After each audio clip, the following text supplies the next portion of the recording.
I'm afraid I can't.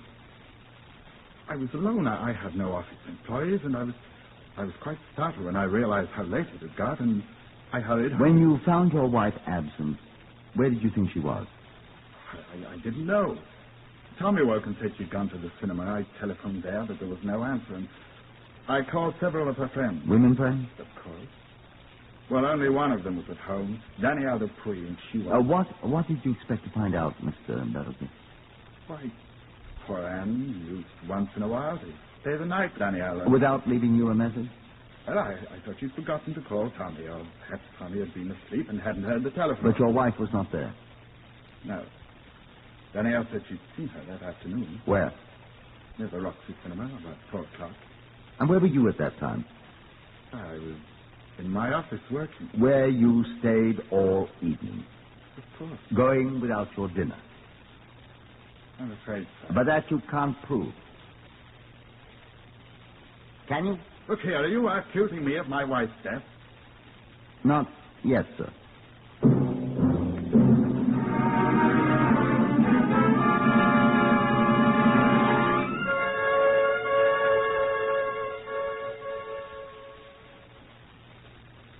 Now, let me tell you what Dr. Little, the Home Office pathologist, said to me. I called on him the next morning, the 9th, at his laboratory, where the body had been taken for a more complete examination. He'd been working most of the night, and he was tired. Oh. Well, I've discovered several things, Herbert. Any progress? I let you decide. First, she's been dead for about a week. That, with the bruises on her face, which I think were made by someone's fist, accounts for the dark color of her skin. Almost black. Yes. She was murdered about the time she disappeared, then? I think I can say so. How quickly did the discoloration set in? Almost at once. A day or so, let's say. Oh, I can't hardly keep my eyes open. I'm sorry. It's my job. Second, she died of strangulation, suffocation. I think, remembering the bruises, it was manual strangulation. Yeah. By the condition of the stomach contents, she died about 4 hours after her last meal. Huh. If we can discover when she ate last, then we'll know almost the exact time of her death. The day and the time. I'll try to find that out. All right. Now, we used my little laboratory vacuum cleaner on her clothes. What did you find? Nothing much. Except these hairs. Longish. Black? Yes. Recognize them? They're not her husband. He's almost bald-headed. What hair he has is sandy. Traces of grease on this. Can it be identified, you suppose? I doubt it.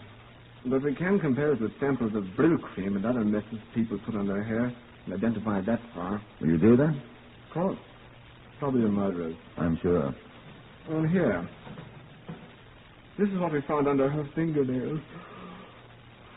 Oh, excuse me. More hair? Shreds of fiber. From her coat or dress? From somebody else's coat or dress. You think another woman, Doctor? Can't tell. Bring me the garment she clawed these bits from, and I'll prove that's what they're from. How? Comparison microscope, my boy. Oh. I'd like to see those beads you were talking about, too. Sorry. What for? I want to see if they fit into these marks in her neck. Marks? I think the boil strangled her with her own beads. So do you mind clearing out and letting me get a few winks of sleep like a good man? You going to sleep here? Oh, the lady won't snore.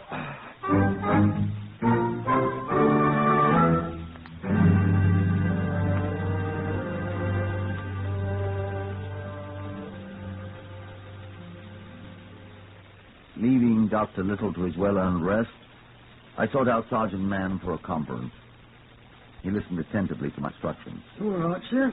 I've got it all, I think. The beads. They're taken to Dr. Little. Right. That was it.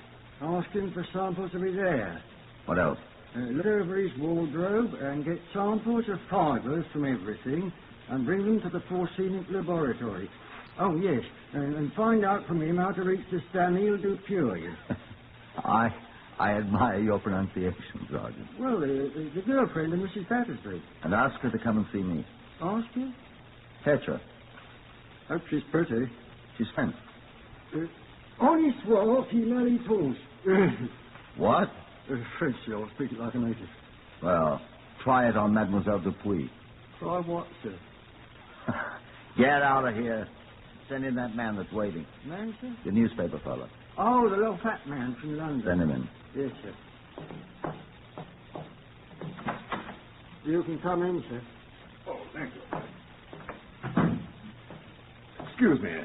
I'm addressing Inspector Case, am I not? You are, sir? I take it you're Mr. Marchbanks. Of the News of the World, London. I was speaking to you yesterday, sir. Very glad to see you, sir. Oh, thank you. May I sit down? By all means. Well, you uncovered a real one, Mr. Marchbanks. What brings you to Nottingham? I came down to see this murder story merchant, Brown. He telephoned me again last night. Oh, did he? Told me that you've arrested him. Well, teach him to conceal evidence. He's on bail now, but he'll get sent down for a few months when his trial comes up. What did he tell you? Tell me? When he telephoned you. Oh, well, I promised to give him £70 for his story, provided you had no objections. It's our type of thing, after all, you know. Come down his price, isn't it? Oh, no, that was my doing. We're not in business for our health, you know. It's all right with you, provided, of course, that I show you the story first. I see no harm in it as well. Oh, good. Oh, thank you. Ordinarily, I'd let our staff man here in Nottingham handle it, but I wanted to get away from my desk, and I confess this intrigues me. Yeah. I say, I was thinking of something. Can't put down an old newspaper man, can you, Constable? Inspector. Huh? Oh, I am sorry. Of course, Inspector. That's many bloody things about constables in the paper, you know. I am sorry. Do forgive me. What are you thinking of? Oh, I was just thinking, what if this young chap turns out to be the murderer himself? Wouldn't that be jolly? Would be quite interesting, Mr. Marchbanks. I know what I should do. What? I should give him an extra £50.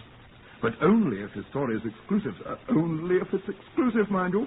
You're very generous, sir. It'll be worth it. Oh, it'll be worth it. Well, sir, if I allow you to leave me upon your lawful occasions now, I trust you will leave me to mine. Huh? I shall see you again before the day's over, sir. Oh, with my exclusive story, I promise you, sir. Good morning.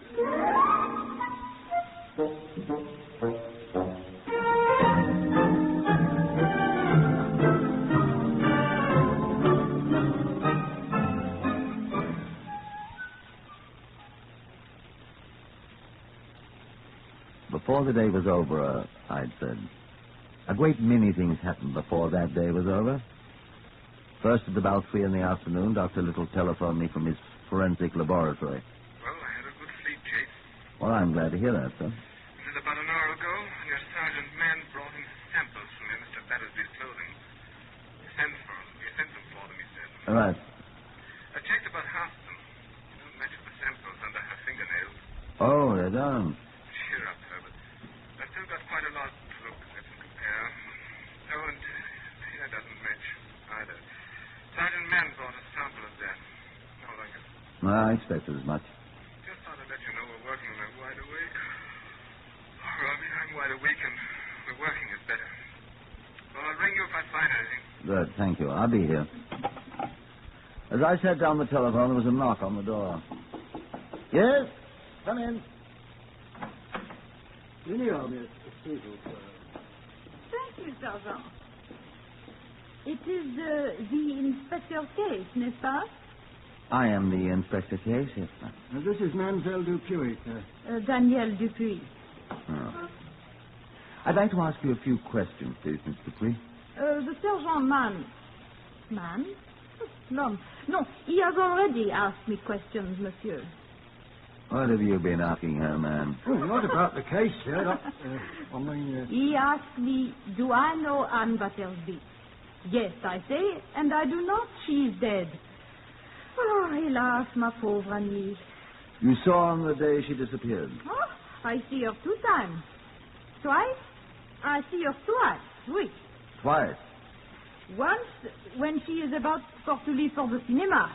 The Roxy to see Une lettre pour 3 épouses. A letter for 3 wives. But I am making luncheon for me and my friend. And I am desolate. I cannot go with her. Oh! What's the matter? Oh!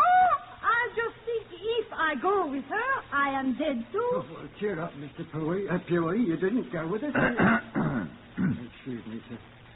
So what did you do then, please, Mr. Dupuy? I give her my lunch with my friend. Haricots verts. She means green beans. At what time? Hein? 15 hours. Pourquoi? Wait just a second. Put me through to Dr. Little at the forensic laboratory. Doctor. Who is it? Herbert Case. Nothing new yet, Case. Look, I found when Mrs. Battersby had her last meal. Uh-huh. When? At 3 o'clock on the 3rd. Do you know what she ate? Green beans, for one thing. Good. That's what the report says. At Chesterton, she was killed between 6 and 7 o'clock on the 3rd. That all? For now, thank you. Bye. And when was the other time you saw Mrs. Battersby that day, Miss Dupuy? It was about just before 5 minutes to 6. Where, Mr. Dupuy? Hold it, Sergeant. Are you sure of the time, Miss Dupuy? I am always sure, Monsieur the Inspector, and it was on Edwards Lane, only just past the Roxy Cinema. And of that I am also certain. Did you talk with her? I did not. How am I to know who is this man she is talking with? Man. She is walking down the street, Edwards Lane, towards the old orchard, with a man, and he is talking to her. Would you recognize this man again, Miss Dupuy?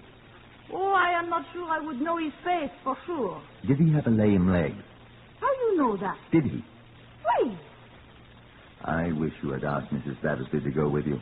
But I could not, monsieur. I had a very important appointment. Why do you wish so? Because I think you saw the man who murdered her about half an hour later.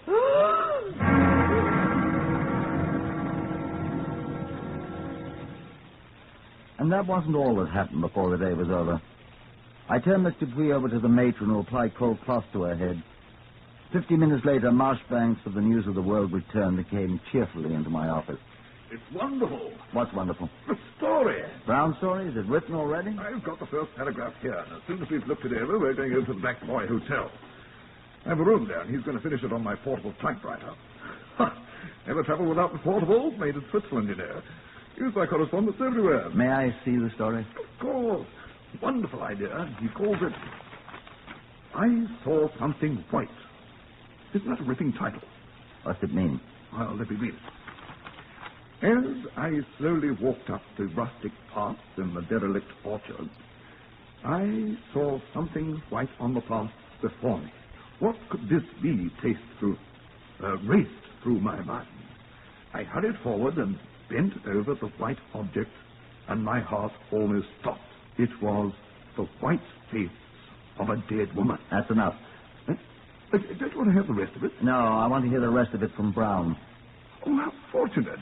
I asked him to wait for me in the anteroom. Isn't it? Just a second. Sergeant Man, get Miss Dupuy and ask her to come to the anteroom at once. Fetch her if she has any objections. Yes, sir. Miss Dupuy? I think Mr. Brown has met her. Oh, French, eh? Come on, let's find Brown. Oh, do you happen to have an extra £50 on you, Mr. Mustang? £50? I think you're going to owe it to Mr. Brown. Eh? Your proposition, you remember. Come on.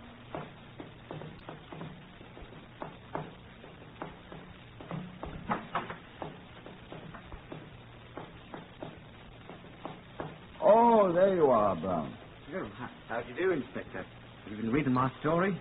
The first paragraph, I mean. I found it very interesting. I like it very much indeed. Well, thank you. You said you saw her white face.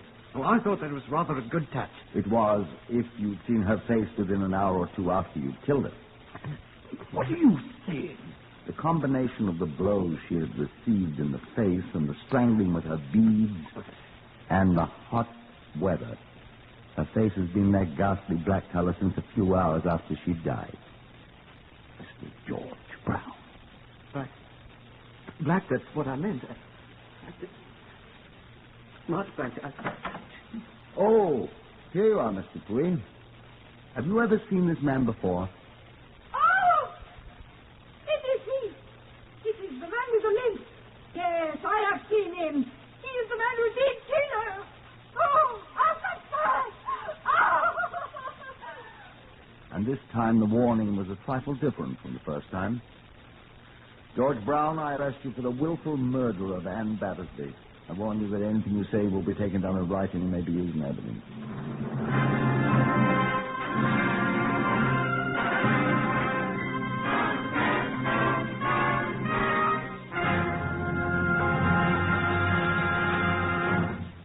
This is a little of the testimony of George Brown, but not the sizes when he was tried for murder. Yes, I killed her. No, there was no reason for it. No reason except I hate everyone. Everyone hates me and my crippled leg. I'm glad I thought so many times about a perfect crime. She laughed at me once as I dragged my way down Edwards Lane. I promised myself she'd be the first to die, and after I'd murder her, I'd seek out the others who laughed at the poor cripple.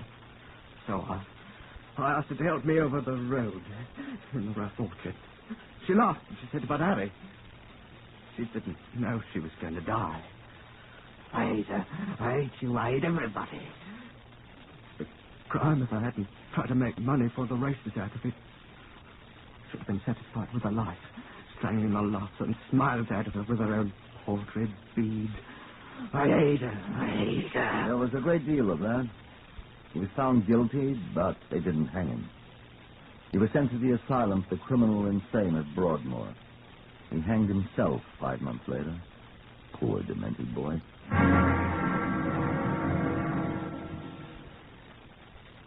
Heard on Whitehall 1212 today, Horace Braham as Inspector Case.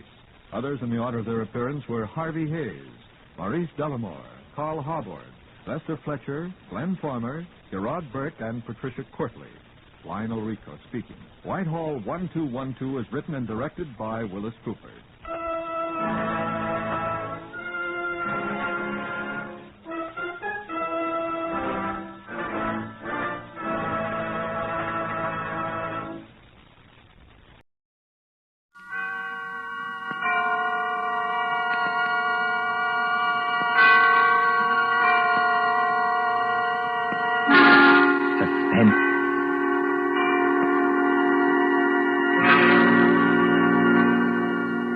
This is the Man in Black.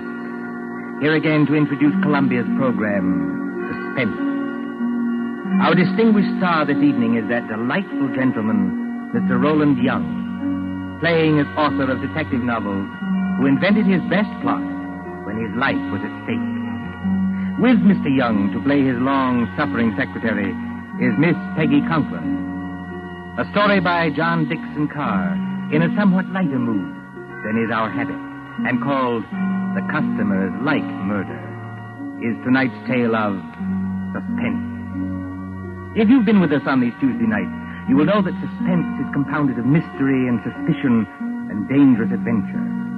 In this series are tales calculated to intrigue you, to stir your nerves, to offer you a precarious situation, and then withhold the solution until the last possible moment. And so with The Customers Like Murder and the performance of Roland Young, we again hope to keep you in suspense.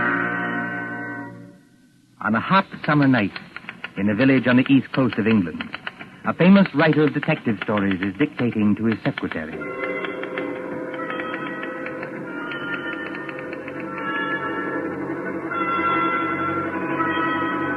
You have all heard of Mr. Gerald Hawkstone, celebrated author of Murder on the Woolsack, Aconite at the Admiralty, Who Shot the Prime Minister, and other thrillers which have held us past the midnight hour.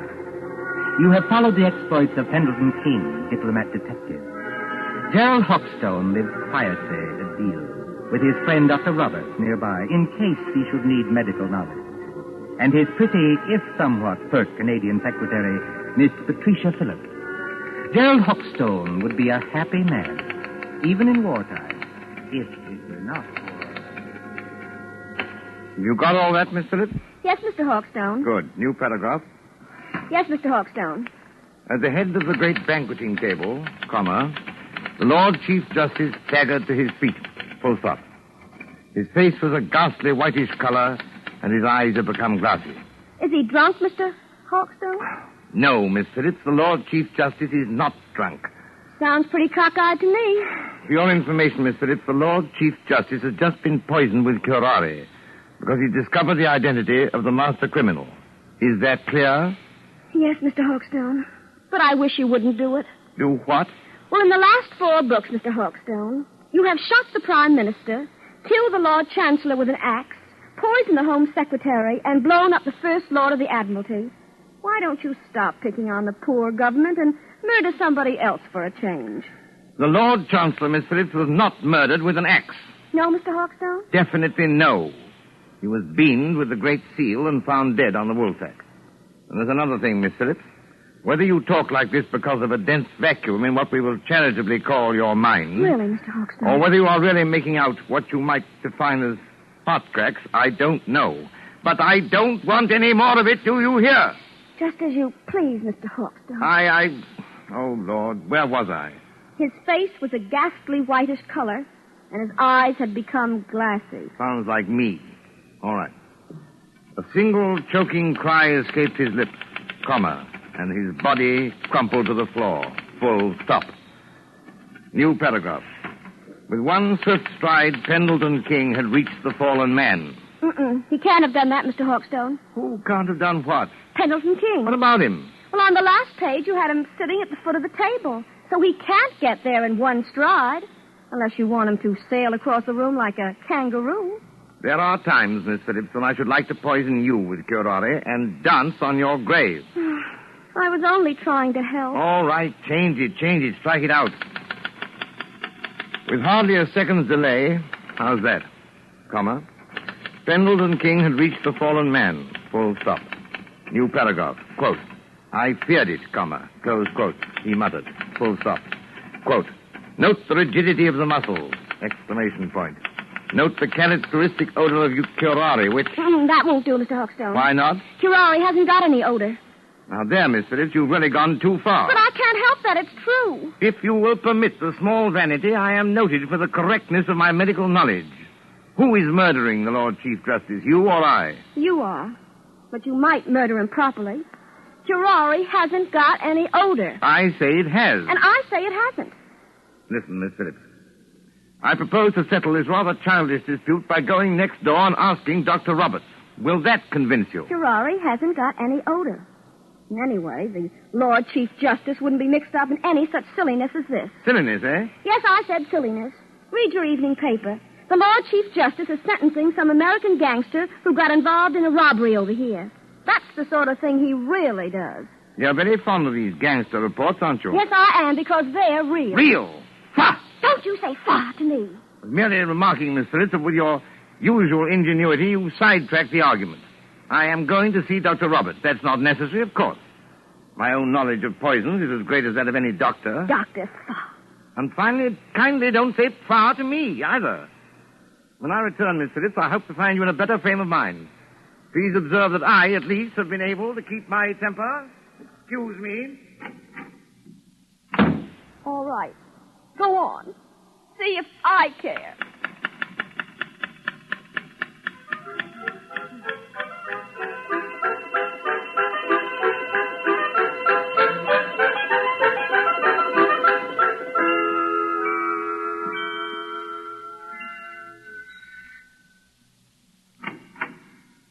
Oh, excuse me, but... Good evening, Mr. Hawkstone. Good evening, Mrs. Roberts. May I come in? Of course. Mind the blackout curtains. My, isn't it hot and stuffy tonight? Rather close, yes. Is the doctor in? I'm afraid he isn't, Mr. Hawkstone, but I expect him back any minute. Oh, out on a call? No, I'm almost certain he isn't, because that's his medicine case and stethoscope there on the table. I think he's just gone up the road to get some tobacco. Do you mind if I wait? Not at all. But you will excuse me if I run along. I promised Mrs. Anderson I'd drop in there. It's her neuralgia again, and I'm terribly late already. Don't let me detain you, Mrs. Roberts. Go right ahead. I'm afraid you'll have to wait in George's consulting room. I've got most of the house dark so I could keep the windows open. You know which room it is? Yes, I could find it blindfolded. Oh, and I wonder if you'd take the medicine case and stethoscope and drop them in the consulting room. George is so careless. He lets them lie about anywhere. Medicine case? Stethoscope, yes. As a matter of fact, I've always wanted to hang one of these things around my neck like this. Look almost like a doctor, don't I? Good night, Mrs. Roberts. Good night, Mr. Hawkstone. See you later. Oh, so what I write is silliness, eh? And I don't know anything about poisons. And I call her Miss Phillips instead of Patricia. Ah, here we are. Now, where's that light switch? Good Lord. Come on in, Doc. Close the door. Who the deuce are you? You want to keep healthy, Doc? Just do what you're told. Come in and close the door. Is that by any chance a revolver you're pointing at me? Ain't no cigarette case. I'm warning you. Well, I'm hanged. I've done it 1,000 times in stories, but I never thought... Don't drop that junk you're carrying either. You're going to need it, Doc, when you come along with me. Come along with you? Where? Just to see a guy, that's all. To see a... Oh, wait a minute. You don't think I'm the doctor? Now, look, Doc. I ain't got any time for gags, see? The boss says to bring you, so I bring you. There'll be a very sick man out there if you don't go. Yes, there'll be a very dead man out there if I do go.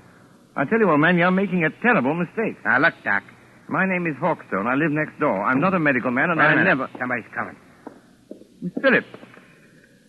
Now then, Dr. Hawkstone, just look here in the encyclopedia. So you ain't the doctor, huh? That's done it. Just a real old-fashioned kidder, ain't you? Now, you keep quiet, lady. You know it's good for you. I know you.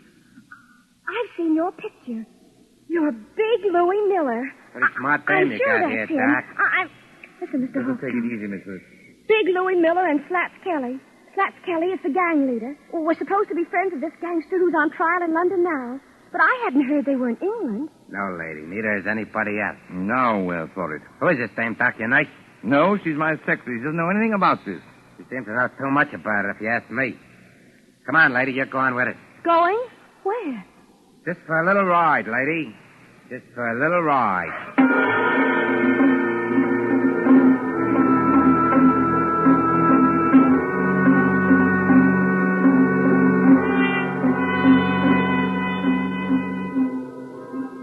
Far out from the village, in flat and miry swampland where pools of stagnant water gleam under the moon, stands the old Rutherford House.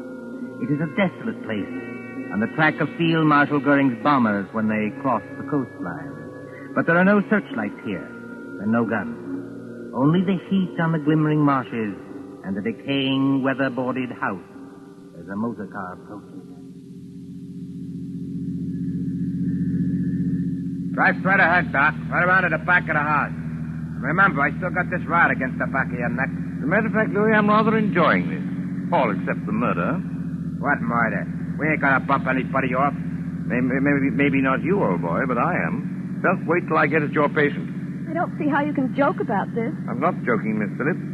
If Louis won't tell us what's wrong with the patient... Never you mind the patient, Doc. You just drive around here. Here, whoa. So... Right here. Oh. So this is the enchanted castle, eh? Climb out of here. Walk ahead of me over to that house. Come on, Miss Phillips. That's right, lady. You too. Come on. Hey, hold on, Doc. Grab a can of this cleaning fluid here. You can help me carry it in. Cleaning fluid? Yeah, there's 2 cans of it. If I can carry one, then I need my other hand for this ride. Come on. We ain't got all night. Get it out of the back seat. Professionally, this is a little out of my line of duty. What do you want with the cleaning fluid? The boss's suits get all messed up, so I clean them for him. I play nursemaid and everything around here. Come on now. Straight ahead. Stop asking questions. You got this place blacked out, Louis. If the police don't get you, the air raid warden will. Forget it, Doc. We got this place so sealed up, you can hardly breathe inside. In here? That's right, lady. Go ahead. I'll close the door. I can't see, old boy. Which way? Here. Set that can down and follow me. You too, lady. Right here, where the curtain's hanging over the door. Now, I want you to meet the boss. So I open the curtain like this. Howdy, Doc. Come right in. Glad to see you. I've been expecting you. Glad to see you, old man. I imagine you're the celebrated Mr. Kelly. That's me, Doc. Slaps Kelly to you. Glad to see you taking this nice and friendly. Louis, what's the idea of bringing in the dame? I couldn't help it, boy. How? She says nice, see? She was with him, and she knew who I was. She did, eh? I don't know anything. All I want to do is to go home. That's all right, sister. You'll go home all nice and friendly. As soon as I've had a little talk with the doctor. A talk about what? Well, we're not what you might call comfortable here, Doc. Well, we've got flashlights, canned food, plenty of liquor, portable radio that works on a battery. So we managed to get along. You know what I mean? I said to talk about what? Well, that's it. That's what I'm going to tell you. We pulled a snatch, see? You pulled a snatch? He means they kidnapped somebody. That's right, sister. You speak English. May I ask who was snatched? Well, I'll tell you, Doc, because it'll have you a big laugh. The guy we snatched was the big shot you call the Lord Chief Justice. You snatched the Lord Chief Justice? We sure did, Doc, and his clerk, too. They're in the room right over there. Shut your trap, Louis. I didn't mean nothing, boss. I was only trying Did you hear me say shut your trap? Okay. But look here, what was the idea behind this snatch? Well, I'll tell you, Doc. We got a pal, see? Well? Dominic Forelli, his name is. He's up on a grand larceny rap, and Forelli don't like grimy jails. He don't like 'em at all. Besides, the dirty little rat owes me 14 G's. So what do? Snatch the Lord Chief Justice, apparently, but why? Because the mouthpiece back home tells me long ago that a man can't be sentenced except for the judge that tried him. And the Lord Chief Justice is the judge who tried Dominic Forelli, is that it? That's right, Doc. But it ain't the main thing. This Chief Justice is a pretty important guy, see? So, what do? We write to the cops and say, now look, we got the old bird in a place where you'll never find him, and if you want to keep things nice and friendly, just spring Dominic Forelli. Spring him? Turn him loose. Sure. Spring Forelli, and you'll get the old judge back in one piece. If you don't do it, you'll get him back with his head as full of holes as a Swiss cheese. And we're not kidding. This is horrible. I can't stand it. Take it easy, sister. Take it easy. You know, Slats, I admire you tremendously. You do, Doc. Why? Because you've invented a crazier idea than I ever did. Just what do you mean by that crack, Doc? You don't honestly think the government will make a bargain with you? I sort of think they will, Doc. I sort of think they will. But what if they don't? It'll be just too bad for a lot of people. You know what I mean? Well, wouldn't I like to give that judge a going over? Louis got a sort of a grudge against the old guy, Doc. Well, wouldn't you have? Louis' temperamental, see? He gets bored easy. So he says to the old guy and his clerk, he says, can you play poker? Just says, sure. So they play poker from 6 in the evening to 5 in the morning. And what do you know? If the old judge don't win all Louis' dough. They rung in a cold deck on me. That's how they done it. They're a couple of crooks. Are you accusing the Lord Chief Justice of playing poker with marked cards? He won my dough, didn't he? Shut up, Louis. Okay, boy. Not that I blame Louis much. The things I've had to take from that judge. Well, that's where you come in, Doc. I was just wondering about that. Which of one of them is... Hurt? There's nobody hurt. Not yet. Then what the devil do you want with me? I want them kept quiet so they don't keep trying to escape. We can't get tough with them, not until I get Forelli and my 14 G's. And I want you to give them a hypodermic or something that'll keep them out cold for 2 days. Can you do that? Why, yes, I don't know. I suppose I could. Mr. Hawkstone, for heaven's sake, be careful. Now, what do you use to dope them? Well, under the circumstances and considering all the factors involved, I think I should use morphine. Well, you got any morphine in that black satchel? Oh, yes. Plenty of morphine. I always go about equipped for these little emergencies. Well, then open the satchel. Come on, open it. Well, there you are. Dozens of little bottles, anyway. Now then, Doc, which one of them bottles is the one that has the morphine in it?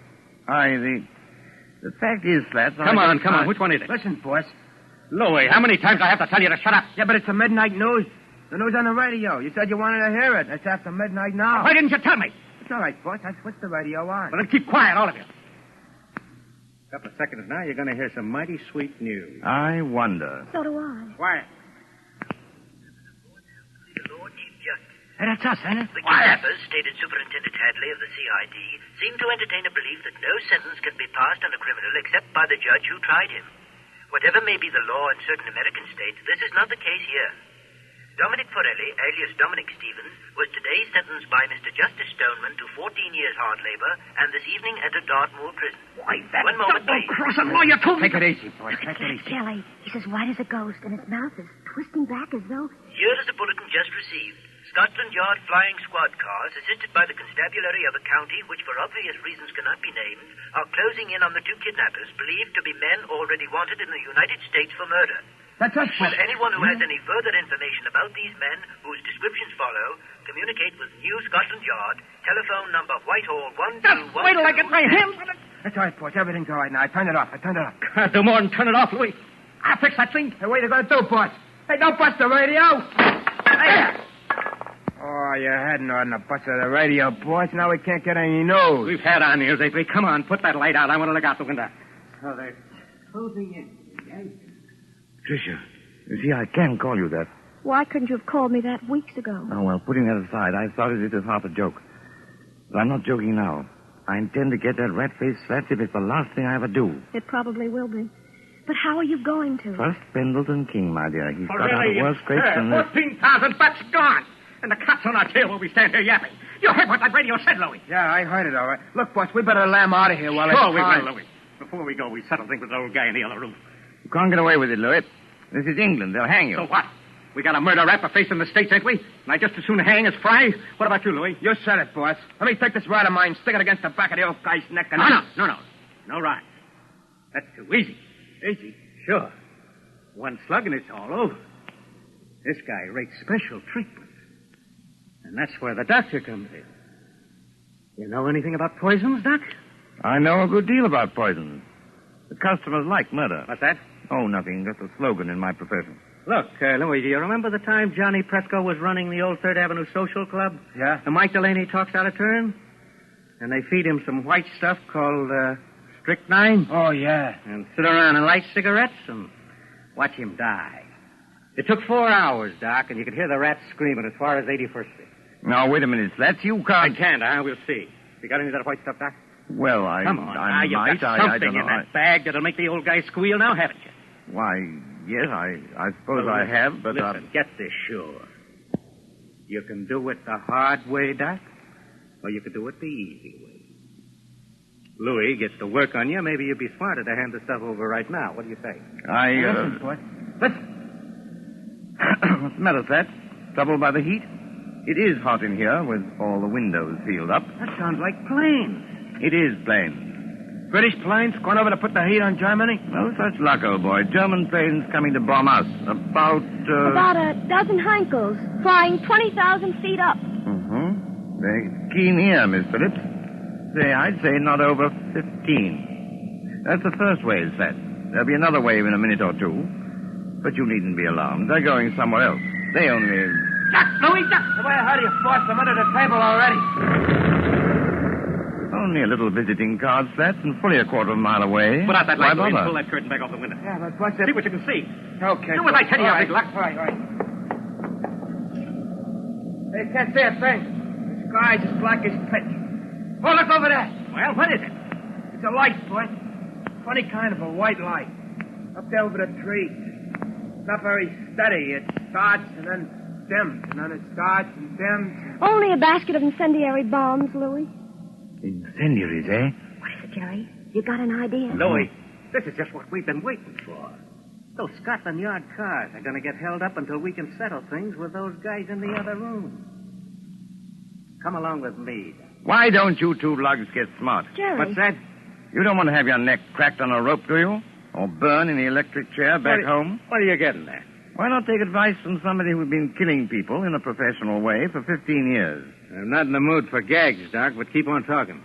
This Lord Chief Justice and his clerk, what do they look like? Well, the judge is a little guy with a bald head like me. And the other one is a big guy with a punch-drunk pan like Louis. Why? I thought so. I've seen their photographs. When the next wave of planes comes over, and it will, why shouldn't an incendiary bomb hit this house?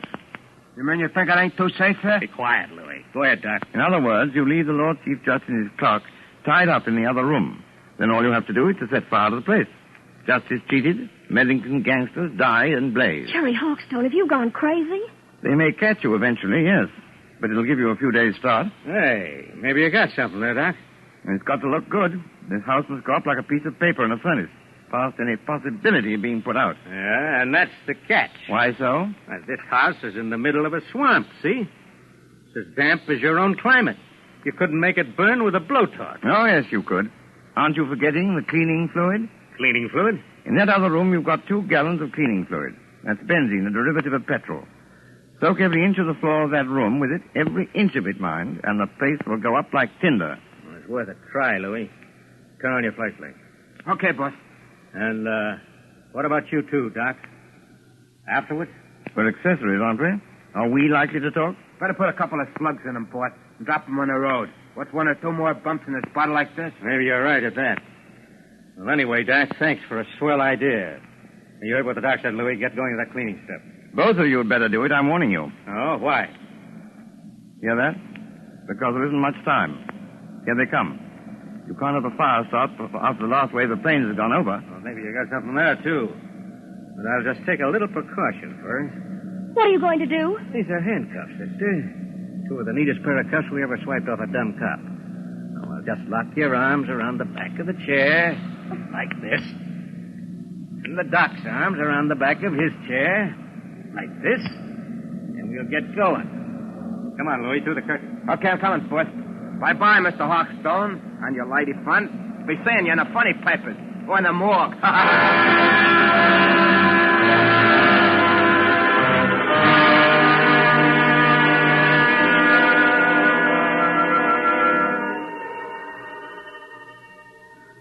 It won't be long now. They must have everything in there soaked with that benzene by now. Jerry, I know you can't be completely crazy. Many thanks, my dear, for the qualification. You're right. They have soaked the place with benzene. And if they strike a match before... I know you've got some kind of a scheme, but do you think it'll work? I don't know, my dear. I thought of it once for a story. Oh, you and your story. Me and my stories, as Louis will put it, may save our hides yet. But suppose it doesn't work. Then we're done for. What are you trying to do? There's a place to miss, boss. Yeah, I got Listen, Patricia. It's not working. But it's got to work. What's got to work? 5 minutes. Must be at least that. They've been pouring out that benzene an inch at a time all over the... What's the matter? Listen.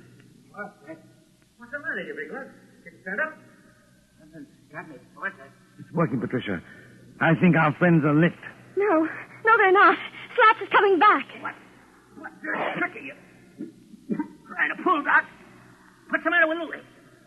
What's the matter with me? You've lost the game, Slats. You're finished. Oh, I'm finished, am I? It's the benzene fumes, old man. To pour out a lot of cleaning fluid in an airtight room like that one is practically certain death.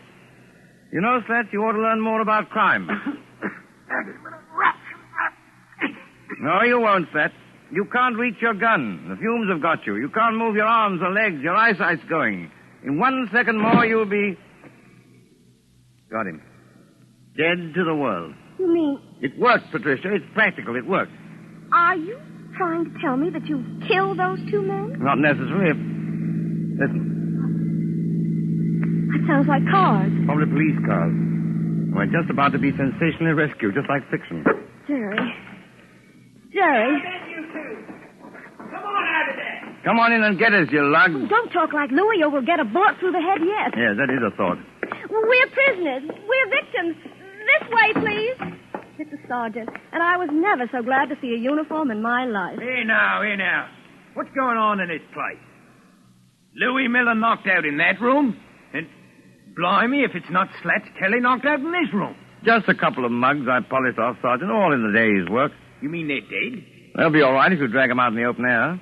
Oh, I recognize you. You're the rider who was kidnapped tonight. Yes, and you'll find the other snatches in that room.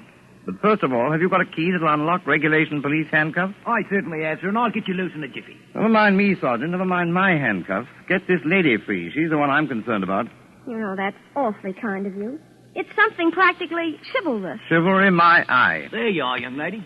Have you got your notebook and pencil in that handbag? You don't want me to take dictation now? The true artist, madam, takes no account of time or place. Are you ready?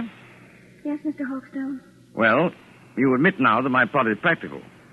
Yes, Mr. Hawkstone. Now then, The Income Tax Murder by Gerald Hawkstone, Chapter 1. But, Mr. Hawkstone... Just as Big Ben was striking midnight, a hooded face looked into the window of the luxurious study occupied by the Chancellor of the Exchequer. Full stop. The hooded figure chuckled as it softly lowered inside the window a large tin of cleaning fluid. New paragraph. The Chancellor himself was hard at work devising a new scale of income tax. But, Mr. Hawkstone, that's a completely different story. I thought you were going to murder the Lord Chief Justice. Haven't you any professional taste? How can I murder the Lord Chief Justice when I just saved his life?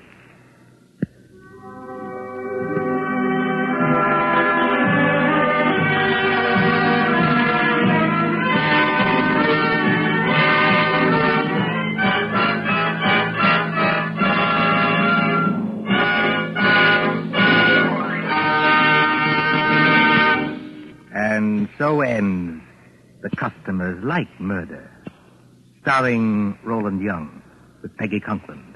Tonight's tale of suspense.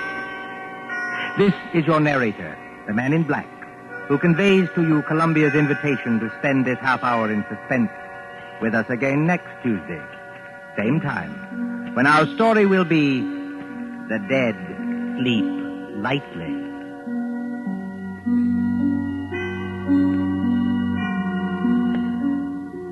William Spear, the producer, John Dietz, the director, Bernard Herrmann, the composer-conductor, and John Dixon Carr, the author, elaborated on tonight's Suspense.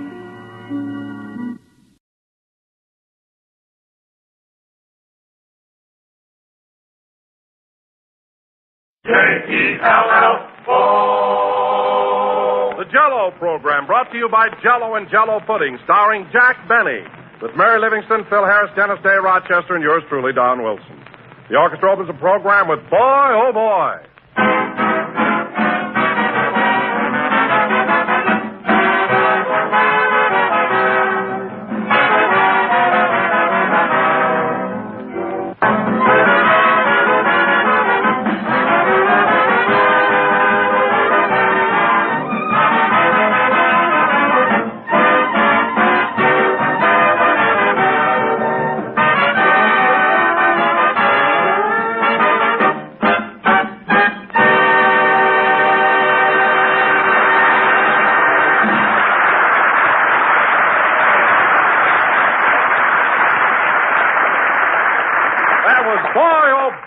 Played by the orchestra. Now, ladies and gentlemen, once again, I bring you our master of ceremonies, a man who... Hold it down. Jack isn't here yet. Well, where is he? I just left Mr. Benny a nickel to make a telephone call. Oh, he's probably talking to his lawyers again. His lawyers? Yeah, Harrington, and Droop. It's about that accident Rochester had with the Maxwell a couple of weeks ago. Remember when we were up at Marchfield? Oh, but that was Rochester's fault. He was driving along and smashed right into a truck. Well, Jack claims the truck cheated. It had brakes. Let's open the door and listen. Okay. Gee, I hope I get my nickel back. It's my life savings. Quiet. Yes? Yes, Rochester was on his way to Marchfield to pick me up. But the accident wasn't his fault. The truck driver didn't stick his hand out. Yes, but...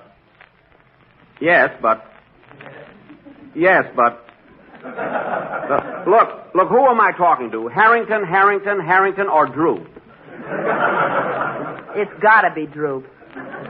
Well, look, Mr. Droop, make a note of this right away. The damages to the Maxwell amount to $158.64. What? How can I lend you my pencil? We're talking on the telephone.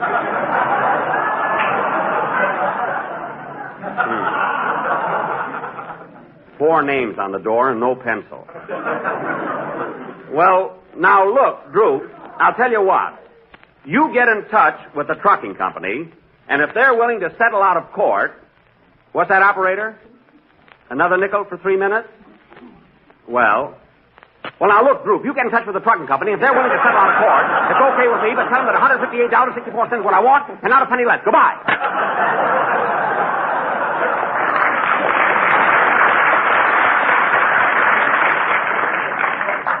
Phew. What a workout that nickel got. I'll bet the buffalo lost 6 pounds. Duck, fellas, here he comes. Oh, sorry I'm late, kids. Go ahead, Don. Introduce me. Okay. Who are you talking to, Jack? Oh, on the phone just now? Oh, that was an old girlfriend of mine from Waukegan. She just got into town. Boy, was she a hot mama. Then why did you call her Droop? The years have taken their toll.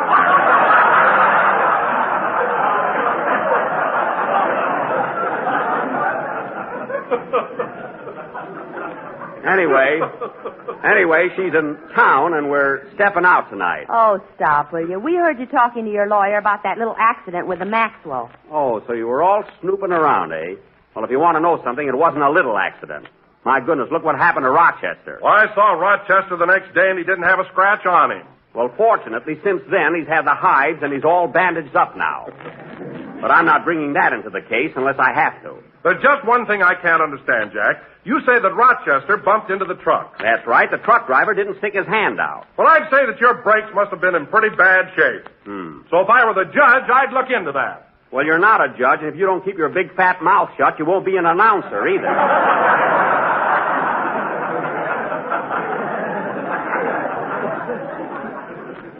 Now, let's settle down and get on with the program. You'd think that... Oh, hello, Phil. Hiya, Jackson. Well, kids, I did it. Harris done it. Congratulate me. Congratulate you. What did you do, Phil? What happened? Well, I passed the midterm examination at night school. Oh, so you're out of the beginner's class, eh? You're not a freshman anymore. Nope, from now on I'm a semaphore.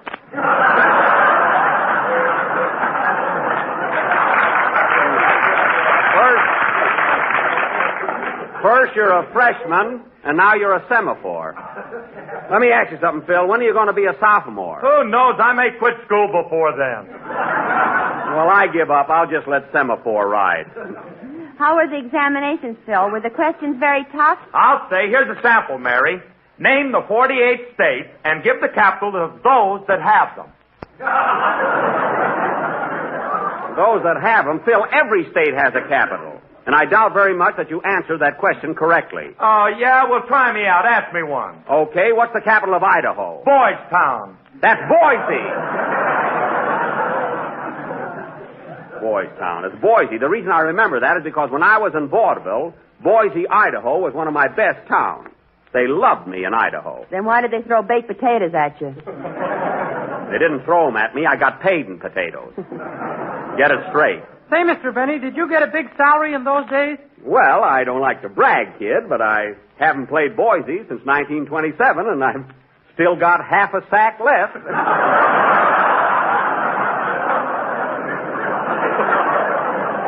And I love my starches, if you know what I mean. By the way, Phil, what other subjects did you have in your examinations besides geography? Well, we had arithmetic and history. Uh-huh. Hey, fellas, here's a tough question I nearly missed. Who crossed the Delaware, Washington or Lincoln? Oh, that stumped you, eh? Yeah, so I flipped the coin, it came out Washington, and now I'm a semaphore.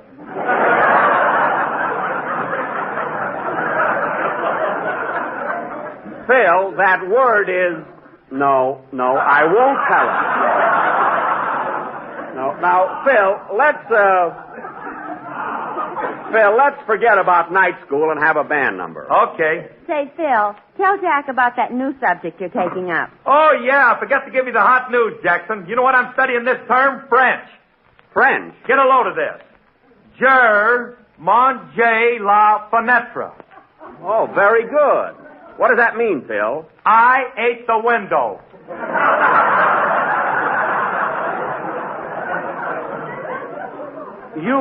You ate the window? Yeah. Well, what the heck do you want to eat a window for? You eat bread, you eat rolls, you eat cake. Wait till I learn them. Till then, I eat the window. Well, here's a tip for you, Phil. Stay out of French restaurants. You better stay out of them, too, till you learn the language. Oh, I can read French.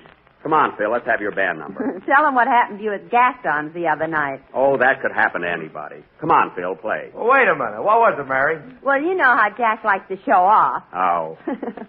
Well, we sat down at the table, and naturally, the menu was all in French. All in French. Forget it. And what happened? Jack ordered a nice, thick, juicy, watch your hat and coat with mushroom sauce.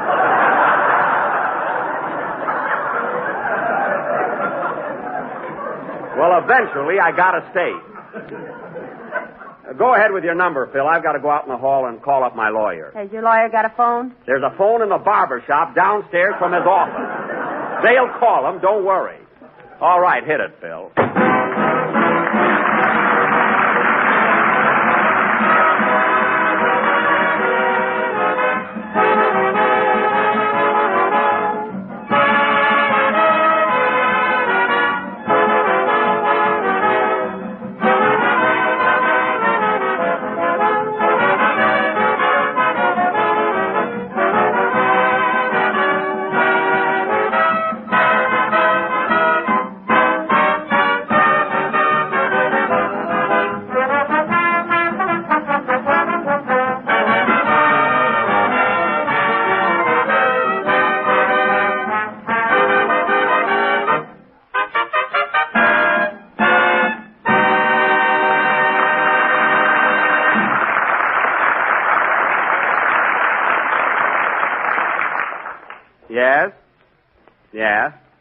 Now, look, Mr. Drew, you tell the trucking company that if they don't settle right now, I'll take them to court first thing in the morning. Postpone it till Wednesday. What do you want to postpone it for? Oh, Harrington is wearing your suspenders. Well, you can try the case with your pants at half-mast. Be there tomorrow morning.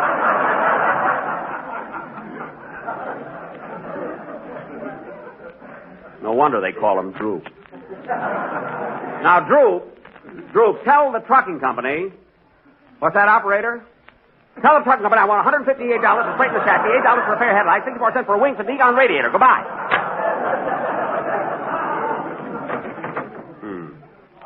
People don't stick their hands out. They've got to pay. What are you mumbling about? Oh, this darn case has got me all upset. Anyway, that was High Neighbor, played by Phil Harris and his orchestra. Very good, Phil, although it was a little loud. Phil? What? I say it was a little loud. Well, how do you know it was loud? You were out in the hall and couldn't even hear it. I couldn't hear your band? Phil, you play in the Biltmore Bowl of the Biltmore Hotel here in Los Angeles, don't you? Yeah. Well, I know some people who live at the Biltmore that haven't been able to sleep since you opened, and the Biltmore I mean is in Phoenix, Arizona.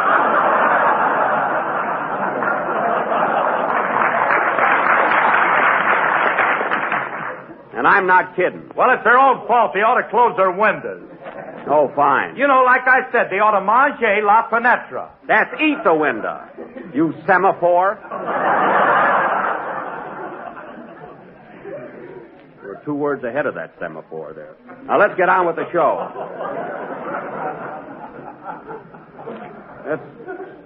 Let's get on with the show here. Come on.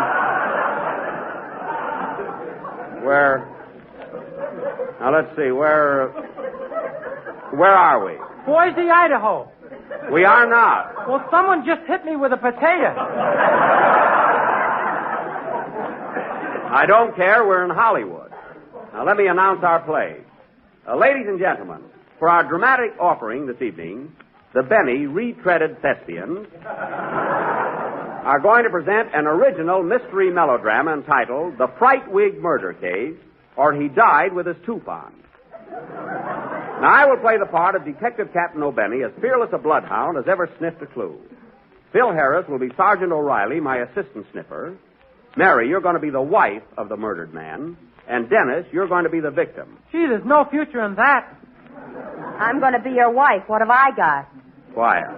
Now, let's see. I want a bigger part, Mr. Benny. Why don't you lay on the floor and be the murdered man? I wish I could. My feet are killing me.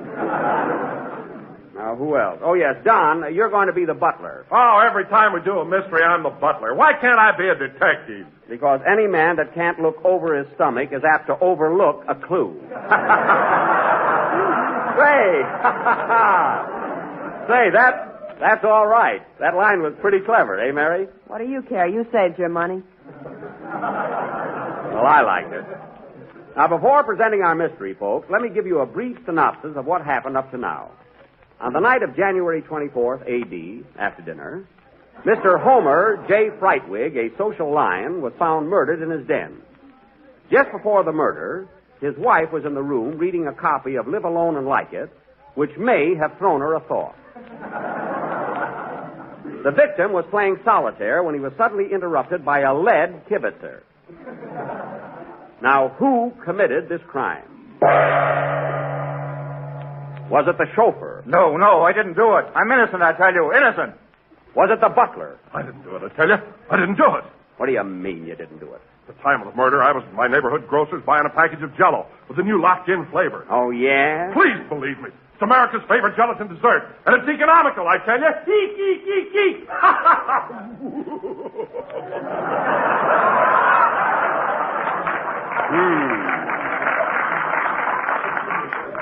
Now, pull yourself together. Was it suicide? No, I didn't kill me. I didn't kill me, I tell you. What? Me is my best friend. I love me and me loves I. You gotta believe me.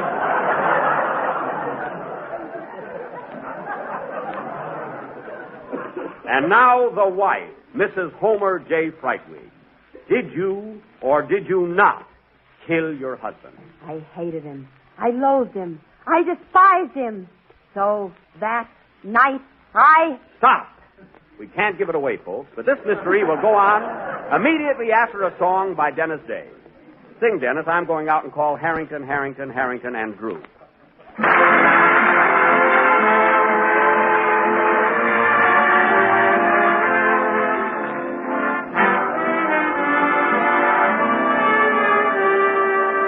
I'll never forget the people I met, braving those angry skies. I remember well as the shadows fell. Some stop,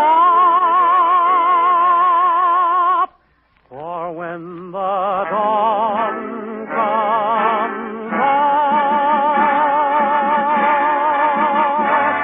there'll be bluebirds over the white cliff of Dover. Tomorrow, when the world is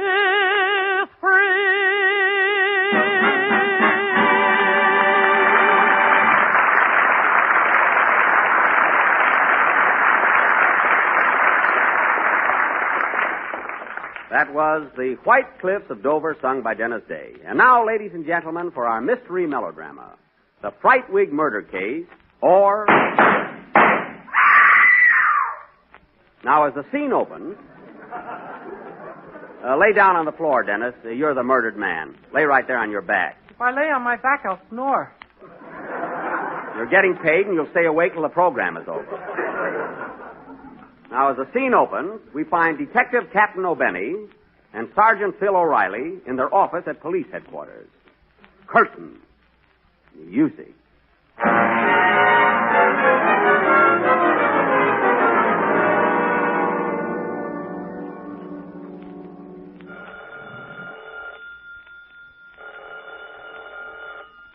There's the phone, O'Reilly. Oh, really?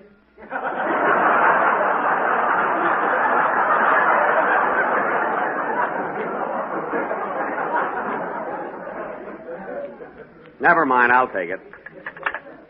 Hello, police headquarters. Hello, I want to talk to Detective O'Benny. That's me. What is it? My name is Mrs. Homer J. Frightwig. I want you to come over to my house right away. My husband has been shot. Oh, really? Is that for me, Cap? I said, oh, really, O'Reilly. Shut up.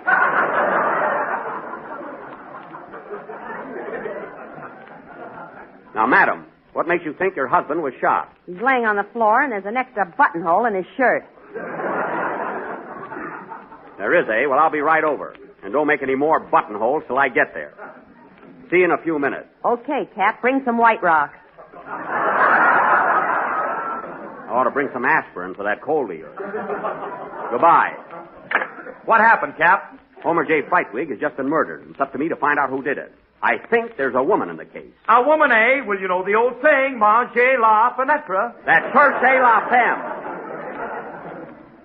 Now, you stay here, Sarge. I've got work to do. I'll take the patrol wagon. You can't. The boys are delivering beer in it.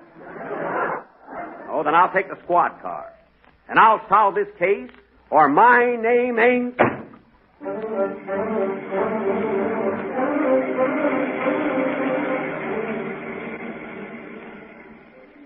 Well, here it is. This is the place, all right. Open up in the name of the law. This is police headquarters. Doggone, I forgot to release the brake.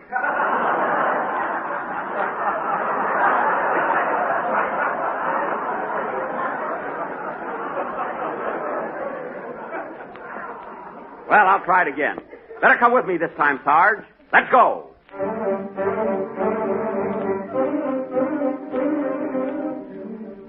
Calling all cars. Calling all cars. Pick up some pretzels. We got a barrel left over. That is all. Step on it, Sarge. We got to solve this case and get back. This must be the place, Sarge. Open up in there. Come on, open up. Good evening, gentlemen. Good evening, eh? Make a note of that, Sarge. Okay, Cap. Now, come on, you. Where's the murdered man? That ain't a brass rail you got your foot on.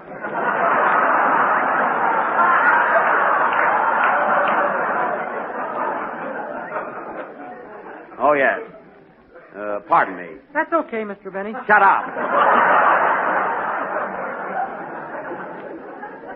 Now, the first thing we got to do Is Grill the suspect? I thought the Frightwigs lived here.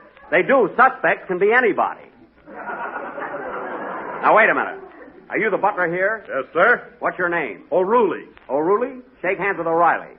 O'Reilly. Now, let's get on with the case. Wait a minute. Who's this? Are you Mrs. Frightwig? No, I am the French maid. The French maid, eh?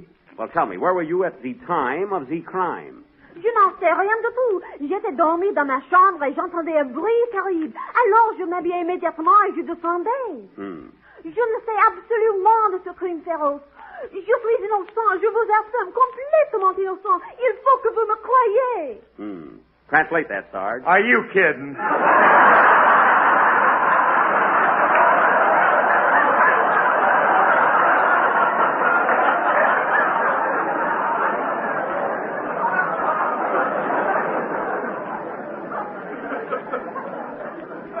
Well, you're studying French, aren't you? What was the maid doing tonight? She didn't eat the window, that I know.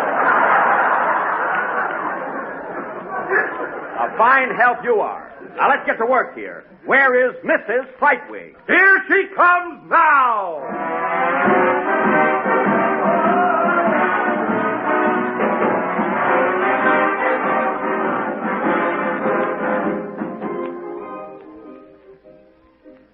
Well, good evening, gents. What's all the commotion? Oh, hello, Mrs. Frightwig.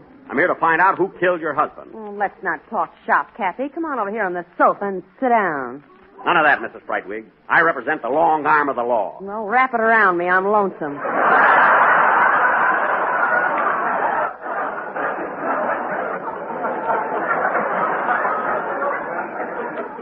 I haven't got time for that. I have, but I'm a married man. Quiet, Sarge. Now tell me, madam, where were you at the time of the murder? Back of a gun, minding my own business. Back of a gun, eh? Then you admit you killed your husband. Sure, I admit it. Aha. And why did you kill him? He was always singing shortening bread. Oh. Mama's little baby loves shortening, shortening. Mama's little baby I know loves how it goes. Well, I don't blame you, Mrs. Frightwig, but I still have to arrest you in the name of the law. Wait a minute. Hold everything. Nobody leave this room. Come in. What do you want here, fellas? Pardon me, but we're looking for Jack Benny. I'm Jack Benny, but you'll have to wait. I'm right in the middle of a play. Well, you'll have to stop your play. This is important. Now, wait a minute, fellas. What's going on here? Who are you? I'm Harrington. I'm Harrington. I'm Harrington. I'm Droop. Oh, my lawyers, eh? Now, look, fellas. I want here to tell you, my good man, that you are in the soup. The what? You're in the soup, the soup, the soup. You're in the soup, the soup, the soup. You tell him, Droop. You're in the soup. You're in the soup. What do you mean I'm in the soup? Well, let's review the facts. Whereas you've got to admit that a truck was hit at a certain arterial junction. Whereas they claim that your chauffeur just wouldn't pull over, or mayhap his brakes wouldn't function. Oh. Whereas they state that your Maxwell was minus an axle, thus knocking our case for a loop. To wit, you're in the soup, the soup, the soup, the soup, the soup, the soup. Now, stop. Now, look, gentlemen. It wasn't Rochester's fault. The truck driver didn't have his hand out. He didn't have his hand out. Poor lad. Well, I would say that things for him look bad. What is this, anyway? For his ugly crime, he surely will serve time, and then hang by the neck until death. Until death, he will hang until death. No. I don't want the truck driver to hang, fellas. Now, let's get this straight. Rochester started out from Sunset Boulevard and Vine Street to pick me up at March Field. And everything was all right until he got to Figueroa Street. Figueroa? Yes. Figueroa, Figueroa, Figueroa, Figueroa, Figueroa, Figueroa, Figueroa, Figueroa, Figueroa, Figueroa, Figueroa, Figueroa, Figueroa. What's that got to do with Figueroa Street, fellas? Figaro, Figaro, Figaro, Figueroa. Now, wait a minute, fellas. Will you wait a minute? I can't talk to you now. Go away. I'll see you later. Goodbye. Goodbye, Mr. Benny, and don't worry. The most the judge will give you is 30 days. What do you mean I'll get 30 days? 30 days, 30 days. day. Chilligadoochie, Skinnamaroochie, Balderalla, all 30 days. 30 days. 30 days. You get Chilligadoochie, Skinnamaroochie, Balderalla, all 30 days. Well, that's about the silliest.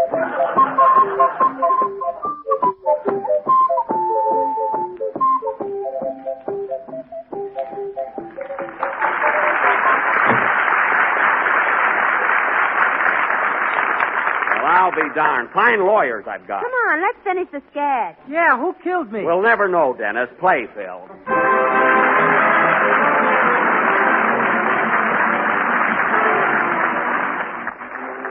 Here's a grand Jell-O treat, friends, that your family will add to their list of favorite desserts the very first time they taste it.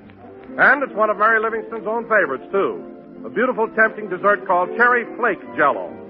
All you need to make it is a can of grapefruit sections and one package of cherry Jell-O. Just dissolve a package of Jell-O imitation cherry flavor in 1 pint of hot water and grapefruit juice. Turn into a shallow pan and chill until firm. Next, break the glistening Jell-O into tiny flakes with a fork. Then pile lightly into sherbet glasses, garnish with grapefruit sections, and serve.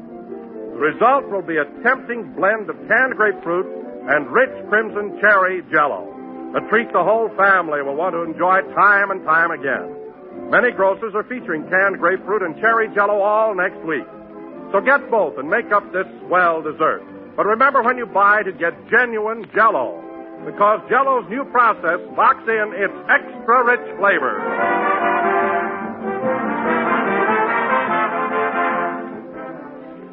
This is the last number of the 17th program in the current Jell-O series, and we will be with you again next Sunday at the same time.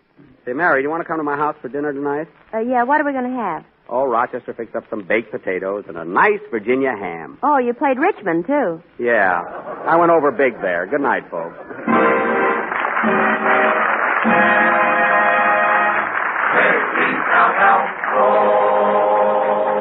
The Jell-O program is written by Bill Morrow and Ed Beloy.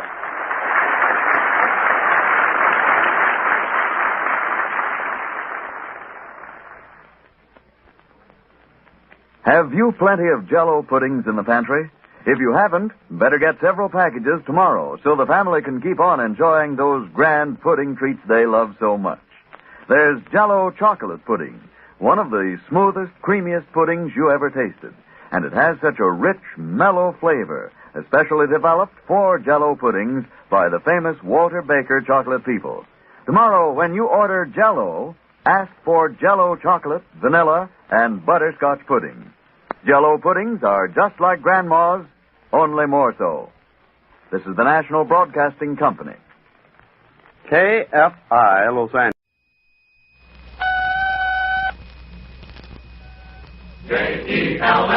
Jell-O. The Jell-O program brought to you by Jell-O and Jell-O Pudding, starring Jack Benny, with Mary Livingston, Phil Harris, Dennis Day, Rochester, and yours truly, Don Wilson. The orchestra opens the program with Call Out the Marines.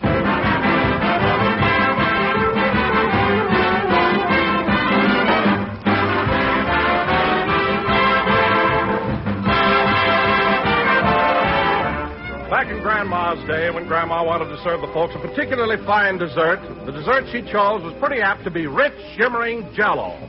And today, housewives still reach for that familiar red-lettered package, still depend on Jell-O for their most tempting treats. Yes, Jell-O is now more than ever America's favorite gelatin dessert. Because Jell-O today is better than ever. That famous Jell-O flavor has a new vividness, a new thrill to it. It's now locked in, protected for your pleasure by a new and exclusive Jell-O process. A process that locks Jell-O's intriguing goodness right into the tiny Jell-O particles and gives you an exciting new richness and extra delicious flavor that will have you shouting hurrah for the first time you taste it. But why not prove all this for yourself? Open a package of Jell-O. Notice that there's no sweet, fruity aroma, no sign of escaping flavor. Then dissolve the Jell-O just as you would in making a Jell-O dessert. And notice how the captive flavor rushes out marvelously rich.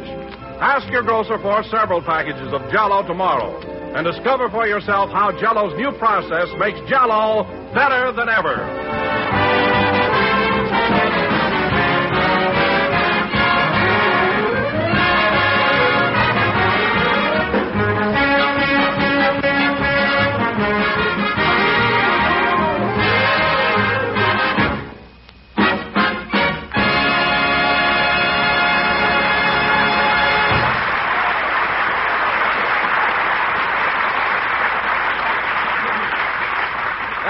Call Out the Marines, played by the orchestra. And now, ladies and gentlemen, inasmuch as this evening marks the halfway point of our radio season, I think it only fair that we pay tribute to the man who has contributed his invaluable services to the Jell-O Show. Well, a man upon whose broad shoulders rests the burden of maintaining the high comedy level of this program. gee. And here he is, folks, our sound effects man, Mr. Virgil Reimer.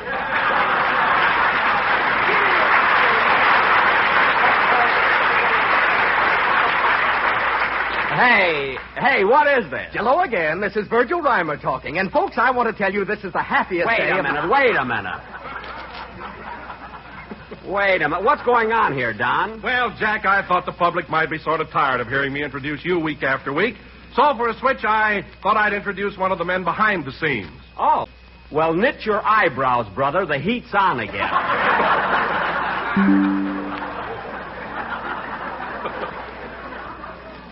Now, let's get going with the program. Okay, hello again. This is Virgil Reimer talking. And, folks, a funny thing happened to me on the way Virgil! Go away, will you, and stick to your sound effect. Oh, give him a chance, Jack. After all, I introduced him, so let him say a few words. Oh, all right. Go ahead, Virgil, but make it snappy. Thanks, chum. Ladies and gentlemen, a funny thing happened to me on the way to the studio. I was walking down the street. And the traffic was something terrible. Oh, for Pete's sake. When all of a sudden a panhandler walked up and asked me for a nickel for a cup of coffee, so I gave it to him.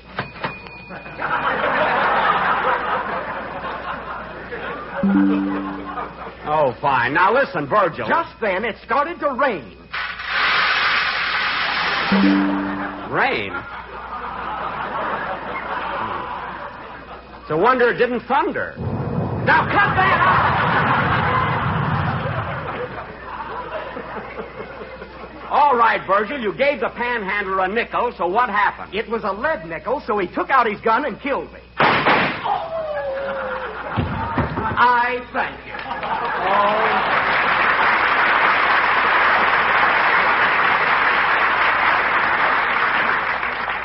That was very clever, Virgil. Now get up off the floor and go back to your clinks and clanks. Oh, hello, Mary. Hello, Jack. What's the sound man doing on the floor? Virgil? Oh, he's just trying to be funny. Everybody working for NBC wants to be a comedian. Well, what's wrong with that? Give the kid a chance. Listen, Mary, comedians are born, not made. Take me, for instance. I got the biggest laugh you ever heard when I was only 3 months old. What'd you do, make off like a fan dancer with your diapers? You know, I used to stick my feet in my mouth and roll around like a rubber ball. I can go along with a gag, sister. Jack, you say comedians are born and not made. Now, did you get into show business as a comedian? No. As a matter of fact, Don, I started out as a concert violinist. You started out as a janitor at the Barrison Theater in Waukegan. As a janitor? Yes, I found an old picture of you, and you were holding a broom. I was holding that broom because I was cast as a witch in a Halloween play. That takes care of the broom. Good. Now explain the dustpan.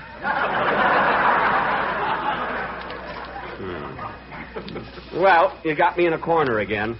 You know, someday I'd like to broadcast from a roundhouse.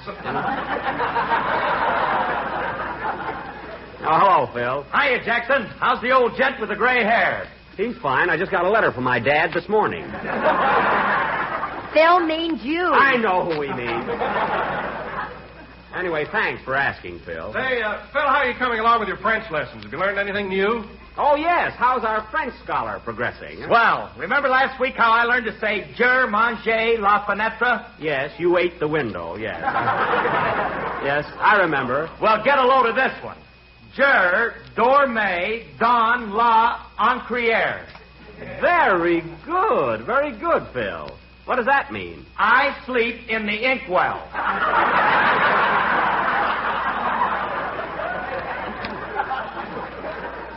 What? What are you talking about? You sleep in the inkwell? He must have had a fight with Alice. Look, Phil, as long as you're studying French, why don't you learn something that makes sense? Jackson, it's a tough language. I gotta take it any way I can get it. All right, sleep in the inkwell. Eat the window. It's your life. All I ask is that you don't show off when Humphrey Bogart gets here. Humphrey Bogart? Is he going to be on the program tonight? Yes, we're going to finish the murder mystery we started last week. And Bogart has had a lot of experience along that line in pictures, so I thought he'd be just the right guy for my assistant. Let me get this straight. Humphrey Bogart is going to be your assistant? Yes. That is, he's going to be one of my assistants. Phil will be my first assistant, and Bogart will help Phil. It'll work out fine. Now, Dennis. Yes, please? You, of course, are going to be the murdered man, and you'll have to lay on the floor again tonight. I figured on that, so I wore my old clothes. You can't wear old clothes. You're supposed to be Mr. Homer J. Frightwig, a wealthy stockbroker. Have you seen the market reports lately? That's not the point. Anyway, take this carnation and put it in your buttonhole so you look a little more convincing. And here's another thing. Jack, he's here. Who? Who's here? Oh, well, hello, Humphrey. Hello, Jack. Glad to see you. Ladies and gentlemen, that star of Warner Brothers Pictures, Mr. Humphrey Bogart.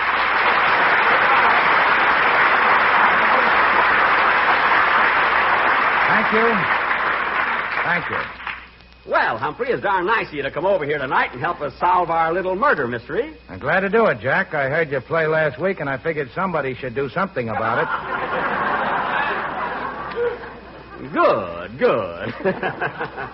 Say, Humphrey, we'll start casting in a minute, but first I want you to meet the members of my gang. This great big fellow here is Don Wilson. It's a pleasure, Don. Put her there, Humphrey. Out! Watch out, Don. He's as strong as a 3-cent cigar. You ought to know. Quiet. And, Humphrey, this is Mary Livingston, our little comedienne. Say something funny for Mr. Bogart, Mary. Oh, shut up. Well, shake hands with him anyway. Okay. Glad to know you, Miss Livingston. Put her there. Ouch!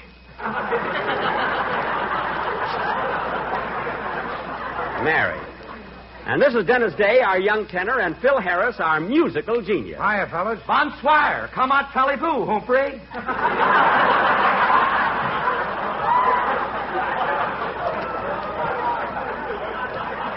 Humphrey? Is that French, Humphrey?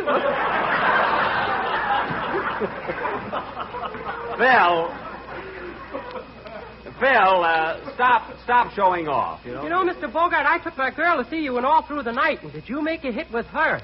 Did you make a hit? Dennis. Ah, she kind of liked me, eh, kid? Well, she talks out of the side of her mouth now, if that means anything. Well, that's real hero worship. I guess we can get started with the casting, Humphrey. Say, where's Rochester? I'd like to see him. Oh, he won't be with us tonight, Humphrey. He has a cold. He'll be all right next week, though. He's got the strongest cough medicine. Well, let's get started. You've met everybody. What about me? Am I an old shoe or something?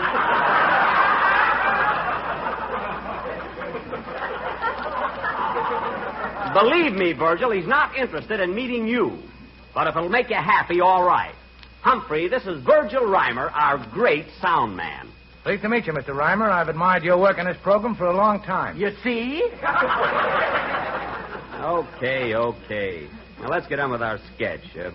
This evening, ladies and gentlemen, we are going to present the second episode of our mystery melodrama, The Frightwig Murder Case, or That Rug Will Have to Go to the Cleaners. Now, Dennis Day will be Mr. Frightwig, the victim. Howdy, folks. Lay down. Mary will be his wife, who misses him now but didn't when she shot him. And Don... Yes, Jack? You're going to be Jurgen, the butler. Only this week, I wish you'd be a little more highbrow. Can you talk with an English accent? Well, I'll try. Good. Ladies and gentlemen, the next time you toddle down to your neighborhood grocer, why don't you ask the clerk for a package of Jell-O? Package? You will find that it comes in 6 terribly divine flavors: strawberry, raspberry, cherry, orange, lemon, and pip-pip.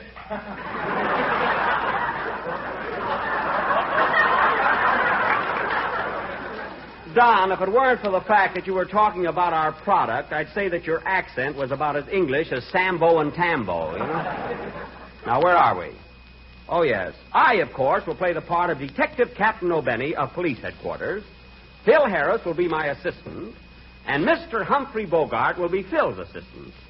Now, in this drama... Just a minute, Jack. Hold it. Would you mind repeating that? Why, certainly. I said, I'll be Detective Captain O'Benny, Phil will be my assistant, and you'll be Phil's assistant. Oh, I see. Yeah, well, I'd like to speak to you about that. Uh-oh. What are you uh-ohing about? Why, what's on your mind, Humphrey? Well, frankly, I don't like the idea of being Phil's assistant. Well, all right, then you can be my assistant, and Phil can be yours. Now, in this drama... Just a second, Blue Eyes.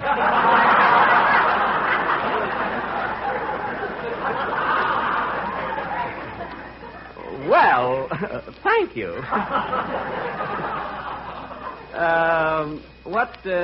What is it, Humphrey? Now, let's get this straight. Here's the way it's going to be, see? I'm the captain, Phil's going to be my assistant, and you're going to be his assistant. But Humphrey... Now, look, I don't want any trouble. I'm a nice, easygoing guy, but I didn't come over here to get kicked around. Well, who kicked you? Did you kick him, Dennis? Did you kick him, Don? You know what I mean. I'm going to be the captain, and that's final. All right. And you don't have to grab my coat while you're talking to me. Now, let go. And another thing, Mr. Bogart, I'm paying you for being here on this program tonight so you can be a little more civil. Oh, are you going to pay me? Yes. Well, I'm not exactly paying you in cash, but I was going to send you a lovely present. A fountain pen or something. Now, you send me a fountain pen, I'll squirt it right in your eye.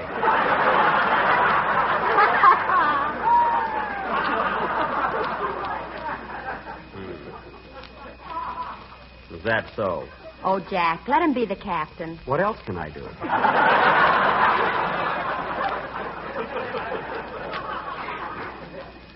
Got a good mind to punch him right in the nose. Well, why don't you? Because he's carrying a gun. He's what? A gad. He's packing a gad. Well, anyway, ladies and gentlemen, Mr. Humphrey Bogart will play the part of Detective Captain O'Benny. I want my own name. All right, so be O'Bogart. And Phil, I will be your assistant. Are you happy? Yes. Well, then let go of me. How many times do I have to tell you? Now, this exciting drama, ladies and gentlemen, will go on immediately after a number by Phil Harris and his orchestra. Play, Phil. Here's my part, Humphrey. Get familiar with it.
Was Popocatépetl rendered by Phil Harris and his orchestra. Render meaning to tear apart. That's a Lulu! Virgil! Now, Virgil, get away from that mic. And stop trying to be funny on my program. What's the matter? Do you see the handwriting on the wall?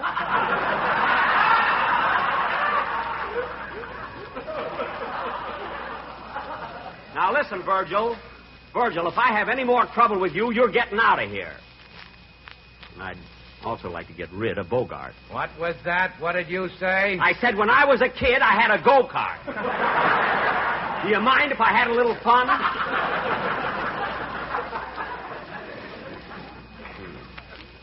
If I hadn't given a quart of blood to the Red Cross, I'd tear him to pieces.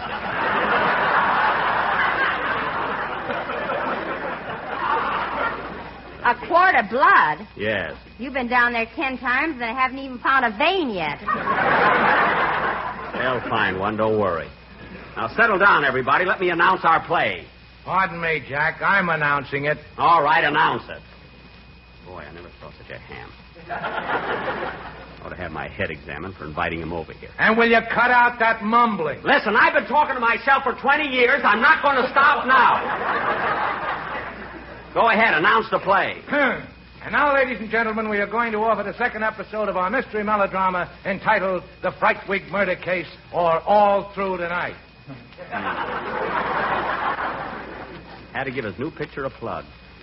I like the picture, though, but what I could have done with his part, boy. Jack, pipe down. Oh, poof. Now, as you may remember, last week, Mr. Homer J. Frightwig was found murdered in his den. He was shot several times. In fact, his chest looked like a well-patronized punchboard. Boy, I'd have gotten a yell with that line.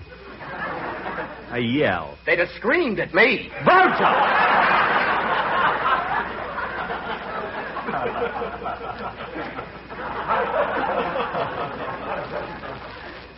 Go ahead, Humphrey, you gangster. Captain O'Benny was called into the case, but was unable to make any headway. So this week, I will solve the crime. I'll bet. Go ahead, you thug. As the scene opens, we find Detective Captain O'Bogart and his two assistants. Had to make a mistake.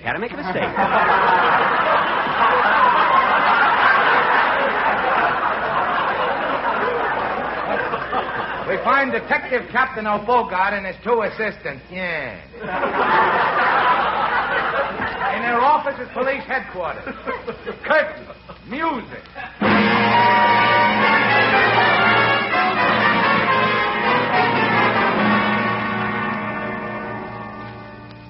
Oh, Sergeant O'Harris. Yes, Captain. What's new on the Fenchel robbery? Did you find out if the chauffeur had anything to do with it? Well, it couldn't have been the chauffeur, Cap. He had an airtight alibi. Alibis. This is the third month of the investigation, and we're no further than we were when we started. Something has got to be done, I tell you. I want action. Do you understand? Action. Yes, sir.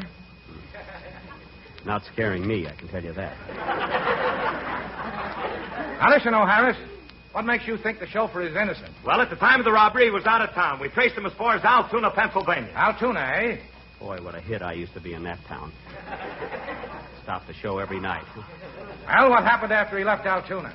Well, we traced him as far as Chicago, and then we lost track of him until last week when he turned up in Los Angeles with a blonde. With a blonde, eh? Shut up!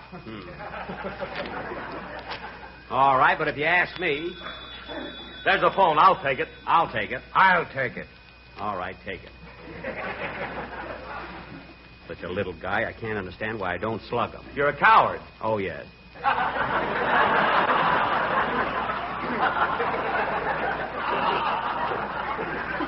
Oh, well. Hello, police headquarters, Captain O'Bogart speaking. Hello, Bogey. This is Mrs. Homer J. Frightwig. Oh, yes. What is it, Mrs. Frightwig? Listen, Cappy, why don't you come over and investigate my husband's murder? It's no use. I can't find any clues. Well, drop in anyway. It's a rainy afternoon. Come on over. Okay, madam. But I'm going to find out who killed your husband. Well, if you're real nice, I'll tell you. Come on over. Yes, ma'am. I'll be there in a few minutes. Swell. Bring some olives. I've got the toothpicks. So long. So long. Who was that, Cap? Yeah, who was it? Fine part I've got.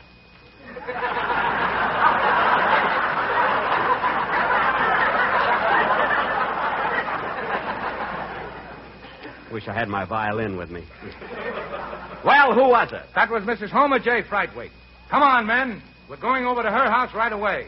And I'm going to solve this crime, or my name ain't O'Bogart.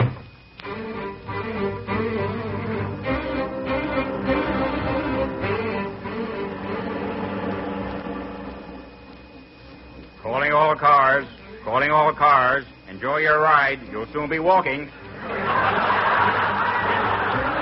That is all.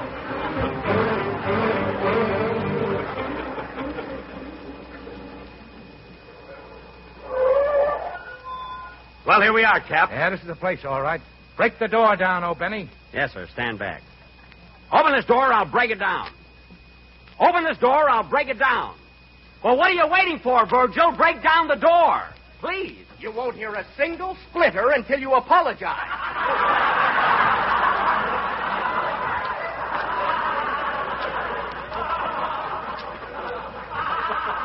All right, I'm sorry I bawled you out. Now go ahead with the door.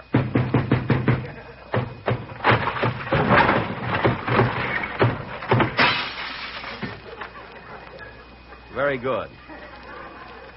Well, who's this? Good evening, gentlemen. Did you ring? Ring? This guy's the butler, Cap. I know who he is. Now listen, you, where's the body? That ain't a bearskin rug grinning at you. That's Mr. Frightwig, all right. And he's laying there just the way he was shot. Oh, for goodness sake. Some tough guy. I bet anything he faints. What was that? Well, come on, Humphrey. Find out who done it. Just a minute, miss. Who are you? I am Fifi, the French maid. Oh, yeah? Now listen, Fee. My name is Fifi. Well, I'm in a hurry. Sit down, will you? Say, let me talk to her, Cap. I speak the language very fluent. Fluent? Now listen, Fifi. What do you know about this murder? Je ne sais rien du tout de ce meurtre. Je suis seulement la bonne ici. Et naturellement, je ne l'ai pas commis. Oui, oui. Je ne suis dans ce pays que fort peu de temps et je ne connais pas beaucoup de monde. Je mène une vie solitaire. Oui, oui. J'aimerais bien un rendez-vous avec un Américain. Voulez-vous me rencontrer at the corner of Sunset and Western at 8 o'clock? What'd she say, Harris? I don't know, but I'll be there. So will I. She must have a friend. Fine policeman. Why don't you get on with the case and grill Mrs. Frightwig? Where is she? Here she comes now!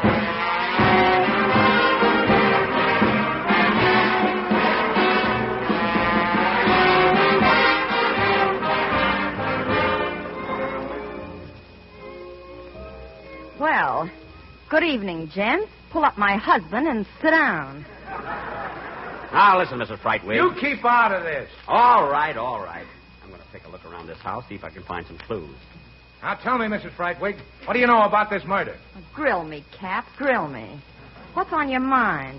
Now, I want the truth. Did you shoot your husband? Couldn't have been Cupid. There's no arrows in him. I don't believe you killed him, Mrs. Frightwig. And we're going to stay right in this house until we find out who committed the crime. Okay, boys, how do you like your eggs? Say, Cap, I just heard a noise in that closet. A noise? Yeah, there's somebody hiding in there. It might be the murderer. Let me have your gun. I didn't bring it with me. Here, take mine. Now, thanks. Now, listen, you. We know you're in that closet, so come out. And come out with your hands up. Come out, do you hear? Hello, fellas.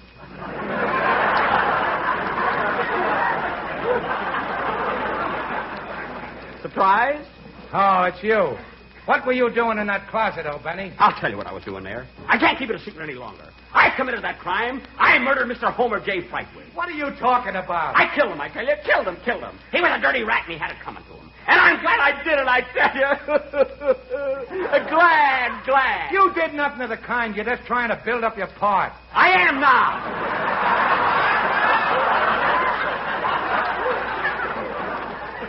Come on, fellas. I confess. Slap the handcuffs on me. Take me to jail. What are you waiting for? What a ham. Come on, Mrs. Frightwig. Let's you and I go out and have a cup of coffee. Okay, Kathy. I'm going with you. No, you can't go until you arrest me. I'm a killer. Do you hear? A killer. And I also committed the... Oh, nuts. Well, I'll be darned. Hey, where did they go? They went out for some coffee, Mr. Frightwig. Oh. That stupid Bogart doesn't believe I killed you. Well, that's the way it goes. Yeah. Say, do you play gin rummy? Sure. Well, lay down and start dealing. Okay, hit it, boys.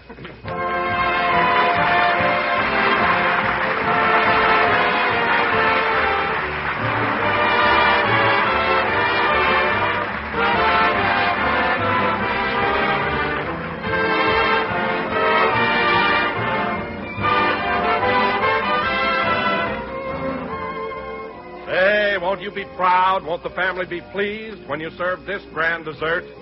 Imperial Peach Mold, a swell Jell-O treat that's bound to win you compliments galore. Yet a treat that's delightfully easy to make. All you do is simply dissolve 1 package of orange Jell-O in 1 pint of hot water and peach juice and chill until slightly thickened. Next, fold in 1 cup of canned sliced peaches drained, or if you wish, a box of quick frozen sliced peaches, freshly thawed. Then mold and chill until firm. And there's a mighty attractive, mighty good dessert. Delicious blend of juicy golden sliced peaches and bright, shimmering orange Jell-O. So get a can of sliced peaches or a box of quick frozen sliced peaches from your grocer tomorrow and combine them with orange Jell-O for a really delightful treat. But be sure you get genuine Jell-O, friends, because Jell-O's new locked-in flavor gives you extra richness, makes Jell-O more tempting and delicious than ever.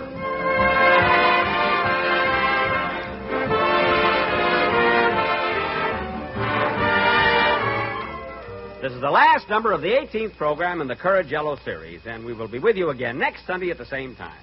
Well, Humphrey, thanks very much for coming up here tonight. You kind of took over the program, didn't you?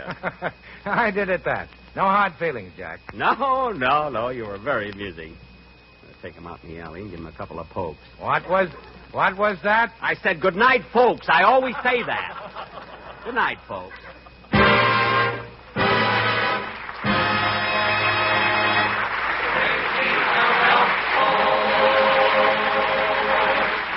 Humphrey Bogart appeared on our program tonight through courtesy of Warner Brothers Pictures.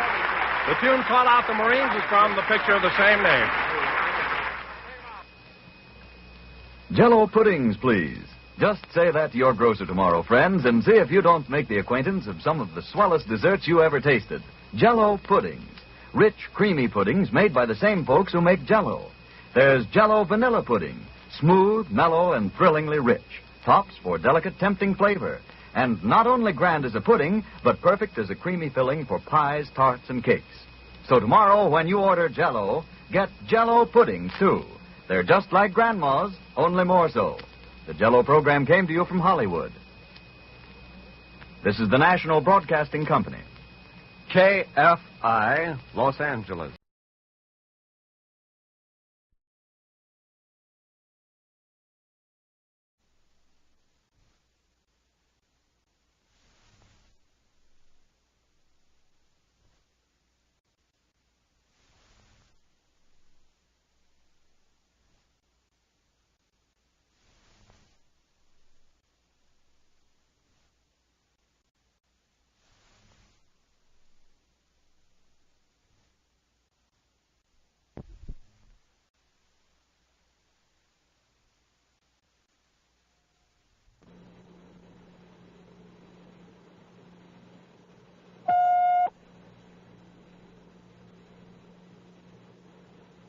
I'm Rod Serling. You're listening to the Zero Hour. Rest your eyes.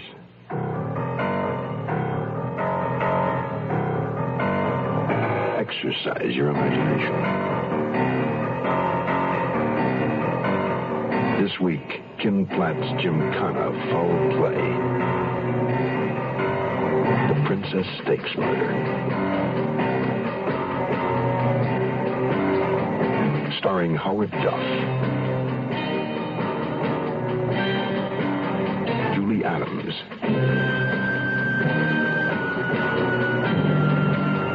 and Ray Danton.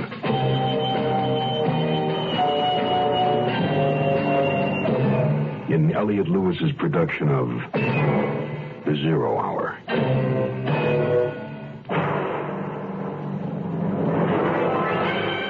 The Mutual Broadcasting System presents The Zero Hour. Sponsored in part by Chevrolet and State Farm Insurance. This is The Zero Hour on Mutual Radio.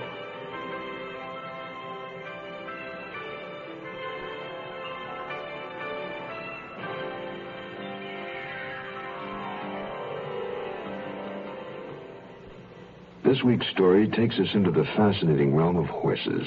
Jockeys, big money, big passions, the racetrack. We are about to meet Max Roper, private detective, and a good one. He's a man with a style. Subtlety isn't part of it. He's a gut reaction operative who acts upon what he calls feelings.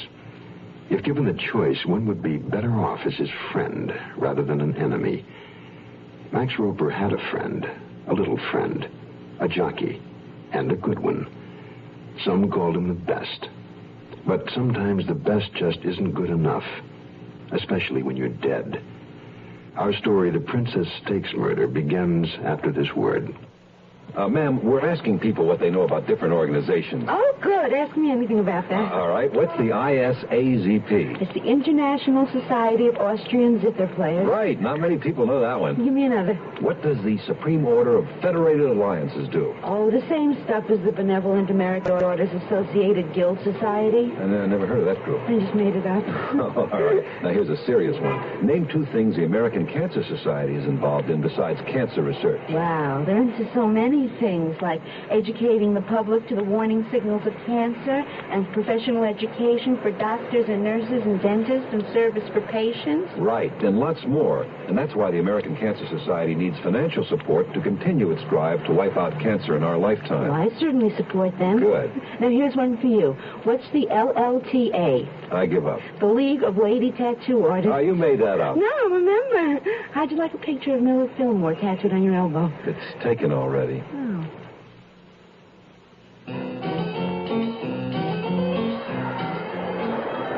They're in the scratch, and Calamity has the lead. Humble Hilda holding back.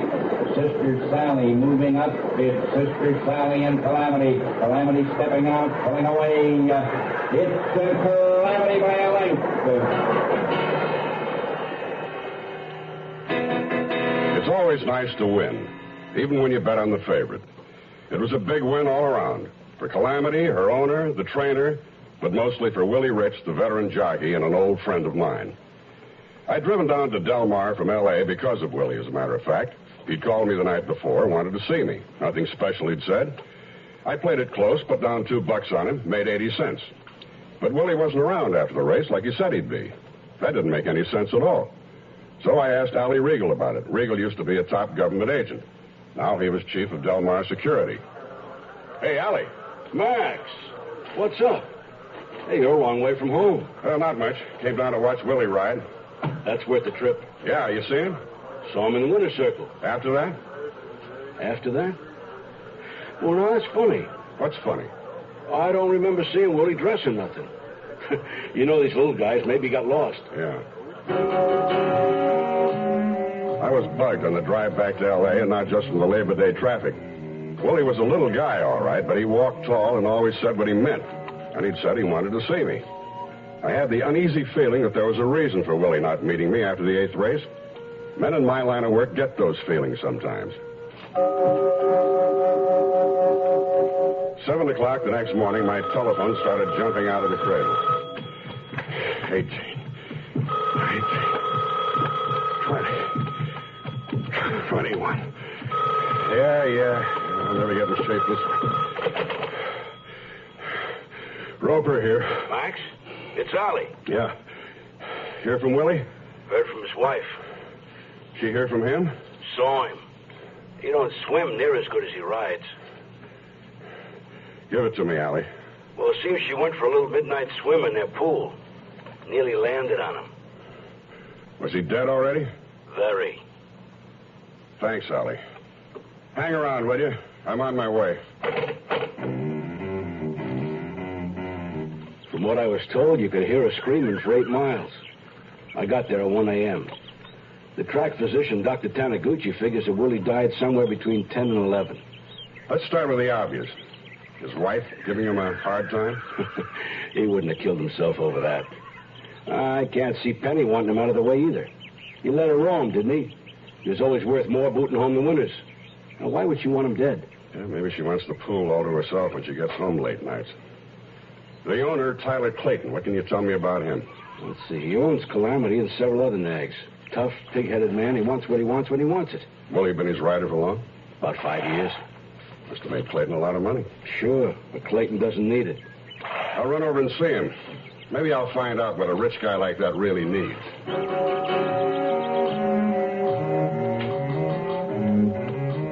Instead of going right to the Claytons, I decided to start with Willie Rich's widow, Penny. Willie's spread was at the end of a humpback dirt and gravel lane. It was expensive. Willie had booted home a lot of winners in his time and could afford the layout.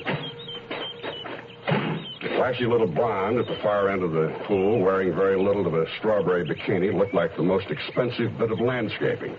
She was wearing enormous sunglasses, smoking a joint. Mrs. Rich, my name is Max Roper. Maybe Willie mentioned my name. We were friends. Everybody that calls says he was a friend of Willie's. Oh, he was a popular guy. Can you tell me anything about it? What's to tell? He's dead, drowned in his own swimming pool. Well, I'm trying to find out who had it in for Willie. Who are you? Private investigator. I'm here because Willie was a friend of mine. I want to find out who knocked him off. That's a crock. For all anybody knows, Willie did it himself. Oh, why would he do that? Ask him. We didn't talk much. A man doesn't kill himself just because his marriage isn't worth it. Why don't you get lost? Maybe somebody was trying to pressure him into something, you know. Maybe they were worrying him. They? Who's they? I was hoping you'd tell me, Mrs. Rich. Go to hell and don't bother to come back. I'll drop in again sometime when you're over your grief. As I approached my car, a man was just getting out of his. Husky, dark-haired, pallid, a clothes horse. His features rough and crude, but not anywhere near his own real personality. We'd never been formally introduced, but I was well acquainted with his reputation. Johnny Cascio, a reliable enforcer for the mob. We brushed shoulders as he walked by, and he flipped his hand in salute. I half expected there'd be a knife in it. If he was a friend of the Widow Rich, he was moving in too fast for my taste. I sat in my car for a minute just thinking. Then I looked into my rearview mirror. Johnny Cascio had stopped. He was standing there, watching me. We know these are times when you're rightfully concerned about the selection and use of a car. As the #1 selling car in America this year, and for 37 out of the last 43 sales years, we felt we should speak up. And one of the things to be said is Chevrolet makes sense for America, especially now. We've always built our cars in response to your needs. And now, when you're asking, should I trade in my car for a smaller one, or does it make sense to continue to drive a regular-sized car, you'll find some satisfying answers by looking to your own requirements and to Chevrolet's line of cars. For the family that needs plenty of room, an Impala or a Chevy wagon offers the same kind of value that a Vega offers the person with smaller needs. And so it goes through the full line of cars and trucks. Even in light of our country's energy situation and the uncertainty that surrounds it, we're producing the cars and trucks that make sense for America. We'll return to our story in a moment. Hello, I'm Johnny Cash, and I've been around this great country of ours enough to know how important it is to get as much education as you can while you're young. If you want to start college or vocational school, this may be your chance. The government wants to give you some money if you have financial need. Can you believe that? Well, it's true. Look into a new program called Basic Grants to see if you qualify. Hurry on over to the county agent, post office, or nearest school for more information and an application form. A basic grant won't give you all the money you need to make it through college or vocational training, but it'll help you get on the road. It could be the most important road you'll ever walk in your entire life. And if you don't feel like walking, just write your name and address on the back of a postcard and mail it to Basic Grants, Post Office Box 84, Washington, D.C., 20044.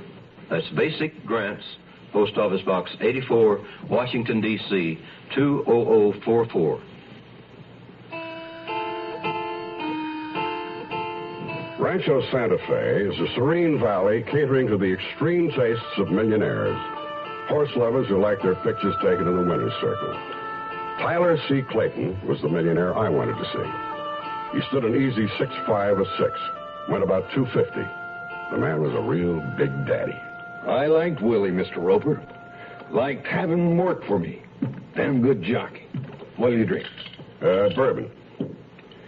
You think Willie drowned himself, Mr. Clayton? Hell no. Why would he do that? Big money winning rider, good for a lot of years. Maybe you can give me a line on Willie's enemies. Enemies? He didn't have a one. Everybody liked Willie. Here you go. Thank you. Somebody didn't. Drowning a guy isn't exactly a demonstration of friendship. Sure wish I could help you. Clayton's eyes strayed past me. I turned my head and saw why. A woman had appeared in the open doorway. A strawberry blonde in her late 30s, quite beautiful, wearing expensive casual threads. As she acknowledged the introduction to me, she put her hand gracefully to her throat. A small gesture that triggered something in my memory. Oh, dear, Perhaps we should speak to Mr. Roper. Mr. Regal recommended him. No, Monica, I don't think there's any need to... Please, Tyler. All right. If you have to, spill it. Mr. Roper, we have a problem. It's Tyler's daughter, Pamela. She's been missing since yesterday. I'm sorry to hear that. How old is the girl? 22. That makes her old enough. Old enough for what? To leave home. She had a beauty appointment, a health spa in Poway called the Gilded Cuckoo. But she never got there. Have you notified the police? No. Any particular reason why not, Mr. Clayton? I'm sorry to hear that. How old is the girl? 22. That makes her old enough. Old enough for what? To leave home. She had a beauty appointment, a health spa in Poway called the Gilded Cuckoo. But she never got there. Have you notified the police? No. Any particular reason why not, Mr. Clayton?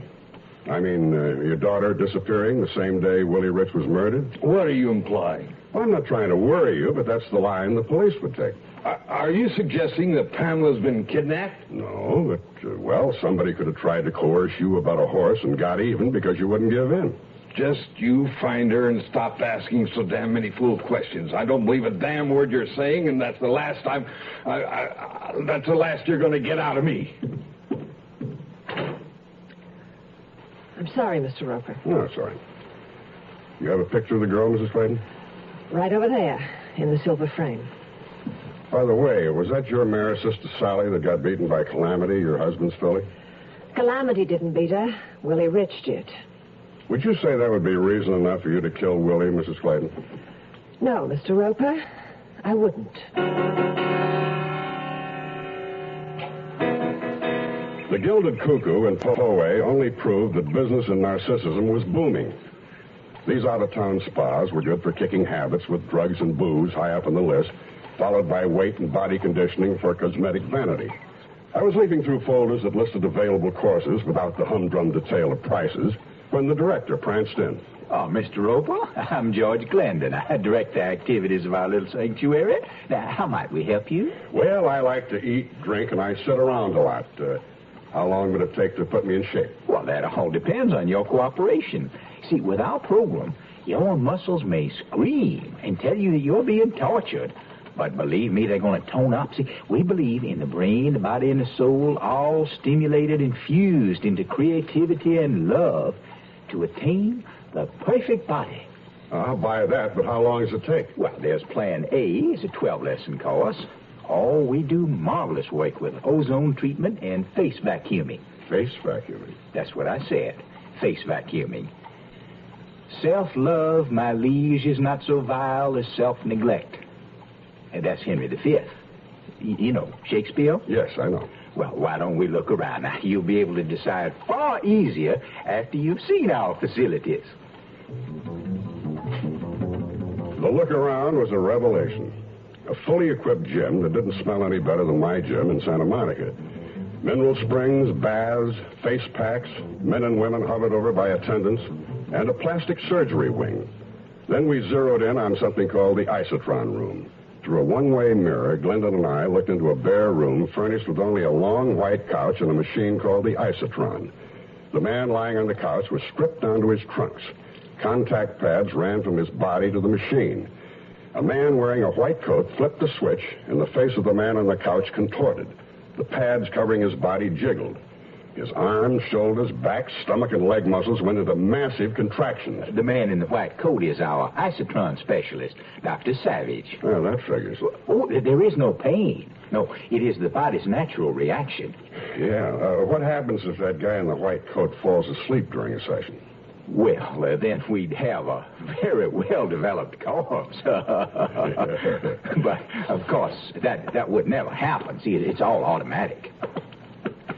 Now, do you perhaps have any questions? Yes, one. It's about Miss Pamela Clayton. Are you a friend of the Claytons? More like a friend of a friend. I understand Pamela had an appointment with her hairstylist yesterday at 10:30, and she canceled out. Would you know anything about it? Is this important? I'd say so. She's been missing for 24 hours. I happened to be in the neighborhood and told Mr. and Mrs. Clayton I'd check it out. Well, then why don't we find out? I'd like to look at your appointment book, Miss Hill. Yesterday morning, you said? Yes, about 10:30. Well, there must be some mistake. Miss Clayton wasn't scheduled for an appointment. See, at 10:30, we have a Mr. H. Masson down for Mr. K. That's Miss Clayton's usual hairdresser. Well, here, see for yourself. Well, thanks. Sorry I troubled you. No trouble at all. I don't suppose we'll be seeing you again, Mr. Roper. Oh, I wouldn't say that. A lot of what I saw here interests me. I might be back sooner than you think. I stood outside as the gilded doors closed behind me. That isopron machine in there, twisting and turning the human being into a shapeless mass. Whether it built muscles or not, I didn't know. But there was one thing I was sure of. It could tear a man apart. We're number one. We're the largest company, and you don't get to be the largest company unless you're doing a little extra for people. Agent Bill Rich of Logan, Utah, explains why State Farm Mutual is the world's largest car insurer. This is what the consumer feels, and you know that if the consumer feels State Farm is number one, it's got to be on two things, service and price. And if you're not competitive in both of these areas and do the job, the customer is not going to rate them where they have. We're number one. We only got there because we were most competitive, or as competitive as anyone, and because we're there to serve. Service and price. That's what car insurance value is all about. And there are two good reasons to see your nearby State Farm agent now. Like a good neighbor, State Farm is there. The Zero Hour continues after this. I'd like you to ask yourself a personal question. What do you feel when you meet a handicapped person? Pity? Admiration? Fear? Are you from the school that teaches a stiff upper lip, try harder, fight, don't let anything stand in your way, do it? Do what? Learn a skill? Go to school? Develop confidence, self-respect? Then get turned down by a landlord who doesn't believe you'll pay the rent? By an employer who never hired the handicapped before and who isn't going to risk it now? If we don't believe in the handicapped, then how are they going to believe in themselves? Unless we recognize that they're human beings with feelings, with skills, with a sense of responsibility, then we're adding a handicap that they can't overcome.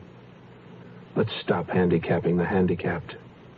This public service message brought to you on behalf of the Department of Health, Education, and Welfare and the Advertising Council. The sun warmed my back. Horses stomped lazily in their stalls. I was looking for Joey Zale, a jockey that had been thrown only once, and that one time enough to end his career. I found Joey Zale cleaning a stall. I noticed his hands as he lit a cigarette. They were huge. Above the waist, Zale was a middleweight. Only his crippled legs were pipe-stem thin. His face and body carried a twisted snarl. You Joey Zale? Yeah. What are you, the heat? Private Dick. Willie Rich was a friend of mine. Too bad it didn't do him any good. Can we talk? Talk. Do you think Willie killed himself? If he did, he could have done it right here. He didn't need no pool. He hated water. Could he swim? It's hard if somebody's holding your head under. Good point, Joey. Who did it to him? I heard of you, Roper. I know you're seen. Hell, if you don't know who did it to Willie, we all got trouble. I need a lead, Joey. Anything. Anybody. You got one already. Willie's wife? I don't think so. You've been to Clayton's, haven't you? You mean the daughter, Pam? Now you're cooking. Only don't ask me why, because I don't know. Were they close? Willie and Pam Clayton? That's your business. Find out. Joey Zale was right. It was my business.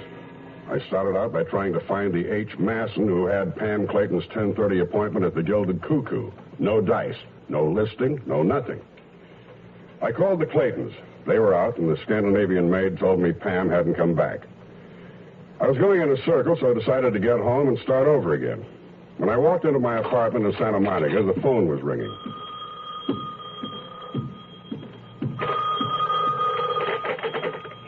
Roper here. Max, Allie Regal. Say, I heard something about Willie and Pam Clayton. Like what? Like maybe they had a thing for each other? So I've heard.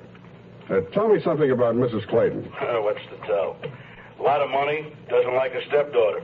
Yeah. Something else, Allie. I got the strangest feeling I know her. Of course you do. It's Monica Moore. Pretty big movie star 15 years ago. Mostly B pictures. Her career went down the drain. Men, mostly. A lot of booze, maybe some drugs. A few bad marriages. Thanks, Allie. Let me know if you get a lead on Pam Clayton, will you? Yeah, I was going to ask you to do the same. After I hung up, I called on a theatrical agent pal of mine, Sid Pinter. Asked him what he could tell me about Monica Moore. I struck gold. He had a complete file on her. A stack of old 8x10 publicity stills. She's been out of pictures a long time, Sid. How come you have these photos? Me, I'm a string saver. I save junk, memories. This picture, who's the guy with her? Oh, that's Johnny Hunter, her first husband.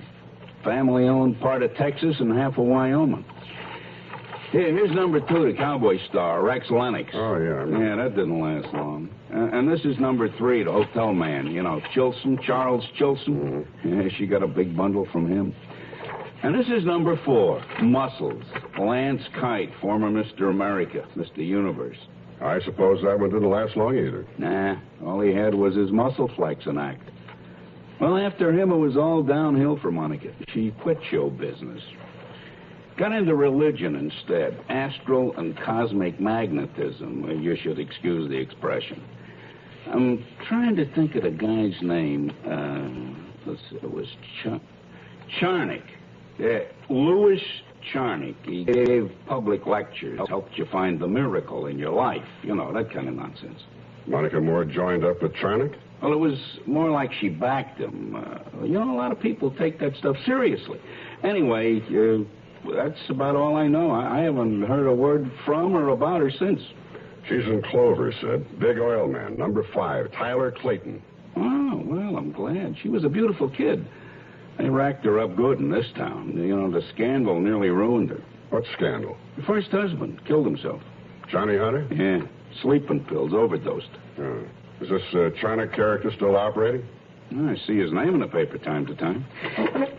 Thanks, Sid. See you around. Yeah, well, don't thank me. Every time you come here for some cockamamie information, somebody jumps you and knocks your head in. Not this time.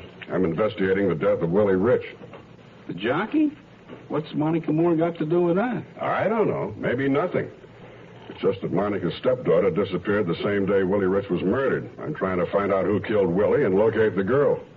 You should live so long. I was nursing a beer in my digs a little later, and I was flipping through the entertainment section of the local sheet, wondering how I was going to kill the evening, when I came across the ad. Charnick, tonight, Wilshire Playhouse, 8 o'clock. There was a picture of Charnick on the wall in the Playhouse lobby. He looked young, tall, dark, and handsome.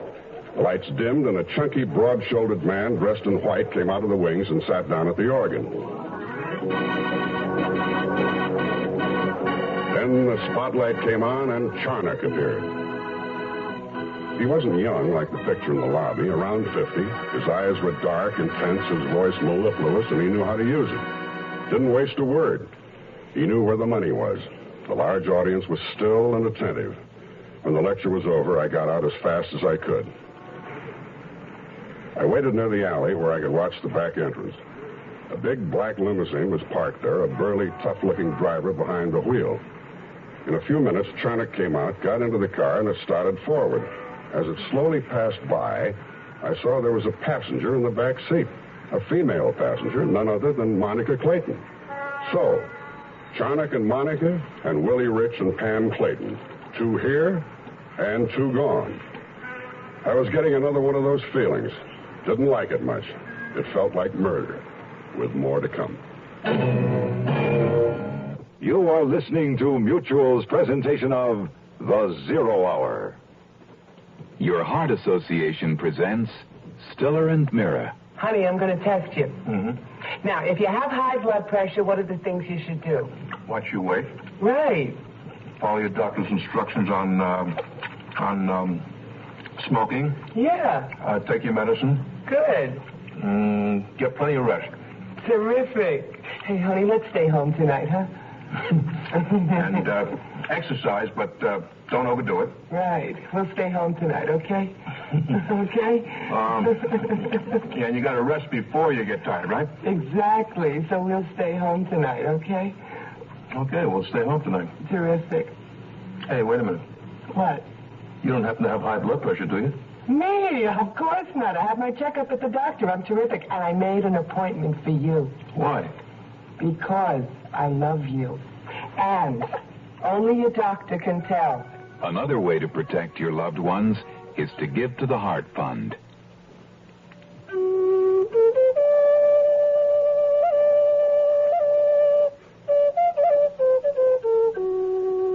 There was a time when the rivers, the earth, and the sky of America were pure. A time when the only American was the Indian. Today, America is suffering from pollution. But the problem isn't hopeless. We can protect the natural beauty of America if you get involved. Something as simple as using the fuel rated most efficient for the engine of your car. Or planting trees to help purify the air and prevent soil erosion. Or starting a compost heap instead of burning leaves or trash. People start pollution. People can stop it.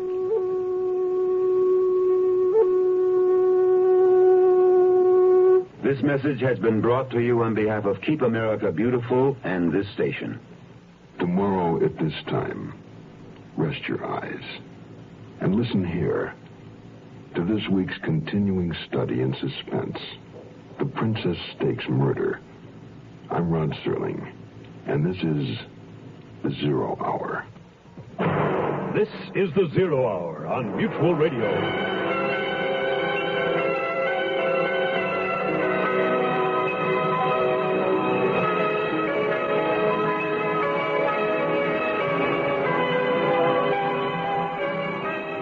Been listening to The Zero Hour, a presentation of the Mutual Broadcasting System in association with Hollywood Radio Theater, heard every weekday at this time.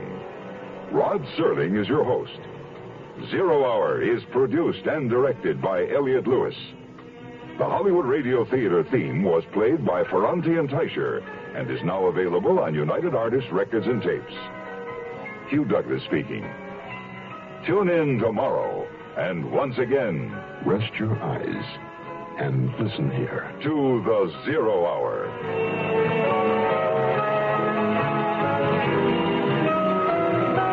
This is the Mutual Broadcasting System.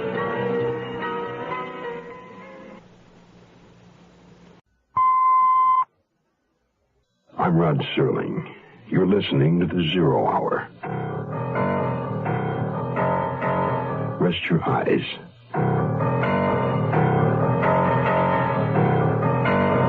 Exercise your imagination.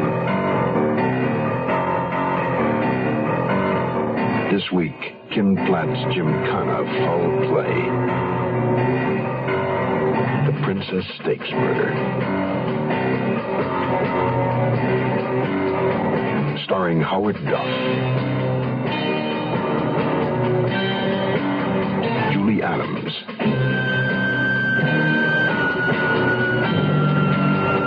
And Ray Danton.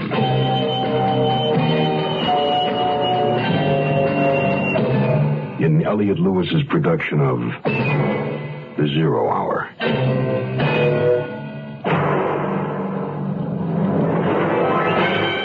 The Mutual Broadcasting System presents The Zero Hour. Sponsored in part by the makers of Quaker State Motor Oil and the Ford Motor Company. This is The Zero Hour on Mutual Radio.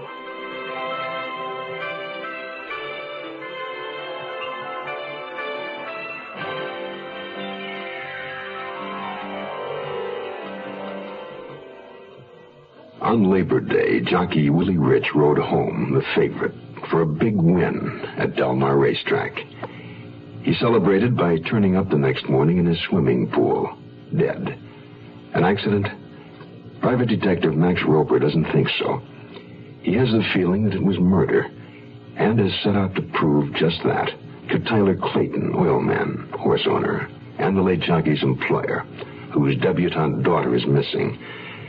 To Clayton's wife, Monica, a former B-picture movie star with a string of ex-husbands and an involvement with a metaphysical quack named Louis Charnock.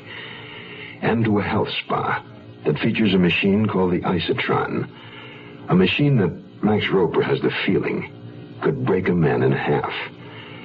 The Princess Stakes murder resumes after this message.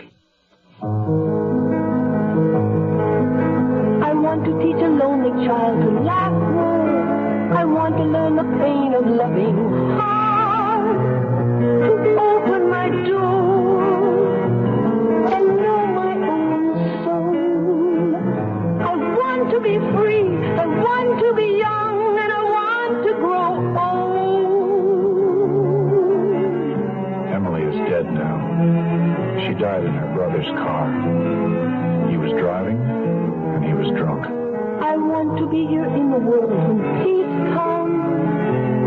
Silence the drop, because I want to grow old. Stop driving drunk. Stop killing each other. Write to Drunk Driver, Department Y, Box 1969, Washington, D.C.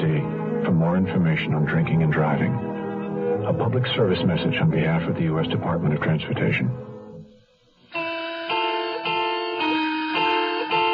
It was Tuesday morning, and I was back at the EPT offices on Wilshire Boulevard, EPT meaning Emergency Procedure Terminus.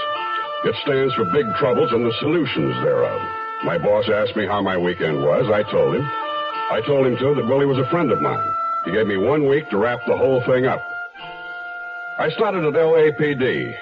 Captain Scott, head of bunco and forgery, didn't keep me waiting, and I didn't waste his time. Charnock? Louis Charnock? We've had an eye on him for 20 years. There have been a few complaints, but nothing we could hit him with and make it stick. You know this town, it's always gone for quacks and saviors. What kind of complaints? Then again, you'd be surprised how many people swear that Charnock's given them inspiration and reason for living. I repeat, what kind of complaints? Standard. He gets good play with donations. There's another man in the operation, Wesley Dorn, works with Charnock. Does bookings, takes care of travel, publicity, promotion, greets the little old ladies, plays the organ background music. Yeah, I saw him. Chunky, broad-shouldered, dressed all in white. What about him? Well, Dorn handles the money end. Keeps Charnock always in the clear. Always? Well, we nearly had him nailed 7 years ago. Dorn or Charnock? It doesn't matter. I see it as Charnock's operation. Anyway, 7 years back, a fella claimed Charnock broke up his marriage. Claimed a 529. Extortion? Yeah. But the wife refused to sign the complaint. The guy claimed that half the dough his wife shelled out was his. Community property. Sounds more like a civil action. Did he get half the money back? It was his wife's income. He wasn't working. Apparently, he settled out of court. The guy ever get his wife back? Nope. What was his name? You might be able to give me a line. Lance Kite. Number 4. Do you have Kite's last address in that file? I'll write it down. Okay. Now to get back to Willie Rich. I checked with homicide. So far, his death is listed as an accidental drowning. I'm trying to prove otherwise. And I got another problem. Pam Clayton, missing heiress. Here's her picture and statistics. Girl that pretty ought to be right up your alley, Roper. Shouldn't take you more than a few days. How do you figure? I haven't got much to go on. Sure, yeah. Incentive. Lance Kite had moved from the address he'd given the bunco squad. He was now living in an apartment house in a ratty section of West Los Angeles with a good view of the city storm drain. Whatever Monica's out-of-court settlement had been, it was no windfall. Yeah. I'd seen his picture and knew he was ex-Mr. Universe, but still I was not prepared for his bulk. My height, but a 50-inch chest. Life had got to him, though, and booze. I could see it in his face and smell it on his breath. He was still big, but soft and flabby now, maybe 10, 20 pounds over his best. He needed to shave, his eyes were red, and he wasn't cheerful. What do you want? Lance Kite? What about it? Mind if I ask a few questions? It's private business. Can we talk inside? I talk good right here. I'm trying to get some information about Louis Charnock. I believe you registered a complaint against him with the Bunko Squad. You were married to Monica Moore at the time. Who are you? Name's Roper, private investigator. I understand she left you for Charnock. I'm trying to find out if he's on the level of running a racket. I'd like to nail him. You wouldn't mind that, would you? I'd have to think about it. Okay, no hurry. I heard you dropped your complaint suddenly. Mind telling me why? Sure. It's none of your business. Is that clear enough? Fine, first rate. Thanks for your time. Now, hold it. Did Monica send you? Monica? No, But you seen her around? Yes. Maybe you'll see her again, Maybe you can give her a message for me. Maybe. Okay. Give her this. A heavily muscled 20-inch arm launched from deep in his living room in a long, sweeping arc at my chin. It should have torn my head off, but my old judo and karate instructor had prepared me well for just such chance encounters. I moved my head to the right and used left forefist upper block, revolving my blocking arm in a short counter arc. Inverted fist strike to the spleen, and Kite sagged and retched. I caught all the fumes from his morning's worth of beer. He was set up perfectly for a rising elbow strike, but I was fascinated by his long, vulnerable jaw and tagged him on it to find out if it was glass. It was. And Kite sat down with a look of hurt surprise. I dropped my business card under his gaping mouth. Drop around and see me, Kite, when you feel better. A woman had come out of a neighboring apartment. She stood staring, disbelieving how anyone could drop an ex-Mr. Universe. I summed it up for her in one word: incentive.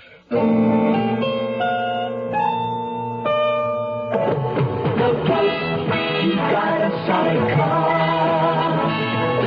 For Torino, here's a solid car. To the mountains, to the sea, for transportation to exciting places. Look close. It's the solid Ford Torino for $74. This is the spirited mid-size car, restyled with a new front end, opera windows, and luxurious new interiors. So get in, slam the door, and go. This is the solid mid-size car that says excitement for $74. Look close, you got a solid car. For Torino, here's a solid car. Riding down the road in style, smooth and quiet by the mile. Look close, you got a solid car. The solid mid-size Ford Torino for $74. The closer you look, the better we look. We'll return to our story in a moment.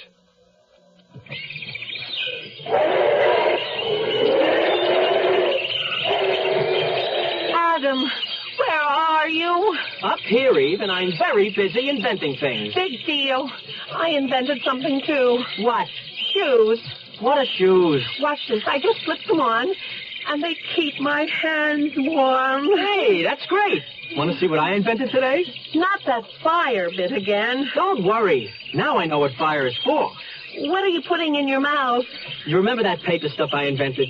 Well, it's wrapped around some chopped up leaves I call tobacco. You're weird, Adam. I set fire to the tobacco thing and puffing the smoke. What's wrong with your invention, Adam? Lots of things. With that fire thing, you're hot stuff. You know something, Eve? I think you just invented the first bad joke. This history lesson was brought to you by your American Cancer Society, which says smoking is a drag. I phoned the box office at the Wilshire Park Playhouse. The attendant hesitated when I asked where Mr. Charnock was living while in town. I explained it concerned a large donation to his cause. I got the address. The Regency Arms is a good apartment hotel off Wilshire along the old Miracle Mile. The clerk told me Charnock had the penthouse. A small self-service elevator worked its way to the top. The suite had double doors.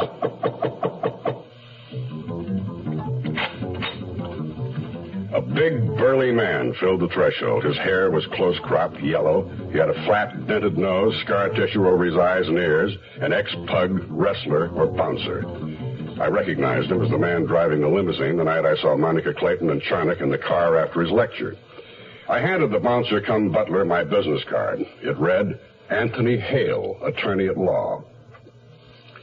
Tell Mr. Charnock about a donation Mrs. Casper may have called. It concerns her estate. I'll wait. The big bruiser didn't say a word. Just walked across the sitting room to a closed door at the far end, knocked, and entered. While I waited, I studied the brochures on psychic power and cosmic thoughts and was deep in reading how to create my own good luck when the door opened. The bruiser summoned me by tilting his anvil-shaped head. Mr. Hale, it's difficult for me to see people without an appointment. My time is limited. There are so many in need. I understand, Mr. Charlie, but the matter of Mrs. Casper's estate concerns you. I have with me an affidavit signed by Mrs. Casper. Mrs. Casper, I don't believe I've seen her name in our guest book. The matter of her will is sensitive, and I'm sure you understand. There's the utmost need for discretion. You say that Mrs. Casper has come to my lecture? Many times, but she's never given her correct name. Family, you understand? Yes, but why all this caution? Very well. Quite bluntly, Mrs. Casper does not have long to live. Her death is not only predictable, but imminent. Her bequest to you must be anonymous because the present heirs would not welcome this dispersal of the estate they somehow conceive of being their rightful inheritance. Well, that presents no problem. But there was a good deal of notoriety about that other woman once, wasn't there? Let's see. Her name was, Monica Moore, yes, the former movie star. The matter of her husband's contesting the disposal of her monies. Remember, it was all in the papers, Mr. Charnock. One moment, please. Our cosmic thoughts are not in tune. Let me concentrate a moment.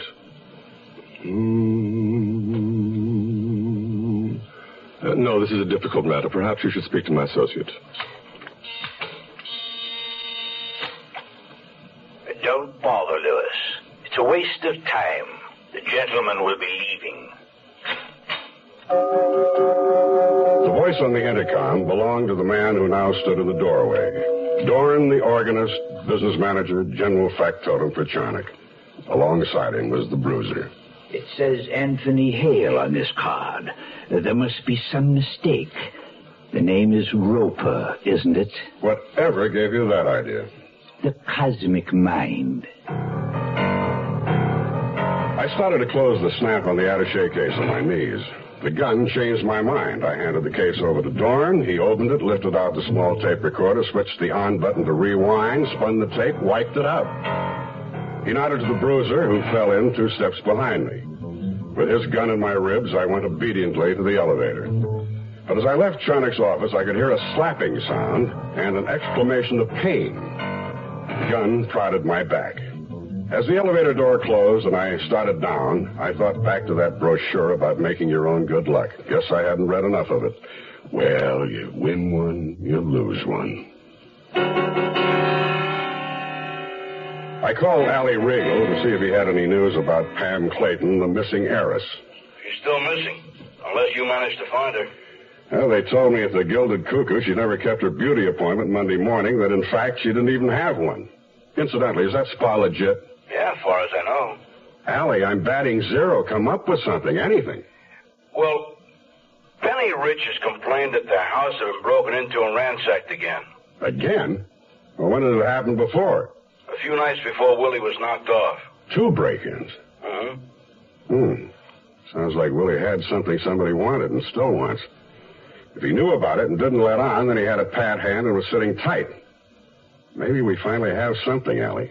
Motive. I hung up and wondered if the first ransacking of Willie's house had been the reason for his calling me. It was a new element to consider. I thought about that and suddenly thought about something else I should have thought about and hadn't. I called the Gilded Cuckoo, but the regular receptionist wasn't there. The gal I talked to had just been transferred from therapy. I remembered her. The regular girl, Bonnie Burns, was on vacation, she said. Left Monday. I explained it was important that I reach her and got her address, Tahoe, the Totem Lodge. Did Pamela Clayton have an appointment at the Cuckoo Monday morning, Labor Day? Sure. Monday's her standing appointment. Hairstyling with Mr. K. She came in right on time. Oh. Then a Mr. H. Masson didn't take her place? No, never heard of him. Uh-huh. Well, was Mrs. Clayton ever a patient under treatment for anything? You'd have to ask Mr. Glendon about that. We're not allowed to discuss... I'd like to fly up there tonight, get a statement from you. Tonight? Crazy. I I look forward to it. Bonnie, do you always take your vacation at this time? No, but I was overdue, and all of a sudden they said business was slow and I should take off. Would that be Mr. Glendon? Yes. You know him? When did he decide it was all right for you to start your vacation? It was Monday, Labor Day, right after lunch. Hey, you sound sexy. Ask me the questions when you get up here. You, look as good as you sound? Better not depend on it. Try cabin 5 when you get here. We'll find out. When I got to the Totem Lodge, cabin 5 had the light on and the door open. It seemed a nice, hospitable gesture. I knocked on the door. Bonnie? I got that odd, cold feeling and walked in. I took Pam Clayton's photo from my pocket and was disturbed by her resemblance to Bonnie Burns. Same age, similar coloring. They could have passed for sisters. I stared at a blonde wig set up in her dressing table and wondered if she'd worn it recently. She wasn't wearing it now. Bonnie Burns was a redhead, and the redhead was dead, sprawled on the floor in a pool of her own blood, a long knife buried in her back.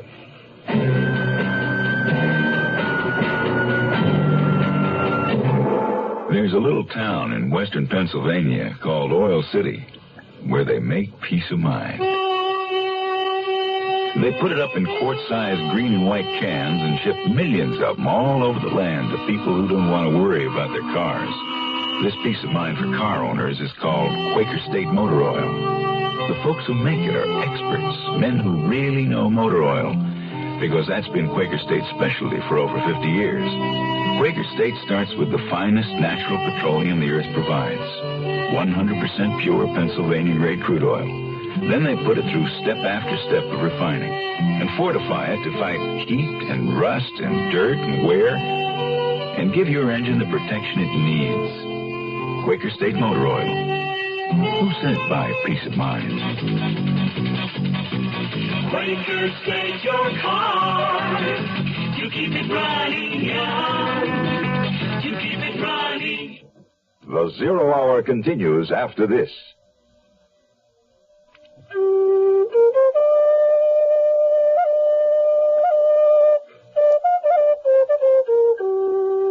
There was a time when the rivers, the earth, and the sky of America were pure. A time when the only American was the Indian. Today, America is suffering from pollution. But the problem isn't hopeless. We can protect the natural beauty of America if you get involved. Something as simple as using the fuel rated most efficient for the engine of your car. Or planting trees to help purify the air and prevent soil erosion. Or starting a compost heap instead of burning leaves or trash. People start pollution. People can stop it.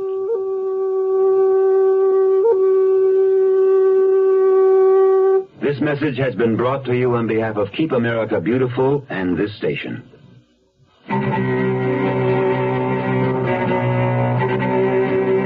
The local sheriff's office said they'd get a man out. I flushed a cab to the airport and learned there'd been earlier flights out to Reno, San Francisco, and Vegas. The killer needn't have waited around for me, but I had the feeling, one of those feelings, that the killer would be on my flight back to L.A. The plane was fueling up on the runway. 6 other passengers boarded the plane, 2 women, 4 men. One of the women had the seat next to her piled high with bags, baskets, containers of all sorts. I put her down as a grandmother visiting a newly married daughter with a lot of groceries for the family. The second woman was dark and bulky, her face half covered with a scarf and wearing a thick, high-collared coat. She constantly hummed and talked to herself as she stared out the seat window. She had a big ball of wool in the seat and knitting needles, scissors, and magazines. Another nut going to join the relatives. I spoke to the men, an elderly reverend gentleman, long retired from the cloth, he said, out of Tahoe City. The second was a chubby salesman of electric lighting fixtures who had negotiated a big deal on animated neons with the large casinos. The third, a ranger from Sequoia National Park, quitting the service after 20 years. The fourth was a Saturnine dental surgeon from San Diego who said he was dying of cancer at 43. He looked older. I was the 7th passenger. The only one aboard who looked like a murderer. Well, sometimes those feelings are wrong. I knew I had the feeling, but maybe this was one of those times.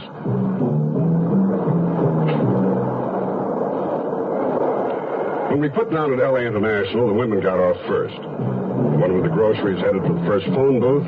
The humming eccentric with the knitting needles went for the ladies' room.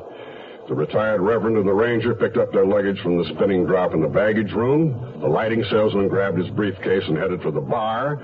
The dental surgeon and I went directly to the exit and cab stands. I let him have the first one that came along because he was dying and in more of a hurry.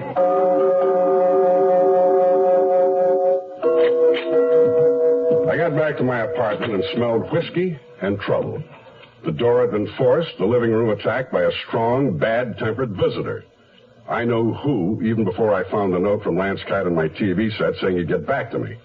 I pulled the place more or less together, had a few drinks, and went to bed. Even in my dreams, I ran around, knocking on the wrong doors, bumping into things, stumbling over dead bodies. Willie kept following me, asking me when I was going to solve his murder.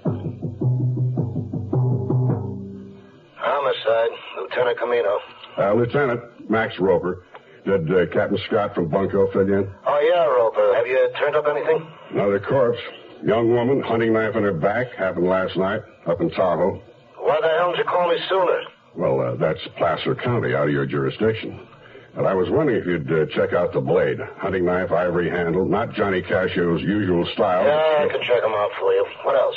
Louis Charnock. Has he killed anybody? I'd like to believe it. But so far, he just seems guilty of perpetrating fraud. I'm getting nowhere fast on this caper. Can't seem to close in. Oh, what do you expect, hot shot? You want to break it in 3 days? You know better than that. Get off your tail, do some legwork. Jim Kilburn was one of the new breed of young whiz 10%ers, an agent who handles athletes. Willie Rich had been one of his superstars.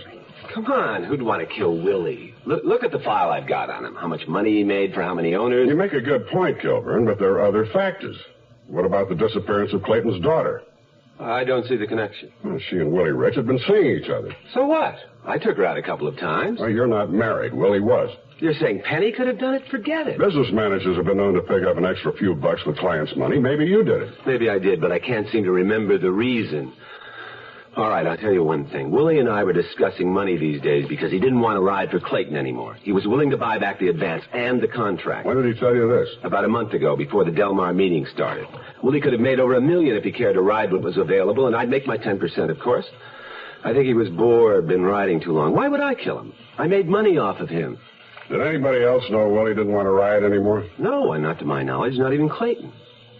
Where were you on Labor Day, Kilburn? Not killing Willie. I was in San Francisco negotiating a deal. All day? All night? What hours are you interested in? I understand he was killed at 10. I was at L.A. International at 8:05.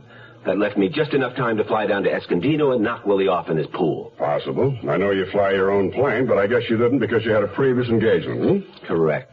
You're not going to tell me it was with Pam Clayton. I'm not telling you not a damn thing. How high up are we? 23 floors. Why? Either you tell me where you were after 8 Monday night, or I'm going to throw you right out the window. What are you, some kind of psycho? Let's find out, shall we? No, wait. I'll tell you, but look, I wouldn't want it to get around. My lips are sealed. If this gets out, I will sue you for defamation. I'm waiting, Kilburn. I was at the Golden Grotto. Oh, I didn't know you were gay. I'm not. I needed Jess Haywood's signature on a contract. You mean Haywood, the quarterback? I swear, if you spread this around... One more thing. Did Willie ever go to the Gilded Cuckoo, that spa in Poway? Yeah, I think so, once in a while, to take off a few pounds. What's the connection? Maybe Bonnie Burns, a receptionist. I found her murdered last night up at Lake Tahoe. Knife in her back. Oh, my God. Look, I wish I could help you. I really do. Here, take this list. People Willie worked for, wins, losses... Kilburn was the color of wet chalk. I left him frantically mopping his brow. There are a lot of owners and trainers on the list he gave me with better records than Tyler Clayton, but Clayton was the only one whose daughter vanished the same day that Willie drowned, and that fact sent me back to the Clayton estate. I eased into the driveway and was starting for the front door. I ducked low, ran around a thick hedge toward the sound of shots. Tyler Clayton stood facing a small outdoor shooting range, firing in a full front dummy. I watched his face. He enjoyed it. I got the impression, the feeling, that Tyler Clayton could kill with no trouble at all. You are listening to Mutual's presentation of The Zero Hour. Where does today's girl learn to be tomorrow's woman? At the movies? On television? Helen, darling, your floors are so shiny. Yes, John. I used Brandex polish just this morning. Brandex. Helen, will you marry me? Somewhere between the super sex symbol of today's commercialism and TV's Brandex image, impending womanhood is alive and well. And where is that somewhere? Wherever there are campfire girls.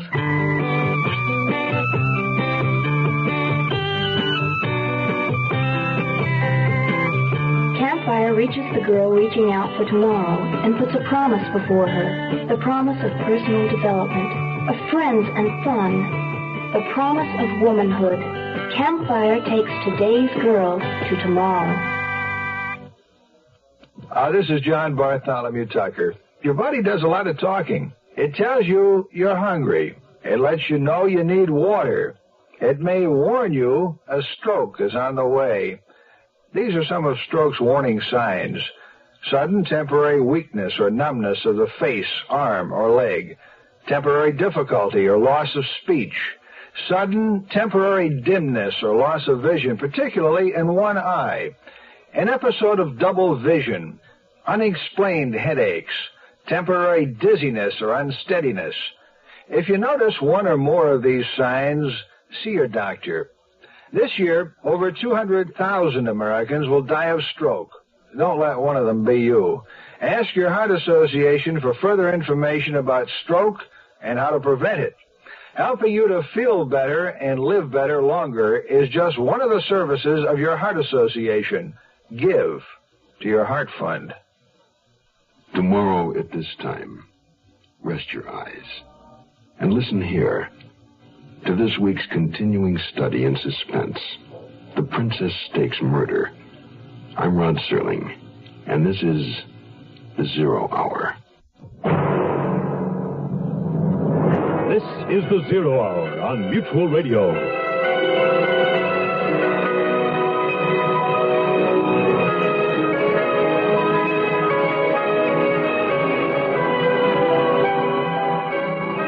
You have been listening to The Zero Hour, a presentation of the Mutual Broadcasting System in association with Hollywood Radio Theater, heard every weekday at this time.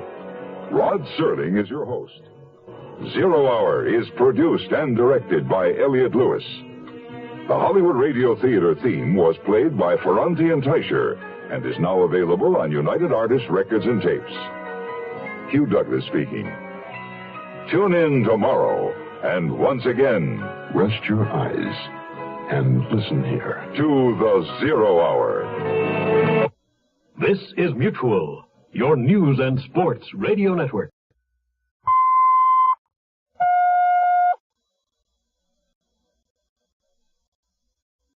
I'm Rod Serling. You're listening to The Zero Hour. Rest your eyes.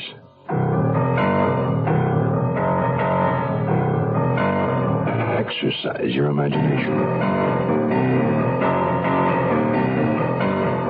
This week, Ken Platt's Gymkhana Foul Play.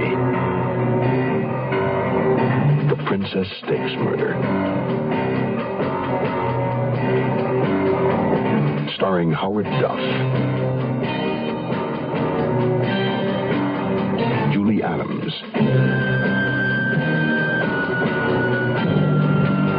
and Ray Danton.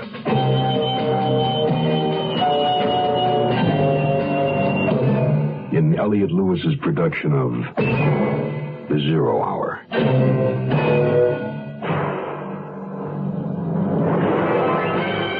The Mutual Broadcasting System presents The Zero Hour. Sponsored in part by the makers of Contact and Chevrolet. This is the Zero Hour on Mutual Radio.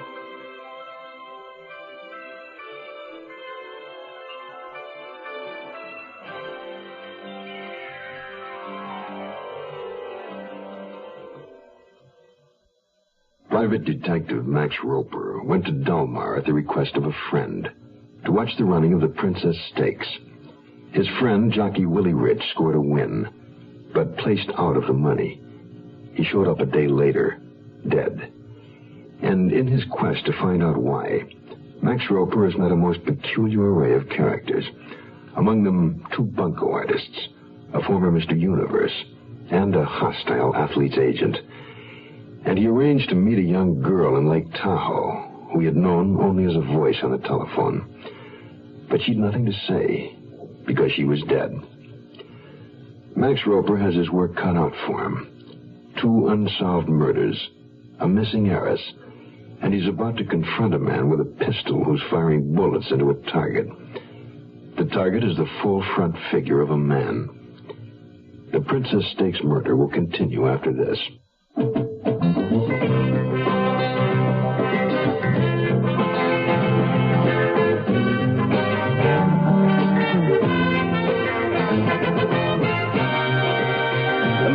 Looking for a few good men who want to learn good jobs. And today, a qualified man can choose the direction he wants to go in the Marine Corps.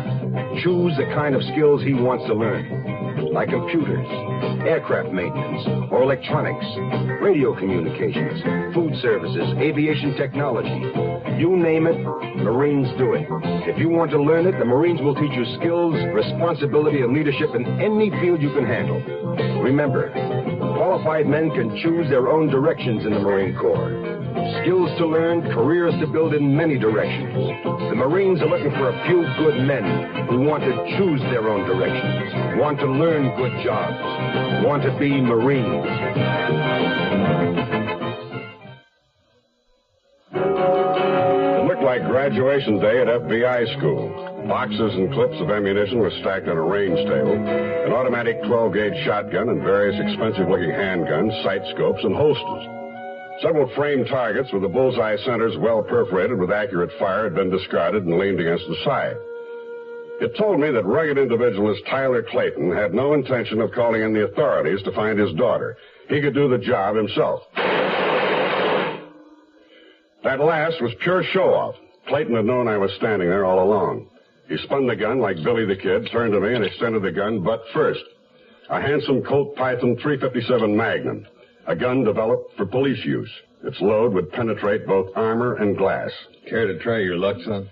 No, thanks, Mr. Clayton. I can't get mad at a target, not today anyway. A drink, then. Now, let's see, bourbon, wasn't it? Heard anything from your daughter? Not a word. Nothing? You got it right, son. Nothing.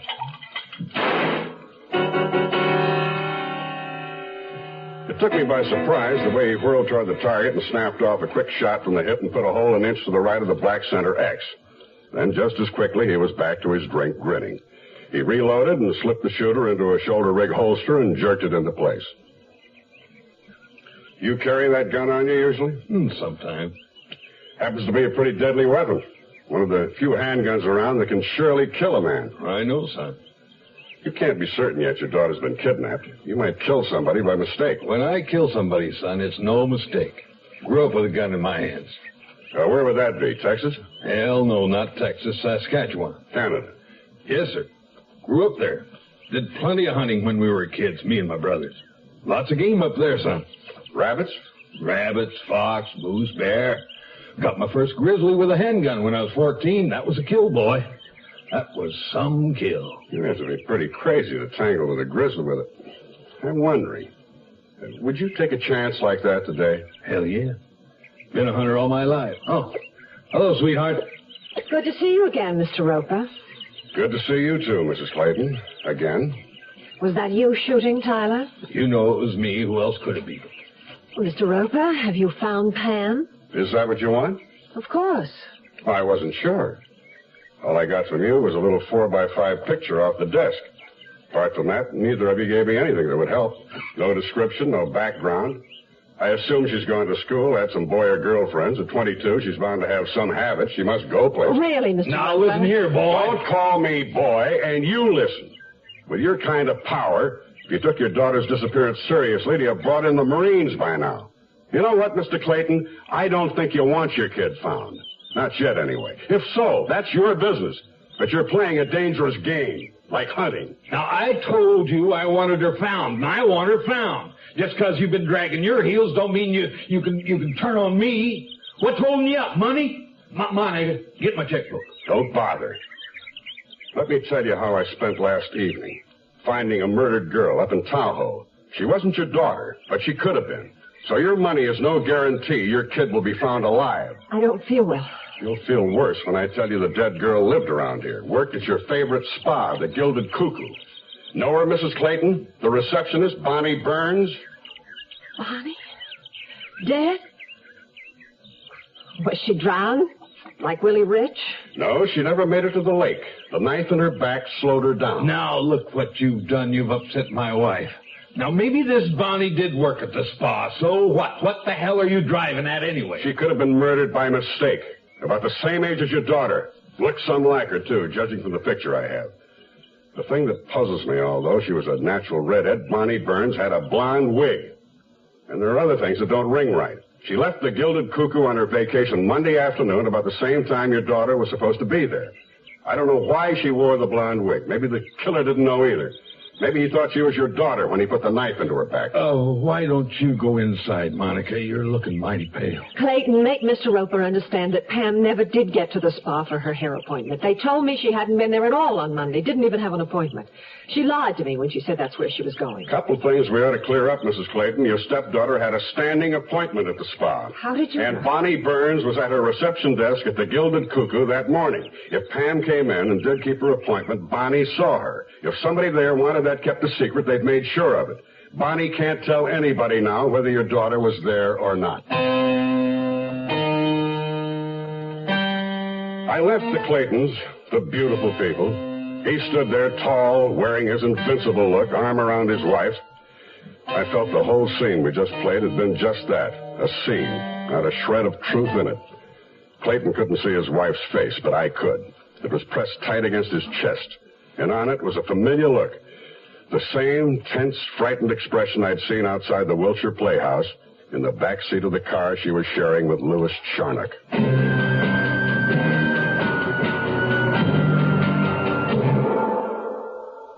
Give your hand to a friend. Give your heart to your heart. Give your cold to contact. The sooner the better. Hey, I'm back.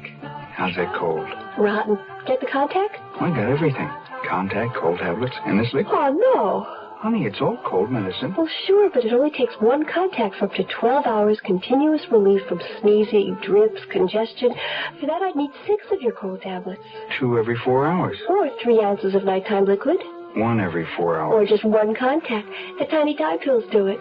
Well, it's all cold medicine. Those others contain antipyretic analgesics.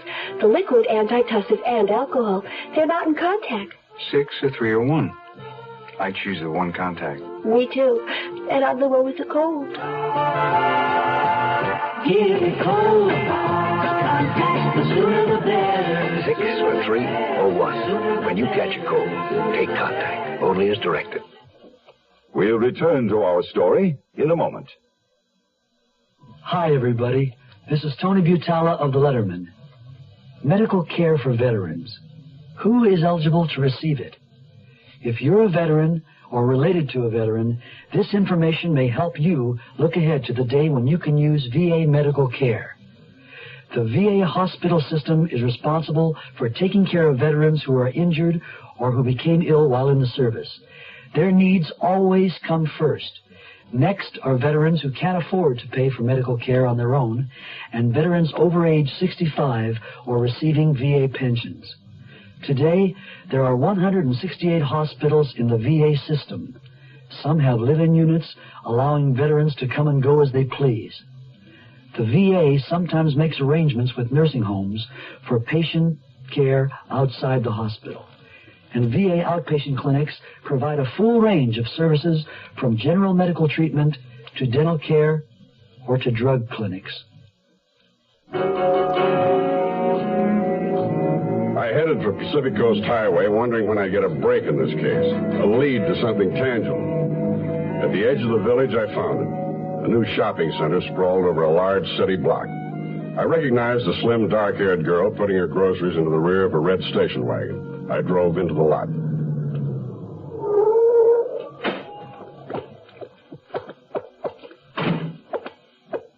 Hello. Aren't you the Clayton's maid? Maid, yeah. Cook, too. And now I'm shopping for dinner. You are the policeman who came the other day, no? Detective. I'd like to ask you some questions, Miss... Pauli Lundgren. You have no word of Miss Pam yet? It would help if you'd tell me about her. What can I tell? I'm working there just past 1 year. Since the other Mrs. Clayton died. Well, what did the other Mrs. Clayton die of? In the heart, I think. You were there when she died? Yes, the last month. My father in Sweden was a doctor, and so I know about being a nurse. I helped out, and Miss Pam liked me, and I liked her, and so I stayed on. Did Miss Pam ever disappear like this before? Disappear? No. She was away to college. She's now just graduated. I thought all Swedish maids said just. They are the ones from Denmark. I see. How did Pam get along with her new mother? It is not right I should talk about the people I work for. I'm trying to help Pam, don't you see? If I can't learn something about her, I have no way to find her. Help me, Polly. Well, I try. Good. Was she unhappy since her father remarried? Not right away, but yes, in a few months. They did not talk to each other so much. Like strangers, I think. Tell me, Polly, has anything happened at the Clayton house recently that struck you as strange, out of the ordinary, different? I do not have much time. I am expected at the house. Polly, please, think. Anything different? Well, there was the letters. They made Mr. Clayton very angry. Letters? When was this? Soon after they got married, after Mrs. Monica came into the house. Addressed to Mr. Clayton? Yes. They came regularly, once a month. Would you know what was in them? How would I know that? Does he read his letters to his housemaid? Try to remember. Was there a return address? No. But they are made from Mexico. This I noticed. A very strange stamp. Uh-huh. You've said Mr. Clayton became angry. Did he say anything you recall? Something. One time. About how he was not going to let somebody twist him around the finger. Did he discuss the letters with Mrs. Clayton? Oh, I have not heard this, but lately they have not been no more. Do you think they may have concerned his daughter? Please, if I do not get back to the house... Just another minute, Polly. There's more, isn't there? More you're not telling me. All right. The telephone calls. At first for the master, but he becomes very angry, shouts loud and hangs up. And later the calls would come again, but this time he would ask for Miss Clayton, Pam. Did Pam speak to the call? Only one time, but just for a moment. Her father heard. He came into the room, red in the face and shouting. He almost breaks the telephone. He puts it down so hard. Then he's telling her she's not to take any more calls from this person. And that's it? And there is some more. A few weeks ago, 2 weeks, a man came to the house, a stranger. Yeah? He's looking around very carefully.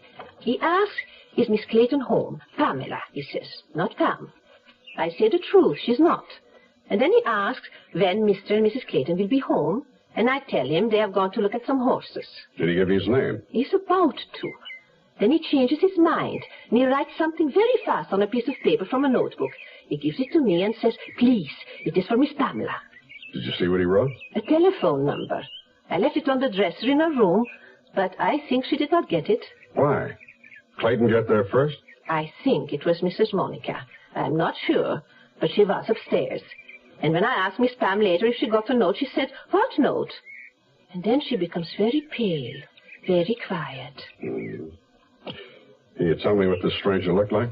A big man, like you, but more thin in the stomach. Uh-huh. You seem to concur with the diagnosis of the gilded cuckoo. I beg pardon? Never mind. What kind of car did he drive? Oh, no car. He came by taxi. It waits for him. And now I must hurry back to prepare dinner. One more question, Polly. Labor Day, Monday. Where were Mr. and Mrs. Clayton that evening? At home. We had a very big party. He wins an imported horse race, no? Willie Rich won it. Was Pam Clayton at the party? No, and I go now. All right, Polly. Oh, Oh, I just remember something. Yes isn't so bad if what you remember is important. I know what the man said when he was leaving. To the cabby, he said it. Okay, back to the Rover House, he said. Uh-huh. One more favor, Polly. Don't tell anyone what you just told me. Okay. Now, you will find Miss Pam? Yes, as soon as I can. The Rover House is on the outskirts of Old Delmar. I asked the beauty behind the registration desk if anybody had blown in from Mexico within the past few weeks. We have a Mr. Hunter, Mr. Thomas Hunter from Acapulco. Is he in? I'm sorry, sir, no. Has he checked out? No, he just hasn't been here. Well, what do you mean? I really don't know, sir. He left early one morning and didn't come back. Which morning? Labor Day. We know these are times when you're rightfully concerned about the selection and use of a car. As the #1 selling car in America this year, and for 37 out of the last 43 sales years, we felt we should speak up. And one of the things to be said is Chevrolet makes sense for America, especially now. We've always built our cars in response to your needs. And now, when you're asking, should I trade in my car for a smaller one, or does it make sense to continue to drive a regular-sized car, you'll find some satisfying answers by looking to your own requirements and to Chevrolet's line of cars. For the family that needs plenty of room, an Impala or a Chevy wagon offers the same kind of value that a Vega offers the person with smaller needs. And so it goes through the full line of cars and trucks. Even in light of our country's energy situation and the uncertainty that surrounds it, we're producing the cars and trucks that make sense for America. The Zero Hour continues after this.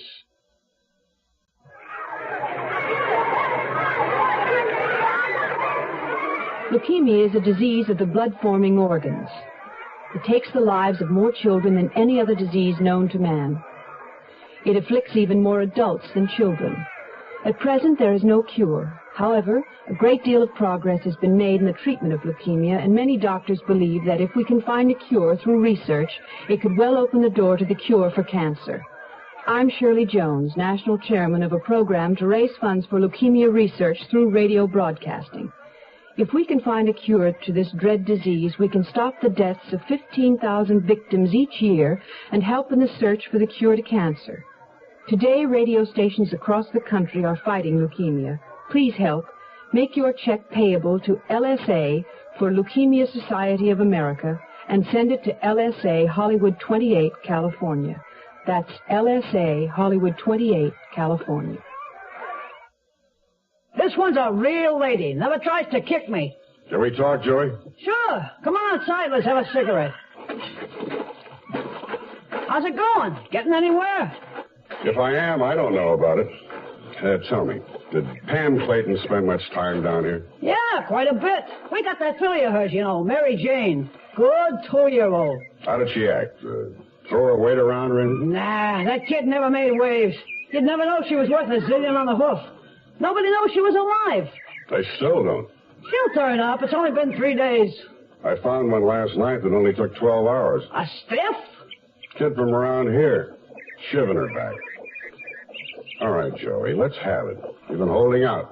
You're punchy. What would I know? I understand the stranger's blown into town and trying to contact Clayton's daughter. I figure a smart operator would track her down here once he found out horses are her hobby. There's more, Joey. This dude came straight from Mexico. He checked in at the Rover House. He's been trying to see Pam. He's also been missing since Labor Day morning. All right. Anytime you're ready, Joey. Willie set it up. I don't think the dude's exactly a stranger. I think Willie knew him from way back. Willie set what up? The guy came down here a couple of weeks ago. I'm not sure if he met Clayton's kid here or not. All I know about is Labor Day, and I know about that because Willie told me. Well, clear it up for me. It's still muddy. Well, the Clayton kid had a morning appointment at the Gilded Cuckoo Spa out in Poway. Willie must have set it up for the dude to meet her here and forgot about her beauty parlor bit. So Willie drops over here early that morning to give me a message to forward to the guy that she wasn't stiffing him on purpose, but that she had this other operation going, see? Was the guy's name Hunter? Yeah, I guess so. Seems old man Clayton wasn't keen about them getting together. So, like I said, Willie set it up. Hunter shows up here a little after 10. He looks put out when the kid isn't here. So I told him what Willie said. He took off right away. With the Gilded Cuckoo? To meet her there? He didn't say. He just split. She's been missing since. Hunter, too. You think they went off together? Beats the hell out of me. He was old enough to be your old man. Maybe he was an uncle or something. I'd acted like one. The other Mrs. Clayton's brother? If you ask me, he looked more like Clayton. Describe him. Tall man, thin, big hands, in his 50s. Tough looking. Could have been a fighter. Knife scar on his cheek. His nose is broke. Kind of quiet, though. Didn't talk much. You sized him up pretty good. Funny you didn't mention him before. Well, you know how it is. No, I don't, but go on. You're saying Willie set it up. Now, what I have to know is, did Clayton's kid want to meet him? Did she ever meet him? I can't give you that, pal, but I figure Willie was straight. If he said it was okay, then it was okay. It's good to hear you speaking well of Willie, after he took away a pretty good record you once rang up. Records. You know what's not in the books? When I was all busted up, Willie paid the hospital bills. Willie got me the job here. Maybe it don't look like much, but horses are my life. And I still got one mark up. Willie would have taken it for sure, but he's gone now. I still got that, whatever good it does me. Does you a lot of good, Joey, if you didn't knock off Willie. Which reminds me, you were supposed to be working on that one. But you're spending all your time looking for Clayton's kid. Maybe you're being faked out on that play. Maybe. Tell me, did Pam Clayton ever come here with a girl about her age named Bonnie Burns, redhead? Not that I remember. Why? She's the one somebody knifed up in Tahoe last night. She worked at the Gilded Cuckoo. Then what are you doing here? Business hadn't slowed noticeably at the Gilded Cuckoo, judging from the number of cars lining the parking lot. I was becoming irritated with the missing girl, with the Claytons' unorthodox approach toward handling it, and with myself for becoming involved with a case that didn't make any sense. I took my light traveling bag out of my car and walked through the heavy gilded doors again. The leggy, gray-eyed Miss Hill, whom I'd seen at the reception desk before, was gone. In her place was another of the same mold, young, cute, and friendly. Hello. Where's Bonnie? Bonnie? Bonnie Burns. She used to work here. Oh, I couldn't tell you. I'm new here. What about Miss Hill? She around? I think she went back to therapy. Do you have an appointment? A standing one. He'll be right out, Mr. Roper. Why don't you sit over there? Thank you. Oh, Mr. Roper. Now, do I understand correctly that you are serious this time? Well, I was serious the other time, but I had to make sure I could take a holiday from my outfit. I understand. I don't believe you told me what business you were in. Insurance. The company doctor told me I was 10 pounds overweight. That's when I decided to do something about it. Well, I don't think you have much of a problem. Ernie, take Mr. Roper's bag. Through this door, Mr. Roper. We'll get you settled. Oh, by the way, that girl you asked about last time, Miss Clayton, I suppose she's returned home by now. I imagine so. I've been so busy I haven't had a chance to check. Well, there you are. It never pays to get excited over these things. Probably all a little misunderstanding. Probably. Well, here we are. It's a small room, but more than adequate. Bars at the window? Oh, you'd be surprised how desperate these dipsos get for a drink. They'll try any means of escape. Now, Mr. Roper, if you just take off your clothes and put on these pajamas. At this time of day? Well, your clothing will be returned to you. You understand, of course, that we must remove all incentives for you to leave if the going gets tough. With that, he walked out, leaving me with Ernie, who could have passed for King Kong's twin brother. Ernie was very helpful, I'll say that for him. He put all my clothes into the closet and locked it. Standing barefoot in just a pair of pajamas in a barred room doesn't give a man a feeling of confidence. I was looking at those very real bars when I realized Glendon had come back into the room. He had a shot glass in his hand. Yeah, drink hearty. Go on, it's our own secret little brew. Believe me, it'll take away your desire for liquor for at least 24 hours. It was a cloudy mixture with the fragrance of steamed cauliflower. I took a deep breath, tilted my head, tossed it down, and handed the glass to Ernie, and felt my knees buckle at the same time. I felt suddenly very hot, and the room seemed to rock under my feet. On Glendon's face was an expression of purely benign curiosity. Another one of my feelings was coming on, but slowly, very slowly. I found myself tilting forward, and as the last red rocket blasted off inside my skull, I knew that I was in for trouble. Big trouble. You are listening to Mutual's presentation of The Zero Hour. It was last summer when I was 18. And I was in love with a girl named Kathy. Kathy was 18, too. It was the happiest summer of my life. I had never been that happy before. I know I'll never be that happy again. It was warm and beautiful, and so we bought a few bottles of wine and drove into the country. We drank the wine and held each other, laughed. It must have been the stars and the wine and the warm wind. Nobody else was on the road. The top was down, and we were singing, and I didn't even see the tree until I hit it. Kathy died. I killed Kathy. Stop driving drunk. Stop killing each other. Write to Drunk Driver, Department Y, Box 1969, Washington, D.C., for more information on drinking and driving. A public service message on behalf of the U.S. Department of Transportation. Here's a tip from your Better Business Bureau. If you have school-aged children, it won't be long until they'll be bringing home an order blank for the class or school annual picture. And if you've noticed, you normally pay in advance, the little tyke insisting that he or she must have the money for the teacher the next day. But do you really know what you're getting for the money? Better read the fine print. That form you sign may commit you to buy several color blow-ups at many times more than what you actually gave Johnny to take to school. Unfortunately, some photographers take advantage of this annual ritual to trap proud mothers into spending a lot more than they intend to. If you don't know what you're getting, call the school and ask them who to contact.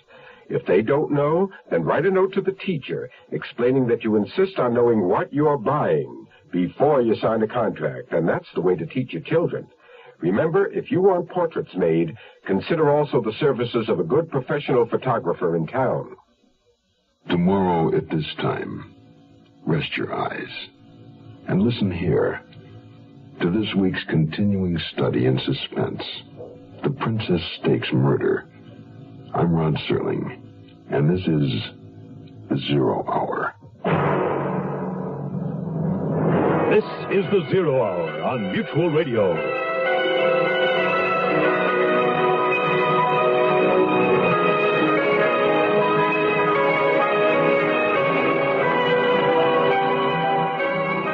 You have been listening to The Zero Hour, a presentation of the Mutual Broadcasting System in association with Hollywood Radio Theater, heard every weekday at this time. Rod Serling is your host. Zero Hour is produced and directed by Elliott Lewis. The Hollywood Radio Theater theme was played by Ferranti and Teicher and is now available on United Artists Records and Tapes. Hugh Douglas speaking.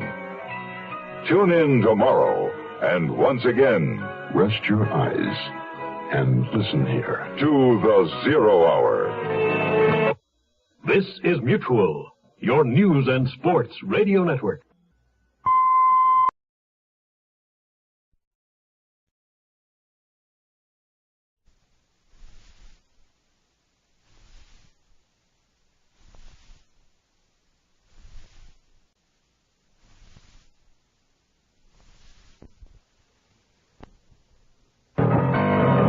Exercise your imagination. This week, Kim Platt's Gymkhana Foul Play. The Princess Stakes Murder. Starring Howard Duff, Julie Adams,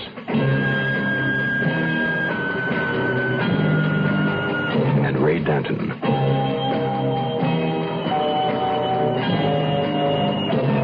In Elliott Lewis's production of The Zero Hour.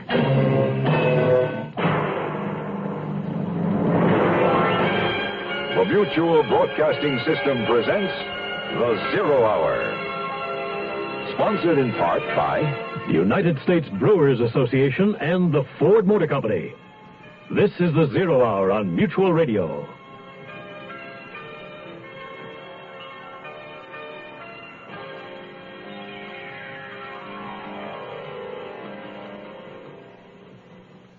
Max Roper, private investigator, hunch player, and karate expert, is having his problems. Nothing seems to point the way to the murder of his friend, jockey Willie Rich.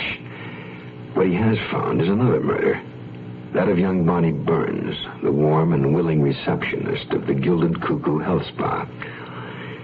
The investigation has led Roper from Willie's murder to Pam Clayton's disappearance, to backtracking into Pam's stepmother's checkered marital career, to a demonstration of Tyler Clayton's expertise with firearms, to the knowledge that there is a mystery man somewhere named Thomas Hunter who may have something to do with all of it.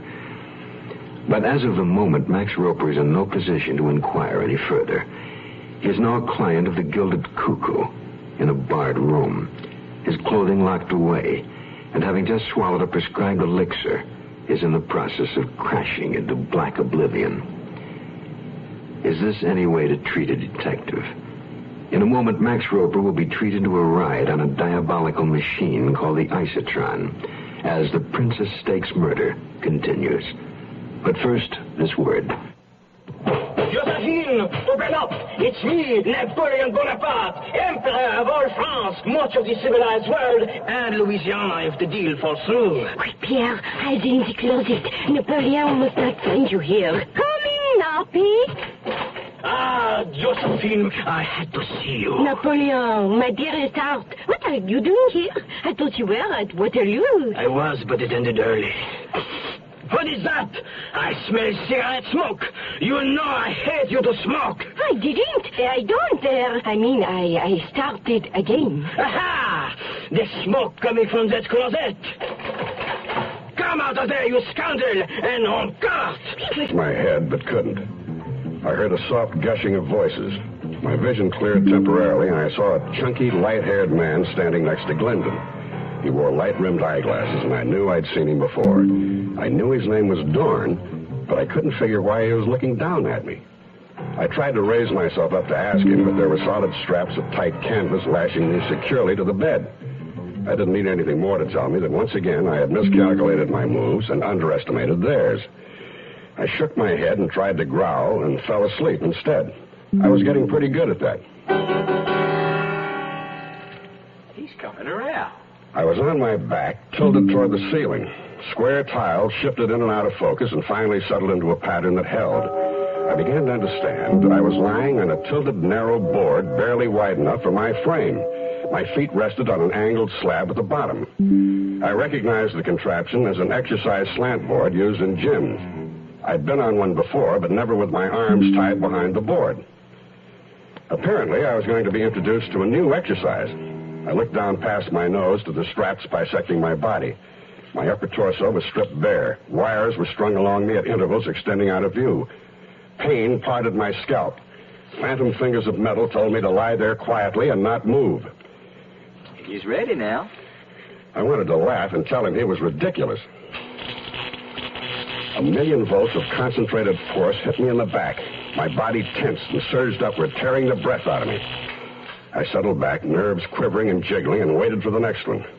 A strange smell filled my nostrils. I identified it immediately. The musky scent of fear.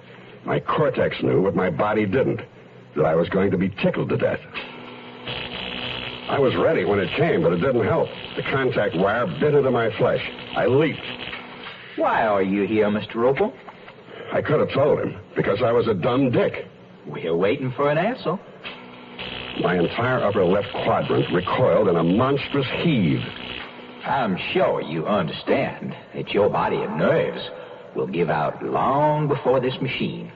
Now, I ask you once more, why are you here? I told you, to get in shape, to take weight off.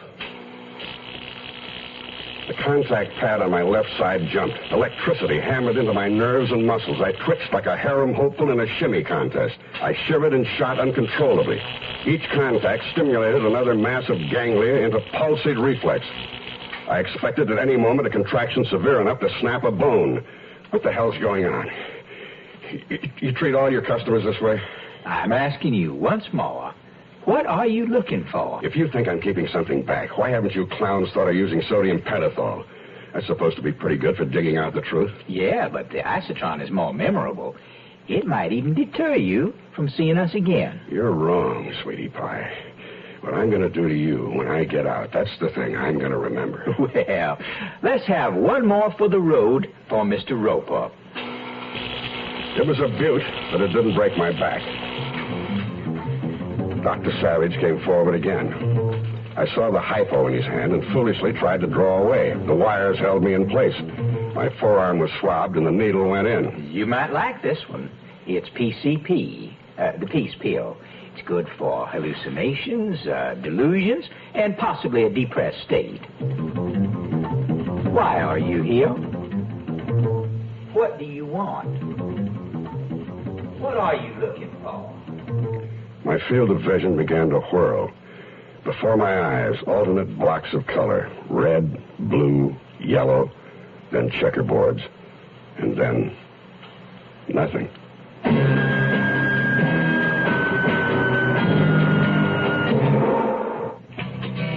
What do the City of Chicago, State of Georgia, Albertsons Incorporated of Colorado, Bottlers of Coca-Cola, the Atlanta Braves, State of West Virginia, Kansas City Power and Light Company, Kentucky State Fair, Goodyear, Logan International Airport, 24th Street Elementary School, Los Angeles, Keith Virginia Beautiful Incorporated, North Carolina Highway Department, 7-Eleven stores, Hines County 4-H Club, Mississippi, State of Delaware, Louisiana State Garden Club, Washington National Airport, Indianapolis Motor Speedway. What do all these have in common?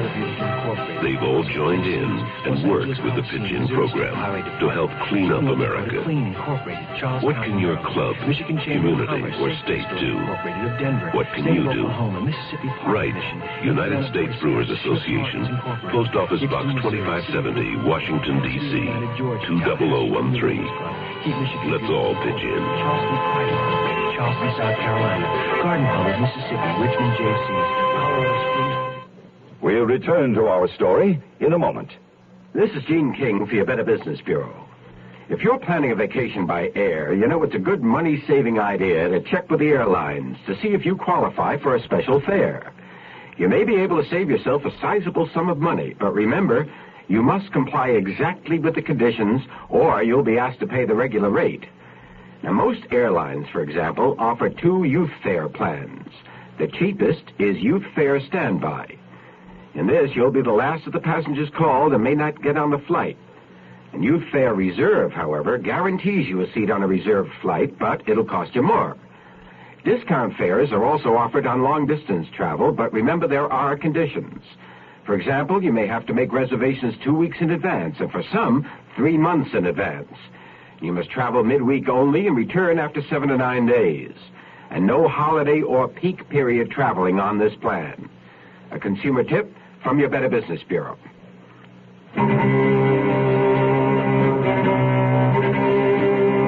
I awoke to a million ants and grasshoppers doing a war dance across my body. I jerked as the contact pad fed me a massive jolt. My legs exploded. I lurched, then was aware that the last contraction had snapped the bands lashing my legs to the slant board. Gurgling noises rose from my throat. The white-coated Dr. Savage came over. I waited until he was close, hooked my right foot between his thighs, and drew him closer. Hey! Kicked out with my left foot, striking with the instep. Dr. Savage gasped. His head snapped back. He groaned and fell on me. Glendon came rushing over. I let the doctor drop and hooked him with my right foot. His mouth opened in surprise. I shut it with an ankle kick. Got both legs around him and squeezed until his eyes bulged. Cut me loose, Glendon, or I'll kill you. He looked at the inert Dr. Savage on the floor and believed me. My hands were still palsied when Glendon cut them free, but I gave him a wrist, palm, heel, and sword peak hand anyway. He went down like a sack. Ernie, the husky guard, walked in carrying another of those wicked little shot glasses. When he saw Glendon and the doctor on the floor, he came charging. I waited and timed it with a perfect high kick, catching him flush on the jaw with the ball of my foot. He buckled forward. I gave him the inverted fist strike to the spleen. He turned green, and I toppled him like a tree with a chop. Got to my feet, leaned over, and pulled Glendon up. Where's Pam Clayton? I don't know. She isn't here. We let her go. What's it all about? Why hold her and cover up her appointment? It wasn't my idea. I had to. Who's behind it? Who gave you the orders? Don't go away, Glendon. Ernie began to stir. I picked up the little shot glass and shoved it down his throat. He gurgled but swallowed it. I wouldn't have any further worry about him. Then I strapped Glendon onto the slant board. No, please, don't turn it on. Then talk. Before I blacked out of my room, I saw a man with you. His name is Dorn. Works for Louis Charnock. Does Dorn have a piece of your action here? No. He was here for a rub-down. Come off it. You admitted snatching Pam Clayton wasn't your idea. Now, who are you fronting for? Whose idea was it? Mr. Dorn suggested. He didn't explain his plan to me. I had to do it. Why? You've got yourself a good thing here. How come you take orders from Charnock and Dorn? They got something on you, is that it? Either you cooperate or they blow the whistle on you, something like that? Please. Or is it a blackmail ring? Your rich patrons, their hang-ups, booze, drugs, sex. As director here, you know all the dirt, and their financial ratings, too. Well, are you going to talk? Dorn, Mr. Dorn. You're saying Dorn. You mean Charnock, don't you? Please, let me up. Maybe I'll just plug you in for a while, loosen you up. No! No? There is no pain. Mr. Roper, I know nothing. You had the Clayton kid doped up. What then? A set of compromising pictures to make her old man cough up a lot of loot? No, it wasn't nothing like that. No, she was given sedation to keep her quiet. That's all. What did you give her? A shot like you gave me? Yeah. I told her that there was a personal phone call for her in my office, and while she waited, I gave her a cola with the drug. How did you explain it to her when she came to? Well, we had one of our staff handle it. He told her that she had fainted, that there was, some new mysterious virus going around. She believed us, and she left. Well, she hasn't returned yet. Did you know that? Was she driving her own car? Yeah, it's a green convertible. Now, I assumed that she'd be going straight home. You assume rotten. Pam Clayton wasn't your only client with money. Why was she picked, and why Labor Day? I don't know. I don't know. What about Tom Hunter? You're not going to answer, Mr. Glendon? All right, let's see. How do you turn this thing on? No. He is inside. It's the last room, ground floor, number 11. Your teeth are chattering, Glendon. After what you put me through, I ought to just... I'll tell you. I'm going to tell you everything.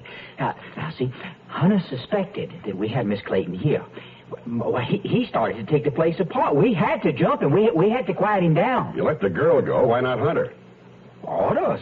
They were afraid that he'd make trouble. Who the hell is this guy Hunter, anyway? I don't know. What did you do to him? Memory block. We were trying to erase his memory. With this keen little machine? No. Drugs and hypnosis. What we call conditioned regression. You're going to take me to him, Glendon, right now. I unbuckled the straps. Glendon's knees almost caved in as he stood up, but he led me back to my room. I locked him in the closet while I dressed. My bag had been searched, but they overlooked my gun and the false bottom. I nudged Glendon with it. He nodded politely and led me to the room at the far end of the corridor. He unlocked the door, and I waved him in. A man was lying on the bed, staring listlessly at the ceiling. He matched the description Joey Zale had given me, except his face was now pale and haggard, eyes rimmed with dark circles. A wide gauze bandage topped his skull.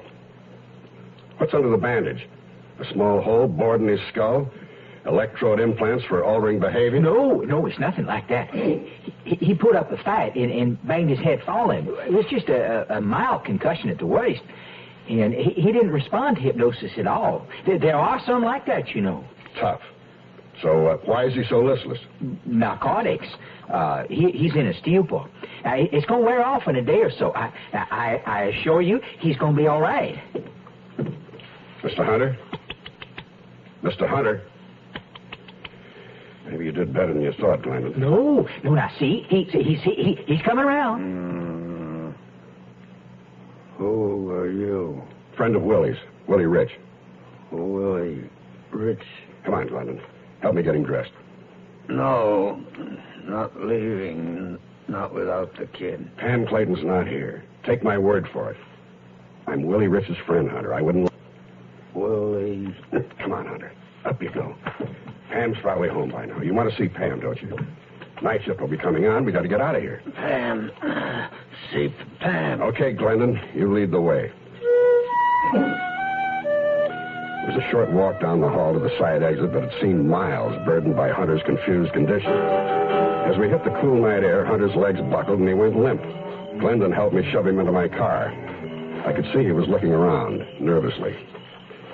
Don't worry, Glendon. I'll explain it all to Charnock and Dorn when I catch up with them. You've got a bigger worry. Something you should really be nervous about. Who killed Bonnie Burns? What? No, you're joking. A knife in the back's a bad joke. I found her up at Lake Tahoe. Did they tell you that was how she would spend her vacation? Dead? Well, You're being played for a patsy, Glendon.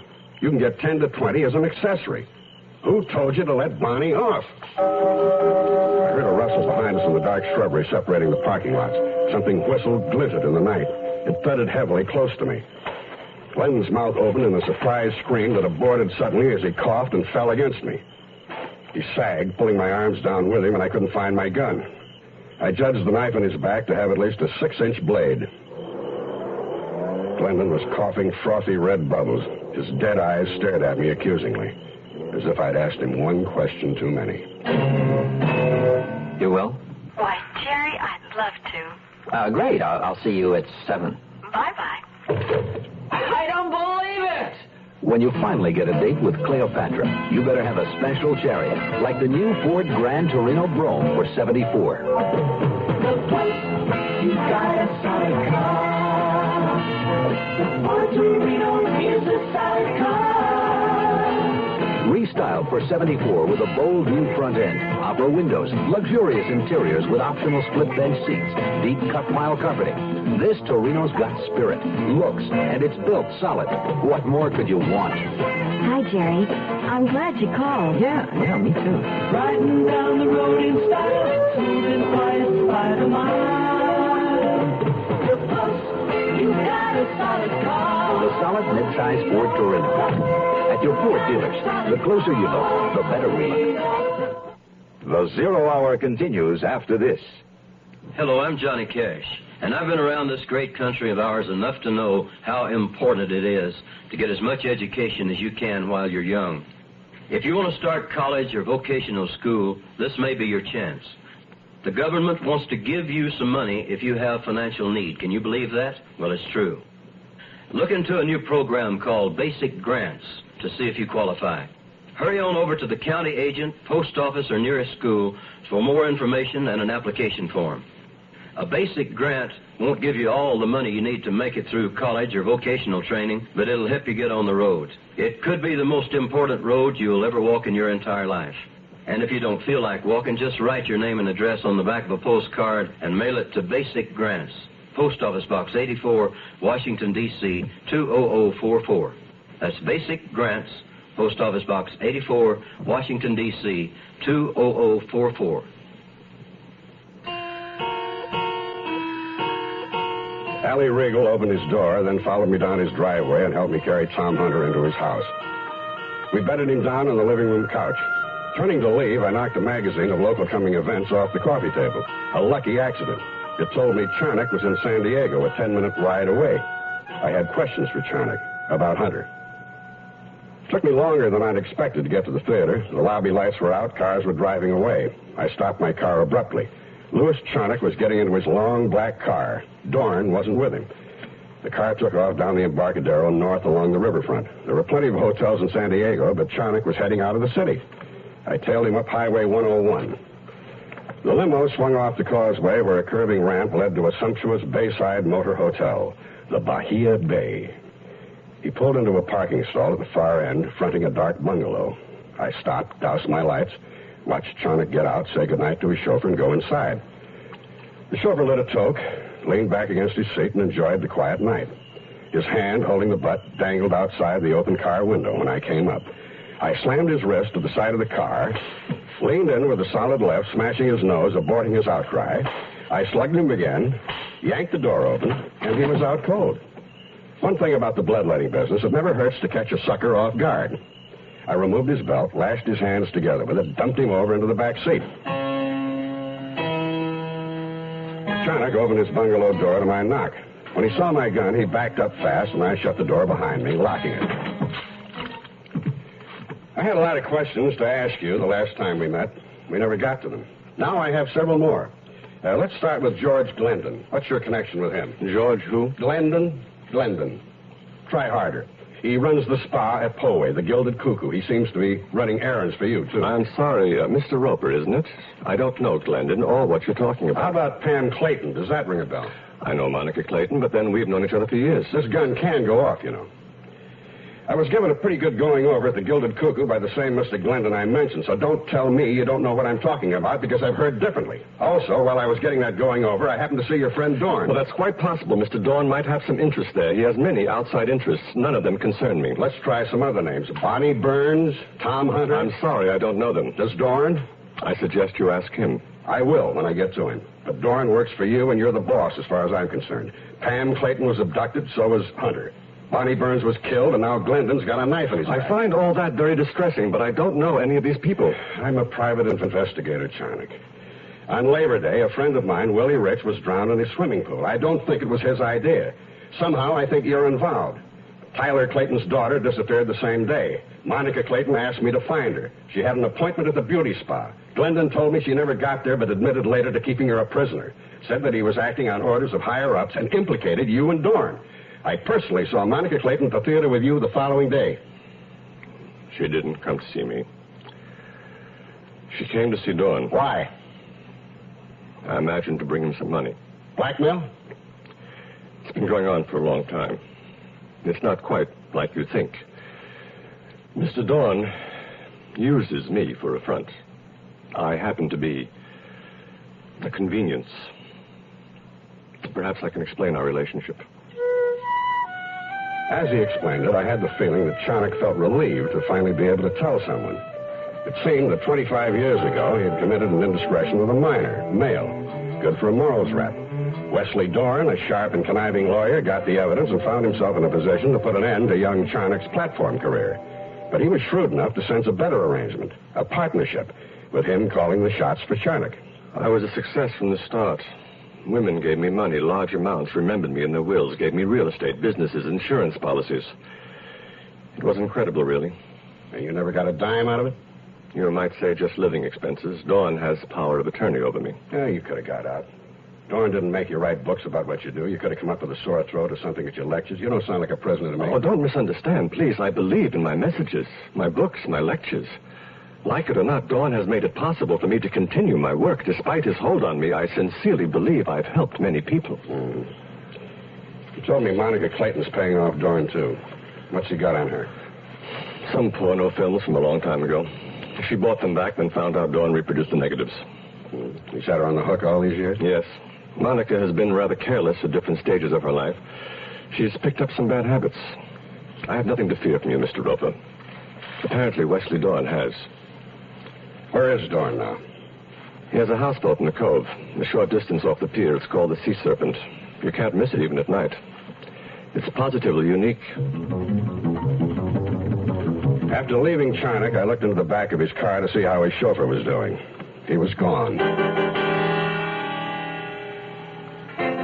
When I got to the pier, I expected J.J. to be waiting for me. He wasn't. I found a small boat with oars. I made like Captain Bligh and headed for a large gray shape with bright lights 100 yards out in the bay.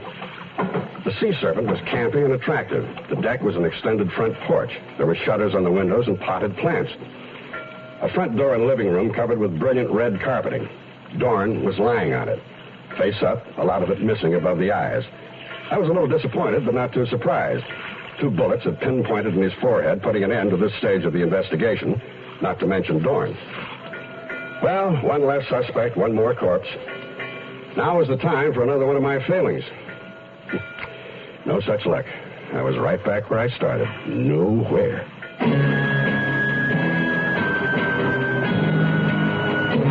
You are listening to Mutual's presentation of The Zero Hour. Once upon a time, there was a beautiful forest where everything was all lovely and green and peaceful. Sunlight fell in ribbons of daylight through its trees. Birds flew in the quiet air above it. deer and rabbits found secret hiding places to play, for it was truly a beautiful place. And then one day, into this beautiful emerald forest, a new creature came, a creature called man. And man brought with him fire to warm him against the night. Only with his fire, man did not bring caution, and the fire got away from him suddenly. And the beautiful forest was no more. And yet there might easily be a different ending. For if man is careful with his fire, he need never say, once upon a time, there was a beautiful forest.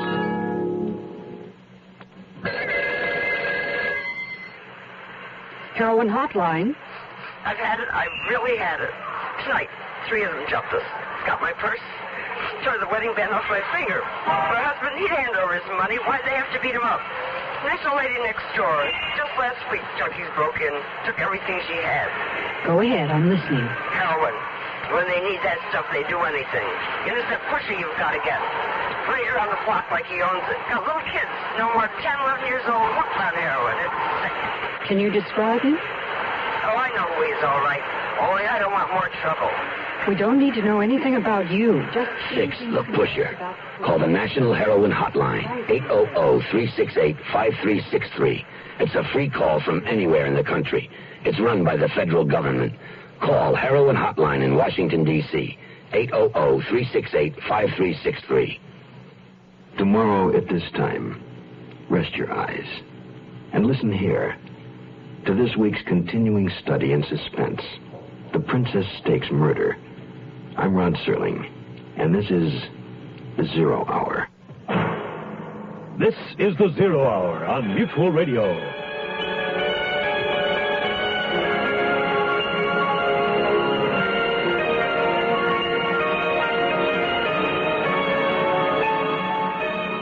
You have been listening to The Zero Hour, a presentation of the Mutual Broadcasting System in association with Hollywood Radio Theater, heard every weekday at this time. Rod Serling is your host. Zero Hour is produced and directed by Elliott Lewis. The Hollywood Radio Theater theme was played by Ferranti and Teicher and is now available on United Artists Records and Tapes. Hugh Douglas speaking. Tune in tomorrow, and once again, rest your eyes and listen here to The Zero Hour.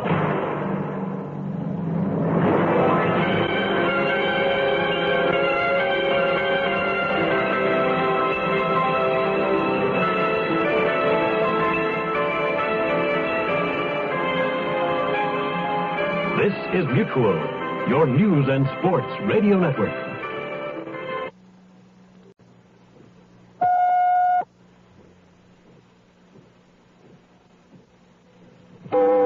I'm Rod Serling. You're listening to The Zero Hour. Rest your eyes.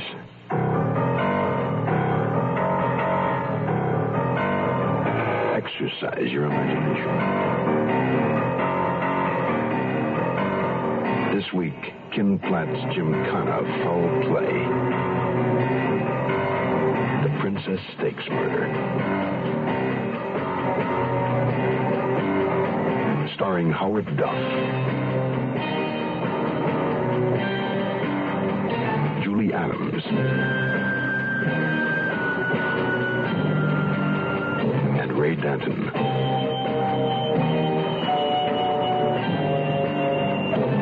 In Elliott Lewis's production of The Zero Hour.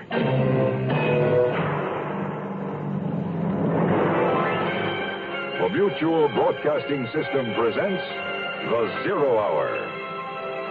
Sponsored in part by Chevrolet and State Farm Insurance. This is The Zero Hour on Mutual Radio.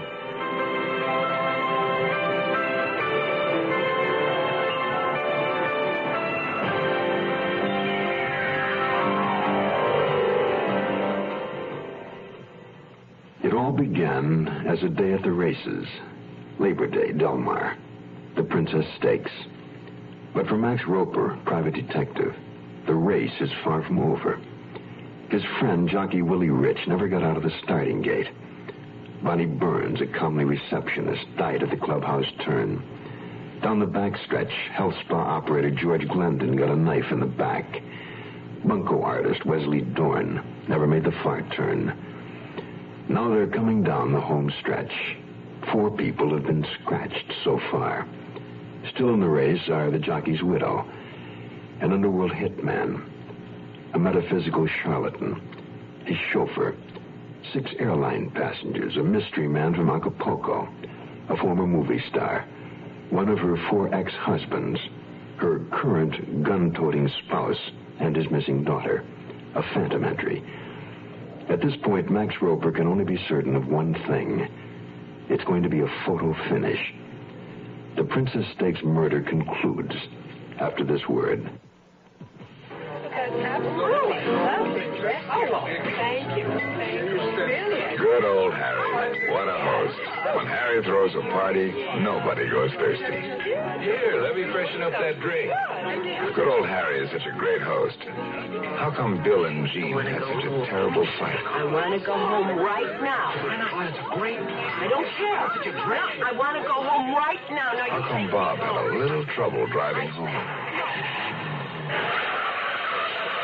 And how come everybody who felt so good last night feels so bad this morning? Maybe good old Harry is not such a great host after all. Maybe good old Harry is a pusher, a neighborhood pusher. Harry pushes alcohol. So if you serve alcohol, please, don't be a pusher. And if you're a guest, don't let good old Harry or anyone else push you into drinking more than you want. A public service message from this station and the National Institute on Alcohol Abuse and Alcoholism.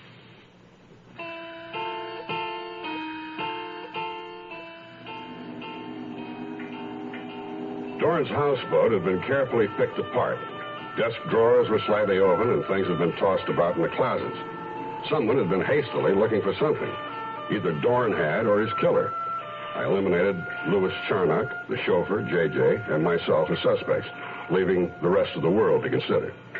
I was annoyed at George Glendon for dying too soon. He would have made a very plausible killer. I rode back to the pier and got in my car. It was nearly midnight when I reached Allie Regal's house. Allie's car was gone, and that wasn't all. When I opened the front door, I saw that Hunter wasn't on the couch. Allie Regal was on the floor, flat on his face, horizontally contemplating the rug. I turned him over. Allie. Did you get him? Get who? A man you laid off here, Hunter. I leaned over to check how he was, and he was ready and decked me. Oh, what time is it? 12:05. Boy, you must have just passed him. If I did, I didn't recognize him. He was wearing your car. Moonbeams etched their ghostly fingers through the foggy night as I eased into the humpback drive in Escondido. The stately white ranch of Willie Rich was dark and quiet. It was late, but I hoped Penny Rich was out swinging somewhere according to her custom. The side terrace door was susceptible to a little applied effort, and I went inside carefully. The curtain fell in place behind me. I put my thin pencil torch to work and found my way through the living room to Willie's den and study. The desk dominated the room. French Empire, massive. It drew me like a magnet. I searched, wondering what I was looking for. The lock of the center drawer had been forced. It contained old racing programs, a pair of binoculars, and a small key that fitted the lock to the drawer. I pulled out the drawer and studied it. It was shallow. I set it on the desk, stooped, and searched the center with my torch. Couldn't find anything, and compounded that by losing my balance. As I teetered forward, my hand struck the wood. The wood yielded, then sprang back. I tugged gently, and out it came. Another drawer. Secret compartment right out of Napoleon's day. But I exulted too soon. There wasn't a thing in it. I turned it over and found an old auction sticker pasted on the bottom. I peeled it off and pocketed it, set the drawers back in place, and straightened up. I went back out the terrace door. As the night air hit me, I felt the thin edge of cold steel against my throat. There wasn't a thing I knew in karate to counter that feeling. I didn't recognize the blade, but I knew the voice of Johnny Cascio. Working overtime, pal. Let's march it around to the other side of the swimming pool. I want a good look at you. Remembering Cascio's reputation with a knife, I elected to cooperate. It was awkward, walking with his bent arm circling my throat, but it beat a slit jugular. Penny Rich was waiting, looking blousily lovely and stoned. Well, wise guy, what's your excuse for breaking in? It's still my house, you know. What are you doing here? Answer the lady, pal. Willie was murdered. I'm looking for his killer. You expect to find him hiding inside the house, maybe? Well, I heard the house had been broken into a couple of times since. I figured whoever killed Willie was still looking for something Willie had. I thought maybe I could find it. Find what? I don't know. Try harder, pal. Someone pulled into the driveway. Johnny Cascio tense, turning his head. I twisted away, striking sharply upward and outward with a 4-fist upper block. He collapsed at my feet. Look what you've done to poor Johnny. Get out of here. Oh, Johnny, honey, speak to me. I was just leaving. Mrs. Rich, you might give Mr. Cascio his knife back. I know how much you like to swim. I left the unlikely couple and headed for my car. Oddly, mine was the only one in the driveway. I wondered how they'd gotten there and also what happened to the other car I'd heard pull in. I got in the car and ran my hand over my throat. That had been one close shave. Then I couldn't help but notice the cold barrel of a .32 caliber pistol sticking in my ear. I recognized the man in the back seat through the rearview mirror. I'll take what you found in there. Glad you could make it, Mr. Hunter. I've been looking all over for you.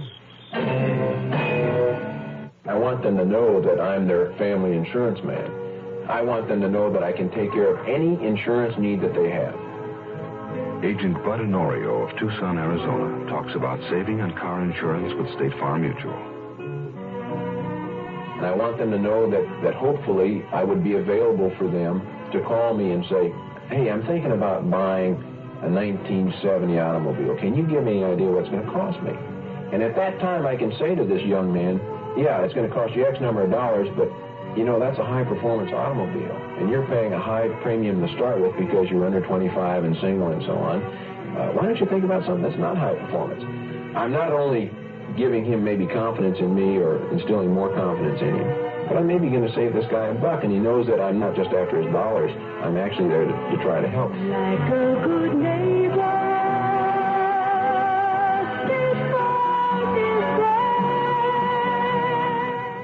We'll return to our story in a moment.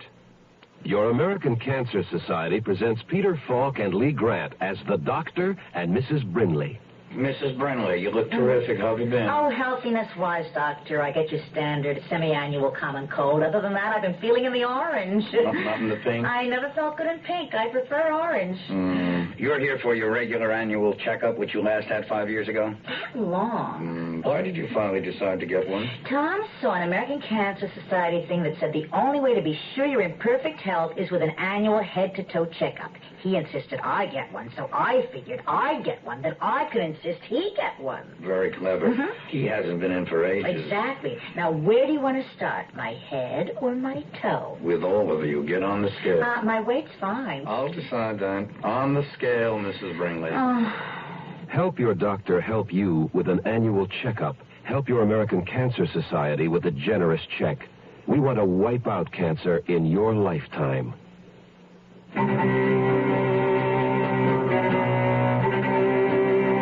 Hunter got in beside me. We drove west over the black tar curving road and pulled up at the junction to Delmar. I explained to him my search of Willie's den, my stupidity in not knowing what I'd been looking for, and incidentally reminded him that I was the guy who got him out of the spa. I remember. That's why you're still living. What brought you to the spa, anyway? I played the record again, starting with Willie winning the Princess Stakes at Delmar and ending up with Dorn's murder, then asked Hunter about his business at the Gilded Cuckoo Spa.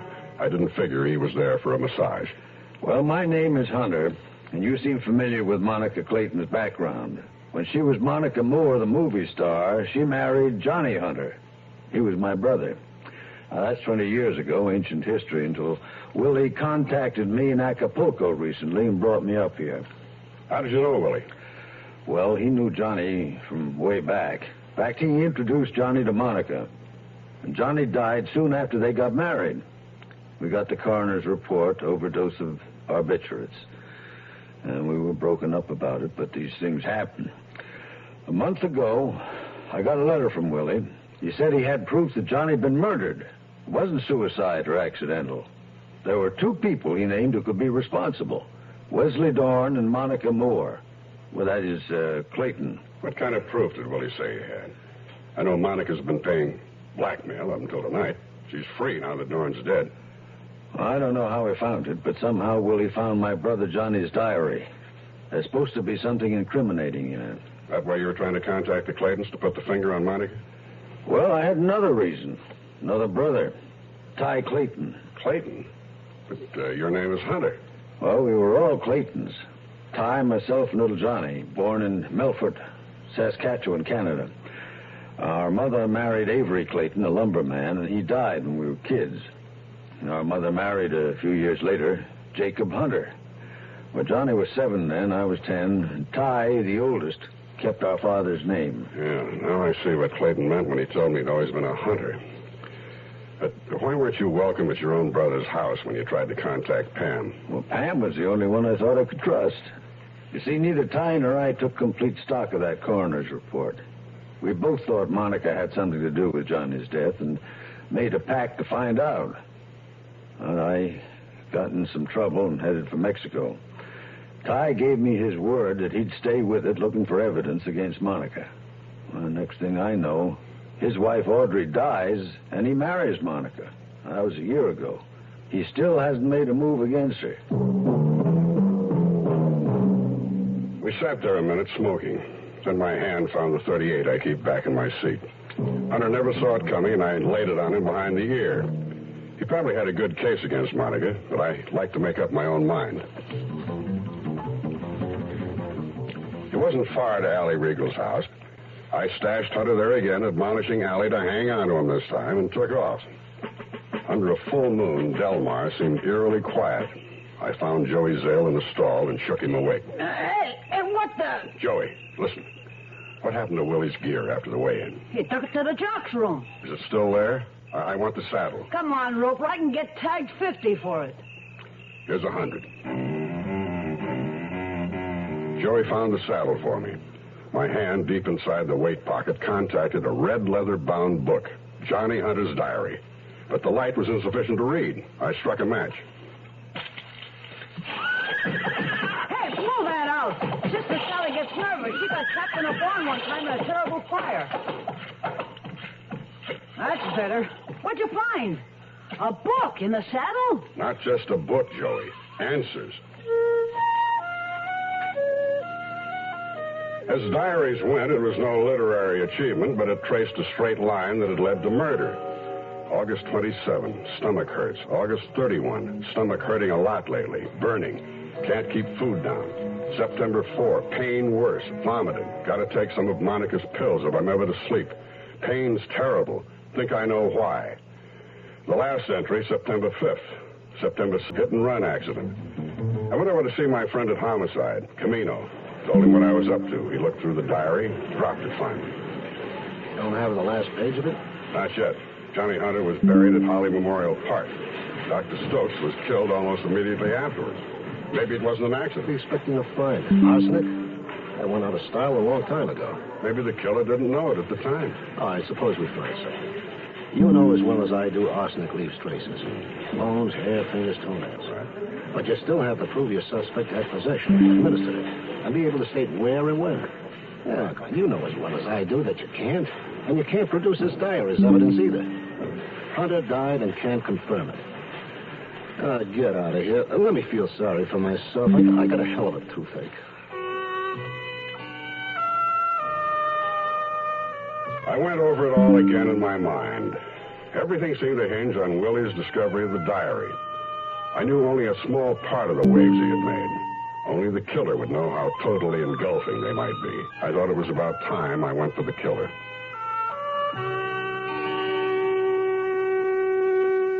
Price is what you pay, value is what you get. And Chevrolet wants to make sure that when you purchase a new truck, you get value for every dollar you spend. So we build in value throughout the truck. Like the strength of 2 walls of steel in our fleet-side pickup box, roof, hood, and front fenders. A massive girder beam independent front suspension. And a brake system that's computer matched to truck size and capacity. That's Chevy value. It helps to account for the fact that year in and year out, there are more Chevy trucks in use than any other make. Price is what you pay, value is what you get. And with a Chevy truck, you get lasting value. It's Chevy truck with lasting value. We drill them tough to do the job, 'cause that's the Chevy way. It's Chevy truck with lasting value. You get your money's worth with Chevrolet. It's Chevy truck. The Zero Hour continues after this. Here's a tip from your Better Business Bureau. If you have school-aged children, it won't be long until they'll be bringing home an order blank for the class or school annual picture. And if you've noticed, you normally pay in advance, the little tyke insisting that he or she must have the money for the teacher the next day.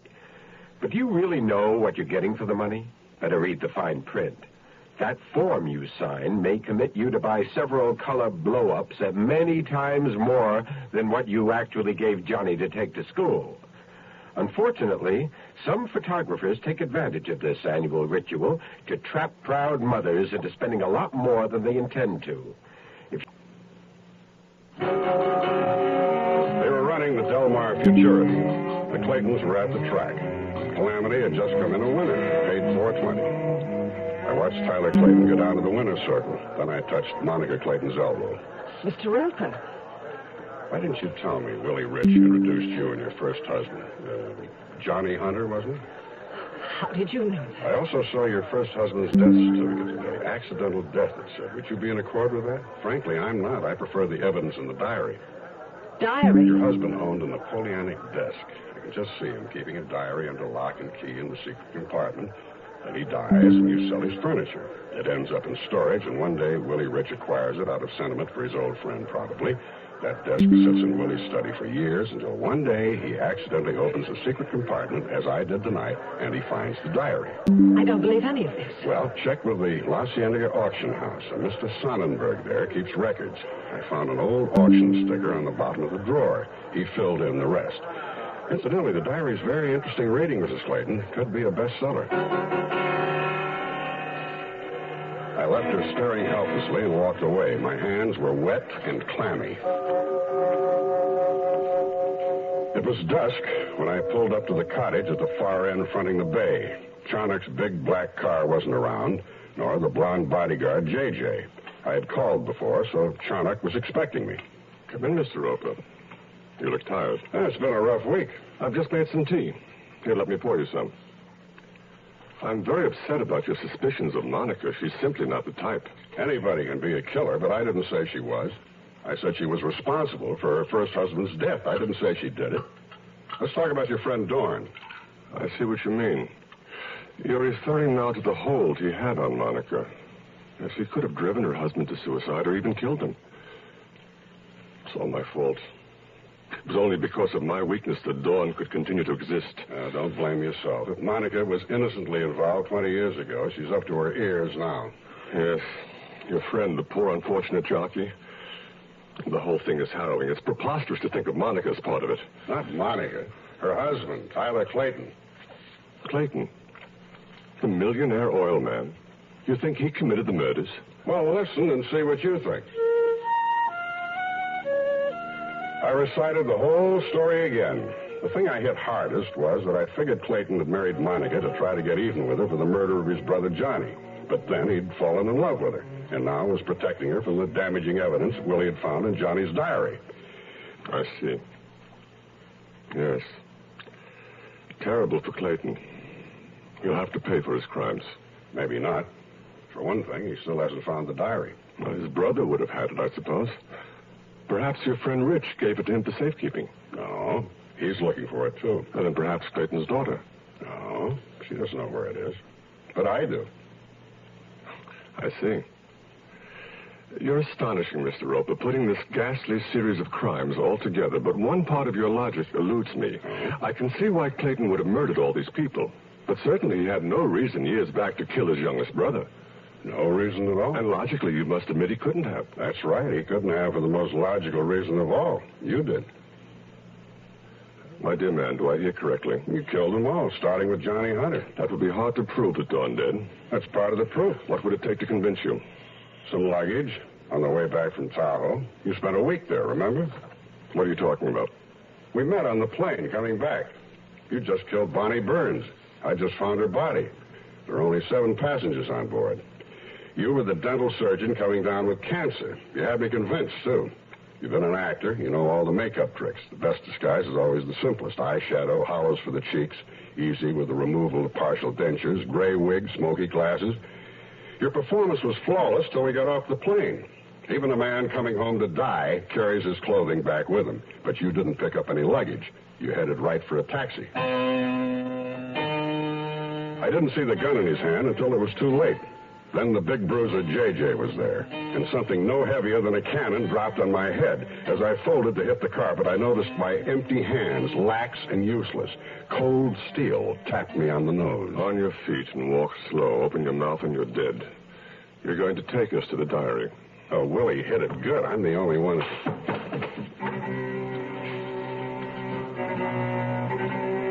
I'd left Del Mar a loser many times. It was a shame to be coming back that way. If Allie Regal had any security men checking his joint, you'd never have known it. J.J., Charnock, and I moved in and out, avoiding the lighted stables where men were working. Once we held back in the darkness while someone passed, the gun in my back, J.J.'s massive paw over my mouth. I'll tell you something. You were right all along. I killed Johnny Hunter, but I did it with imagination. Mentally. I'm a mentalist, you understand. What better way is there for murder? I offered Monica my love, but she spurned me, so I drove Hunter to feelings of persecution and suicide. You were way off on the Tahoe flight, though. I wasn't the dental surgeon. Oh? I was the lady up front with the knitting needles. I'd worn a blonde wig up. Perhaps you found it in Bonnie's cabin, and a black wig back. Now, shall we proceed to the diary? In that stall. Willie left it in his saddle. There in the corner on the floor? Where? I don't see anything. It's so dark. Got a match? Charnock nervously dropped the match, lit another. As he stepped forward, a restless, moving shadow inside reared high above us. J.J. and Charnock looked up, startled, as the black shape struck savagely at the rail. The thin board splintered, fell away.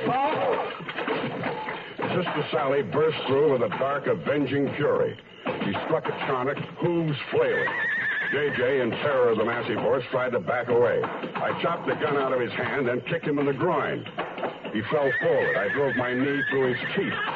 He lay there. Hey, what's going on? And there was Joey Zale with a shotgun. I took it from his huge hands. Sister Sally continued to rear up and come down hard on Charnock, whirling and stomping and snorting. Papa, what's going on here? You know how excited Sister Sally gets around fire?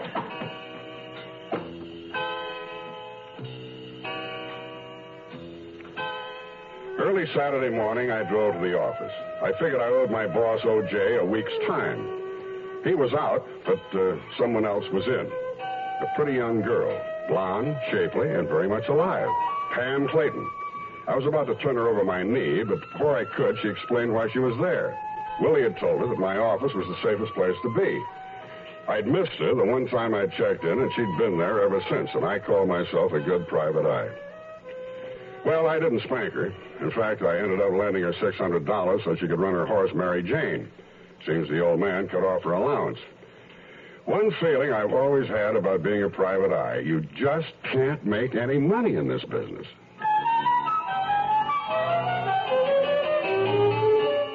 You are listening to Mutual's presentation of The Zero Hour.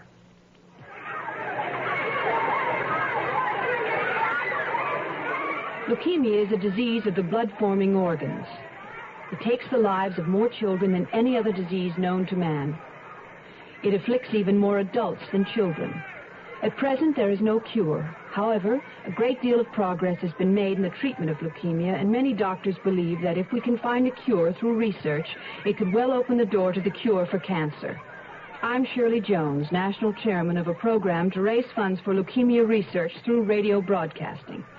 If we can find a cure to this dread disease, we can stop the deaths of 15,000 victims each year and help in the search for the cure to cancer.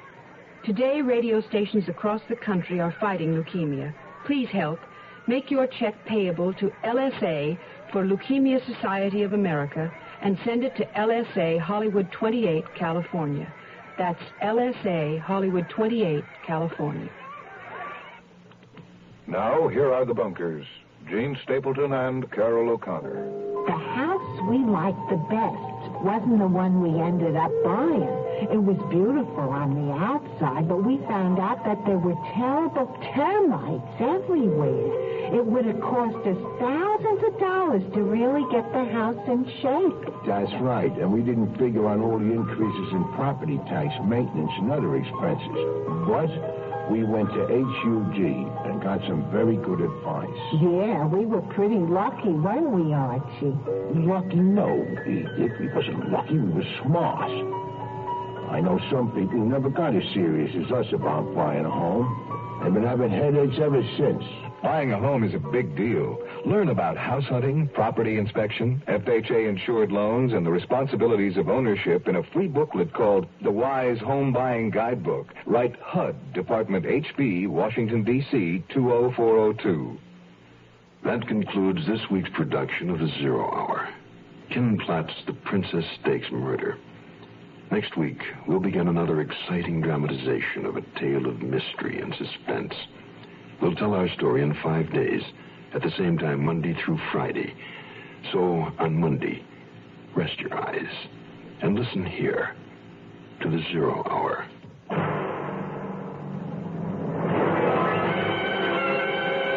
This is The Zero Hour on Mutual Radio.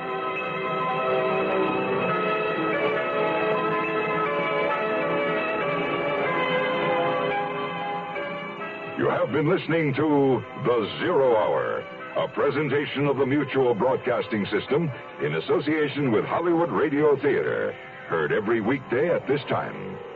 Rod Serling is your host. Zero Hour is produced and directed by Elliott Lewis.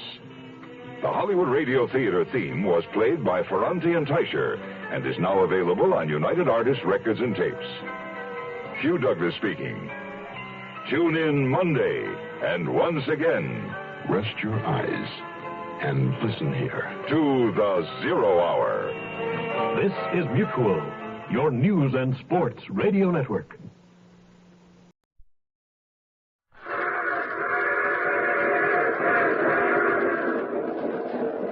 Mutual presents The Mysterious Traveler.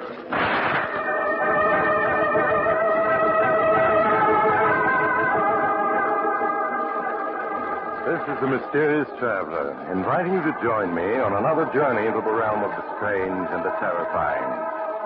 I hope you will enjoy the trip, that it will thrill you a little and chill you a little. So settle back, get a good grip on your nerves, and be comfortable, if you can.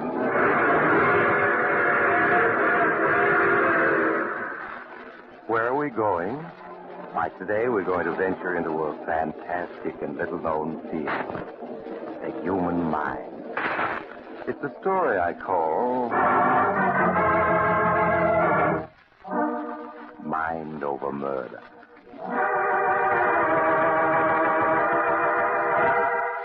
On a stretch of green lawn, at the top of high cliffs looking over the Atlantic Ocean, the great Ricardo, who claims to be the world's greatest mind reader, is practicing his art. He's preparing for the vaudeville tour he's soon to begin. Assisting him are his lovely young wife, Ellen, and Carl, the gardener. That's it, Carl. Tie the handkerchief tightly over my eyes. Now, are you sure I can see nothing? Nothing whatever? I know positive you can't, Mr. Ricardo. I'll bet my month's wages on it. You are quite right. My eyes are in darkness. But my mind is not. Ellen? Yes, Ricardo? Did you bring out the basket of books I asked you to? Yes, I have them here. All right, Carl, go pick a book out of the basket. Any book at all. Yeah, sure thing, Mr. Ricardo. Now what? Now open it to a page, any page. Have you done this? Yeah. Good. Now concentrate on the book Think about the title and the number of the page. Think about it now. Ah, yes, it is coming to me. The title is Murder by Expert, and the page, you have opened it to page 27. That's right, Mr. Ricardo. Gosh, I don't know how you do it. That is very simple, Carl. With the eyes of my mind, I read your thoughts. Now, I want to try something else. Ellen? Yes, Ricardo. Sit in the wicker chair over here on my right. Turn your back to both me and Carl. You aren't going to... Please do not argue. Do as I say. I just can't. Yesterday, my head ached for hours. Please don't make me. It would come easier in time. Sit down. All right. Now make your mind free of all thoughts. Well, I want you to look with your mind into Carl and to read there what his eyes see on the page before him. Must I read? I have said that you must. All right. I'll try. Now, Carl. Yes, Mr. Ricardo? Take another book, open it to the first page of a story, and concentrate on it. Right. I get you. Now, Ellen, read the page at which Carl is looking. I command you, by the powers of the mind, read. My head hurts so. It's so as if it going to split. Read. I see something. Words, title, vision, judgment, by H. G. Oh. Continue. Read. No, I can't make it out. It's all blurred. I can't see anything clearly. Oh, my head. Carl, was she correct? Yes. Well, that's all I want to know. You can leave now. Okay, Mr. Ricardo. The roses need watering. I better tend to them right away. Yes, right away. That's the innocent. He's afraid of me. How do you feel, Ellen? My head hurts. There, my dear. It will quickly pass. And in no time you'll find the whole thing as easy as powder in your nose. Ricardo, I can't. I just can't help you in your act. When you tell me to try to read something in Carl's mind, I feel as if my brain were going to split. You will help me, my beautiful one. You will see. Now, I'm going into the house. You may sit here and look at the ocean until your head feels better. Oh, you will have company. I see my handsome young press agent coming forward. You must be nice to him, Ellen. He's really a very good press agent. Oh, there you are, Ricardo. I was looking for you. It's too bad your mind is one of the few I cannot penetrate, Tom, or I would have known that. Was it about something special? Oh, just about these advanced stories to go out to the Boston editors. I have them all written. Oh, excellent. I'm going up to the house now, and I'll read them right away. Stay and keep Ellen company, Tom. I'll see you both presently. All right, Ricardo. What's the matter, darling? What's he been doing? It's nothing, Tom. I just have a little headache. He's making you work with him in his act again, hasn't he? Please, Tom, I'm all right. Ellen, listen to me. You know things can't go on the way they are. You've got to leave Ricardo. Do you hear? Leave him and divorce him. No, Tom, I can't. I just can't. You're scared to death of him, but there's no reason to be. He's just a phony mind reader. No, Tom. He's not phony. He can read minds. Sometimes he tells me just what I've been thinking. Oh, Tom, it frightens me. I wish I could read it, but he won't let me. If I tried, he might do something terrible. No matter what you're saying, I'm going to get you away from Ricardo. I'll kidnap you if necessary. Here he comes back. Oh, well, I'm glad to see you're feeling better, Helen. Is it Tom who has put that sparkle in your eye and that flush in your cheek? Of course not. I would not like it if I thought so. I should be very angry if my beloved had eyes for anyone but me. Of course, you haven't, have you, Ellen? No. No, of course not. For you love me devotedly, do you not? I love you devotedly. You always will in this world and in the next. I always will in this world and the next. You see, Tom? You see why I dare leave my lovely Ellen alone with you? I have perfect faith in her. When we start our tour week after next, I will be quite busy much of the time, and I hope you won't mind keeping Ellen from being lonely. I'm sure the trip won't bore you. I expect it to be most entertaining.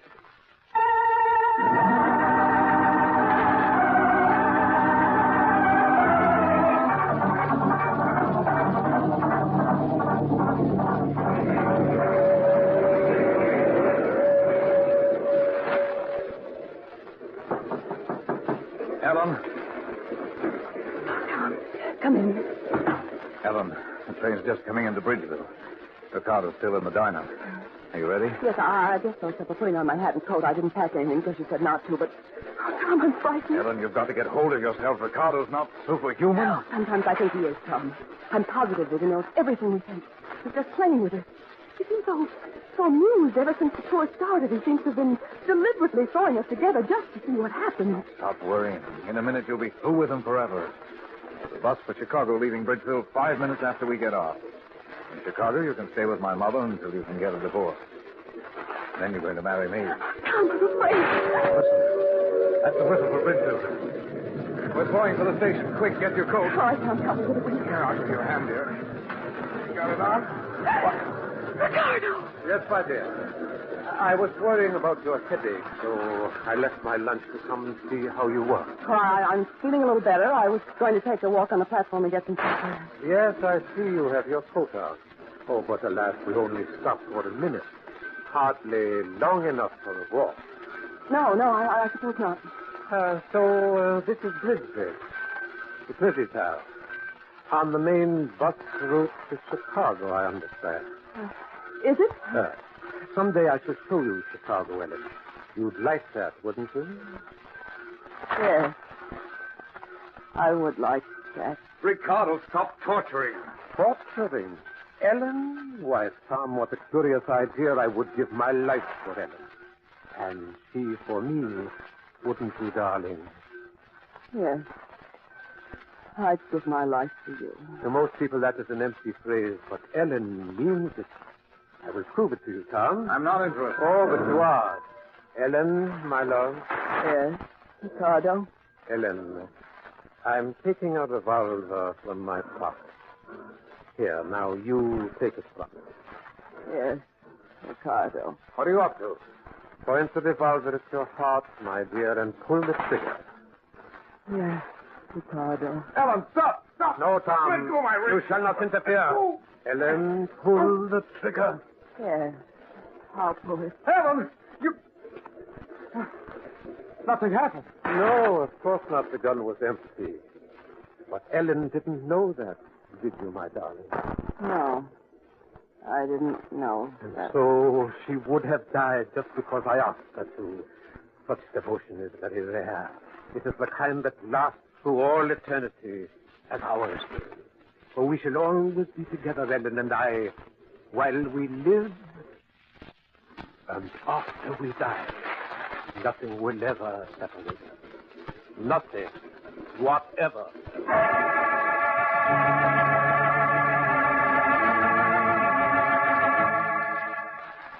And so the great Ricardo's triumphal tour continued. Newspaper stories told of his amazing feat, and of the feats almost as marvelous performed at his direction by his pale and lovely wife. Twice Tom urged Ellen to flee with him, but both times Ricardo appeared upon the scene, smiling as though knowing every word that had been said. So at last Tom changed his tactics. Waiting until one evening when Ricardo was in the midst of his performance, concentrating on holding a great audience spellbound. And now, ladies and gentlemen, someone among you is thinking of the initials E.N. Somebody quite close to me. Tom listened for a moment, but he was quite sure that Ricardo's attention was fully absorbed. Then he left his place in the wings and slipped swiftly backstage to knock on a door marked with a gold star. Ellen. Oh, yes, Tom. I want to talk to you. You shouldn't be here, Tom. Never mind Ricardo. Put on your coat. My coat? But the performance won't be over for half an hour. Ellen, I've got a plan to fool Ricardo. Will you trust me? But if he catches us, he might kill you. If there's one time he's not going to be clever enough. Just put on your coat and come along without asking any questions.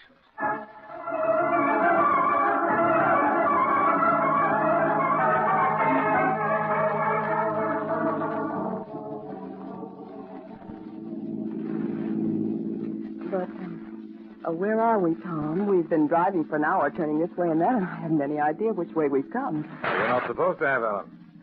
Don't you see, if you don't know where you are, Ricardo can never know either, even if he can make contact with your mind from this distance.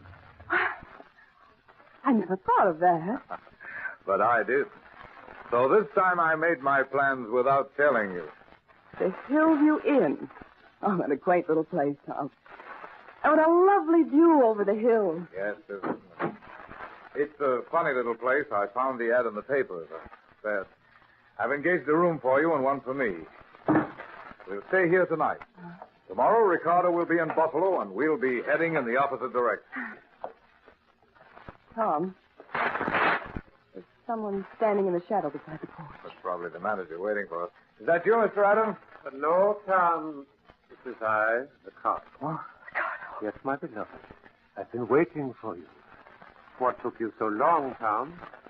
How did you get here? How did you know we were coming here? Why, Tom, it was I who told you to bring Ellen here. That's a lie. No one knew we were coming here but myself. Did you think this was your idea? On the contrary, I put the thought into your head, every bit of it. That's impossible. I even suggested to you to look in the paper where you could find the advertisement for this delightful little inn. I don't believe it. Yes, Tom, at last, after painful effort, I have succeeded in forcing my thoughts into your mind. And now I have another little matter to settle with you. Your undesired attentions to my wife. Ellen isn't your wife anymore, Ricardo. She's left you for good. Ellen, is that true? No, Ricardo. I love you. Ellen, he's making you say that. Ellen, my dear, tell Tom just how you feel toward him. I've been playing with you, Tom, to amuse myself. You've been very stupid not to realize it. I'm not impressed by your tricks, Ricardo. Ellen is leaving here with me now. Ellen is not leaving, but you are. You see that railing behind you? Beyond it is a 50-foot drop to a rocky ledge. What of it? In a moment you are going to fall accidentally over that railing and be killed. You see, there are only the two of us. And I am far stronger than you. So, now, I will show you a trick of Oriental wrestling. Tom, look out! He's walking me back to the railing. Maybe I know some tricks too, Ricardo. Now, how do you like this one? Tom, look. He's lying down there on the ledge. His body's all twisted. Yeah. I'm afraid he's dead. No, he isn't. He's alive. He's in pain. He's making me feel pain, too. No, Ricardo. No. Stop it. Stop it.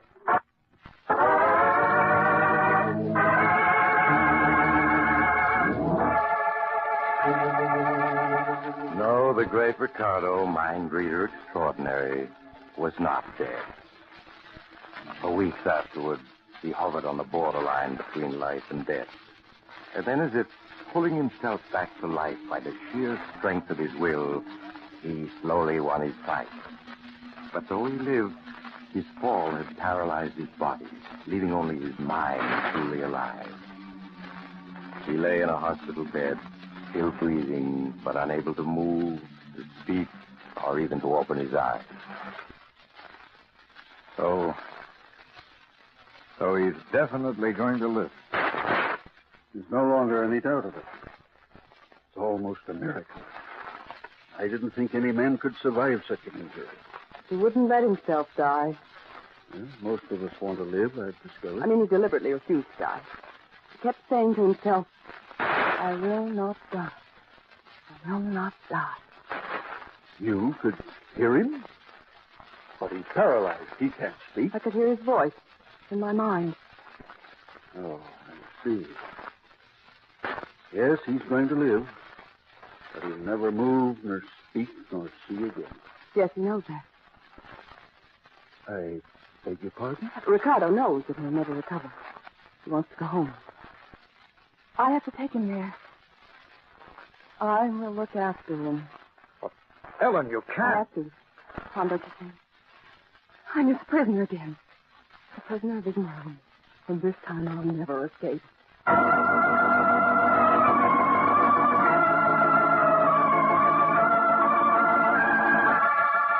And so the great Ricardo returned home, a living dead man.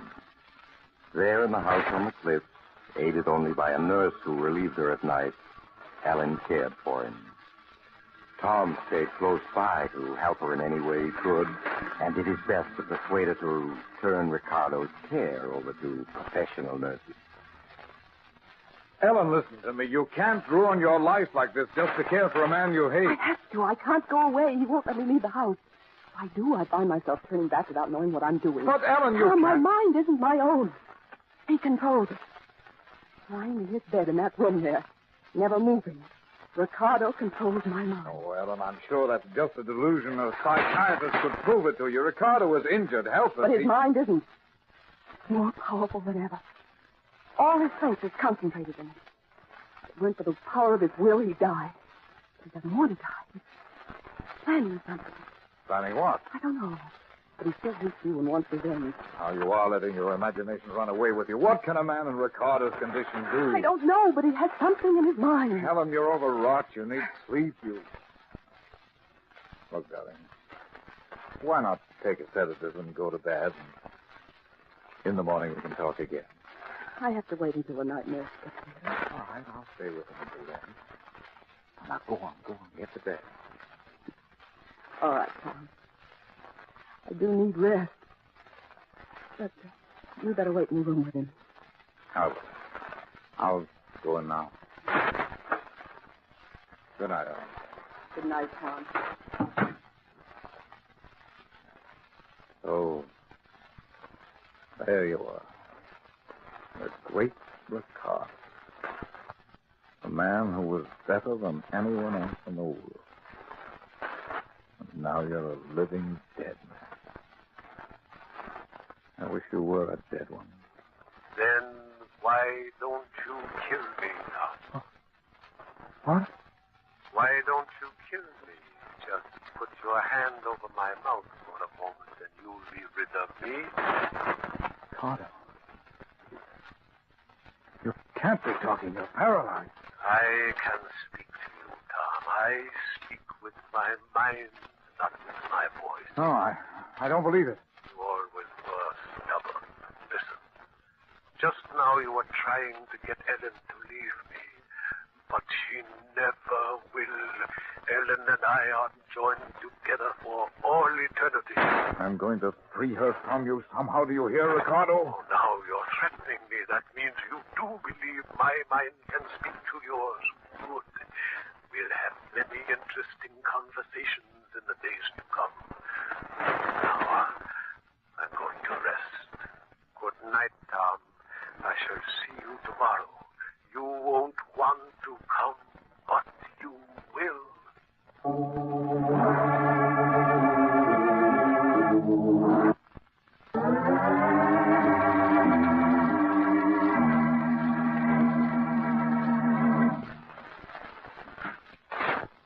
Ah, Tom. It is good of you to pay me another visit. I was hoping you would come today.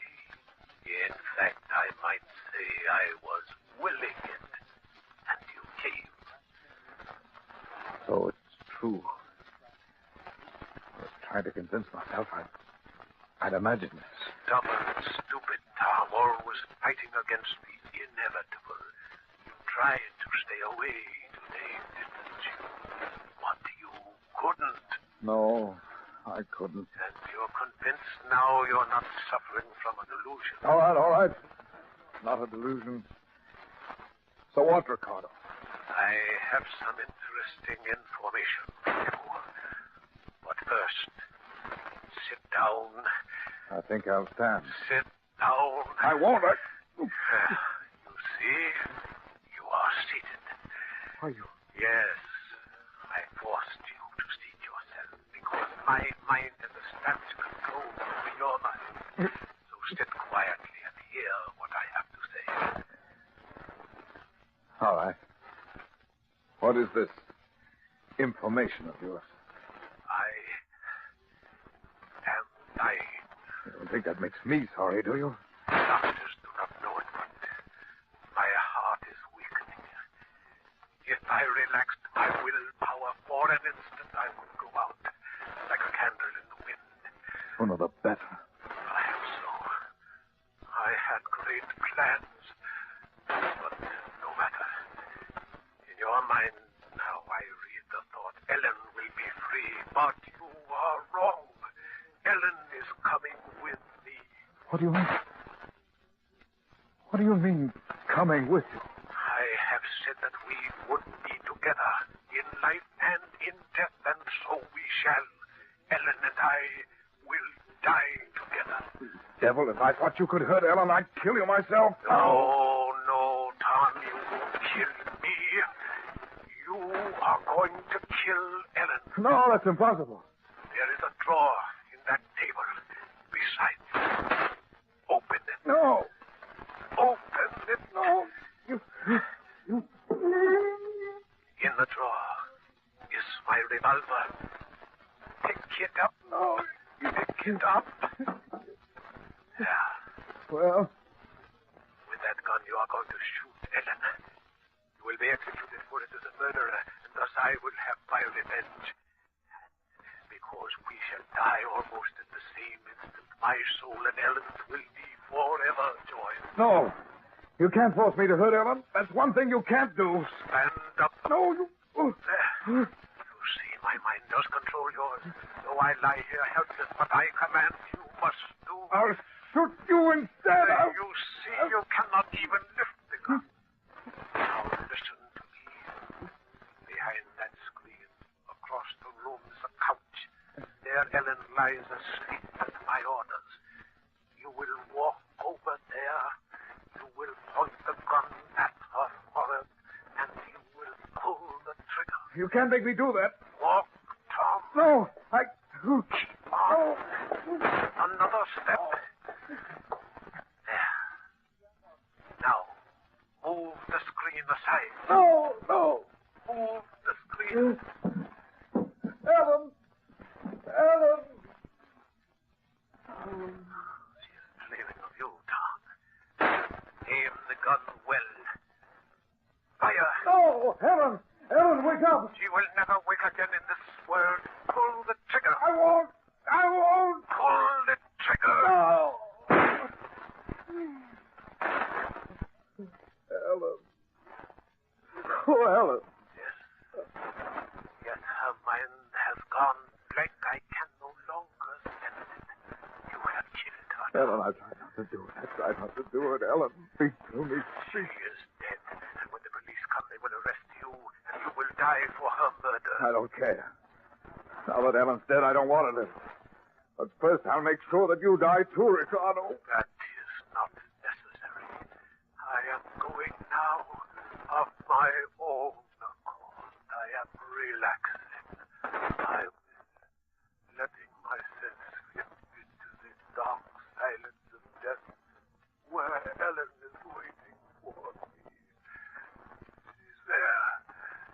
She's just across the threshold, waiting for me. She's eager for me. No, you've tricked me. I won't die. I won't.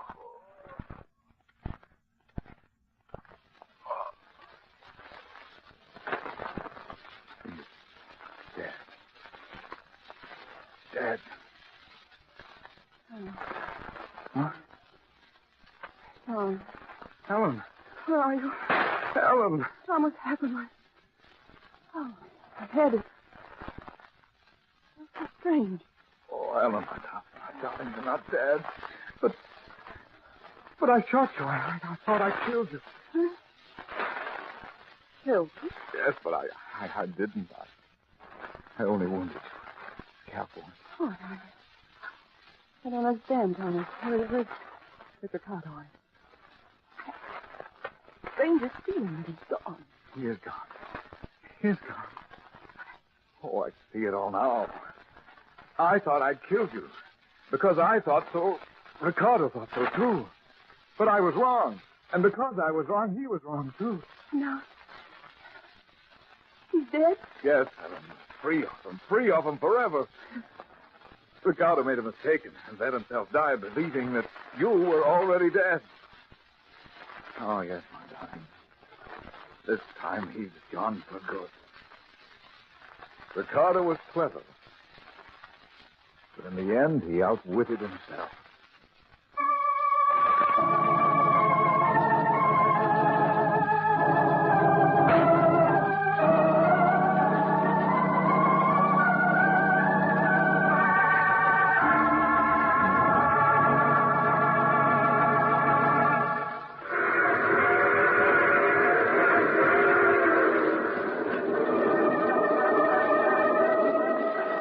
This is the mysterious traveler again. Did you enjoy our little trip? What became of Tom and Ellen? Why, Ellen's wound was serious, but far from fatal. Not nearly as fatal as Ricardo's mistake. Tom and Ellen are very happy now. But I wonder if they're as safe as they think they are. When you're dealing with a mind like Ricardo's, can you ever be quite sure, even though he is dead? I knew a man once everybody thought was dead, and he... Oh, you have to get off here. I'm sorry. But I'm sure we'll meet again. You see, I take the same train every week at this time.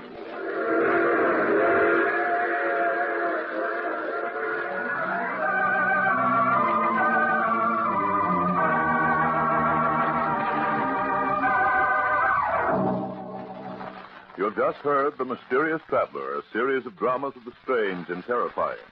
In today's cast were Maurice Toplin, James Van Dyke, Jan Miner, Ian Martin, and Rod Hendrickson. Original music was played by Charles Paul. The Mysterious Traveler is written, produced, and directed by Bob Arthur and David Kogan.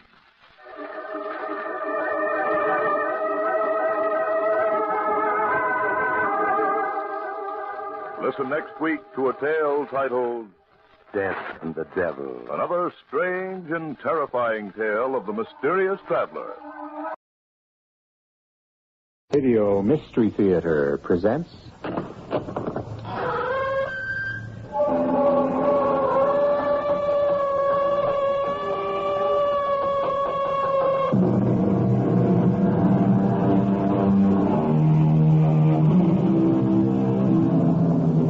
Come in. Welcome. I'm E.G. Marshall, foreman of this crew of mysterious miscreants who mingle here at this hour. It was King Alfonso X of Spain who modestly remarked, "Had I been present at the creation, I would have given some useful hints for the better ordering of the universe." I'm sure that many of us feel, with all due respect and in all modesty, that we, too, might have made some helpful suggestions of our own. But since none of us was consulted in the arrangement of the world, we must accept it as it is. Or must we? Shall I help you upstairs with your luggage?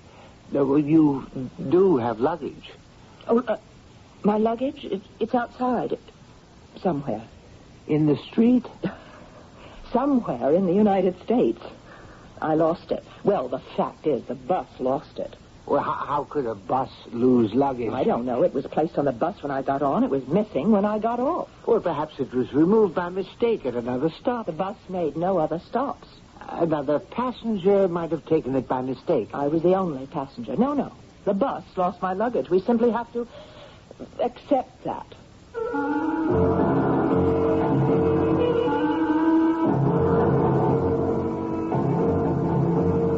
Our mystery drama, The Cornstarch Killer, was written especially for the Mystery Theater by Sam Dan and stars Robert Dryden. It is sponsored in part by Greyhound Package Express and Buick Motor Division. I'll be back shortly with Act One.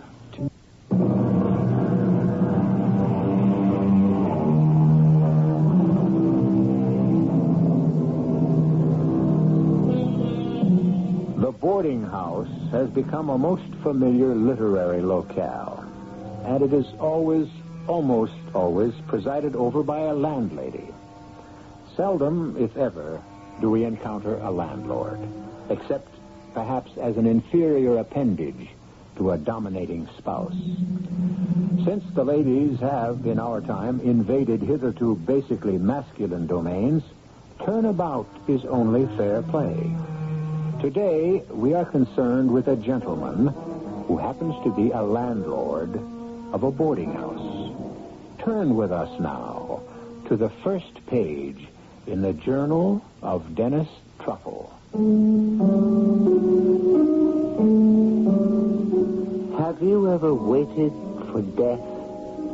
Well, a rather ridiculous question. We all wait for death, don't we?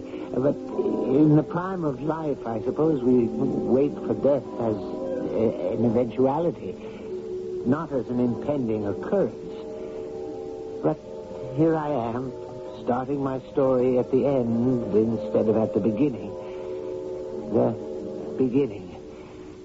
It was a rather damp, foggy November night. A moment, if you please.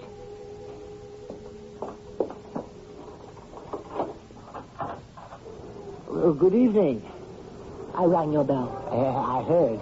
It's a most unusual bell for this day and age. This is a most unusual day and age. I agree. To begin afresh, I rang your bell because a sign, a rather neatly lettered sign, said rooms. Do you like the sign, then?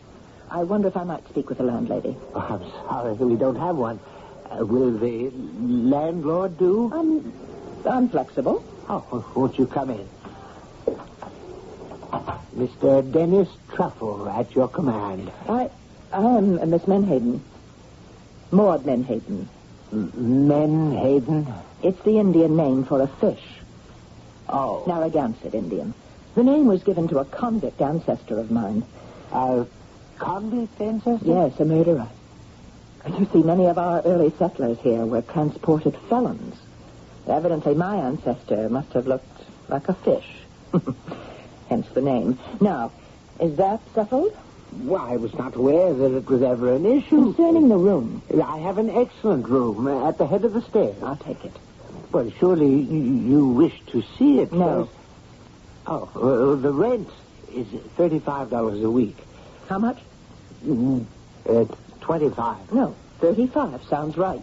Oh, well, then shall I help you up with your luggage? What's that? The police car, I should imagine. Seems to be coming this way. Yes, I would assume so. Why? Unfortunately, the neighborhood has changed. Stopped here. Why? Excuse me. Hi, Dennis. Oh, Officer Paderewski. Is something wrong? Yeah, we had a little contretemps up the street. That's contretemps. A guy was murdered. Do they have any idea So I thought I'd drop in here and check out some of your creeps, Dennis. Now, see here, Officer Paderewski, that's no way to refer to... You do have some real ripe avocados in this joint, Dennis. Now, I will not have my tenants insulted. Okay, Dennis, okay. Who's around? Well, unfortunately, we have more vacancies than we... presently, the second floor rear, I have Professor Boniface. Where is he right now? Out. Where?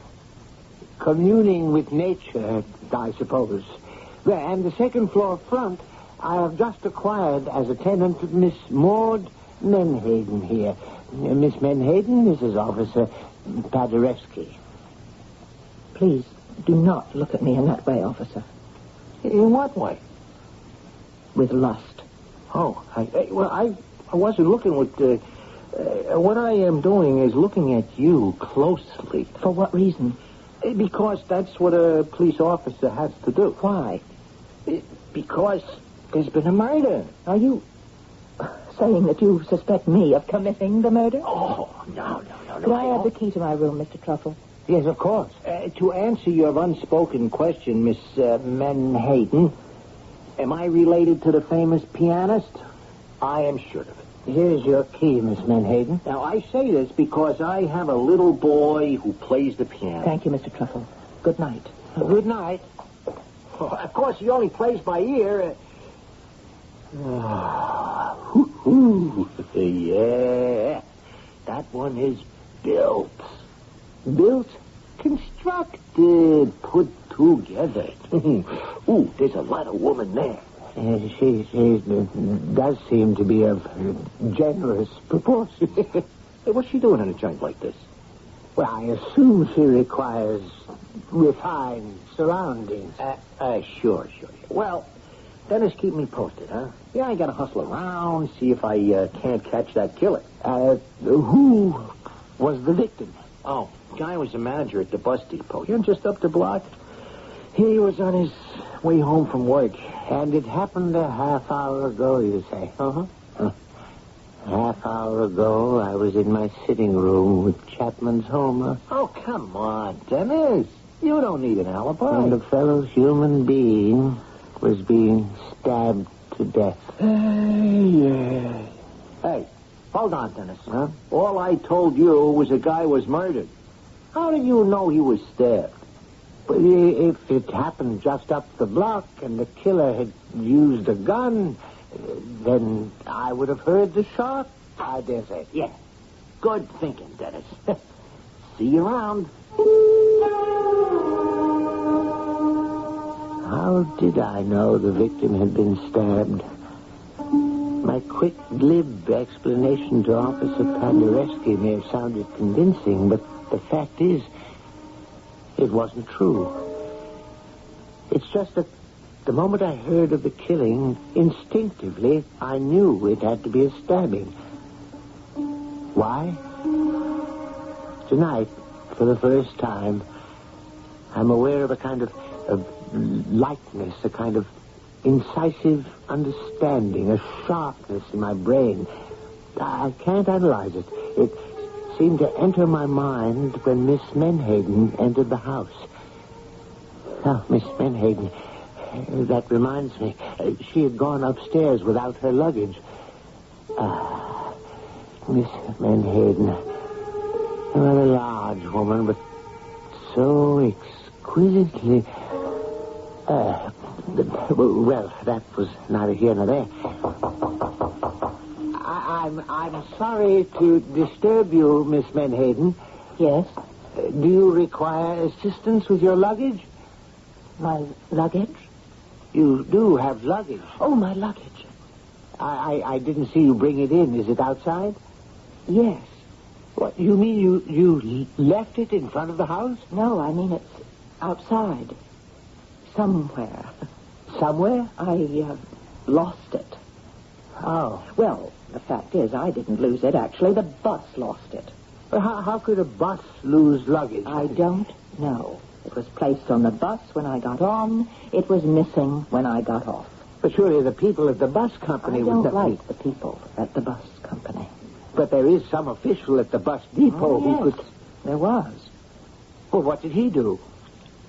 He looked at me in a manner that I cannot tolerate. Well, what sort of manner is that? A lewd manner. Oh, well, surely... And I shall not return there.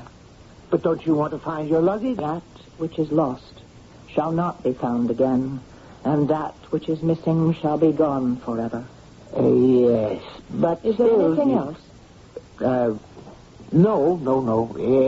Except that this man who was murdered a half hour ago happened to be employed at the bus depot. Indeed.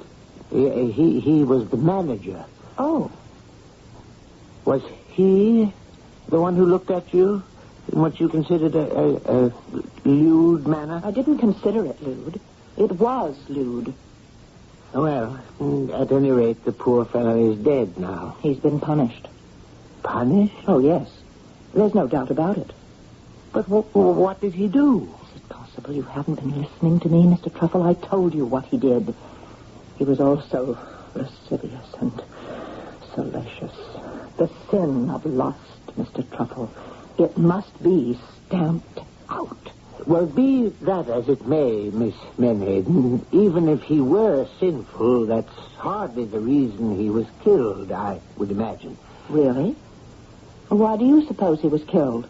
Well, he was coming home from work. This is a Friday evening. He was carrying his pay envelope, I suppose, and some thief... No, he wasn't robbed. He was struck down for his sins. You say he was not robbed? He was not robbed. Well, how do you know? I know. But how? Retribution, Mr. Truffle. Retribution. The hand of justice cannot be stayed. Whole cities, Sodom and Gomorrah, were expunged from the earth. What difficulty would there be in striking down one Harry Perkins? Harry Perkins? The obscene animal who lusted after me in the bus terminal office. Yeah, but the bus terminal, it's right in the middle of the floor in plain view. What could he have possibly been able to... I could read his thoughts. Oh, well, There's a poem which I shall send to his widow. Perhaps she will see fit to make it his epitaph. Harry Perkins, vulgar of manner, overfed, overdressed and underbred, heartless, godless, hell's delight, wooed by day and lewd by night. Well, I would hardly think she would. And now there is one less of them. Them?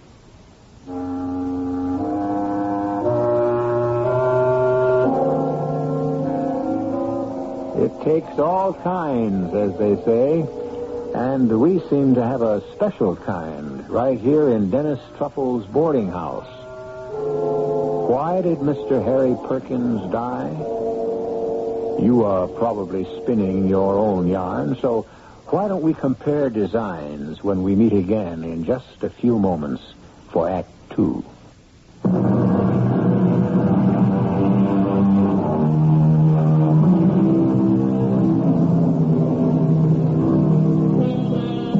The French, as you know, during the 1930s, constructed a system of fortifications called the Maginot Line.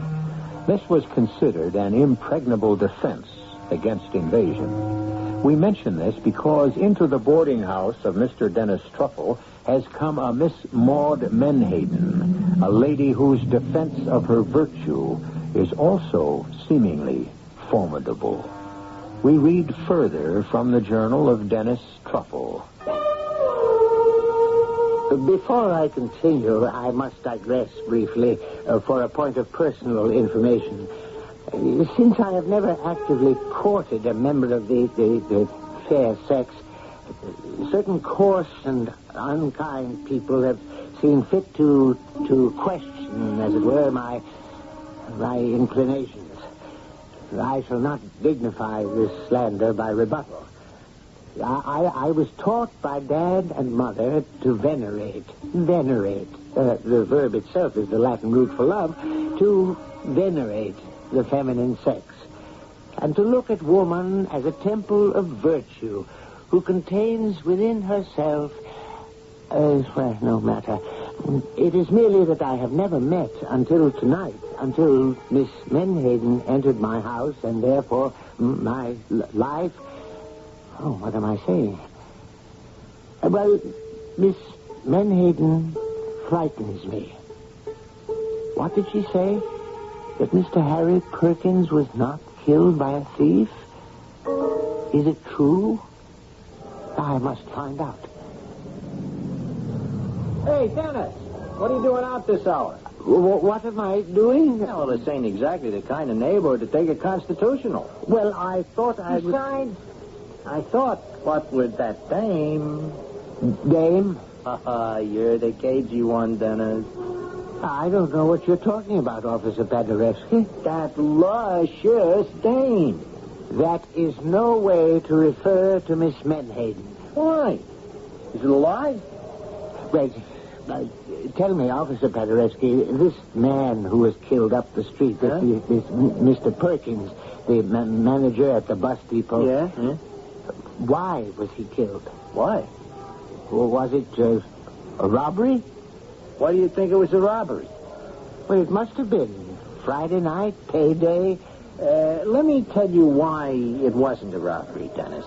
Because his wallet was in his pocket, his ring was on his finger, his watch was on his wrist. Oh. And he was stabbed? Yes. Stabbed in the back. The back? A nice, clean little wound. But it did the job. And the killer left no clue behind at all? Not a thing. Then you're completely in the dark. There's one little item. Nobody can figure out what it means. The dead man had a kind of white smudge just above his chin. What kind of smudge? I told you, a kind of white smudge. What was the smudge made of? If I told you, you'd be even more confused than I am. Cornstarch. Cornstarch? Figure it out. What was he doing with a cornstarch smudge across his face? Cornstarch. Well, what are we going to do, huh? Stand around here all night saying cornstarch? Look, why didn't you go back to the house where it's nice and warm and cozy, and there's this Miss Menhaden? So, she was right. It wasn't a robbery after all. He was murdered for another reason. What other reason? Who had come up behind him and stabbed poor Mr. Perkins in the back? Is it possible he had been punished? Why had she been so sure? And the cornstarch, what did the cornstarch mean? It was too much. I went back home and brewed myself a nice hot cup of tea. Mr. Truffle. You startled me. I'm sorry. I was very deep in my thoughts. I'm sorry to invade the privacy of your kitchen. Any time, Miss Menhaden. Will you join me in a cup of tea? You are a very unusual person, Mr. Truffle. Oh, well. You're a man of the highest sensibilities and finest personal character. You have a reverence and a respect for womanhood. You are completely free from sin. As I hope to be one day. One day? Yes. I must continue to fight temptation constantly. But surely, Miss Menhaden, love between men and women is filled with traps and pitfalls, snares set by Satan, and furthermore this lust, this love, this carnal knowing. I must not bore you with a recital of my innermost feelings. Oh, no, please, Miss Menhaden, feel free. Yes, Mr. Truffle, you are a fine human being. One of the very few, perhaps. The only one who deserves to be saved. And I shall do my utmost to save you. Oh, well, I certainly appreciate that. I came down here for a purpose. Do you have any cornstarch? Cornstarch? Cornstarch. Ordinary, everyday cornstarch. Of course, I realize cornstarch has become old-fashioned in this so-called improved world we are afflicted with. Well, I have a box right here. Here, take it. Oh, I just need a little. Use as much as you like and return the rest. Well, thank you, Mr. Truffle. No, don't return it. I rarely, if ever, use it. Cornstarch has an almost infinite variety of uses. For example, do you know what I use it for? No. Well, you may find this somewhat difficult to believe, but at one time... Hey, Dennis, old pal, old chap, old buddy. Let's have a little drink. Professor, Come on, Dennis, baby. You got the bottle underneath the sink. Now, Professor, you've had too much. Sure, but it's no good if you don't have too much. Ain't that so, baby? I beg your... Miss Menhaden, may I present Professor Wilbur? Not. Oh, what bit her? Professor Boniface is your fellow boarder. This hulk, this carrion, Look at yourself. A corrupted container of lust and sin. Is that bad? You will be struck down in the midst of your obscene Professor, you look tired. It's time you get to bed. That's right, Dennis, old boy. Time for bed. What do you say, sweetie? You have chosen licentiousness. You have chosen to revel in the depravity of the flesh. What is she carrying on about? Now, Professor, you are being rather forward. Ah, so what? A little loving never killed anybody. Take heed. A little loving may very well kill you. Good night, Mr. Truffle. Good night, Miss Menhaden. Good night, honey. Now, really, Professor, she was highly insulted. What do you know about it, Dennis? I know that Miss Menhaden is a highly moral... Yes, Menhaden is a woman. And you never insult any woman by praising her. Must you be so indelicate? What can I do, Dennis? It's the law of human nature. From this point on, I must be extremely careful with my facts, lest I inadvertently do someone an injustice. I permitted Professor Boniface to wheedle several drinks of a rather strong spirituous liquor which I keep about the premises, purely for medicinal purposes. The result was he passed out. I then assisted him up to his room, where I deposited him safely onto his bed. On the way back downstairs, I passed by Miss Menhaden's door. I paused for a moment. I was about to knock, to inquire if she was all right, when it seemed to me I heard a rather strange noise. What could it be? And then I remembered where I had heard such a sound before. It was a knife being sharpened on a whetstone, a smooth, marble-like stone. I remember it was the sound made by Dad as he sharpened his razor. The sound one makes when one carefully and patiently puts a fine cutting edge on a delicate steel blade. But, of course, it may have been nothing of the sort. Which brings me to the next evening. Well, Professor, how are you this evening? Whatever happened to Helen of Troy? According to Homer, she went home to Sparta with her husband, King Menelaus, where they... Oh, that ain't the one I'm talking about. I mean the lady upstairs. Well, why do you call her... Because she's the best-looking dame I ever seen. That's the angle that I'm going to use on her. What angle? You know, feed her all them classics. Chicks really go for the cultured guys. Well, I don't think Miss Menhaden goes, as you say, for anybody. Oh, I've seen her in action, Dennis. Oh, that one is mine. All mine. Well, how can you say that? Because it's a fact. No woman can resist Wilberforce, the body Boniface. I am now in stage 2, as far as she's concerned. What is stage 2? I play hard to get. You must understand, he believed every word he said. Poor Professor. He'd been in the boxing ring, you know. He was the junior light heavyweight champion of Stormfield, New Hampshire, and it was said the experience left him intoxicated. No, punch drunk. Well, at any rate, he went out. About a half hour later... Oh, good evening, Mr. Truffle. Oh, well, good evening, Miss Menhaden. May I offer you some supper? No, thank you, Mr. Truffle. The hosts of the Lord must fast before they go into battle. Battle? Battle. Well, that sounds grim. On the contrary, it's glorious. You say you're going into battle. Well, where does this combat, where is it scheduled to take place? Wherever I find it.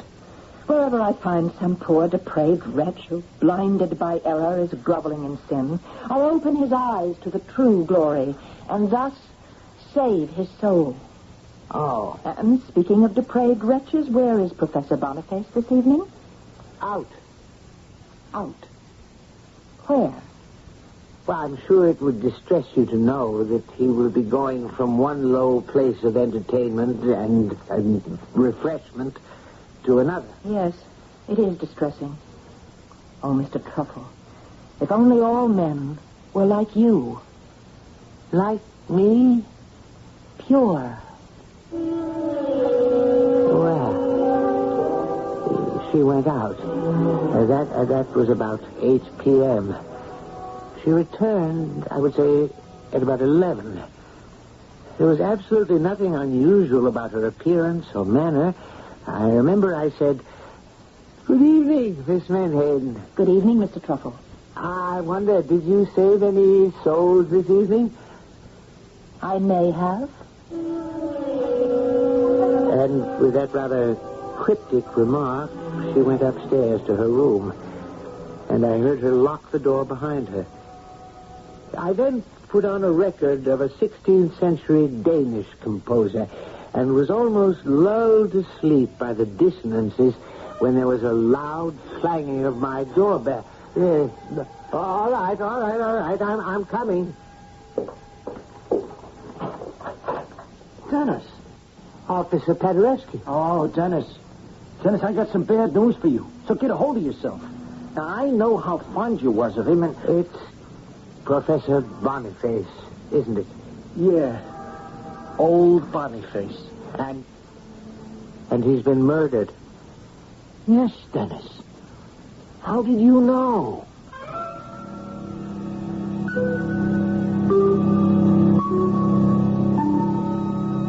How did he know? We all knew, didn't we? We knew that Professor Boniface was not long for this world. And we could tell by the way Miss Menhaden was carrying on that she was the one who would dispatch him on his journey to eternity. But is this a fair assumption? After all, whatever happened to that good old American dictum, a person is presumed innocent until proven guilty? What actual proof do we have? We may or may not have some when I return with Act 3.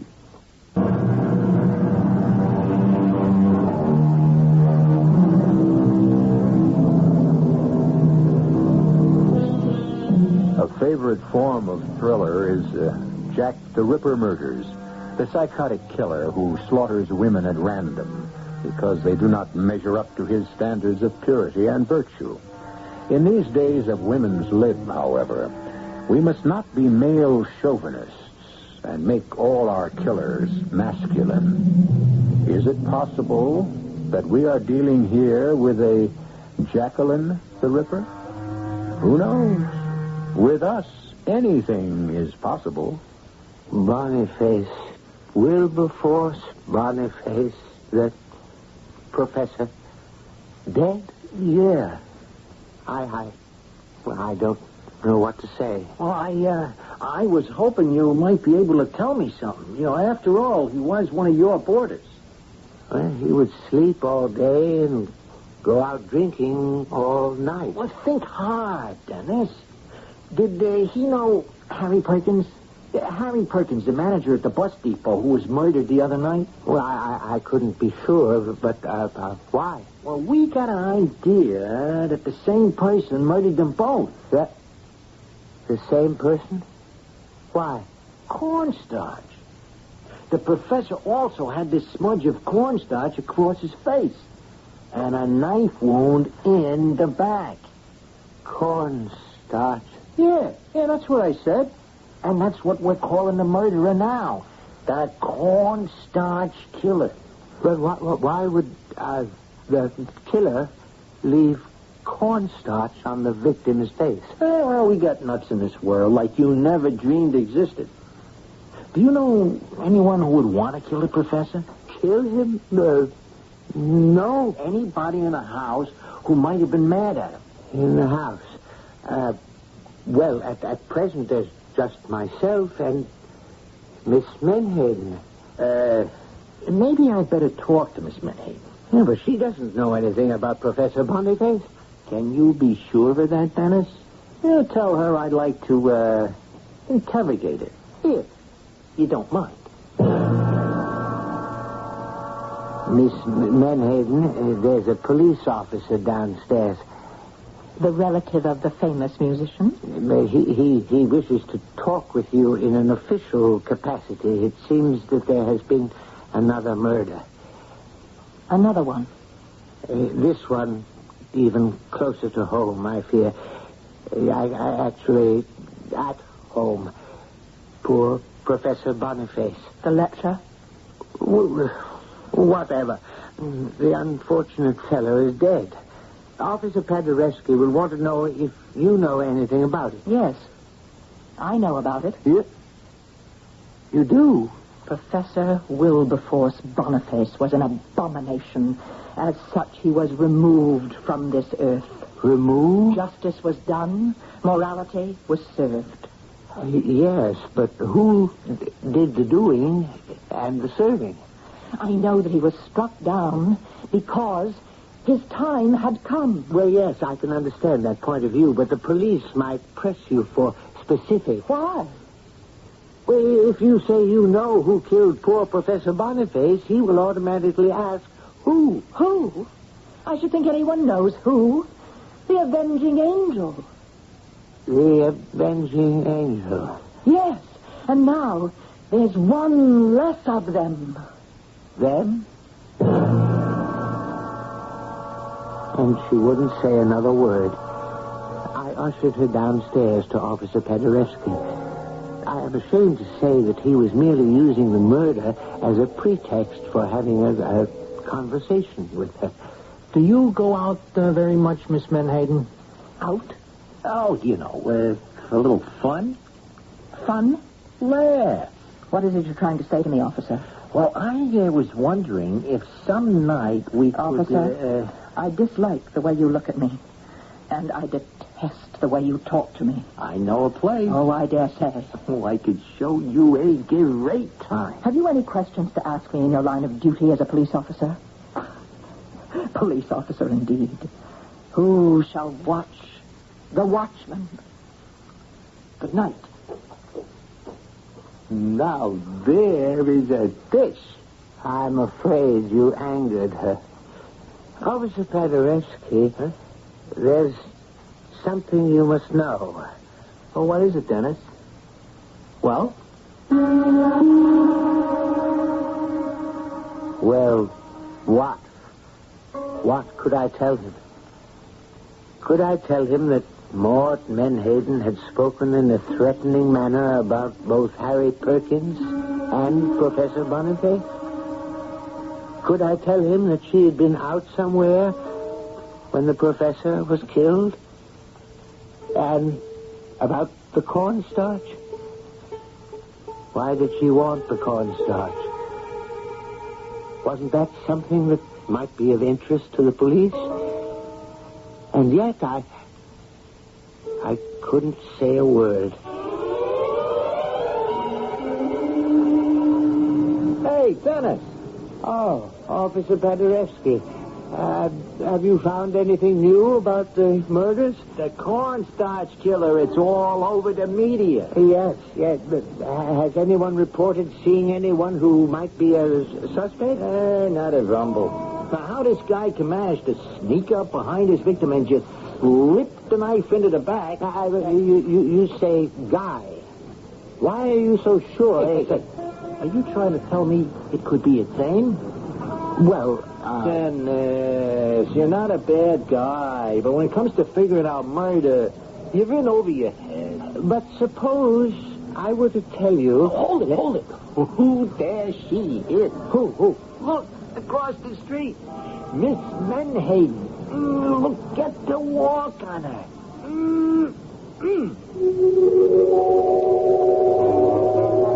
And at that moment, I saw her.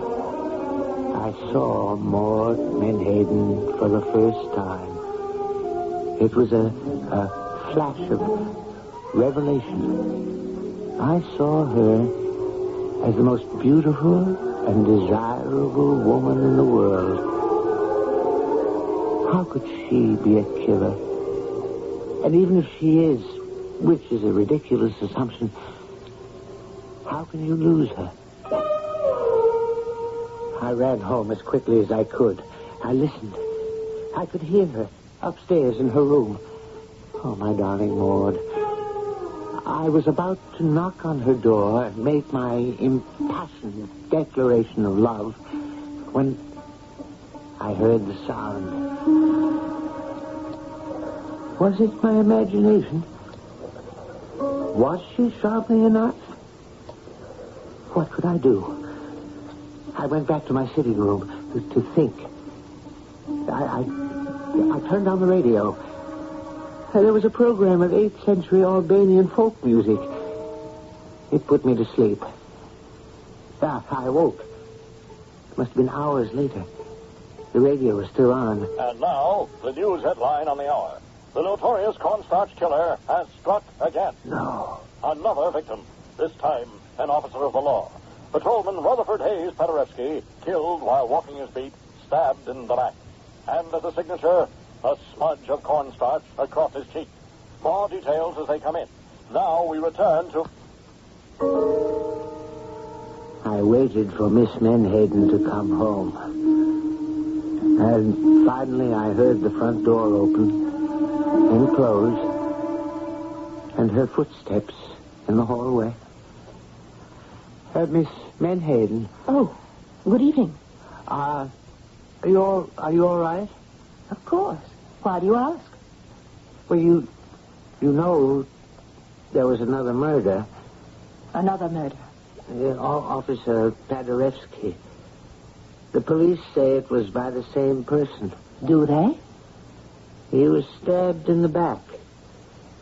And the usual signature, the cornstarch, was smudged on his face. Well, that's one less of them. Then? If you'll excuse me. Miss Menhaden, you remember you borrowed the cornstarch? Yes.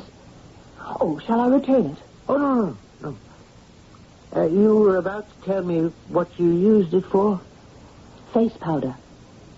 Face powder? Well, of course. At one time, ladies only used cornstarch or rice powder. Well, why would you want to use anything at all? You're beautiful. What are you saying?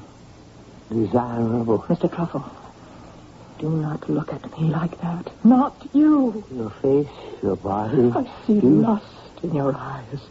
Don't look at me. Dearest Maud. Oh, lewd, lascivious fool. She ran upstairs to her room and slammed the door. I knew now how 3 men had died. She did not sneak up behind them. No.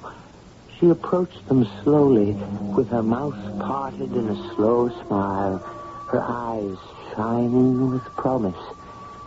And she embraced them, which is how the cornstarch powder rubbed off on their faces. And as she kissed them passionately, she deftly inserted the knife into their backs where it quickly found a hole in their hearts. I sat in my chair, and I listened.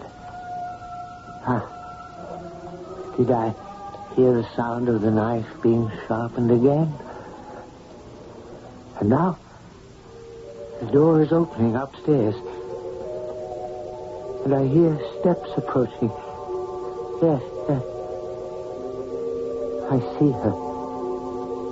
She's coming down to me, and her hair, her beautiful golden hair, has fallen across her shoulders, and her face has a smile, a tender smile of invitation. And there's a light that seems to be smoldering in her eyes. And she's wearing a robe, but cannot conceal, nor does she mean it to conceal, the soft, beautiful curves of her body. As she's coming closer. Kiss me, Dennis. Kiss me, Dennis, darling. Shall I let her place her arms around me, or shall I stop her? Shall I demand to see if she holds a knife in the sleeve of her robe? Kiss me, Dennis, darling, kiss me. Is this how she approached the others? Is this what she said to each of them before she killed them? Ah, Dennis, I love you. How do I know she killed anybody? I want you now, Dennis. Now. Yes, now. Right now. I cannot destroy the magic of this moment. I must take her in my arms now. I can't help myself. I must take her in my arms.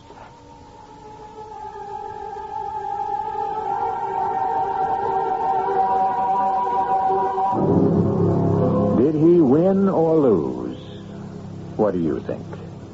I regret to say that the cornstarch killer had struck again. Yes, in these emancipated days, we are all equal all the way. Equal pay for equal work is what the ladies quite justly demand, and so it happened with Maud Menhaden. Captured finally by a policewoman, I might add, and she received equal pay for her work. She was sentenced to a fatal visit to the scaffold. I shall return shortly.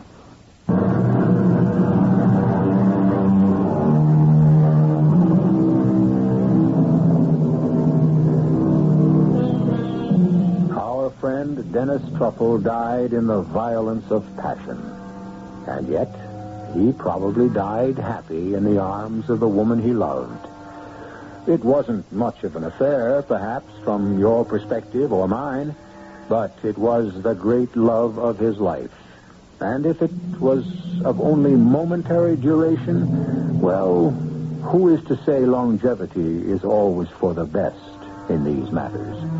After all, you will admit he didn't have time to grow tired of her. Our cast included Robert Dryden, Marion Selders, and Earl Hammond. The entire production was under the direction of Hyman Brown. And now, a preview of our next tale. Hello? Al? Oh, I just thought you'd like to know the grand jury handed down indictments against your clients, Dr. Grant and Ms. Stafford. I'm just having warrants issued against them both for first-degree murder and conspiracy to commit murder. Now, you know that's going to be a waste of time, Al. You don't say. I just did. Ballistics showed that Mrs. Grant was killed with a bullet from a gun other than the one on the scene of the crime. That gun has disappeared, Al. Without it, you have no case. You wouldn't want to bet on that, would you? I'm not a betting man. It's just as well. I've got a nice little surprise to spring on you just for once. See you in court. Al? What's he got, J.C.? Such me. I'm more worried about what I may have got. What? Like they say, a bull by the tail. Radio Mystery Theater was sponsored in part by Allied Van Lines and your nearby Goodyear Auto Service Center. This is E.G. Marshall inviting you to return to our Mystery Theater for another adventure in the macabre. Until next time, pleasant dreams.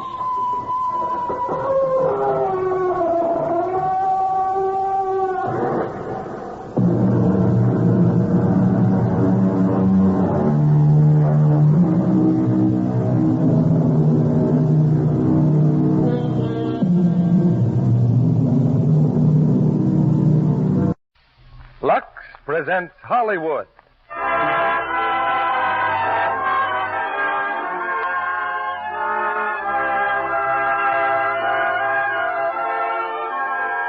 The Lux Radio Theater brings you Brian Ahern, Ella Raines, and Alan Curtis in the Universal screenplay, The Phantom Lady. Ladies and gentlemen, your producer, Mr. Cecil B. DeMille.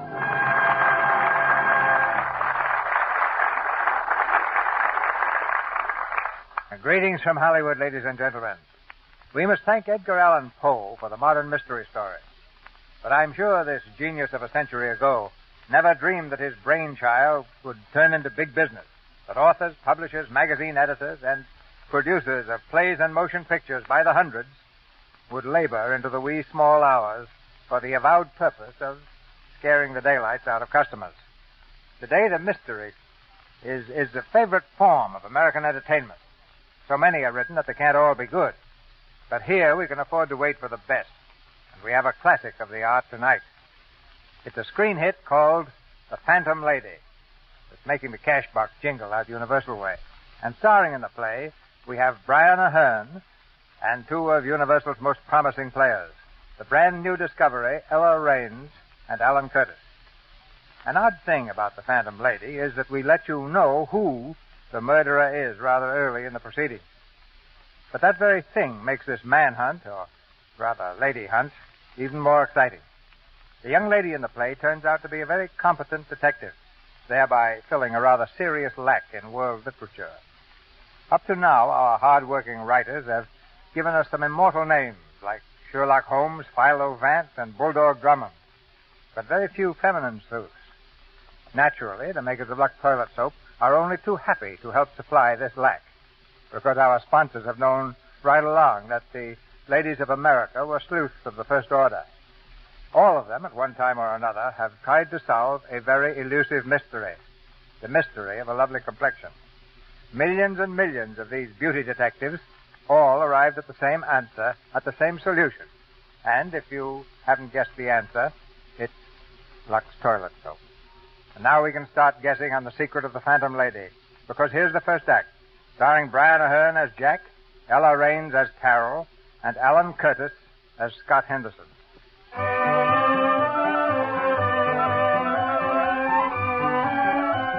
The engineering firm of Scott Henderson Incorporated is never rushed with business. But on this stifling afternoon in mid-August, it's much too hot to work anyway. Ruthie, the receptionist, is lazily manicuring her nails. Carol Richmond, secretary, absently thumbs through a file of blueprints. And in his office, Scott Henderson, the other member of the firm, is saying goodbye to an old friend. Oh, what a lucky guy. A second-rate sculptor like you gets an assignment in Brazil, and I, New York's best engineer, has to sit in this bake oven. Well, you're doing all right, aren't you, Scott? Yeah, I'm just kidding. But I sure wish I was going with you on that boat tonight. Well, I'll drink up one extra ocean breeze and a planter's punch, just for you. A boat to Brazil.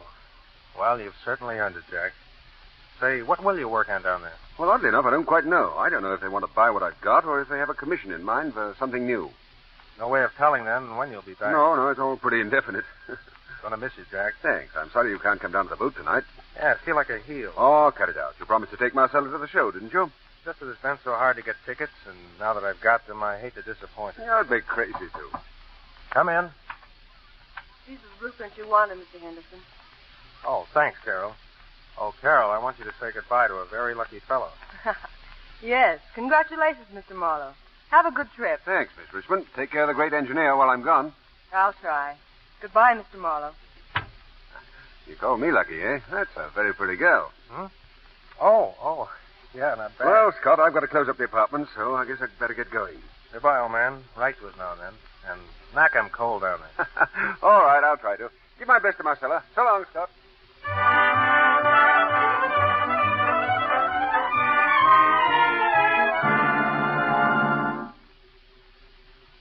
Say, Mac. Yeah?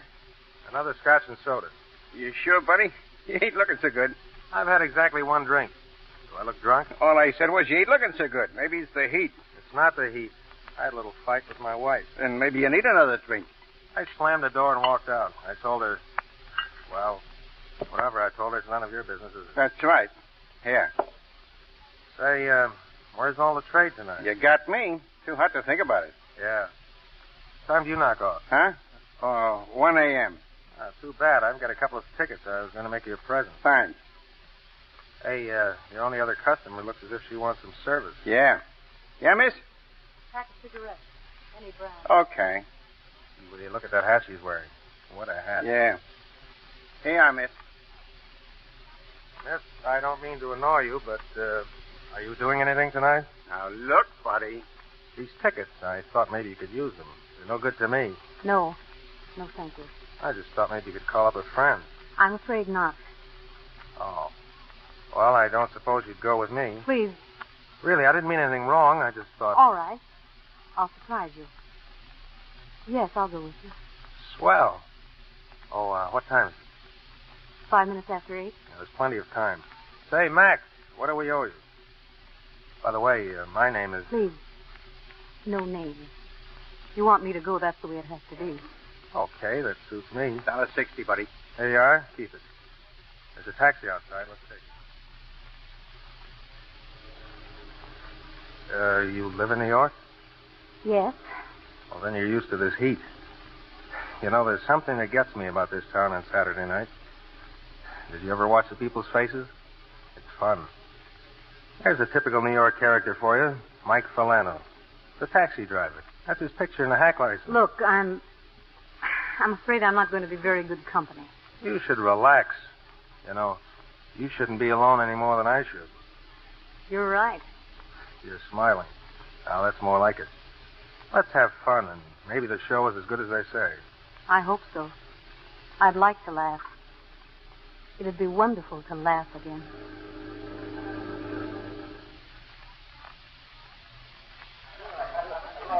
There's a 10-minute intermission. 10 minutes. No smoking in the theater. Please step out into the lobby. No smoking in the theater. Ice cold orange drink. Ice cold, folks. Plenty of time during intermission. Cigarette? Thank you. You like the show? Wonderful. Say, that hat of yours created... Well, we both agree it's quite a hat. The star of the show didn't think so. What do you mean? Well, the singer, Montero.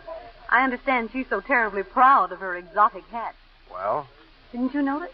The hat she was wearing is exactly like mine. I'll be darned. No, I was talking about the drummer. He was giving you the eye every opportunity. Yes, he made me feel a little uncomfortable. But not as half as uncomfortable, I'll bet, as you've made the great Lady Montero. I'll bet she's burning up, and not from the temperature.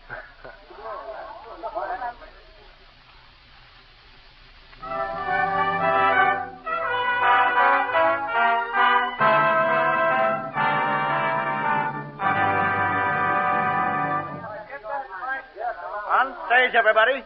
Curtain, Miss Montero. Oh, your hat, Miss Montero. Oh, you noticed it too, huh? Oh, what? All I meant is... Oh, I'd throw it away. I will never wear it again. Who is she? Who is that woman? No one dare copy my hats. I will not have it.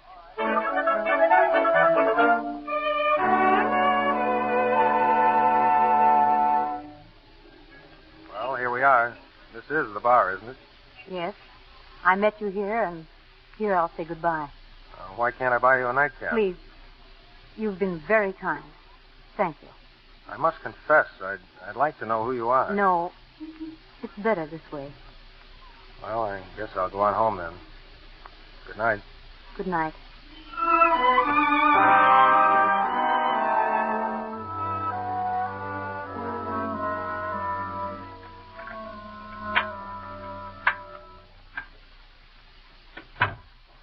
Marcella? Listen, Marcella. I know you're awake. I saw your bedroom light from downstairs. Now, come on. I want to talk to you. You, Scott Henderson? Who the devil are you? Say, what is this? What's up? Let me go in there. My name is Inspector Burgess. The man at the bedroom door is Detective Hill. Where's my wife? In there. Let him go in, Dave. Oh, no. I'll have to ask you some questions, Henderson. Go ahead. When was the last time you saw Mrs. Henderson? Oh, around 7. Have dinner at home? No. You ate out with your wife? I intended taking her to dinner in the theater, but... Oh, she changed her mind. Little squabble, maybe? For a long time, things hadn't been right between us. I came home early from the office, got dressed. Then she told me she had no intention of going out with me. She kept laughing at me. We had an argument. I asked her for a divorce. Oh? She said I could do what I pleased, but she wouldn't even consider a divorce. Making a patsy of you, huh? Don't say that. It was just that she was too spoiled and too beautiful. Henderson, where were you tonight? Say about 8 o'clock. In a bar? Alone? No, I met a woman there. I asked her to go to the show with me. Who was she? I don't know. She didn't tell me her name. Well, she didn't. What's that got to do with it? You're a very neat dresser, Mr. Henderson. A nice tie you're wearing. Tie? Look, what are you trying to do to me? I never saw a man so nervous. Give me a break.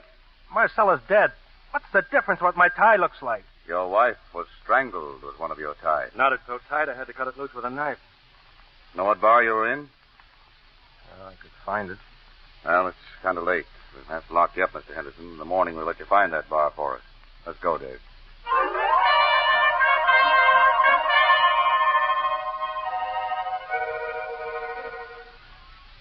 This is the place. Anselmo's Bar and Grill, huh? Where's the bartender? Should be here any minute. Dave. Yeah? Tell the janitor to leave the keys. Okay. Funny you can remember the bar, but you can't recall what the woman was like. We've been over that all night long. Now leave me alone. I'm tired. Yeah. It's remarkable, though. You're with a woman for hours, and you don't know who she is or what she looks like. I told you. She was about 30. She had sort of brown hair, and, she wore a funny hat. That's all I remember. You'd asked me about her earlier last night. I might have been able to tell you more, but now she's a complete blank. What's the idea of getting me up at this hour? He's here, boss, the barman. I only work the evening shift. Come here. I'm Inspector Burgess. Ever see this man before? Huh? To me, a face is a face. Take a good look. It's important. I don't know. Don't look at me. Look at him. Come on. Think hard. Yeah. He was in here last night, I think. There, you see? What time last night? I'd go on at 8. It was sometime after 8. How much after 8? I don't ask the customers to punch clock. Sometime after 8. Ask him about the girl. Ask him. How about the woman who was in here? What woman? The only other person at the bar. A woman. I'll do the talking. Are you sure there wasn't a woman here last night when he was in here? You Sure. sat next to her. Sure, I'm sure. She was wearing a crazy hat. To me, a dame is just another drink. But if you remember me, why can't you remember her? Now, look, bring the dame back here. Set her down at the bar like you say she was last night, and I may remember. But there were only the two of us. She ordered a pack of cigarettes. We left here together. Lay off, will you? Bring it down like I said. Okay, Anderson.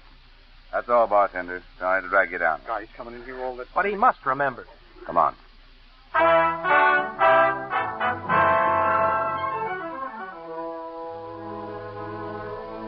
If you will go into that booth, Senor Malo, your call from New York is coming through. Already? Gee, that's really wonderful service. Here. Yeah, thanks very much. That's amazing. Thank you, Senor. Hello? Hello, Miss Richmond, is that you? Yes? This is Jack Marlowe. Say, I just heard about Scott. Is there anything I can do? Oh, you're on shipboard, aren't you, Mr. Marlowe? Yes, of course. It was in the ship's newspaper this morning. Oh, it's awful, Mr. Marlowe. Unbelievable. It's true? He's charged with murder? Yes, but he didn't do it, Mr. Marlowe. It's just impossible. Oh, of course it is. Here I am, his best friend, and when he needs me most, I'm of no use to him. Miss Richmond, will you please see Scott today? Tell him I'll take the first boat back if there's anything I can do. Oh, thank you, Mr. Marlowe. I'll be in Rio in a few days. Now, be sure and write me there at the Continental. I don't think there's anything you can do, but just hearing from you will make Mr. Henderson feel so much better. I'll write you immediately. The Continental. Yes. Thank you, Miss Richmond. You've cheered me up already. Goodbye, Mr. Marlowe. Goodbye.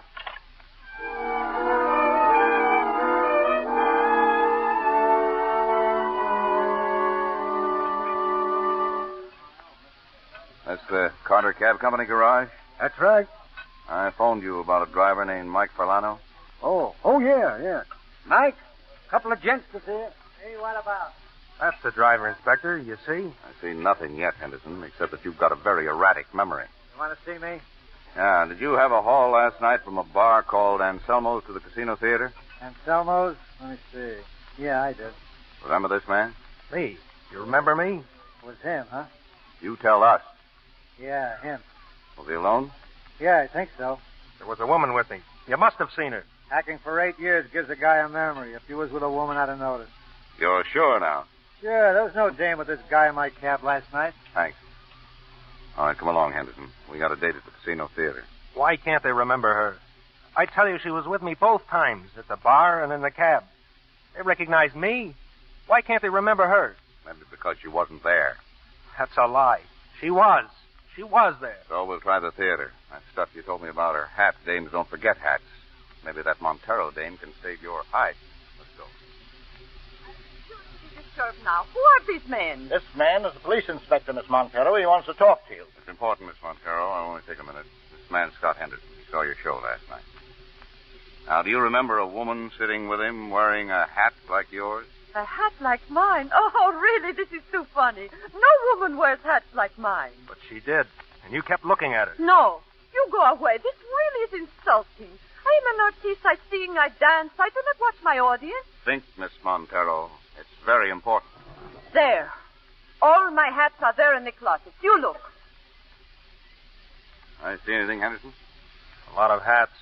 No, none like hers. Oh, what woman besides Montero could wear those hats and not look like, how you say, ridiculous? You're lying. You get him out! Get him out of here! All right, we're going. Sorry to trouble you. Any luck, boss? No. Where's to now? Maybe you can tell us, Henderson. She was real. And now you're trying to tell me she never existed. You need a drink, Henderson. We do, too. Yeah. Then we'll go back to headquarters.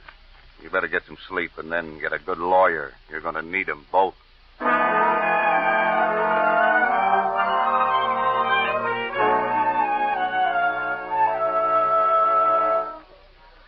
Objection overruled. Will the prosecution continue, please? Thank you, Your Honor. Let me repeat my statement. The defense asks you to believe that Scott Henderson was in Anselmo's bar at 5 minutes after 8. That he couldn't possibly have been in his own apartment 2 minutes before, at which time his wife was murdered. Again, I say, very clever, but not clever enough. The defense has introduced witnesses. Each claims to have seen Henderson at the places he said he was. Yet not one, even remotely, remembers a woman with him. Where is this woman who was with him 5 minutes after 8? Who is she? Has she at any time been on the witness stand? No, because this woman, who alone could furnish Henderson with the alibi he has so flimsily constructed, simply does not exist. Scott Henderson murdered his wife. In a blind rage, he took a necktie, dropped it round her throat,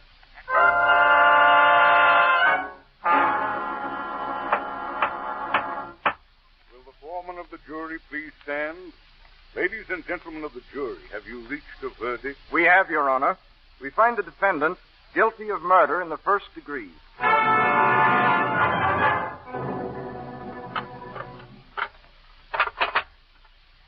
Miss Richmond to see you, Mr. Henderson. You can have 5 minutes. Thanks.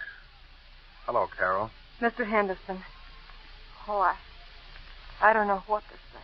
Skip it, Carol. I'll be all right now that I know where I stand. Last night, for the first time, I was able to sleep.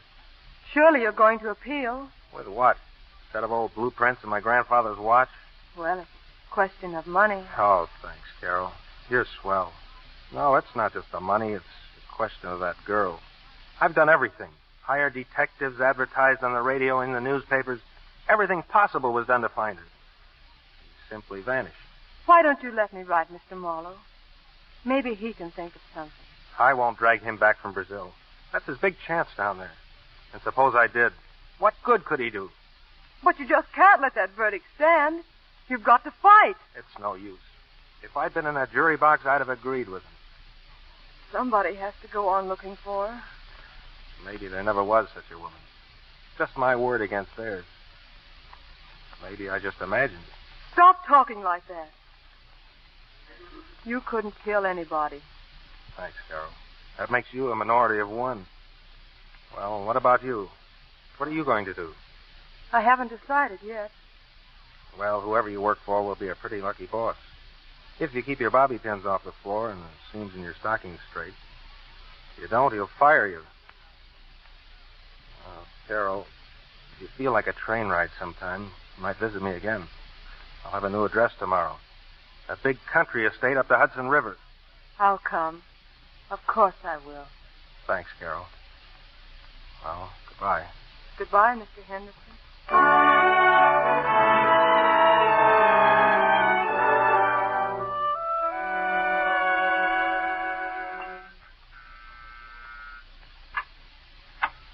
Hello, Miss Richmond.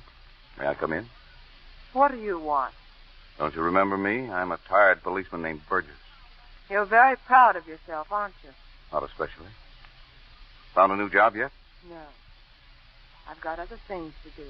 Like going to Anselmo's bar? You've got that barman scared to death. Have I? Why? I haven't even spoken to him. Maybe he has a guilty conscience. I think that's more down my department, isn't it?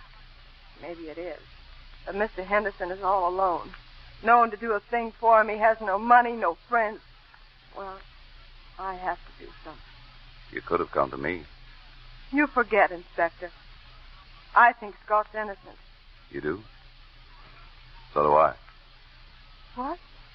The evidence I got's pushing him right into the electric chair. I know that. But I've been doing a lot of thinking since the trial. His alibi, that woman. Only a fool or an innocent man would have stuck to an alibi like that. A guilty man would have been much smarter. Aren't you just a little late? Yeah. Now, the case is closed officially. But I'd like to help. Maybe we can do something. You and me. Well, how about it? Thanks. Thanks. In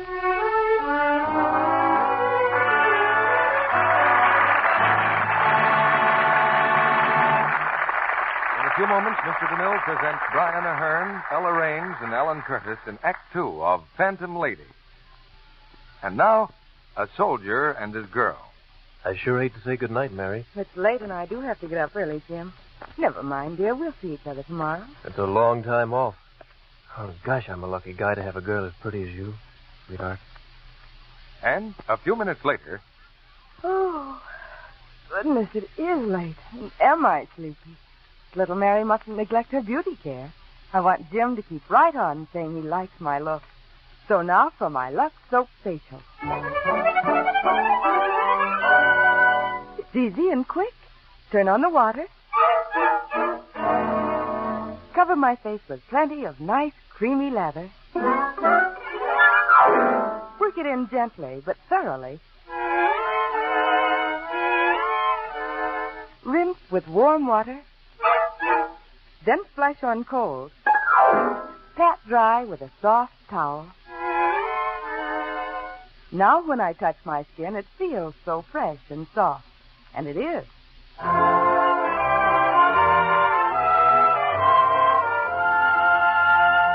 Well, the musical effects are extra. But there it is. The Lux Soap Beauty Facial clever girls everywhere depend on for gentle, protecting care. Care that really leaves skin softer, lovelier. In recent tests, actually 3 out of 4 complexions improved in a short time with daily Lux Soap facials. Famous Hollywood stars say these facials with Lux Soap's rich, active lather do wonders for the skin. Why don't you try them? Ask for Lux Toilet Soap tomorrow. And if you find your dealer is temporarily out of stock, he's sure to have more soon. Remember, Hollywood Beauty Soap is worth waiting for. We pause now for station identification. This is CBS, the Columbia Broadcasting System.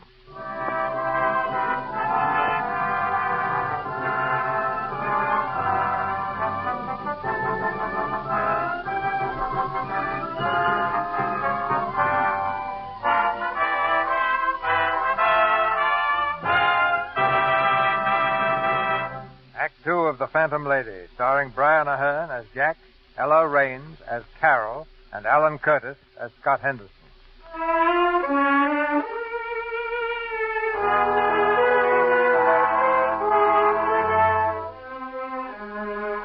With a sentence of death hanging over Scott Henderson, Carol Richmond and Inspector Burgess race against time to find the only person who can save his life, the woman with a funny hat. The woman no one will admit having seen, the Phantom Lady. Carol starts at the top of the list with Mac, the bartender at Anselmo's. What do you want, miss? Nothing. I didn't call you. But you keep looking at me. Do I? Now, look. I want you should cut that out. This is the third night you've been in here, and all you do is stare at me. What's the matter? Does your conscience bother you? Cut it out, that's all. Now, cut it out.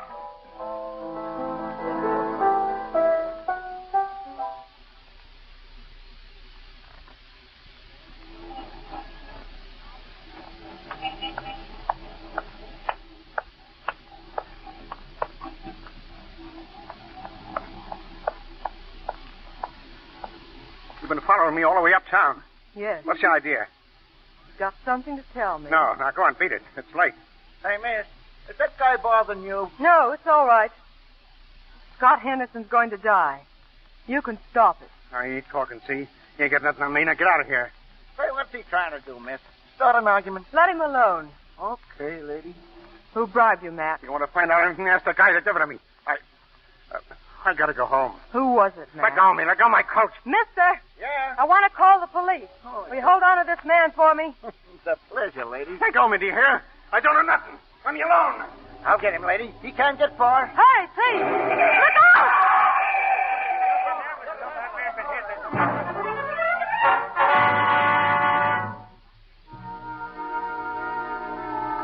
How is he, Inspector? Hospital just phoned. He never regained consciousness. Mac's dead, Miss Richmond. But he knew something. Sure he did. Well, forget it. Who's next? The drummer in the orchestra. Oh, yeah, Cliff Milburn. How can I get to him? Well, I'll get you a seat in the theater, right in front of him. He's not what you'd call a gentleman, so play up to him. Use another name, get some flashy clothes, splash on some perfume, and go to work. I see. I'll call you the minute I get anything. And don't take any chances, Carol. It may be pretty risky.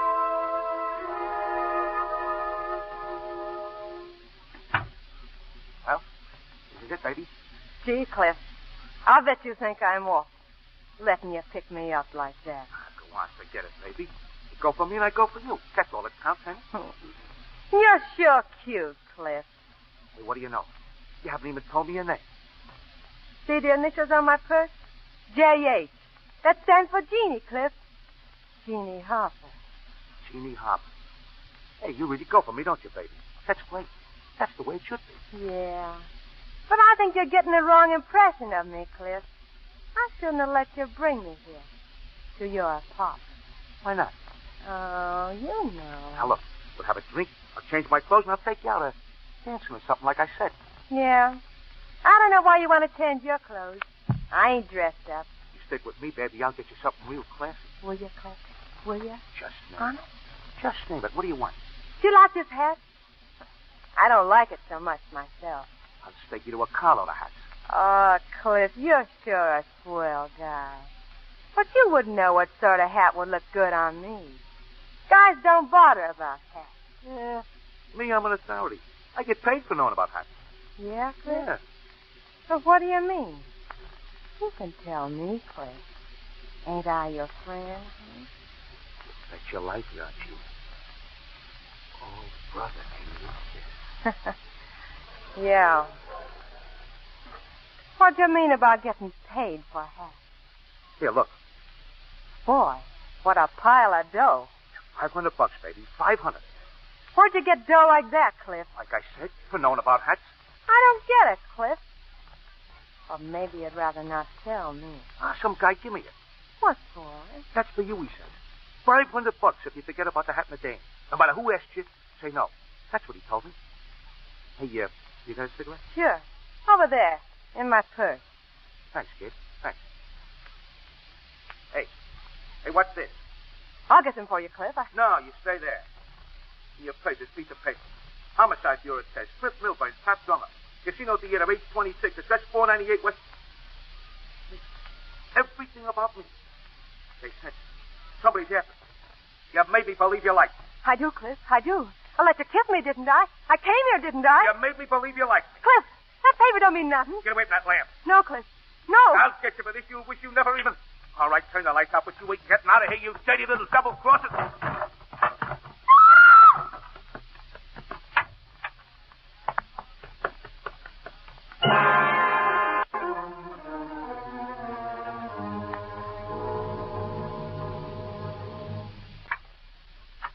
Who's that? Only me, Cliff. Oh. What do you want? What'd you come here for? Feels good to sit down again. I've been standing outside for hours.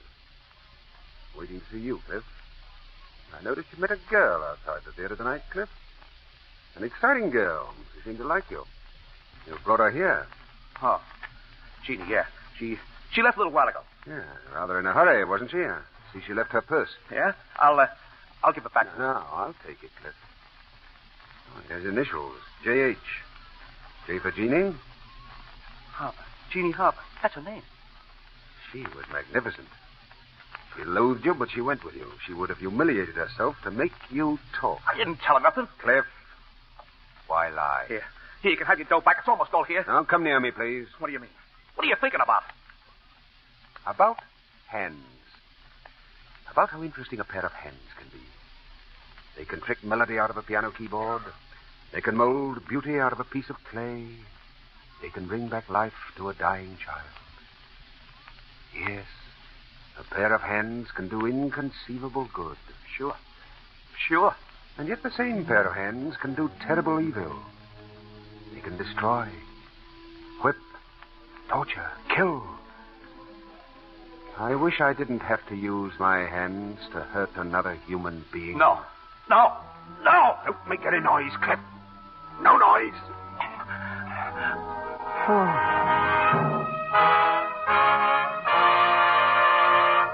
Hey, Scott. Just sit there behind the screen, lady. He's coming. Thank you. Hello, Mr. Henderson. Oh, Carol, thanks for coming. How are you? Gaining weight. I'll be in fine shape for my big date. Only 18 more days. Please don't talk like that. Sorry, but I don't feel very sociable these days. You happen to be the only one that comes up here to see me. I'd come often, Mr. Henderson, except I can be more helpful to you in New York. Yeah? Any luck? No. First it was Mac. Last night, Cliff Milburn. The drummer? Well? Milburn remembered the hat. He'd been bribed too, Mr. Henderson, but he caught on. There was a fight. I managed to get away. Phoned Inspector Burgess. We went back to Milburn's apartment.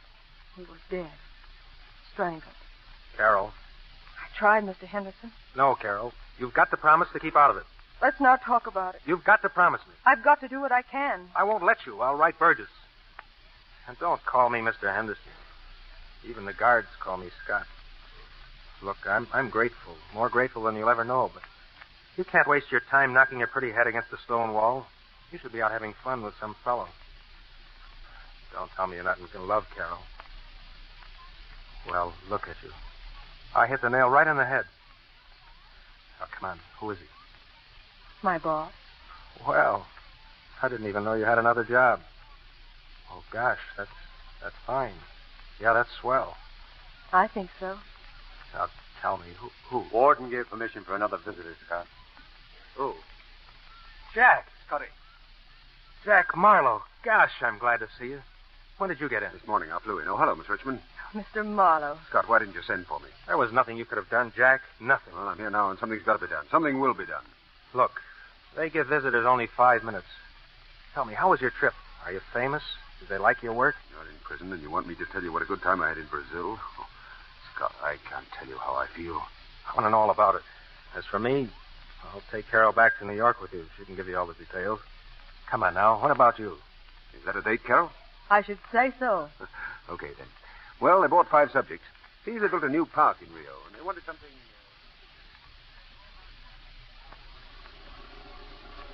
The cab drivers left town, so our last hope is that Montero will talk. Montero? You know, the star. Oh, yes. You mentioned her before. If you only knew how much your coming back means to Scott, and me too. Well, I just couldn't stay in Brazil with this happening to him. He's my best friend, Carol. Well, go on. I've got to have all the details. Well, the show closes tomorrow night. Montero's leaving town. If we don't get to her right away, Now, you've worn yourself out. I can't think of anything else. Carol, this is a man's job. I just can't sit by. The woman with the hat must be someplace in the city. One word from her and Scott would walk out a free man. But after what happened to that drummer, I'm afraid for you. Let's not worry about me. Do you think I'd care what happens to me if Scott... I think I knew it all the time. I used to watch you at your desk, and the way you looked at Scott. 18 more days to live. I just don't know what to do. Whoever it is, he always gets there first. He's so clever. Yes? There's genius behind such boldness. No. Only madness. Madness? That's a frightening word. What else can you call it? To kill and then go on killing. Ah, but perhaps he hates to kill. Perhaps he only feels horror. I don't care what he feels. All I know is that we've got to find that woman. Carol, as soon as we get back, I'd like to meet Inspector Burgess. Of course. We can drive straight to headquarters. And then we'll start on Montero, eh? Yes. I'm so tired, Mr. Morrow. Do you mind if I doze off for a minute? Oh, do you good.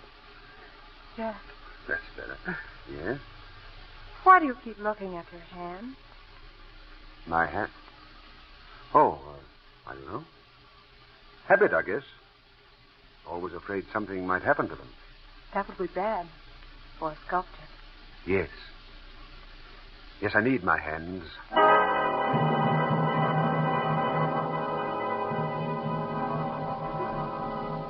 Sorry to keep you waiting, Mr. Marlowe. Oh, where's Miss Richmond? Well, the girl's exhausted. I took her home before I came here. Glad you did. Well, looks like we'll have to scratch Montero off the list. Got absolutely nowhere with her. The show's closed now, and she's going to Mexico. If she'd only admit that our woman wore a hat like hers that night. She never will. She's too vain. Or if you had found out the name of her milliner. If I'm fed up with that word. I think I'll go out and get good and drunk. Could you delay it for a couple of minutes? I haven't had much of a chance to talk to you. I thought this case would be a cinch. Just get the lowdown on everyone, friends, relatives. Well, I did that. Even on you, Marlowe. Well, I was on the ocean when it happened. Yeah, the SS Vulcania sailed Thursday, August 16th at 8:33 p.m., stateroom C, middle deck. Arrived Rio, August 29th. What an incredible memory. A lot of good it does me. No. The fact remains that none of you could have committed these murders. No? Why not? You're all too normal. Oh, but the murderer must be normal enough. He's just clever, that's all. All paranoics are diabolically clever. I've met paranoics before. Their insanity gives them incredible egos, abnormal cunning, contempt for life. You make our man sound unbeatable. Maybe he's more astute than we are, but to call him insane... I'd stake my life on it. You might lose. No, I won't lose. And I'll get him, sooner or later. It's always simpler when they're insane. It's just that there's so little time left. Someday we'll have sense enough to train the mind as we train the body from birth. Then they won't need men like me. That'll be all right, too. What sort of a job is this, anyway? Hunting down a madman. Hey, I'm all wound up. Well, let's call it a night, shall we? Coming, Marlowe? What? Oh, yes. Marlowe, what's the matter? Hey, no, it's all right. I just did a spell. I've been having them lately. The doctor says there's nothing at all. Sure you're all right? Yes, sir, of course. Look, don't tell Carol. She'll just be upset. Yeah. You had an idea before. What about that drink, Stu? Yes? It's Carol, Inspector. I've got some news. Why, I thought you went home, Carol. I tried, but I just couldn't. I went to the airport. Why, Montero? Yes, I saw her luggage. There was a hat box. Yes? A milliner's hat box with the name Katisha.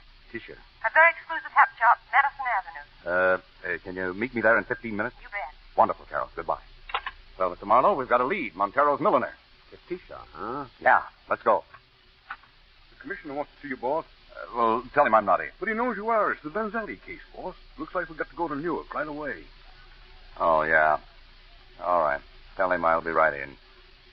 Well, Mr. Marlowe, I guess you'll have to meet Carol by yourself. I'll do whatever I can, Inspector. Thanks. I keep forgetting I'm not on the case anymore. Officially, that is. Tell Carol I'll call her as soon as I get back from Newark. Yes, I'll be glad to.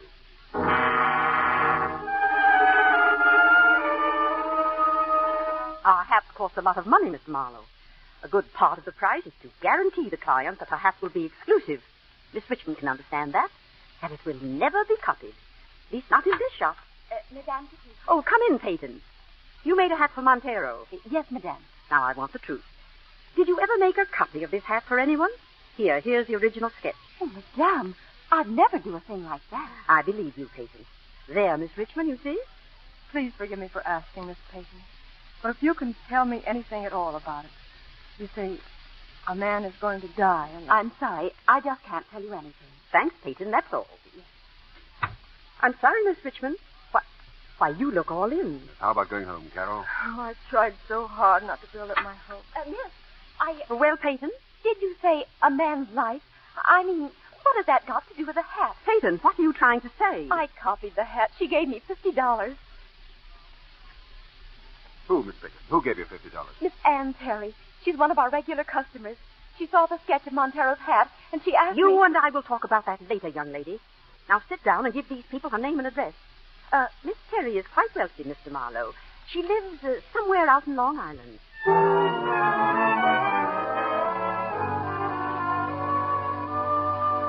How do you do? Come in, please. Thank you. My name is Marlowe. This is Miss Richmond. Miss Terry, we came to ask... I'm afraid you're making a mistake. I'm Dr. Chase. I'm looking after Miss Terry. Oh, she's ill? She collapsed last July. Her fiancé died very suddenly. It was a terrible shock to her. Please, Doctor. I can't go away without talking to her. I've been looking for her for months. Perhaps if you tell me. Someone is going to be executed for a crime he never committed. He has a perfect alibi. He spent the evening with Miss Terry. She's the only one who can save him. Oh, please, can't we see her? All right. But only you, Miss Richmond. No, I'll wait here. I must warn you, Miss Richmond, don't do or say anything to excite my patient. I'll do my best, sir. Come along, then. But I'm afraid you're wasting your time. What do you mean? I don't know what Miss Terry's word can mean to you. I do know that in a court of law it would be worthless. Miss Terry is mentally ill.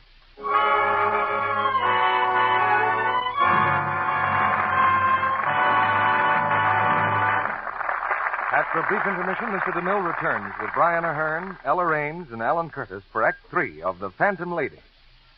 And now, a lady with a letter. I've just heard from my brother overseas, and what do you think he wants me to send him? Lots of smokes and chewing gum, maybe? No, you'll never guess. Here, read it. You say you want to send me something. Try and send me about 7 cakes of Lux soap. Make sure it's Lux and nothing else. I can get the other kind.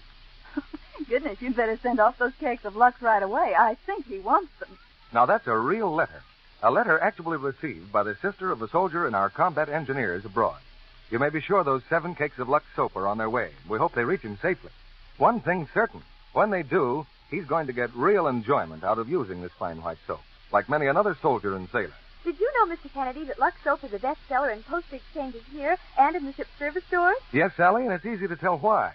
Men certainly go for that rich, quick lather Lux soap gives. Even in hard water, it lathers in a jiffy. I'll bet when a man comes in dog-tired from a day in the field, a shower with Lux soap feels wonderful. Well, Sally, a refreshing bath with Lux toilet soap feels good no matter where you are. On the home front, too. It seems as though Lux soap is almost as popular with the men in a family as it is with the ladies. I've noticed that, Mr. Kennedy. So here's a tip to women everywhere who do the family shopping.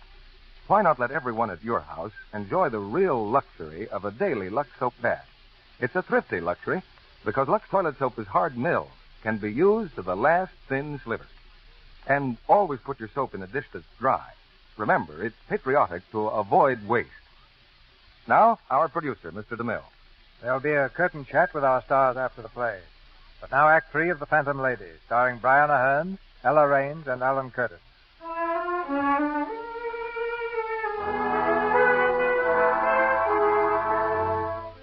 It's a few minutes later.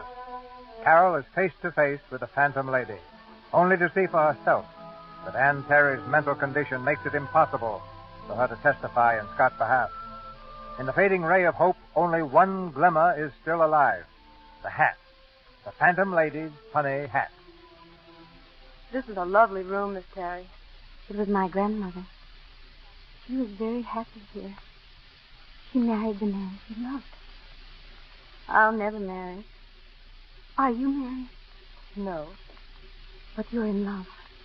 Yes. He was sick for 2 days. He'd never been sick before. He was so full of life. We were to be married the following week. I had my trousseau all bought, and a special dress, and a hat for the wedding. They must have been lovely. Do you still have them?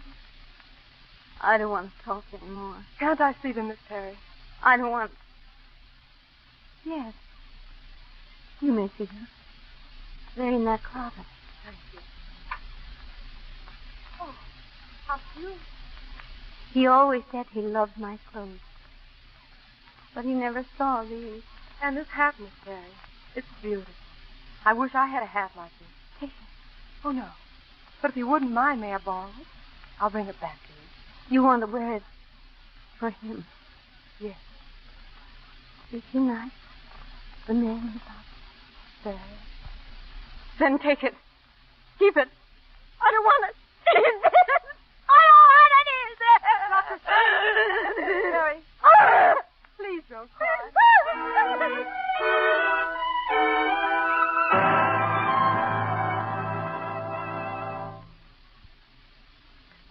We've got the hat. Oh, I can hardly wait to tell Burgess. Last night, everything seemed so hopeless. Last night, you... Oh. Jack, what's the matter? Oh, it's nothing. I'll be all right. It's just a headache. Do you want me to drive? No, it'll go away. I get them so often lately. Oh, it's my fault. We haven't eaten for hours. Jack, you've been wonderful. I don't know what I'd done without you. Oh, forget it. Look, there's a service station up ahead. Could we stop there and phone the news to Burgess? Yeah, it's a good idea. Don't you bother. I'll get out. No. Do me good to stretch. Need some gas anyway. Tires, mister. Can we check the tires? Oh, please. Jack, did you get Burgess? No, he's not back from New York yet. Maybe we'd better go straight to headquarters and wait for him. No, I left word for him to meet us at my place. We can all have a drink. Oh. I almost feel good again. Carol, I hate to discourage you, but what good can this hat do for Scott? What does it prove? It proves that Montero lied. That there is another hat exactly like the one she wore. And sick or not, there's Aunt Carol. But she can't testify. No, but there's such a thing as reasonable doubt. And for the first time in this case, at last, there's cause for reasonable doubt. Yes. I see, yes.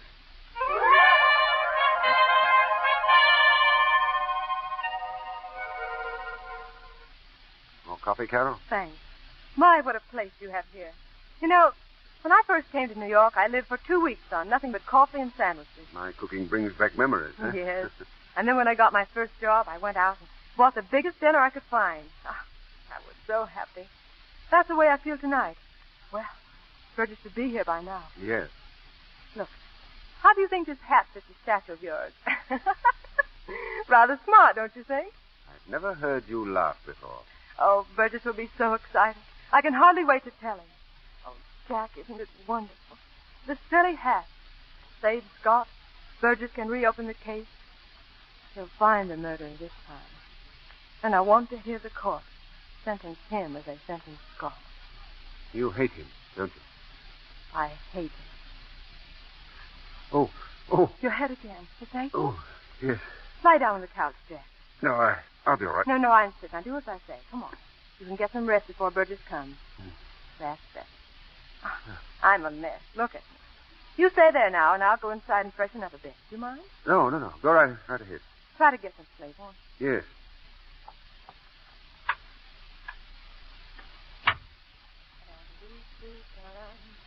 I don't see through the first breath. Where's the breath? Probably in a drawer, Stephen. Jay, my purse.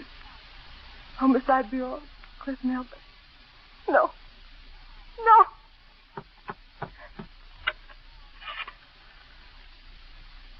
Police headquarters. Hurry, please. Hello? Inspector Burgess, please. Inspector Burgess? Oh, this is Carol Richmond. When will he be back? I'm at Mr. Marlowe's apartment. Please send someone right away. Anyone. It's 233 Carol, East... come here. I thought you were going to sleep, Jack. The light. I turned it out. It hurts my eyes. It chokes me. Sit down beside me, Carol. Yes. Who were you phoning to? Inspector Burgess. Oh. My head's bursting. It's on fire. Give me your hand. Oh, it's cool. It feels so good. Would you mind taking off my tie, Carol? It's so tight. Your tie? Yes. Oh, thanks. No, don't move. Let me have it. I like the feel of the tie in my hand. It's quiet here, isn't it? So quiet. Yes. Far away from everything. That's unique in a city. I hate cities. Noise and the dirt and confusion. And the people in them. They hate me because I'm different from them. I don't belong here. Neither do you. Well, it isn't fair for someone like you to have to suffer. What are you trying to tell me, Jack? Please, let me talk. You'll understand. You are intelligent, Carol. You should be so happy. If only you'd never come to New York. Never met Scott. The world's full of men like him. Oh, you can buy nice, stupid people for a dime a dozen. Jack, let go of my hand. Why, Carol? I think I hear someone out in the hall. Burgess? Don't go, Carol. If it's Burgess, he'll knock. But it's no one, Carol. You see, when we stopped on the road, I didn't telephone Burgess. I only pretended. Please let me go. My hand. You're hurting my hand. You know, don't you, Carol? I shouldn't have kept your purse in my drawer. It's the purse you left in Cliff Milburn's room. I don't know what you're talking about. She was sitting next to me, too. Marcella, just like you are. Only she wasn't trembling. Nothing ever frightened Marcella. I said, you better hurry. The boat leaves in an hour. And then she told me in that cold voice of hers that she never had any intention of going with me. She was just amusing herself. I was in love with Marcella. For the first time in my life, I was in love. But I was always naive about women. She laughed at me. She kept on laughing at me until I couldn't allow her to laugh any more. I had to stop. Jack, what are you... No! Afterwards, I knew they'd arrest me. I couldn't let them do that. When you're born with my gifts, you can't let anything stand in your way. I followed Scott later. I saw him with Aunt Terry. And then somehow she slipped away from me. So I had to bribe the others. It was unbelievably easy. You don't know what you're saying. You were on a boat that night. Oh, no. I went aboard the boat. But I left before it sailed. I flew to Havana and caught the boat there, and then I telephoned you. Burgess never thought of that. I was too intelligent for Burgess. How could you? Scott, your best friend. I'm fond of Scott. But what's his life compared to mine? A mediocre engineer working in sewers, drain pipes, faucets. What's any life compared to mine? Even yours. That will help you. You know that, don't you? After me, there'll be others. You'll have to go on killing, on and on until they catch you. I won't be the last. There'll be others after me. Oh, no, there won't, Carol. You'll be the last. You can't help yourself because you're not sane. Stop it, I say. You're mad. You'll never say that again. Never. Oh, Never. Please, your hands. Polo, open the door. Burgess! Jack! No! They can't take me. They'll never take me. Burgess. Oh.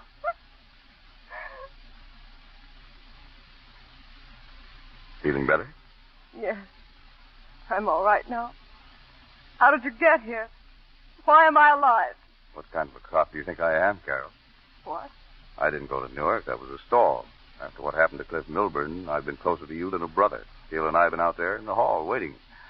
You knew about Jack? No, I didn't know. It's just one of those things. I didn't suspect him. Then again, I guess I didn't trust him either. I'd like to talk to him. Too late for that, though. The window we jumped out of was 12 stories above the ground. And Scott? What about Scott? Yeah, I guess I've kind of forgotten about Scott these last few minutes. I hope Marlowe won't mind if I use his phone. I've got to call long distance. Scott's as good as free right now.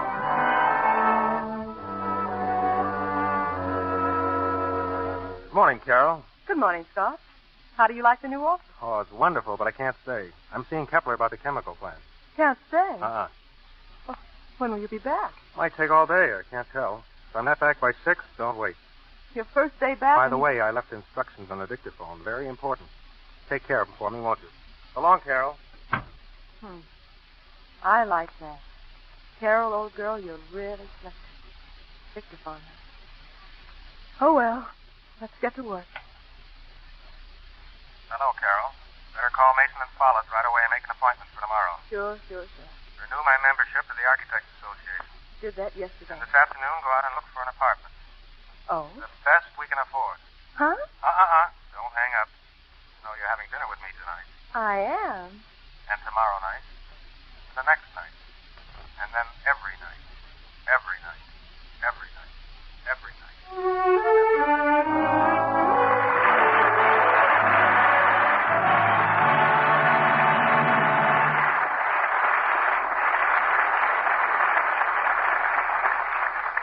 It's no mystery that we all like the Phantom Lady. And here are 3 good reasons why. Brian Ahern, Ella Raines, and Alan Curtis. I believe murder is a little out of your usual line, Brian. Well, I was getting a bit fed up playing hero, CB. Murder makes a nice holiday. Alan takes his the other way. Yes, I've played villain so long that kids run when they see me on the street. And now here I am, a nice guy for a change. Then I guess we've made everybody happy, including the audience. By the way, Brian, that's a substantial coat of tan you're wearing. I came up from my ranch on the desert for rehearsal, CB. By the way, do you think it'd be all right for me to say that the large crop of vegetables I'm raising down there is of the very highest quality, or would you consider that free advertising? Just send CB a large basket of tomatoes, and it won't be free. That'll fix the whole thing. Since this is your first appearance in the Lux Radio Theater, Ella, we'll follow the usual custom and ask where you're from. I've just come from Florida. You whisper that in California, Ellen. Well, it was my honeymoon, Alan. You see, I was married a year and a half ago, and my husband, Kenneth Proud, is a captain in the Army Air Forces. So we had to postpone the honeymoon until we got back from China and India, a few places like that. We used to go to high school together. Well, where was that, in Florida? No, in Snoqualmie Falls, Washington. I don't believe I've ever been there.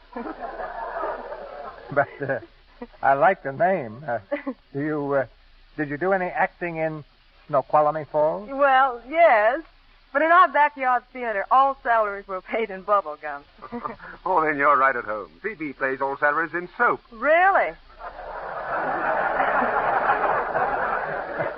What kind of soap? I don't believe a word of it, Carol. But I'd be delighted, Mr. DeMille, as long as it's Lux soap. I've always used Lux as a complexion care. It's a lovely picture that Lux has helped to make. Did I hear that you're making a little trip next week, Mr. DeMille? Yes, I'm going to Washington, Alan, to preview the story of Dr. Wassel, starring Gary Cooper. What's the next play here in the Lux Radio Theater going to be, Mr. DeMille? Now, it's an exciting drama of our Navy, Ella. The Columbia picture, Destroyer. And our stars will be Edward G. Robinson, Dennis O'Keefe, and Marguerite Chapman. This is the story of men who love their ships more than life itself, of the men who are proud to be called destroyer sailors. And as a retired Navy veteran who can't stay away when things are happening, Eddie Robinson delivers one of his finest performances. Well, we look forward to it, CB, and good luck with the story of Dr. Wassel. Good night. Good night. Good night. That applause means you'll be with us again.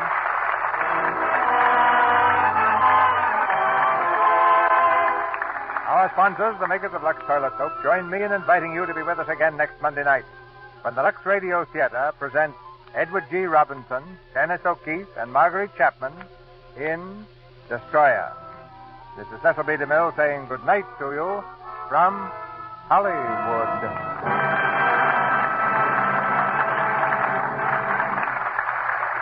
Here's a special message from the government to American housewives.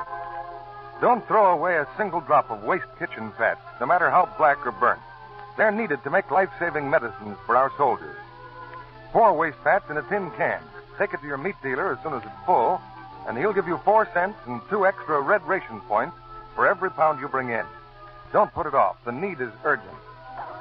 Brian Ahern appeared through the courtesy of Columbia Pictures, producers of CoverGirl. Ella Raines and Alan Curtis are currently starring with Francho Tone in the Universal picture Phantom Lady, which was directed by Robert Siedmack. Heard in tonight's play were John McIntyre as Burgess, and Jeanette Nolan, Stanley Farrar, Dwayne Thompson, Eddie Emerson, Bea Benaderet, Charles Seal, Norman Field, Howard McNear, Dick Ryan, Fred Mounier, Eddie Marr, and Regina Wallace.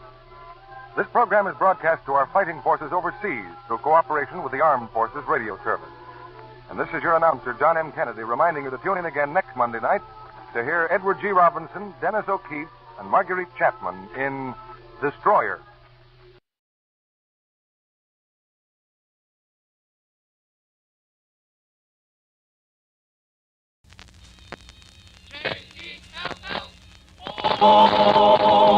The Jell-O program, coming to you from Radio City, New York, starring Jack Benny with Mary Livingston, Phil Harris, Kenny Baker, and yours truly, Don Wilson.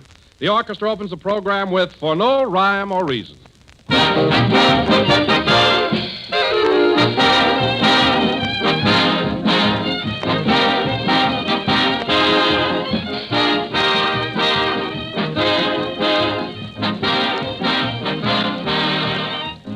From California to New York, from Maine to Texas, every home has one common problem, and that's meal planning. You want to keep the family happy. You want to keep their appetites interested. Well, there's where Jell-O is a great big help. Jell-O is one dessert the family always likes because, first of all, there are so many different ways to serve it.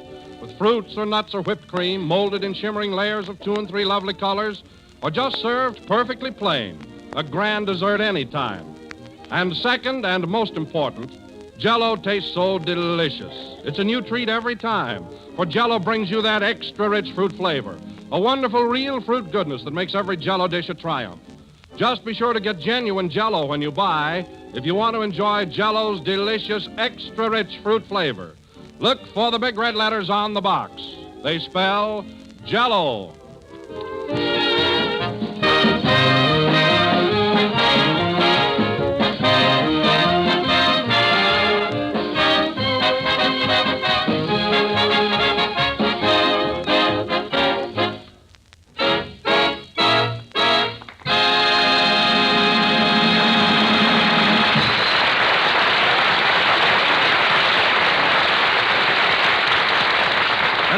Ladies and gentlemen, let us welcome to New York that little ray of California sunshine.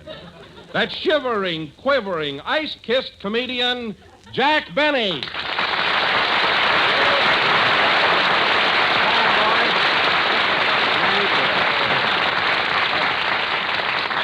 Thank you. Hello again. This is Jack Benny coming to you through a suit of long underwear.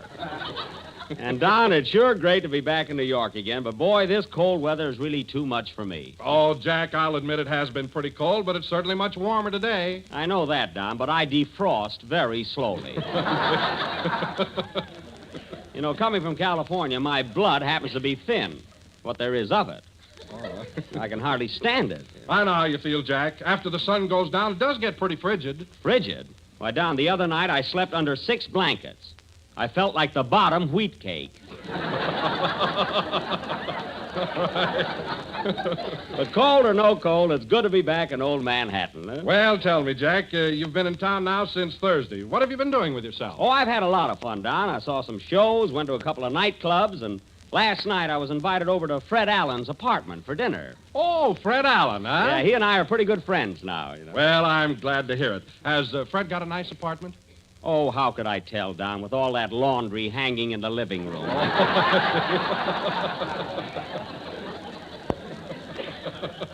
But, Don, you should have seen the meal he put on. Now, you know me, Don. I mean, you know, now, I don't want to sound catty. But after all, how often do I come to New York? Maybe once a year. Well? Well, you think he could have had sardines some other night. Sardines? I wouldn't have liked them if he'd opened them with the key to the city. Oh,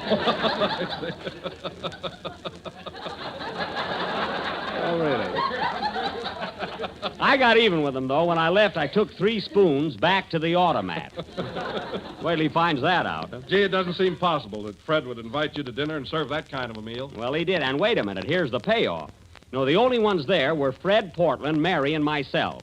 And when we got through eating, Fred asked me to get up and make an after-dinner speech. An after-dinner speech? What was that for? Well, he was hoping I'd say something that he could use on his program next Wednesday. Oh. You know. Oh, I get it. I fooled him, though. I got up and recited the Gettysburg Address in French.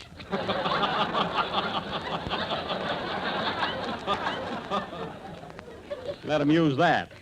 Anyway, Fred and I are friends now. I'm not going to start running him down. Running him down? What have you been doing up till now? Well, oh, it's you, Phil. Well, welcome to New York. That's it. Keep bowing. Flash those pearly teeth. Yes, sir. You know, Phil, I was wondering if you'd show up tonight. I haven't seen you since we got in town Thursday. Where are you living? At the Astor Bar. The Astor Bar? Well, for goodness sake, why didn't you take a room in the hotel upstairs? Funny, the bartender asked me that when I was shaving this morning. Well, I can imagine the kind of time you've been having. Say, Phil, I was just looking over the boys in the orchestra. This isn't your regular band, is it? No, Jack, these are local boys. What do you think of them? They're a fine bunch. They look like you picked them up at a rummage sale. What if I did? Their instruments are new. Oh, yeah. Well, that's something, yes. But I can't understand why you didn't bring your regular band along. I offered to pay their expenses. Their expenses? That's rich. Well, I did. Sure you did. I got 14 musicians, and you wanted to put them in 7 upper berths. Well, the berths were opposite each other. They could have slept crossways. You know, the train was crowded. Crowded? Yeah, I had to share my berth with an Indian that got on at Albuquerque. Kept me up all night trying to sell me a blanket. Happened to snore once or twice. He tried to scalp me. I never saw that. What a trip, huh? Hello, Jack. Here's your little glamour girl. Oh, hello, Mary. How are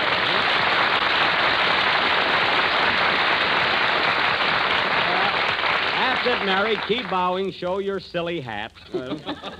How do you like this New York weather, Mary? What a change. Burp, it's cold. Burp? That's burr.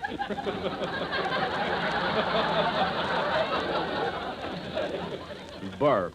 Hello, Don. Hello, Mary. Have you been having a good time since we got here? Oh, swell, Don. Gee, I love winter New York. I've been taking long walks in Central Park every day. Walking in the park with all this snow? Are you crazy? It's almost gone now, Jack. Well, maybe it is, but I saw a picture of Mayor LaGuardia in front of the City Hall last week, and the snow was way up to his ears. Oh, how high is that? Plenty high. He was standing on Grover Whalen. Now, that's silly. What was Grover Whalen doing under the snow? He was keeping his gardenia fresh.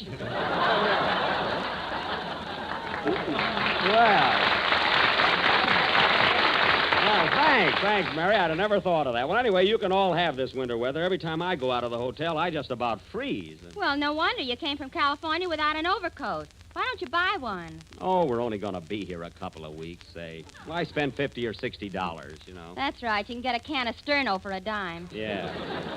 Now, Mary, if you don't stop ribbing me, I'll tear into that hat you're wearing tonight. You ought to see this one, folks. I think it's cute. Yeah, it sure is. Looks like something a bride would bake.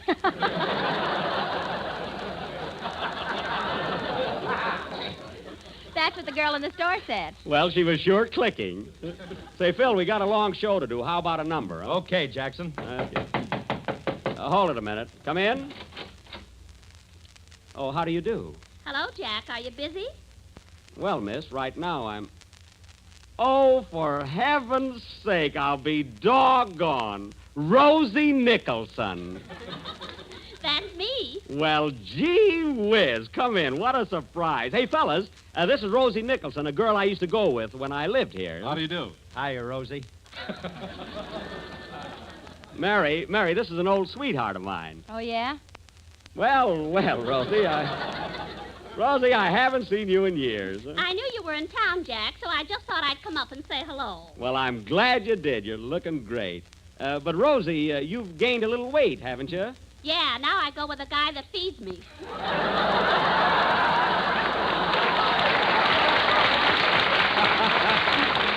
Oh, boy, so same sense of humor, but you haven't changed, though, Rosie, really. You're a blonde now, and you were a blonde when I met you. That's right. Yeah. A lot of peroxide has gone over the dam since then. Miss Livingstone, please. Ha, ha, ha. Gosh, after all these years, it's sure good to see you again. Say, Rosie, are you married yet? No, but I'm still in there punching. That's the spirit, gal. Don't give up. Say, will you ever forget the fun we used to have, dear, and how crazy I used to be about you? Yeah. Remember the time you gave me a lock of your hair? I'll say. Don't you wish you had it now? Keep still, Mary. We're reminiscing. Say, Rosie, let's sit down and talk over old times, huh? All right, Jack. Play, Phil. Hey, Rosie, will you ever forget the time you got fired from the delicatessen for giving me extra pickles?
Field of Dreams, played by Phil Harris and his Van Steeden Orchestra. And now, folks...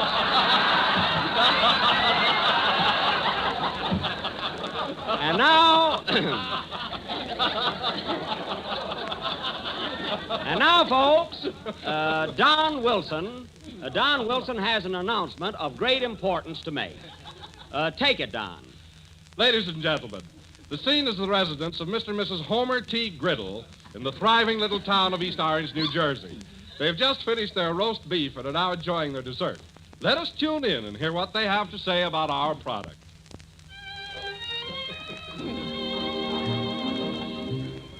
Gee, darling, this is a swell dessert. It's so appetizing. What do they call it? I'm glad you like it, Homer. It's called... My, it's delicious. And tempting, too. Tell me, dear, is this the only flavor it comes in? Lordy, no, honey.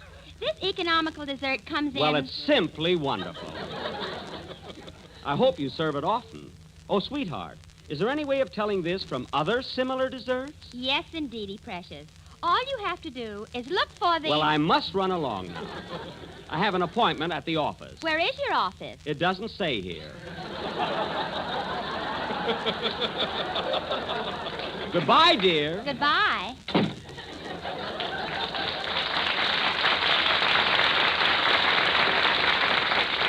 Ladies and gentlemen, I venture to say that this happy couple were eating Jell-O. It is economical, easy to make, and comes in 6 delicious flavors.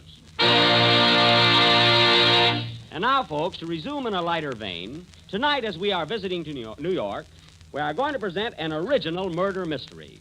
A play that we feel... Hiya, Jack. Am I late? Oh, a little bit, Kenny, but it's all right. It's all right.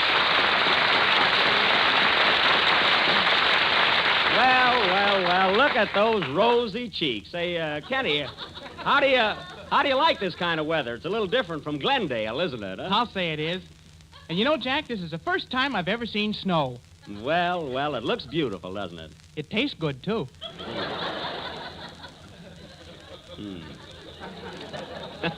Gee, but snow is funny stuff. Say, Jack, I wonder where it comes from. Well, it's very simple, Kenny. Snow is fundamentally rain. But due to atmospheric conditions, the moisture in the clouds condenses into minute crystals. And these tiny particles fall to the earth in dainty white flakes. Well, shut my mouth. Well, it serves me right for even attempting an explanation. Now, why don't you tell him about the stork? No, keep still. He asked me a question, and I answered it. I know, but ever since you bought that encyclopedia, you've been showing off. I have not. You have, too. The other day, I just asked you what time it was, and you told me how they make watches. Oh, forget it. And now, ladies and gentlemen, as I started to announce, we are going to present an original... Say, Jack, yes? Is that Kenny Baker, your tenor singer? Oh, yes, Rosie. Oh, Kenny, this is Miss Nicholson, the girl I used to go with. Gee. Yeah. Do you live in New York, Miss Nicholson? Yes, I do. Are you a siren? Kenny!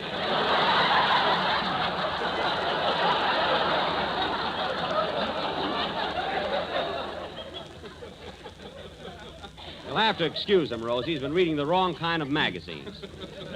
And now, folks, as I started to announce, Kenny, stand still and stop scratching. Tonight, we are going to present an original detective thriller entitled Murder in the Movies. Now, in this gripping drama, Phil Harris will be sergeant of police. Don Wilson will be lieutenant, and I will be the captain. We knew that. Phil, if you're not happy here, I can arrange a taffy pull with your contract. You see, they'd like that. Now, let's see. Well, I think that Stop before... arguing, Phil. Jack should be police captain and nobody else. Why should he be? Just give me one reason. I'll give you 2. He's got flat feet. Now, wait a minute, Mary. My feet are not flat. Go on. Your Yeah. footprints on the beach have fooled many a duck hunter. Well, I can't help that. Now, let's see. Oh, Jack, is it really true that you purposely flattened your feet the day the United States entered the World War? No, Don. The World War had nothing to do with it. It was an accident. An accident? How could you accidentally flatten your feet? Because I was hanging out of a window at the time, and I was so surprised at the war news that I dropped. That's ridiculous. Why were you hanging out of a window? Because we were a large family, and shut up.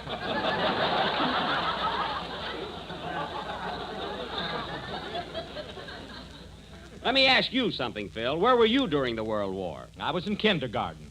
Kindergarten? What are you laughing at? I'll bet he had a flask at his rompers. You said it.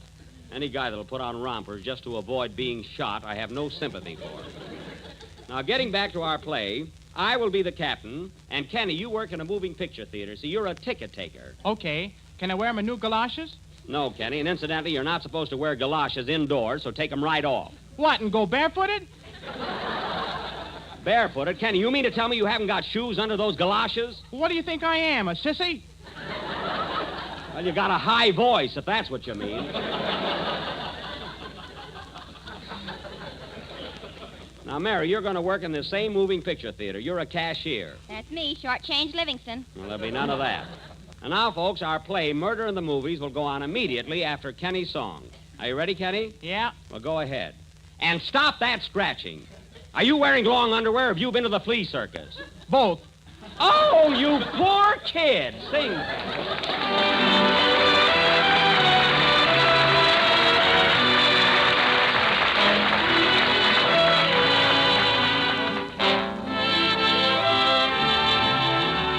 Let me hear you say it with a kiss. If you mean that look I've seen, say it with a kiss. You don't have to know the words to love's familiar tune. Say it with a kiss and say it soon.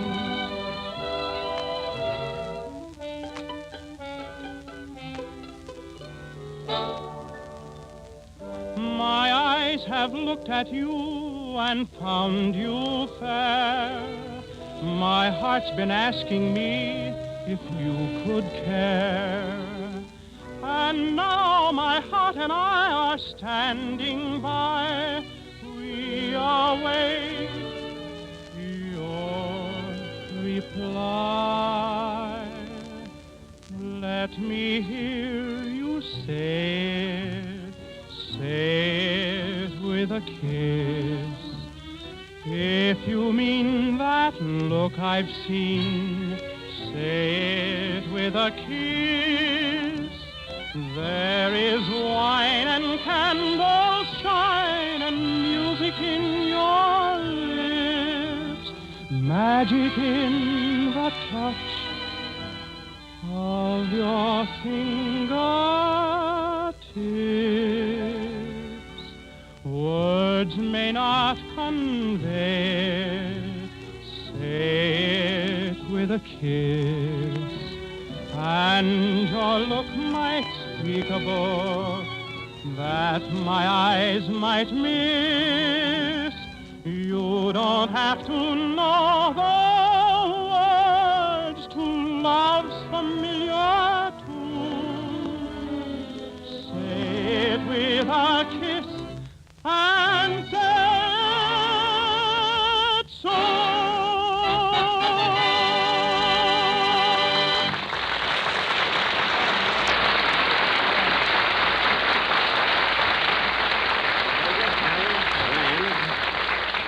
That was Say It With a Kiss, sung by Kenny Baker. And, Kenny, that was simply marvelous. Thanks, Jack. Your kindness is exceeded only by your good looks. Well. Hey, where did that come from? And now, folks, before somebody says something, he couldn't let that line go by without making a face at me. And now, folks, we will proceed with our original dramatic thriller entitled Murder at the Movies, or Please Don't Talk About Me When I'm Gone. The scene opens at police headquarters where we find Captain O'Benny and his assistants, Lieutenant Wilson and Sergeant Harris. Curtain. Music.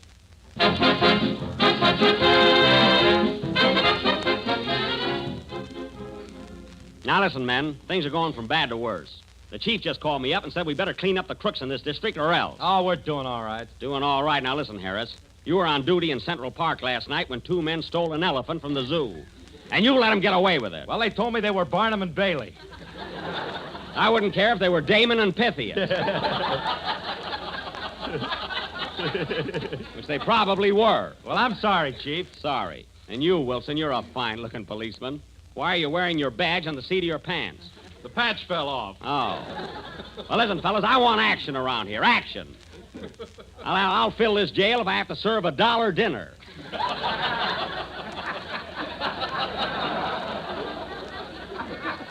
That's what.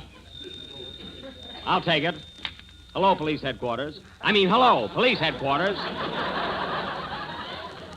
Hello, Cap. This is Mamie Livingston, cashier at the Bijou Theater. Oh, hello, Mamie. How's Trix? Fine. She just had pups. I don't mean that. What did you call me up for? Better get over here right away, Cap. A fellow was just murdered right in front of my box office. Gee, was cute. Murdered, eh? How do you know he's dead? He doesn't wink back. I see. Well, tell me, when did this murder happen? 3 hours ago. 3 hours? Why didn't you call me before? I was selling a ticket to a Scotchman. Oh. Well, hold everything, Mamie. We'll be right over. What's up, Cap? Plenty. There's been a murder in front of the Bijou Theater. We better get over there at once. Right with you, Cap. Now, this may be dangerous, so take everything you need. Oh, Harris, where's your bulletproof vest? At the cleaners. I'm going to a party tonight. Oh, well, it's lucky you got an excuse. Come on, man. Let's go. Gee, it's cold out tonight. Sure, it's cold. You ought to buy an overcoat. Oh, I can stand it. There's the police car. Let's go. Calling all cars. Calling all cars. Murder at the Bijou Theater. Also free dishes. That is all. Step on it, Wilson. I've almost got a set. Say, Cap, can we stop by Joe's pawn shop for a minute? What for? I want to pick up my gun. We haven't got time for that. Come on, give her the gas, Wilson. Okay.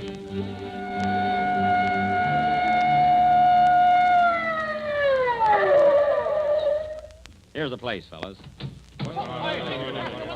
All right, break it up, men. Now stand back, everybody. There's the body, Cap. Yeah. Help me lift him up, fellas. I'll take his overcoat for evidence.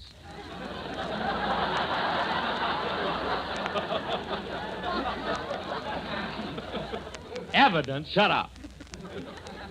Now, let's see. Well, he was shot right through the little finger.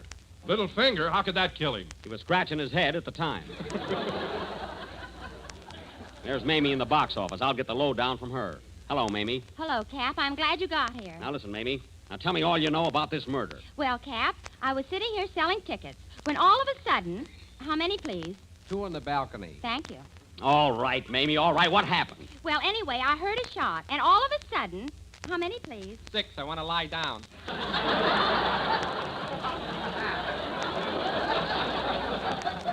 Now, come on, Mamie. I got to get the facts. What did the murderer look like? What was the color of his hair? I don't know. He had a hat on. Well, his eyes, then. His eyes. What color were his eyes? He had dark glasses on. Oh, well, what about his face? What did his face look like? A veal cutlet. You're trying to shield him. Now, where did he go? Well, as soon as he fired the shot, he ran into the theater. That's what I wanted to know. Come on, boys. We'll go in after him. We're with you, Cap. There's the doorman. Hey, Buddy, did a man come in here a few minutes ago with a gun in his hand? Yes, sir, he did. Was the gun smoking? Yes, so I made him sit in the loges.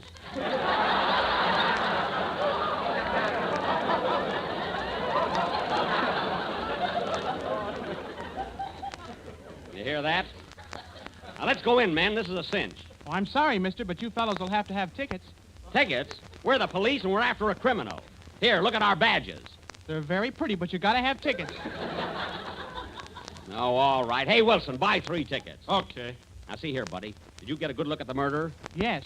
He had purple hair, yellow eyes, and light green complexion. Now, that's ridiculous. How could he look like that? It could have been something I ate, you know. Oh, you're no help. Here are the tickets, Cap. Here you are, buddy. Hold your steps, please. Now, come on, man. The kid told us he went upstairs. Follow me. Okay, men. Here are the loges. Now, let's take it easy. We got him cornered now. Stubs, please. Oh, here you are. I'm sorry, sir, but these tickets are for the main floor. Now, look here, buddy. We're the law. We're after a desperate criminal. He's sitting in the loges. Well, if he can afford it, can't you? Oh, all right. What do we owe you? 45 cents extra for 3 tickets. Here you are. Make a note of that, Harris. 65 cents for expenses. Now, let's see. Here are the loges. Hey, fellas, I bet that's him there on that end seat. He looks like a killer. Yeah. Quiet, men. Let's sneak up on him.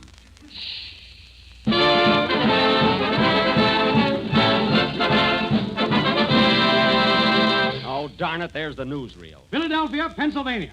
Army beats Navy 14-7 in thrilling football game. The crowd is in a frenzy as Army scores its first touchdown. Wow, look at that guy run. Harris, you're here on business. New York City, New York. Animal lovers mourn the loss of Oscar the elephant, which was stolen last night from Central Park Zoo. Police are baffled. We are not. Then where's the elephant? Never mind, we'll find him. Hollywood, California.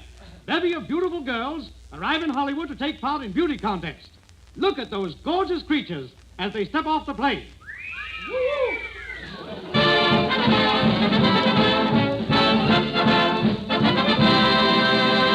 Well, thank heaven that's over. Now, come on, men. We got to catch that murderer before he gets away. Hey, Cap, there's a fellow with a gun sitting over there by the door. That's the guy we want. Come on. Oh, now what's that? It's the feature picture. Look! Yeah, there's the title. Jack Benny and Artists and Models. Why, that's my old picture. We can't nab that guy now. We'll have to wait until it's over. Oh, no, you don't. I'm not going to sit through this. Take it away. I give up. I surrender. What? I confess. I killed him. I'm the murderer. But I'm not going to sit through this picture. I'm not hanged, you hear me? Hang! Hang! Slap the bracelets on them, men, and take them away. I'm staying for the picture. Play, Phil. People say there are tricks to all trades. Well, here's a trick every housewife ought to know about. It's a quick and easy way to add new excitement to your dinner table tomorrow night. Serve the new Jell-O vanilla pudding with crisp toasted nut meats folded right into it. It's inviting, it's new, it's delicious. For Jell-O vanilla pudding has a marvelous flavor, creamy, delicate, and smooth as satin. It's made with real vanilla. That's why it's so tempting and good. Then try the new Jell-O butterscotch pudding.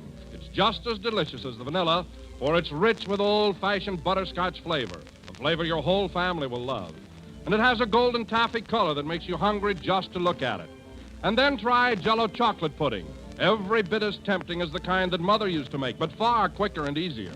For all three new Jell-O puddings can be prepared in next to no time with just a few minutes cooking. Simple directions are in every package. So ask your grocer tomorrow for all three Jell-O puddings. Vanilla, butterscotch, and chocolate. We're a little late, so good night, folks.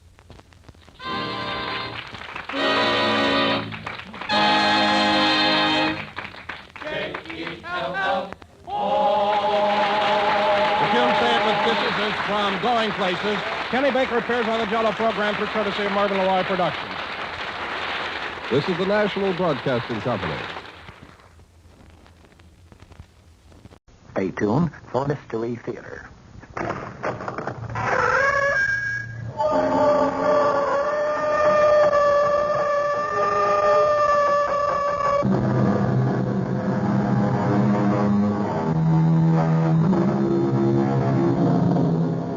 Come in. Welcome. I'm E.G. Marshall. The setting on your dial is the passport to a shadowland of mystery and terror. And you can travel as far and as long as your imagination will permit.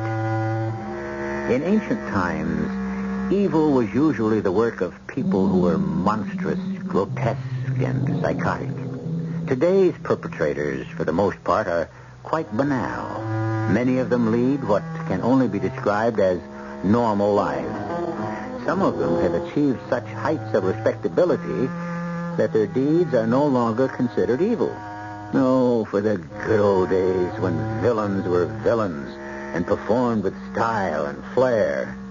Today's faceless scoundrels don't even get any fun out of their own evil. Our mystery drama, Killer of the Year, was written especially for the Mystery Theater by Sam Dan and stars Norman Rose. It is sponsored in part by Uncle Ben's Long Grain and Wild Rice and imported Vigna Rosé wine. I'll be back shortly with Act One.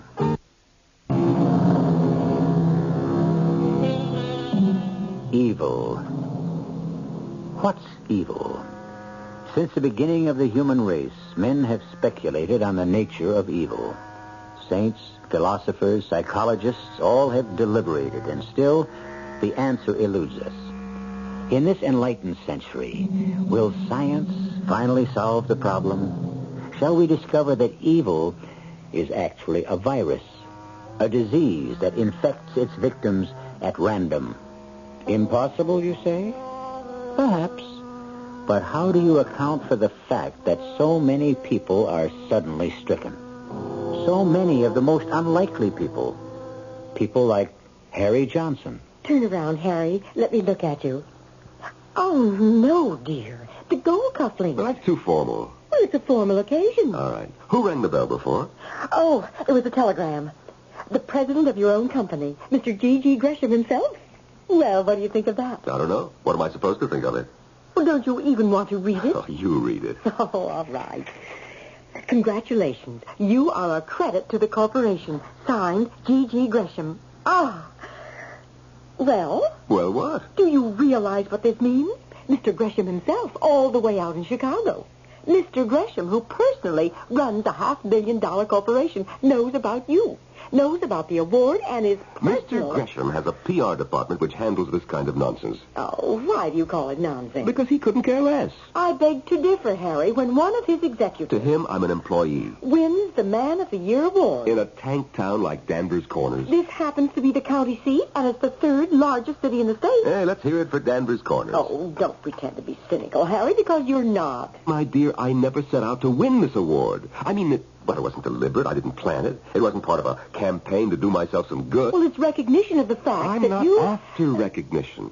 I like to work on community projects. I think it's the best investment of time I can make. Darling, when you took me home from our very first date, Mother came upstairs to my room for a chat. That was another world in those days, wasn't it? Oh, it certainly was. And Mother said, "Tell me all about him, dear." And I did. And she said, "You know, he sounds too good to be true." And Harry, she was right. And she still is. You are too good to be true. Oh, come on. I'm the same as everyone else. No, dear, you're not like everyone else. You have a conscience and you have ideals. And those things are in short supply today. You know, Jenny, I think I have a headache. A headache? Why should you have a headache all of a sudden? I think my halo is on too tight. Oh. Come on, we'll be late for the bash.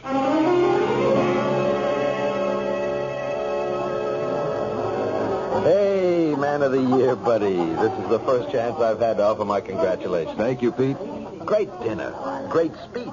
Listen, why didn't you run for Congress? Now, why should I run for Congress? Why else have you been knocking yourself out 3 and 4 nights a week? Because I like it. You mean it's all going to waste? It's not going to wind up doing you any good? Well, it makes me feel good. You know, coming from anyone else, it would sound like a line, but you, I believe. Hello, Pete. Jenny, congratulations. Oh, thank you, Pete. Harry, have you met Wilma Sloan? Wilma Sloan? No, I don't think so. Oh, are you in for a treat? Although... Although what?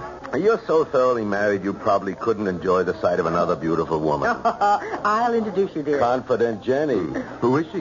Well, she's the new librarian. And she'll be very happy to meet you. Oh, why? Well, she can thank you for her job. After all, dear, you're the one who raised the funds for the library campaign. Come on, you make it sound as if I did it single-handed. Wilma, I'd like you to meet my husband, Harry Johnson. How do you do? Wilma. Wilma Sloan? No, that isn't your name. You're not Wilma Sloan. I know you. That is... Well, I know your face. How could I ever forget your face? I stared at it for hours in that courtroom. I know your face from every angle. There were times when your eyes would wander among the rows of spectators. And sometimes they would meet mine. And we would look at each other for a brief moment. Do you recognize me? Do you know my face? How long was it? 4, no, 5 years ago. The company had sent me way up and out to the northwest, to a place called Centerville. Centerville. It makes Danvers Corners seem like Paris. Centerville. Got to be with us a spell, Mr. Johnson? Oh, 10 days, 2 weeks, I suppose. You from the Gresham Company? Yes, I have to run some sales training sessions, but all be at night. Tell me, what's there to do around here in the daytime? Well, to tell the truth, there ain't nothing to do around here daytimes outside of hunting season. But you're in luck. Why? We got a murder trial going. A murder trial? Yep. It's in all the papers. Well, the papers around here, I guess. Where's the trial being held? Well, in the courthouse. Where else? I'm fixing to go myself. I'll get the wife to take over the front desk. I'll drive you down there. That's her. She's the defendant? That's her. Tessie Bonner. She works in the library. Maybe I should say she worked in the library. Well, she's a very beautiful woman. Yep. She's good looking. But she's a killer. Well, isn't that what the jury's supposed to decide? The jury's already decided. I know every one of them in that box. I can tell. But that's not right. You just listen to the testimony. You'll see. It'll prove she's guilty beyond the shadow of a doubt. State your full name, please. Mrs. Edna Coyne. Well, I guess my full name would be Edna Amaryllis Coyne. Mm-hmm. And you rented an apartment to the defendant, Miss Teresa Bonner. Yes, sir. A 3-year lease. And the deceased. Was he a regular visitor? Oh, yes, indeed. He'd show up there 2, 3, sometimes 4 times a week. I said to my oldest girl, looks like we have a little love nest up there in 3G. And she said, oh, Ma, get with it. This is the new morality. I mean, so what do you prove if you have a document? Well, I was going to tell her. And did you ever hear signs of an altercation? What? Arguments. Fight. Oh, no, I can't say that I did. I didn't hear a word until that night. Now then, suppose you tell us just exactly what you heard. Well, I was surprised. Surprised? Why? Well, you know, they was very quiet usually. And all of a sudden, on this particular night, they start yelling at each other. Yelling? Well, maybe not yelling, but you could hear them all right. And he was saying, it's over. It has come to an end. And she kept saying, no, it's not over. It's just begun. She said, I can't. I won't let you walk out on me. And he said, we both knew it would have to end sometime. And she said, it can only end when one of us is dead. And he said, don't be stupid. And she said, I won't let you go. I can't let you go. And he said, you knew from the start I was married. And she said, yes, and so did you. And... Yes, Miss Coyne? Well, she said, if I can't have you, she can't have you either. And what did he say to that? He said, be sensible. And she said, how can a woman in love be sensible? And then the next thing I heard him say was, you're crazy. You've gone mad. Put down that knife. You heard him say those exact words. Put down that knife. Yes, sir. And then what happened? And then I heard him yell. And then? And then I didn't hear anything. Well, I was scared, you know. I didn't know what to think. What did you do? Well, I thought for a minute. Then I walked up the stairs, and I went to her door. Yes. And I just stood there listening. Finally, I knocked on the door, and I said, Miss Bonner, Miss Bonner, are you okay? There was no answer. Well, I tried to turn the handle. The door wasn't locked. So I opened it, and I walked right into the apartment. And there I saw... Would you tell us what you saw? I saw him lying on the floor. He was dead. You're sure he was dead? Oh, yes. His chest was covered with blood. And where was the defendant? She was standing there near him, right in the middle of the room. And she was holding a big knife in her hand. And you could see blood on the blade. Would that be that large knife lying on the table marked Exhibit B? Yes, sir. Yes, sir, that's the knife. And she was holding that knife in her hand. And she was mumbling, no one else can ever have you. No one else can ever have you. Mm-hmm. And what you've told us just now is exactly what you saw? Yes, sir. Exactly. I have no further questions. And through it all, she sat quietly at her table, next to her attorney. It was as if someone else were on trial. She hardly seemed to listen to anything that was being said. Occasionally, she would glance at the spectators. Her eyes were obvious from the very outset. Guilty. Guilty of murder in the first degree. Guilty, with no recommendation for mercy. So now, what is she doing here, less than 5 years later? Because this is Tessie Bonner. She may call herself Wilma Sloane, but her name is Tessie Bonner. Harry, this is Wilma Sloane.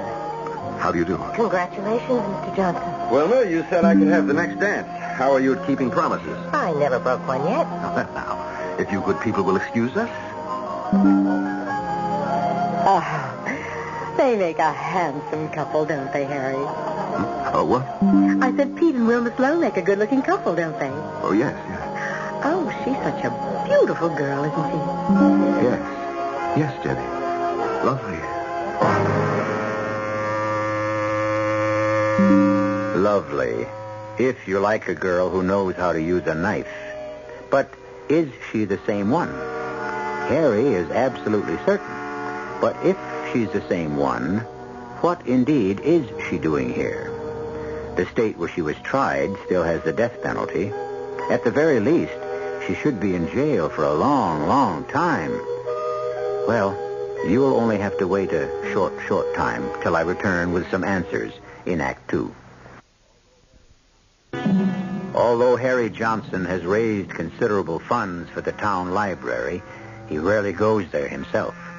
However, this afternoon, on an impulse, one that he cannot explain, or can he has stopped at the library. From the doorway, he regards the librarian, a rather beautiful young woman named Wilma Sloane. She's talking to several children. It's hard to believe that she is a woman who, in a fit of passion, or as a result of a cold-blooded resolve, stabbed her lover to death.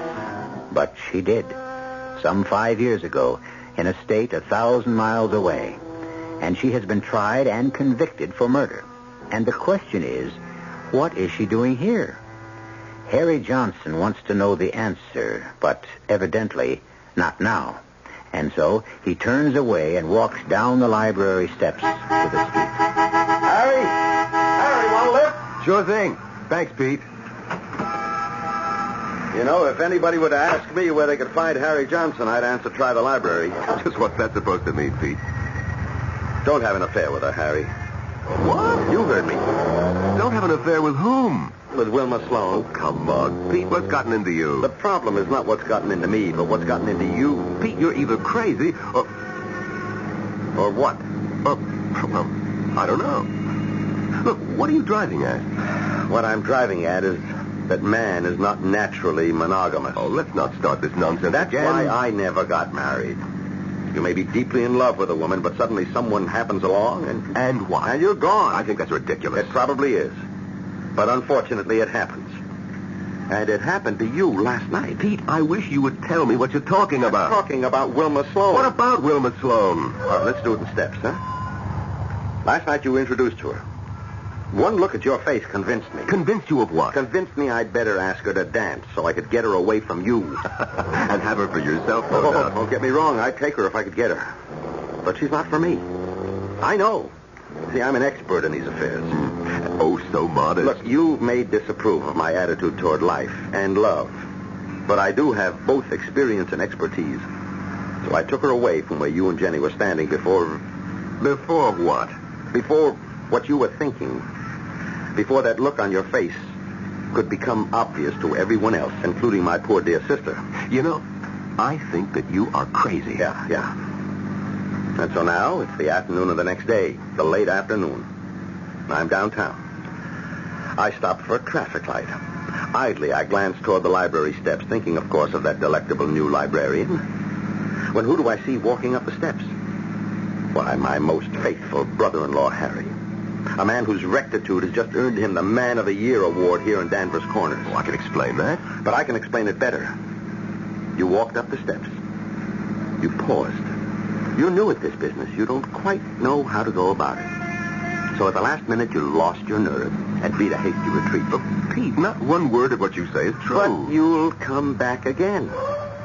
There always has to be a first time, Harry. And your first time is waiting in the wings.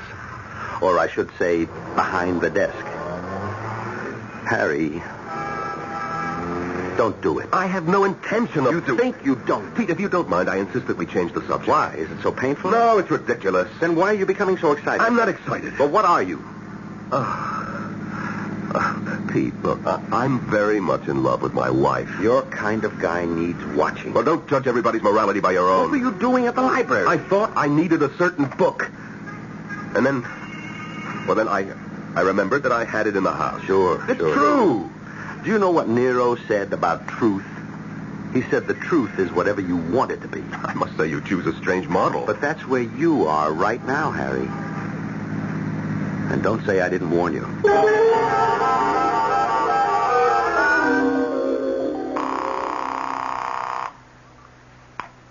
Hello, Centerville Motel. Yes, this is Mr. Harry Johnson. You wouldn't remember me. I was out there 5 years ago. I remember you fine, Mr. Johnson. You were with the Gresham Corporation. You spent 15 days here teaching sales seminars. You was in room 112 facing the lake. Yes, well, I may have to take a trip out there, and I wanted to know if the motel was still around. Oh, we're bigger and better than ever. Want me to make you a reservation? Well, my plans aren't firm yet. Why, sure, just give us a little notice. We always got room for you, Mr. Johnson. I remember when I was out there, you had some excitement. Excitement? Here? Yes, you were having a trial, weren't you? Trial? Oh, yeah. Tessie Bonner. That's who it was. Yes. I remember I was in the courtroom when the jury brought in a guilty verdict. Oh, yes. That they did. Now, I wasn't there when the judge sentenced her. Tell me, what did she get? The rope. But then the governor said, oh, come on, you can't hang a woman. So he gave her life instead. Oh. Well, I guess she's still in jail. No, she's dead. Dead? But I say dead. That's the only way to figure. You see, they had a breakout from the women's penitentiary a couple of years ago. Wilma and a couple of others escaped. Oh, well, then why do you say that she's dead? Well, they made it up to the mountains, but they got caught in a snowstorm. And I guarantee you nobody could live through that one. Well, it's been nice talking to you, Mr. Johnson. You come up and see us real soon. Yes, thank you. Harry? Oh, hello, dear. Oh, I thought I heard someone come in the back door. I wanted to make sure it was you. Well, I saw a whole line of cars parked in front of the house, and then I remembered it's your women's club afternoon. We're just breaking up now. I didn't want to disturb anyone, so I just sneaked up the rear staircase. Oh, that's hardly a word you use in your own house. Sneaked. Incidentally, what are you doing home so early? Jenny, I have a problem. I just want to, sit and think it out. Oh, sounds grim. It probably is. What's it about? Well, it's concerned with the duties of a citizen. Uh-huh. Well, let me know how it works out. Oh, darling, would you mind doing something for me? You name it. Wilma Sloan is here, and she doesn't have her car, and nobody else is going her way. Oh, Wilma Sloan? You remember? You met her the other night at your award dinner. Darling, would you mind giving her a lift home? Would I mind? Well, I'd do it myself, except I've got to get dinner started.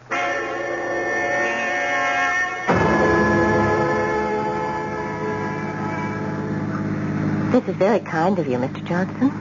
I'd rather you called me Harry. I will on one condition. You must call me Wilma. Well, I'll do better than that. I'll call you Tessie. Tessie? Or Teresa. Or Miss Bonner. Which do you prefer? I see. Well, what do we do now? I know what I should do. And what's that? Head for the police station and turn you over to the authorities. Why? Because you're an escaped convict. I know I'm an escaped convict, but why should you turn me over to the police? Why? Because it's my duty as a citizen. Oh. And do you always do your duty as a citizen? I try to, at least to the best of my ability. And as you see it, it's your duty to return me to the penitentiary. Yes. Why? I never did you any harm. I killed a man who needed killing. You can't kill another human because you want to. What else was I to do? He used me, and then he tossed me aside as if I were an object of no consequence. What kind of society would we have if people were free to kill at their own pleasure? You haven't answered my question, which is, what do we do now? I should turn you over to the police. I know you said that. Is this the road to the police station? No. Why aren't we headed that way? Because... Yes. It's clear. It's very clear to me. What do you mean it's very clear to you? How could it be very clear when it isn't clear to me? I don't even know what I'm doing or why. In the interests of clarity, why do you hesitate to do your duty? Would you hesitate for a moment if I were a man? I don't think so. Again, would you hesitate if I were old, ugly? Oh, no, that's... That's what? Why do you hesitate? I heard you speak at the banquet the other night. The fabric of society is woven by each single individual and so forth. I recognized you. I remembered you from the courtroom. You did? Oh, yes. And I said to myself, if he remembers me, I'm gone. This is Mr. Pillar of the community himself in the flesh. I should turn you in, I should. But you won't. How do you know? Because you want me. Oh, come on, that's Of course it is, but you want me. And you're saying to yourself, here's the most attractive woman I ever met. You have an extremely high opinion of yourself. I must be the most attractive woman you ever met. Do you know why? Because I'm making you go against the habits of a lifetime. I haven't done anything yet. Oh, yes, you have. You're thinking, what a waste it would be to send her back to prison. You're not interrupting me now, are you? You're 40 years old. You never stepped out of line in your life. Aren't you bored with Jenny? I'm afraid you don't know everything. Oh, I admit I was tempted for a moment. You should be. I made you quite an offer. Offer? What offer? Myself. What? You would sell yourself to buy my silence? Most women sell themselves for something. That isn't true. They sell themselves for security, for advancement, for the illusion of romance. For me right now, there is nothing more valuable in all the world than your silence. Well, it's not for sale. Why not? Not so that I could engage in a tawdry affair. Oh, I see. It's not that you're opposed to an affair. Just a tawdry affair. Would always be tawdry. Because... It's not how these things begin. It's what they become. Both of us are attractive. We're intelligent. In a week, a month, we would love each other. I love my wife. Then why aren't we headed toward the police station? We are. It's about 3 miles to the station house, and it should take 4 or 5 minutes to get there. An awful lot can take place in 4 or 5 minutes. Will she simply submit quietly and return to a sentence of life in prison? After all, she got in there because she killed one man. Would she kill another man to stay out? From a different perspective, how solid is Harry's resolve to turn her over to the police? Questions, possibilities. We shall weigh them all when I return shortly with Act 3.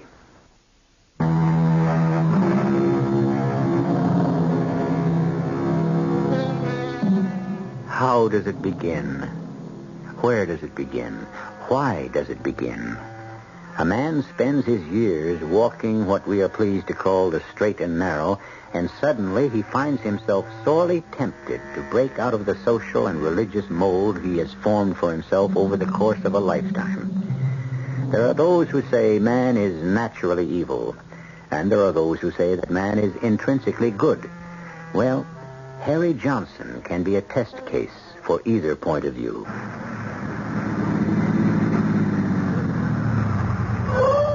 we are. Yes, here we are. At the police station.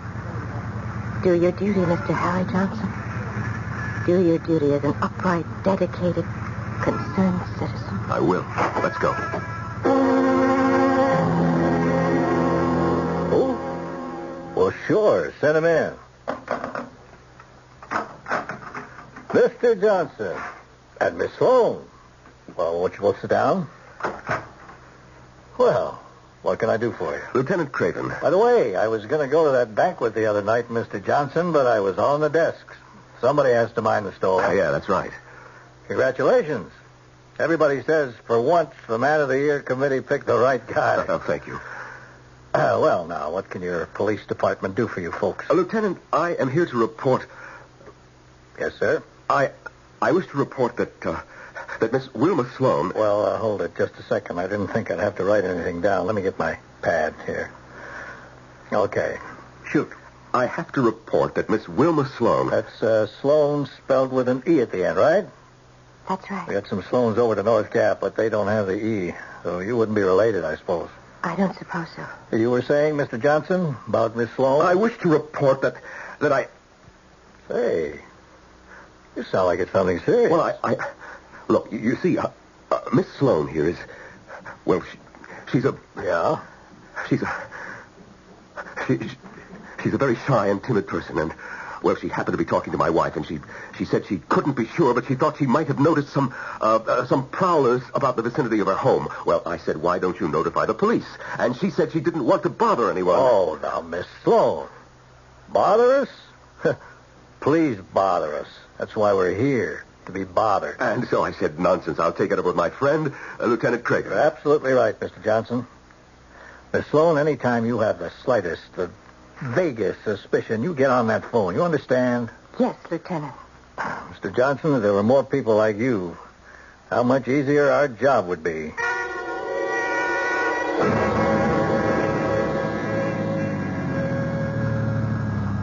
Thanks for the lift.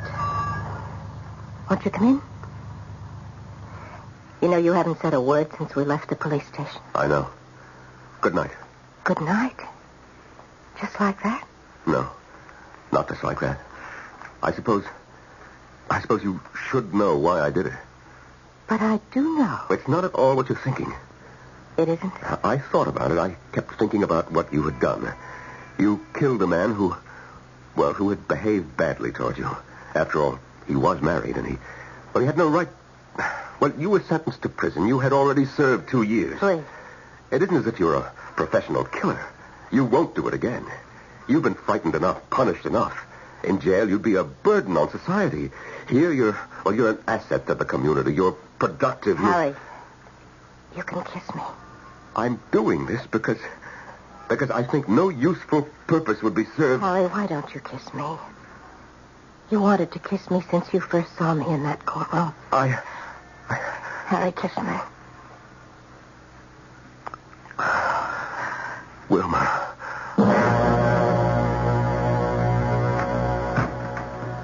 Hello, Jenny. Where were you? Harry, you're home. Of course I'm home. Well, I figured the PTA committee meeting should be over by 10:30, so I thought I'd surprise you and stop by. We could go somewhere and have a sandwich. Oh, was I hungry. I'm sorry. But the school was dark. I guess the meeting ended early. Well, no. As a matter of fact, it never began. Oh? What do you mean? Well, there was no meeting. It was the wrong night. Oh. Well, what did you do? Oh, I figured since I was out anyway, I'd pay old Jerry Phelan a visit. Jerry Phelan? Yes, you remember Jerry. He ran the newsstand near the railroad station since, I guess it must be the Civil War or something like that. Oh. Well, you see, now he's laid up sick. Everybody's forgotten him, and, well, he lives near the school. Oh, darling, that was very thoughtful and very sweet. Incidentally, dear, are you free Wednesday night? Well, sure. Why do you ask? Well, you do have a great many demands on your time. Do I? Well, yes, I suppose I do. But I mean, the way you ask that question. What do you mean? Are you free Wednesday night? A woman shouldn't have to talk that way to her own husband. Oh, Harry, you're the kind of a man who has to keep active working for the community, and, well, I don't mind at all. You don't? No, because, darling, it's the thing you need. You have to do it. You need fulfillment. It makes you a better man and a better husband. You know, Jenny, I I never realized what a remarkable woman you are. Oh, thank you, kind sir. Why don't we go out now to have a snack somewhere? No, Harry, it's too late. Wednesday night.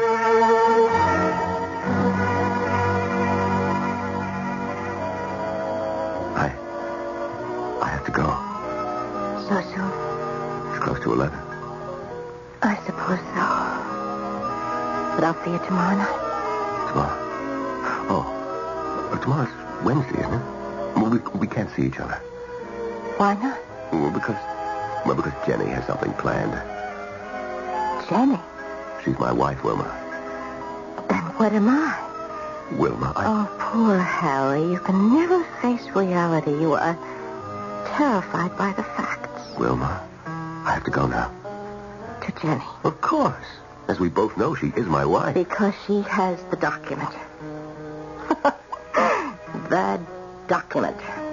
That's how Mrs. Coyne expressed it at the trial. She has the document. Oh, Harry. Who has your heart? Oh, Wilma. I'll give you a call tomorrow or Thursday. Harry, won't you answer the question? No, I guess not. Because once you face up to that question, you'll have to accept the next step. You'll have to divorce Jenny. Divorce Jenny? Well, a man in my position doesn't divorce. Oh, I see. Your position doesn't divorce. How about you? Well, I could never do it. I could never... You're going home to her now. But answer this. Would you rather be alone with her, or would you rather be alone with me?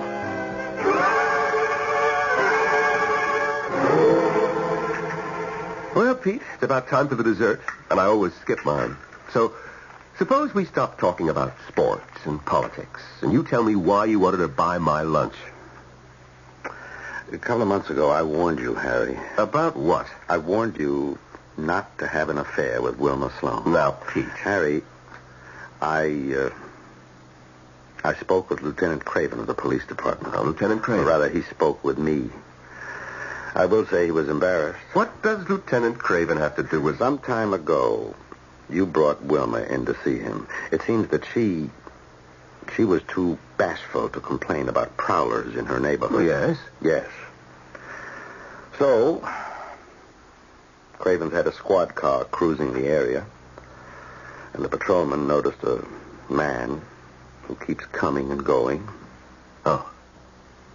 Yeah. Oh. Well, Craven's a good friend of mine, and he's put two and two together. What right does he have? Come on, Jerry, come on.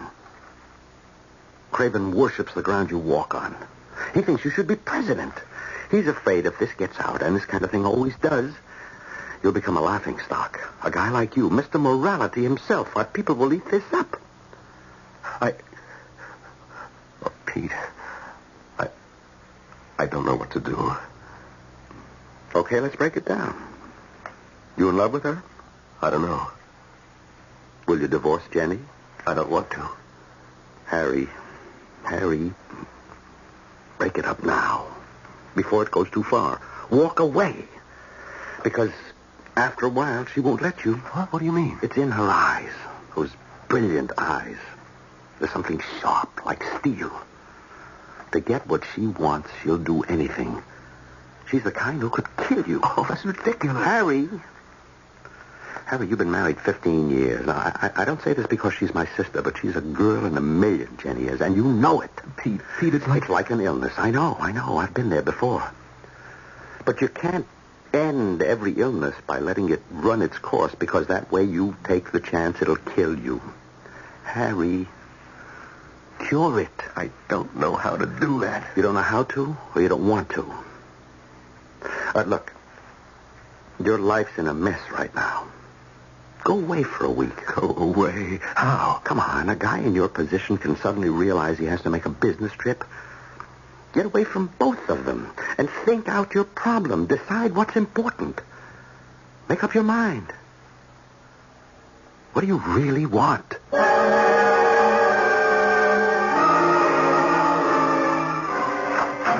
Harry, darling. Hello, Wilma.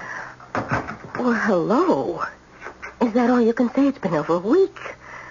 Come on, sit down. Dinner's ready. I'm just carving the roast. Wilma, Wilma, it's time we had a serious talk. I know, darling. We're overdue. Now, Wilma, you can trust me.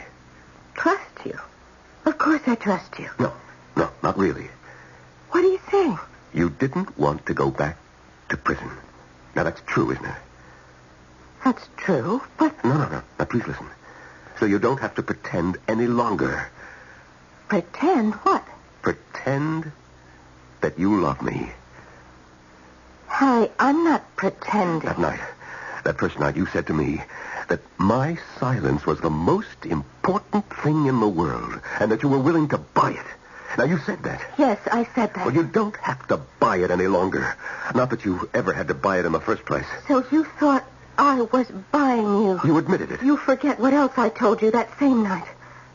I said it's not how these things begin, but what they become. And ours has become love. I love my wife. Now, look, this is over. It's come to an end. It's not over. It's just begun. I won't let you walk out on me. We both knew it would have to end sometime. It can only end when one of us is dead. Oh, Wilma, don't be stupid. My name isn't Wilma. Why do you call me Wilma? Because...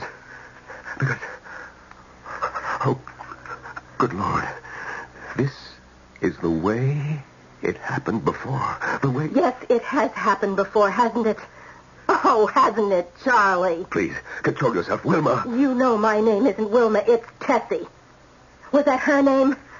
Was that her name, Charlie? I'm not Charlie Reynolds or Ryan. I'm Harry Johnson, and you're safe. Your secret is safe with me. If I can't have you, she can't have you.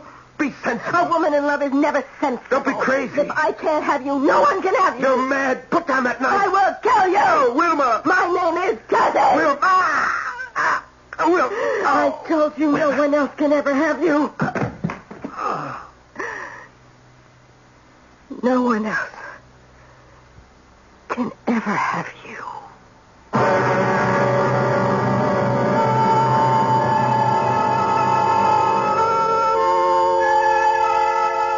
Wilma Sloan, Tessie Bonner, Charlie Reynolds, Harry Johnson.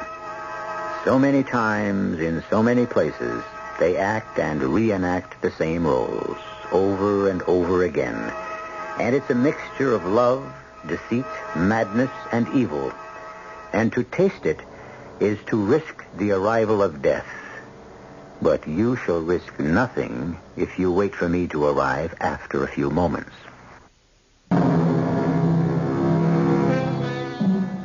And so, what is it? What is evil? Need it be nurtured carefully before it springs forth from the human breast? Or can it be a sudden thing, an alien thing? Our cast included Norman Rose, Terry Keane, Joan Shea, Nat Polan, and Ken Harvey. The entire production was under the direction of Hyman Brown. Radio Mystery Theater was sponsored in part by Buick Motor Division. This is E.G. Marshall inviting you to return to our Mystery Theater for another adventure in the macabre. Until next time, pleasant dreams.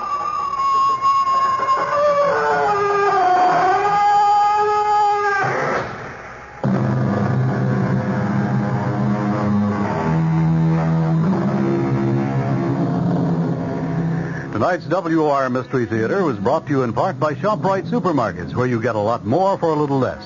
The preceding program was furnished by the Columbia Broadcasting System. This is WOR New York and RKO General Station. At the time signal, exactly 8 o'clock, here's John Scott with the news.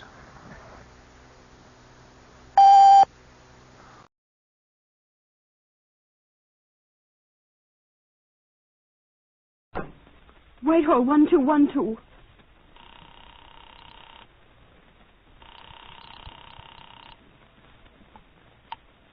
This is Scotland Yard.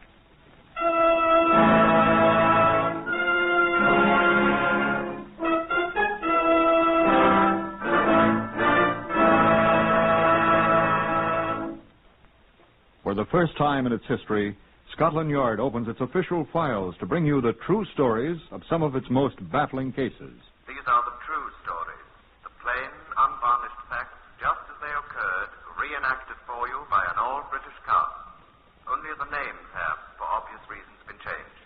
The stories are presented with the full cooperation of Scotland Yard. Research for Whitehall 1212 comes from Percy Hoskins, chief crime reporter of the London Daily Express. The stories for radio are written and directed by Willis Cooper. This is Chief Inspector John Davidson, who is in charge of Scotland Yard's famous Black Museum. Good afternoon.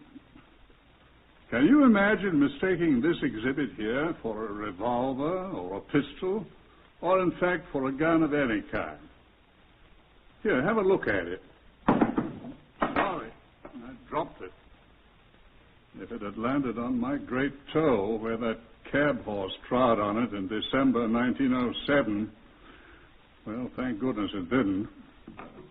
No, I shouldn't think that anyone in his right mind could possibly mistake this for anything but what it obviously is, a hammer.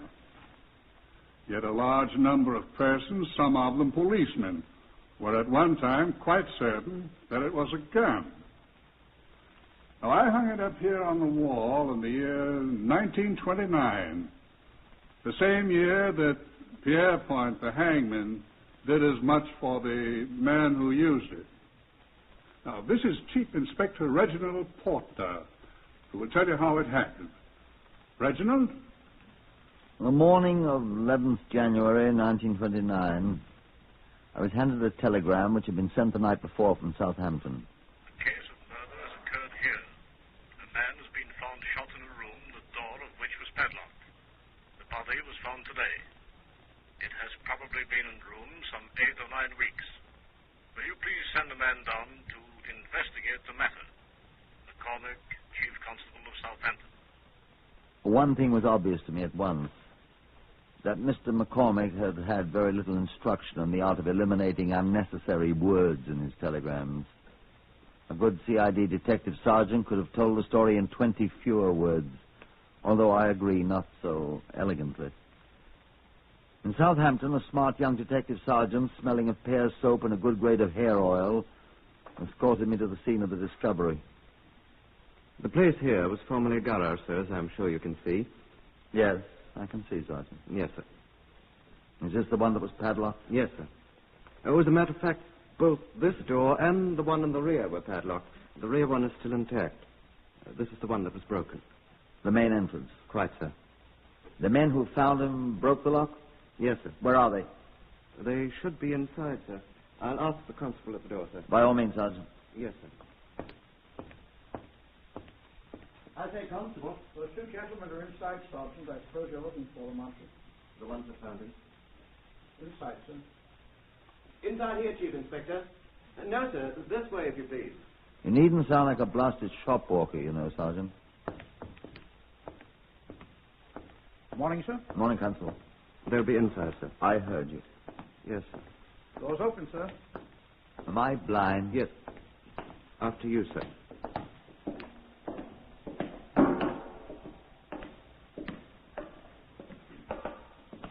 Where are they? Mr. Remington? Mr. Finn? Where do they go? Mr. Finn, are you here? Over here, Sergeant. Over here. Over there, sir. What are they doing in heaven's name? I don't know, sir. Here, Sergeant. Where? I don't... Behind the oil drum, Sergeant. I see them. Good morning, gentlemen. Good morning, sir. Morning, sir. We got here, Sergeant. Gentlemen, this is Chief Inspector Portner of the Yard. Scotland Yard. Where'd you find him? Right down there, sir. He was crumpled up against them oil drums. Dead, sir. I can see the blood. That is blood, isn't it? I'm afraid so, sir. There's quite a lot of it, isn't there? Yes, sir, for one man, sir. Find the gun? No, sir, not yet. We're starting to look again this morning. You did find the body, though, didn't you? Oh, yes, sir. Rather, these gentlemen did. How'd you happen to find them? You're the ones that broke the lock? How'd you get in here? I haven't been briefed in this thing yet. Don't even know the murdered man's name yet. Oh, his name... His name was Rafe Street, sir. He was our agent. Your agent? Our company's chief inspector. Lion Oil Limited. He sold oil and petrol, sir. All these drums are ours, Chief Inspector, you see. Mr. Street was not actually our employee, you see. Just an agent. You see, we hadn't heard from him for several months. Several months? October 28th, to be precise, Finn. I hope you don't mind being precise, gentlemen. This is a murder, you understand. Sergeant. Sir?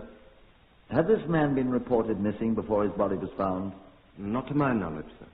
I'll want to know why his disappearance wasn't investigated, if he was reported missing, you know. I'll check, sir. Now, gentlemen, I am to understand that your agent had not been heard from for something over 2 months. And you people up to now made no effort to find out why. Is that true? Well, sir. Oh, I can explain that, Chief Inspector. Do so, please. Well, in the first place, the late Mr. Street was a man of no known relatives, according to our records. That's right, sir. He had sleeping and living quarters in the back of this building.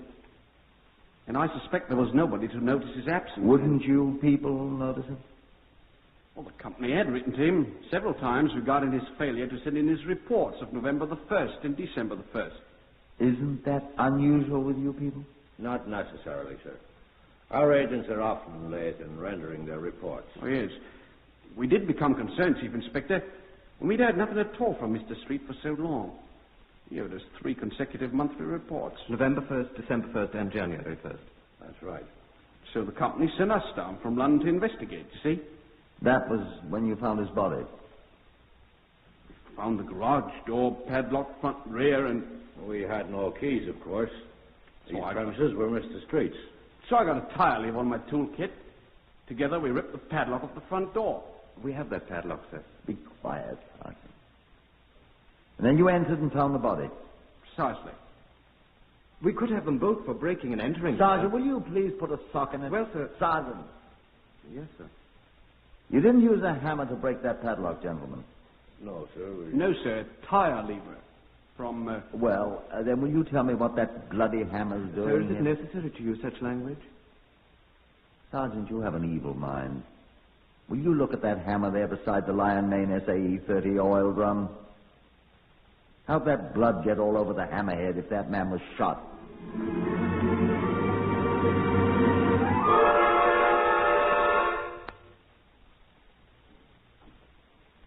I left the fragrant sergeant to arrange for and supervise a draft of detectives from the Southampton police to organize and conduct an all-out search of the garage warehouse for the gun with which the victim had allegedly been killed, and proceeded in good order to the mortuary where the body lay. It was not in very good shape, but a careful examination on my part convinced me that the cause of death was not a bullet, but a series of wounds caused by repeated blows from a heavy object. Now, please don't at once begin to find fault with the Southampton police. The wounds resembled a great deal more than superficially those often caused by bullets. Gregory Aldous, the police surgeon, pointed this out to me. You see, here in particular, Chief Inspector, a deep punctured wound, exactly like one made by a bullet. And here... Yes, I see. And here again. And the fractures themselves were so covered with dried blood, it would be the obvious thing for a layman to say at once, gunshot wound. I wouldn't have. You Scotland Yard chaps are geniuses, of course. Well, I will admit if I hadn't noticed that bloody hammer on the floor. Don't be so modest. I was about to say where you chaps had seen it a dozen times and paid no attention to it. I think I'd better just make sure there isn't any bullet in his head. Or evidence of one having been there. Well, I'm sure I'm not going to watch you do it, Doctor. That will be helpful, sir. Mind you're careful now. I shall want to try that hammer to see if it fits those marks on the skull. So shall I, sir. Must be an extraordinary hammer to produce marks like bullet holes. It is. The end of the hammerhead opposite the striking part, the peen it's called, Doctor, is quite thin and long and about the diameter of a .38 caliber bullet. The kind of hammer often used by motor car mechanics, as Mr. Remington of Lionel Limited was good enough to point out to me. How does he know? He was once a motor car mechanic himself, my dear Doctor. And when are you going to arrest him, Chief Inspector?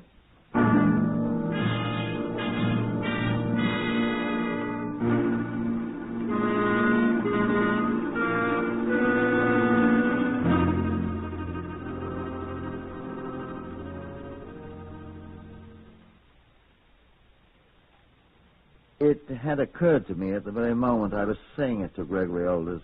I went back to the garage to find them.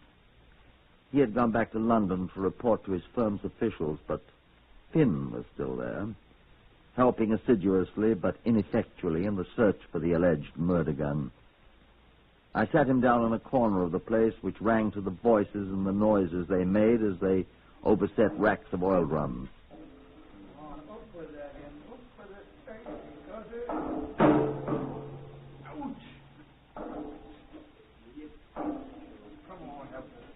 Haven't found it yet, eh? Not yet.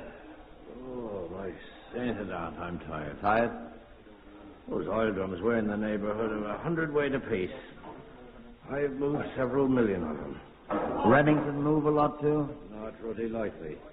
He had to go to London. Yes, I know. Tough on you. Well, he's my boss. Fine to be a boss, isn't it? He's all right. Known him long? Met him in the Navy 20-odd years ago. I was his boss then. Oh? Wavy Navy.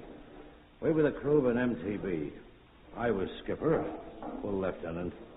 Remington was just a sub. I hadn't a job when we were demobbed, and he was going back with Lion Oil. He offered me one, and I've been there ever since. That before he was a motor mechanic or after? During. We ran the company's garage in Cheltenham before we got onto this job. You're both motor mechanics, then? Yes. You're both familiar with that kind of hammer I found, then? Oh, quite. We used dozens of them. No. Sergeant! Sergeant! Yes, sir. You want me, sir? Sergeant, that hammer's still here? The one you found, sir? Yes. Yes, sir. Take it, please, and deliver it to Dr. Gregory Aldous of the mortuary where the body is. Dr. Gregory Aldous, the police surgeon? Yes, sir, I know him. Right, but be very careful with it. Oh, I will, sir. I had Geordie Tucker photograph it, sir, before I moved it and wrapped it up in paper and put it in a biscuit tin I found. I'll send it right away. Take it, I said. Yes, sir. Wait there for me. Yes, sir. Yes, sir. Nice chap, that. Oh, yes, quite. So you've known Remington a long time? Oh, yes. How long have you known this dead chap, Street? I never saw him till now. The first time I've ever been in Southampton, even. Oh? Remington know him long? Well, he'd never seen him either. Oh, hadn't he? I don't think so. He'd tell you if he had, wouldn't he? I expect so. Oh, why? Just wondered. You think Rem killed him? My dear man, how do I know you didn't? Why on earth should we kill him? That's what I'm going to find out. Come along, I want to see this fellow's books and papers. Now then, you chaps get going there and see if you can find me that gun, which I doubt. Come along with me, Finn. All right.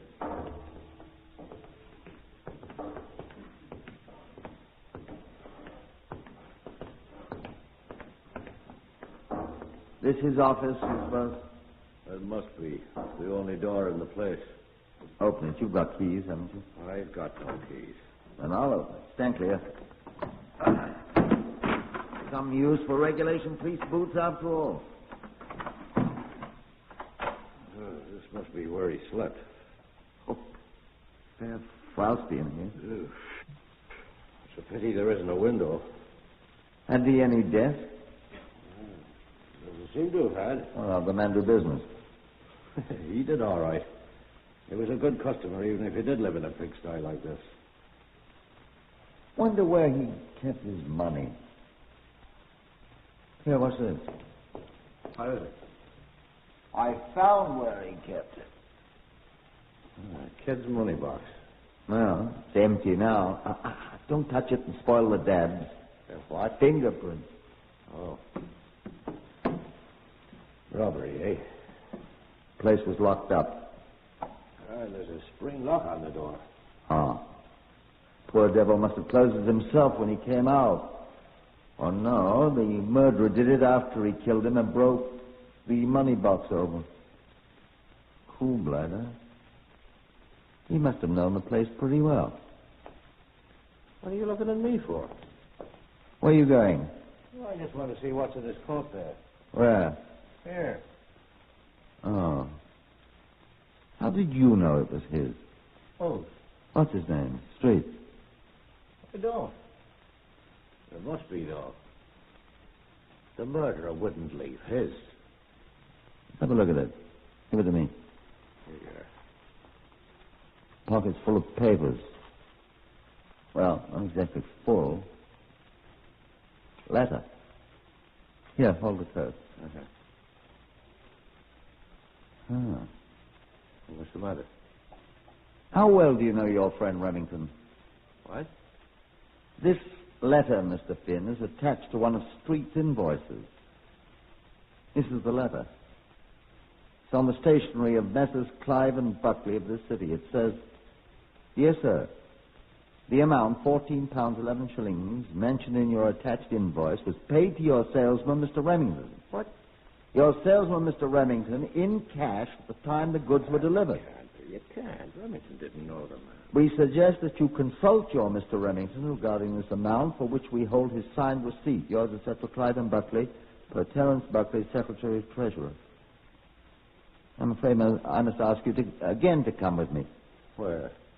Where are you? We are going to the nearest police station, sir, where I shall telephone London to bring me Mr. Remington. I'm going to consult you both. Come along, if you please.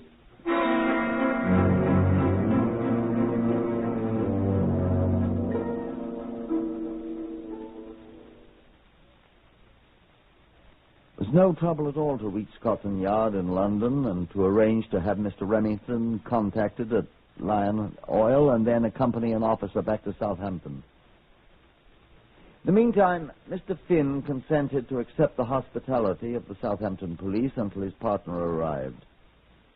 Myself, I went to the mortuary, found Gregory Aldous gone, and left that gloomy place for Aldous' official quarters where he sat talking with the sergeant, who was not so redolent of oils and unguents by now. Gregory Aldous looked at me pleasantly. Well, was I right, Chief Inspector? You arrested Remington? He'll be in custody at once, yes. What did you discover about the hammer? It fits perfectly, sir. I was speaking to Dr. Aldous, Sergeant. Excuse me, sir. Does it fit the wounds, Doctor? Perfectly. Good. There's no bullet in the skull, though. I hope he didn't spoil it. It's a trifle difficult to spoil a skull that's been worked on by somebody with a peen hammer, sir. The sergeant here has made an interesting discovery, Chief Inspector. Oh, has he? And what have you discovered, Sergeant? Where the hammer came from, sir. What's that? You looked at the handle, of course, sir. Of course I looked at the handle. Why? You saw that Morris Works and a number was branded on it. Sergeant, I must admit I did not. Thank you, sir. Who is this Morris Works? Did you find out? If you had lived in Southampton, sir, you'd of course recognize it at once. Of course.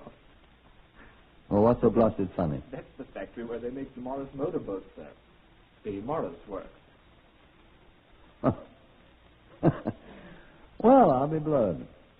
That shows you what a Londoner doesn't know, doesn't it? And what else did you discover, Sergeant? Well, sir, I rang up a chap we know at the Morris Works, and I asked him about that number. Good. And he put me on to the tool issuing department, and a man there recognized it at once. Better and better. It was the number of a chap in the engineering department, a motor mechanic. You see, Aldous? You were right. I was right. Go on, Sergeant. Well, sir, that's the lot.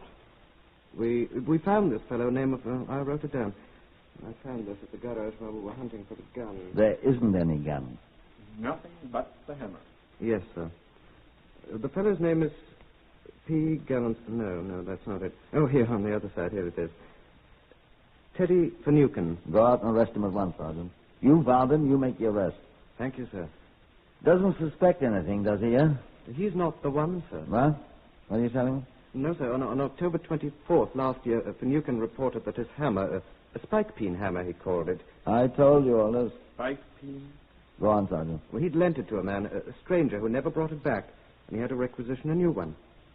That's all, sir. Wow. Sergeant, just as soon as they deliver this Remington chap from London, you and I'll hurry him right down there. It would save time if we got this Teddy Finucane to come up here, sir. Right. Then we'll let him identify the fellow. No, by gad. What's the matter? Let him identify whichever one of the two borrowed the hammer. If He doesn't know the man's name? He doesn't, sir. Well, that's either Finn or Remington. They're good friends. We'll see which one he identifies. Sergeant, that's extraordinarily good work. Thank you, sir. Tell me, what kind of hair oil is that you use? Oh, it's an excellent taste.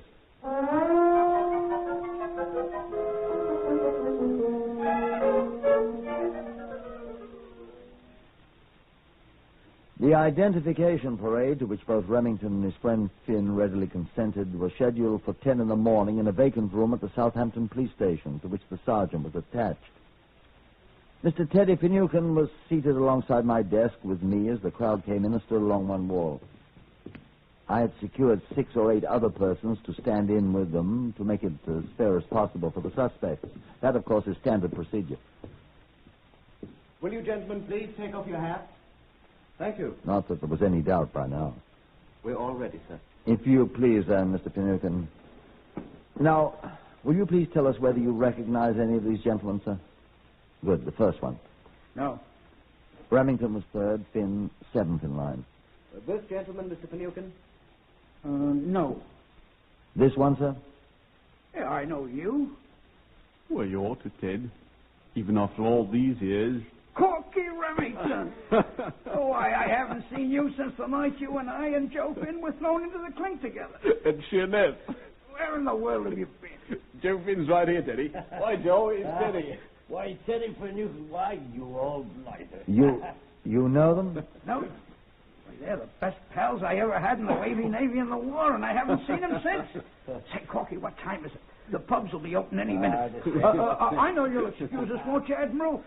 Boy, Corky, what are you doing here? I'm the blinking suspect, mate.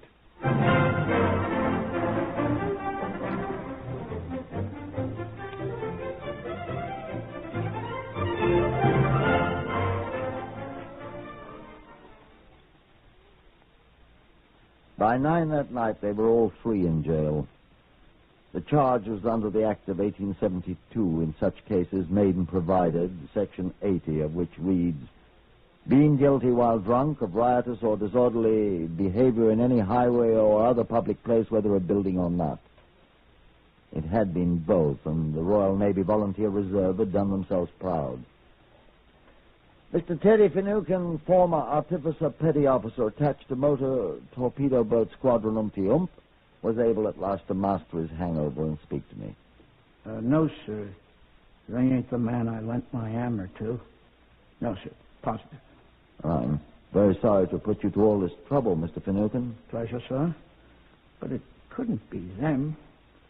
Neither one of them has a slide in his left eye. Port, starboard, right eye. Cross-eyed, you mean? Swivel. Should have told you before. And a cut on his same right cheek. Big one. That's all I know. There's Corky. We'll be able to join you for breakfast, Mr. Finucane, I'm sure. He and Mr. Finn both. Breakfast? I shall probably join you then. Breakfast. Goodbye. Come on, Sergeant.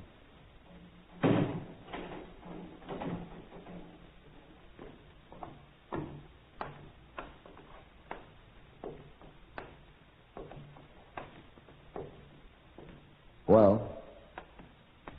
I'm as disappointed as you are, sir. You're not old enough to be, son. Yes. Well, we'll find him someday. Not much use keeping this any longer. What is it? The card I wrote Teddy Finucane's name down on, sir. Picked it up at that garage where the dead man was, stuck in the edge of an oil drum. Anything else on it? Just the name, sir. Oh, well. Name?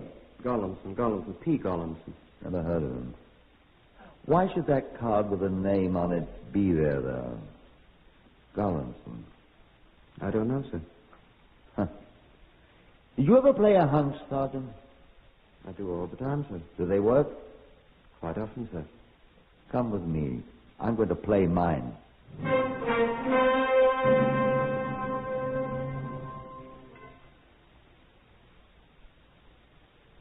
I borrowed a telephone in Dr. Gregory Aldous' office at the police station. Trunk call, sir? I'll guess for you. What's the number? Whitehall 1212. Right. Put us through to Whitehall 1212 in London, please. It's Chief Inspector Portner calling. Yes, sir.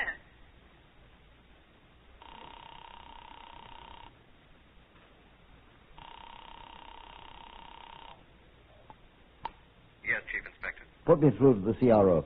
Criminal Records Office, yes, sir. Criminal Records Office. Look here, this is Chief Inspector Portner. Yes, sir. Here we go, Sergeant. Do you have anything on a man named... Wait a second, let me see the card, Sergeant. Gollinson. Gollinson. Gollanson. P. Gollinson. I'll see, sir. The eye, sir. What did you say, sir? Oh, yes. He has a slide in his right eye. What, sir? A slide, a cast. Yes, sir. And a large scar on his right cheek. Can you check him at once, please? I'll try, sir. Will you wait, please? I'll wait. He's looking, Sergeant. Oh.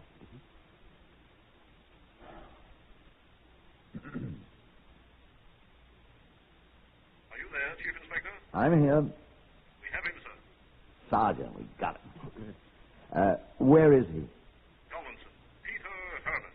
You want his record, sir? I want his whereabouts. He's got a bad record, sir. Good. Give me his address. He'll be quite easy to find, sir. He has 8 more months to serve at Wandsworth Prison of the term he was sent on for last November.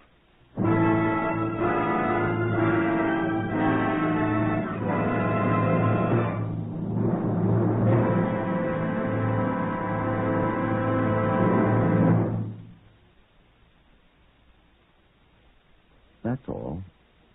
That's nearly all, anyway. There he was in Wandsworth, calmly sewing mail sacks.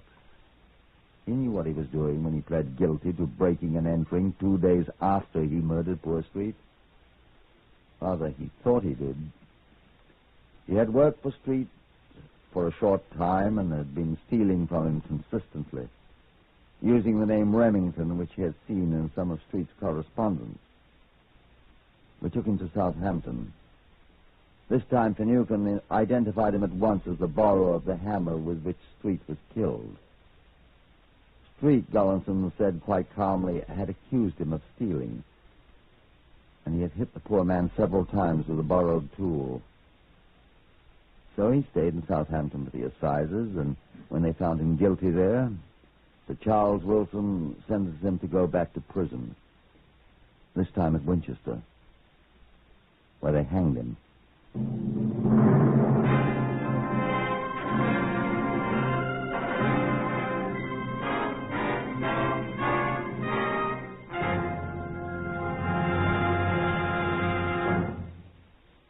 Heard today on Whitehall 1212, Horace Braham as Inspector Portner.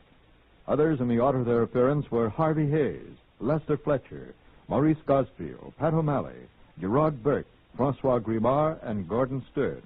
This is Lionel Rico speaking. Whitehall 1212 is written and directed by Willis Cooper.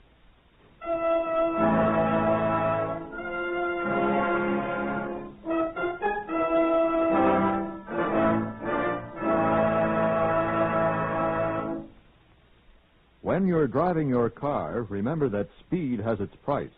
Death or injuries that can cripple you for life with endless bills to pay and endless years of suffering.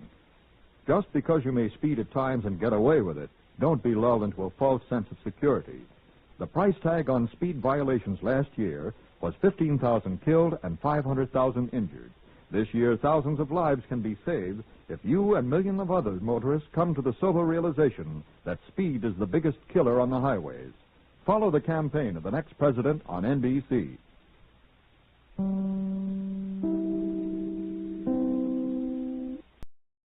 Lux presents Hollywood.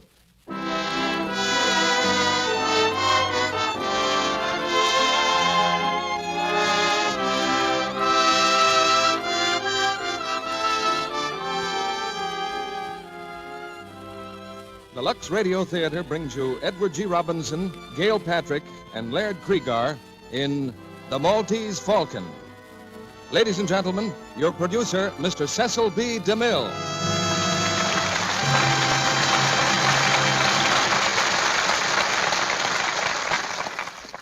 Greetings from Hollywood, ladies and gentlemen. Some people like mystery stories because of the intellectual challenge they present. Personally, I'm seldom able to figure out who done it without skipping to the back of the book. But give me a good detective story, and like presidents, bankers, housewives, and chorus girls the country over, I find that my own troubles fold up their tents like the Arabs and silently steal away. Tonight we point with pride to a triumph of the art, the Dashiell Hammett classic, The Maltese Falcon, brought to us by three of our favorite stars, Edward G. Robinson, Gail Patrick, and Laird Krieger.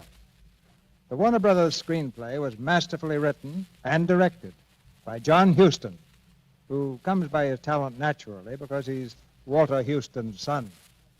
For the next hour, we'll follow the eerie trail of this fabulous falcon, which is coveted by many people to their great ill fortune and to the great ill health of a few. I think most of us have a secret desire to be detectives. At least that seems to be very true of this audience, because you've done some good practical detective work by discovering dozens of different ways to use Lux Flakes. And that doesn't make any of us unhappy. Nowadays, many familiar materials are doing a wartime job. Nylon and silk are going into parachutes, cotton, rayon, and wool into uniforms, and many other wartime uses. That means that we on the home front must make the things we have last longer, so that our boys on the fighting fronts will have what they need. You're all trying to track down ways and means to make washable fabrics last. And the clue that's giving you domestic detectives the solution is Lux Flakes. But now let's track down the Maltese Falcon, because here's the first act, starring Edward G. Robinson as Sam Spade, Gail Patrick as Bridget, and Laird Krieger as Gutman.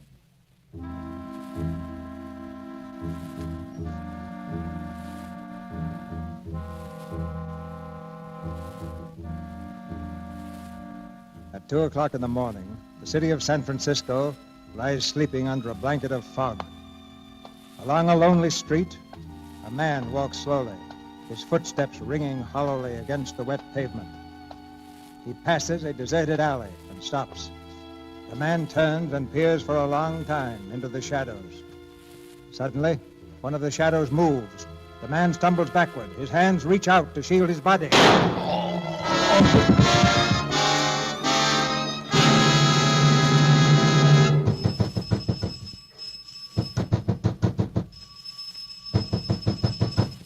All right, Spade, open up. We know you're in there, Spade. Come on. Who is it? It's Dundee and Polehouse. Want to speak to you. Come in, Lieutenant. Nice time to make a call. Yeah. 4 in the morning.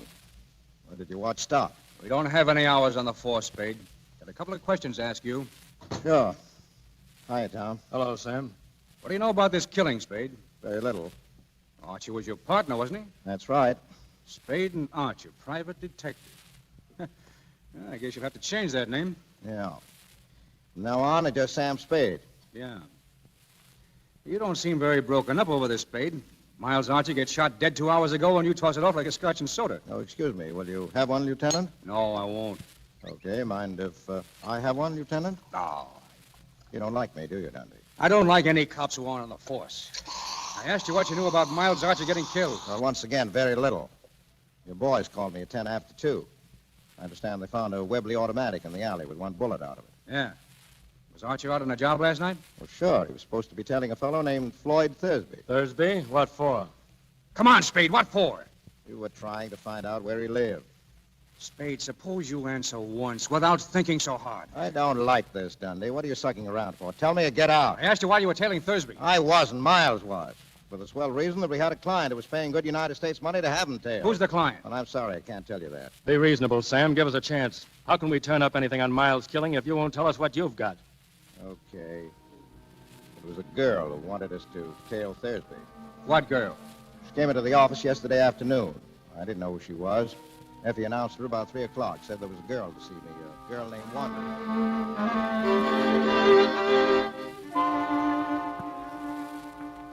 There's a girl to see you, Mr. Spade. She says her name's Wonderly. What is she, Effie, a customer? I guess so. You'll want to see her anyway, Mr. Spade. She's a knockout. Well, sure in, Effie, darling. Will you come in, Miss Wonderly? Thank you. Mr. Spade, Yeah, that's right. Now, what can I do for you, Miss Wonderly? Well, I don't know where to start. I asked at the hotel for the name of a reliable private detective, and they mentioned yours. I see. Well, I suppose you tell me about it from the very beginning. Well, I'm from New York. I've come here to find my sister. Mm-hmm. Well, are you sure she's in San Francisco? Well, she was 2 weeks ago. I had a letter from her. She came here with a man named Thursby, Floyd Thursby.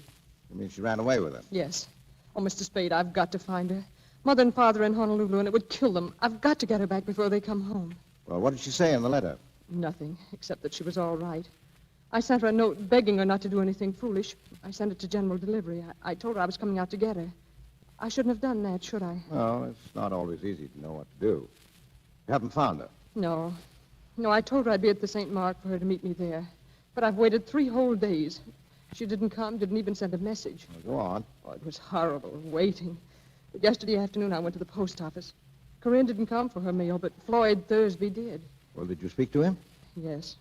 He wouldn't tell me where Corinne was, but he promised to bring her to the hotel this evening. Hi, Sam. Say, Oh, excuse me. Oh, it's all right, Miles. Miss Wonderly, this is Mr. Archer, my partner. Well, how do you do? Mr. Archer. Anything I can do, Sam? Well, Miss Wonderly's sister ran away from New York with a fellow named Thursby. Mm-hmm. Miss Wonderly has seen Thursby and has a date with him tonight at the St. Mark. Maybe he'll bring the sister with him, but the chances are he won't. Miss Wonderly wants us to find the sister and get her away from him and back home, right? Yes. But I want you to know that he's a dangerous man. I don't think he'd stop at anything. I don't believe he'd hesitate to kill Corinne if he thought it would save him. But at what time is he coming to see you? Between 8 and 10. All right, Miss Wonderly, we'll have a man there. Oh, no, Sam, no. This is too important for that. I'll look after it myself, Miss Wonderly. Oh, thank you. Not at all. Oh, here, I've brought some money. Will $200 be enough?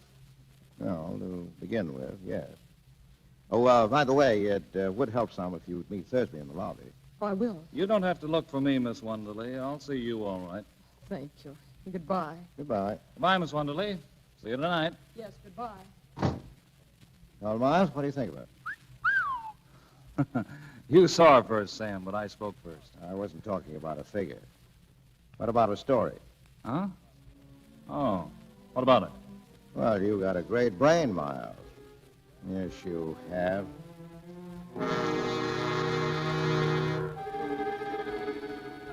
So Miles went out to tail Thursby last night, huh? Yeah. And Thursby shot him. Is that what you think? Well, that's what you think, Dante. I don't know. Tom, get on the phone. Call the St. Mark and ask for a girl named Wonderly. I thought of that myself, Lieutenant. She was never registered. The whole story was probably a fake. Oh, was it? How about yours, Mr. Spade? Tom, what's your boyfriend getting at? I'll tell you what I'm getting at. Floyd Thursby was shot down in front of his hotel an hour ago. Take your paws off me. Easy, boss. Don't rough him up. Where were you tonight, Spade? I was right here all night long. You got any proof? No. So you think I shot Thursby, huh? Yeah, I think you did.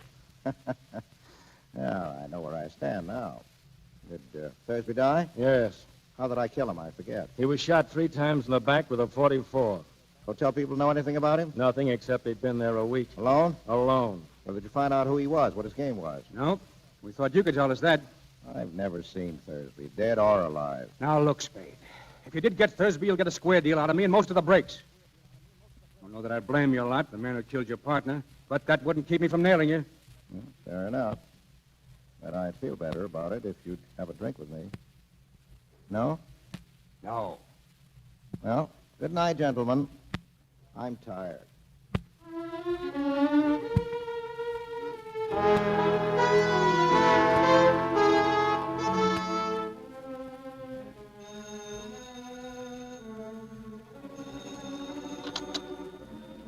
Hello. Yes? Oh, hello, Miss Wonderly. Where are you? Where? The coroner, Department 101, huh? Well, I'll be there in a few minutes. Oh, by the way, what's your name this morning? Miss LeBlanc. Okay, Miss LeBlanc. Mr.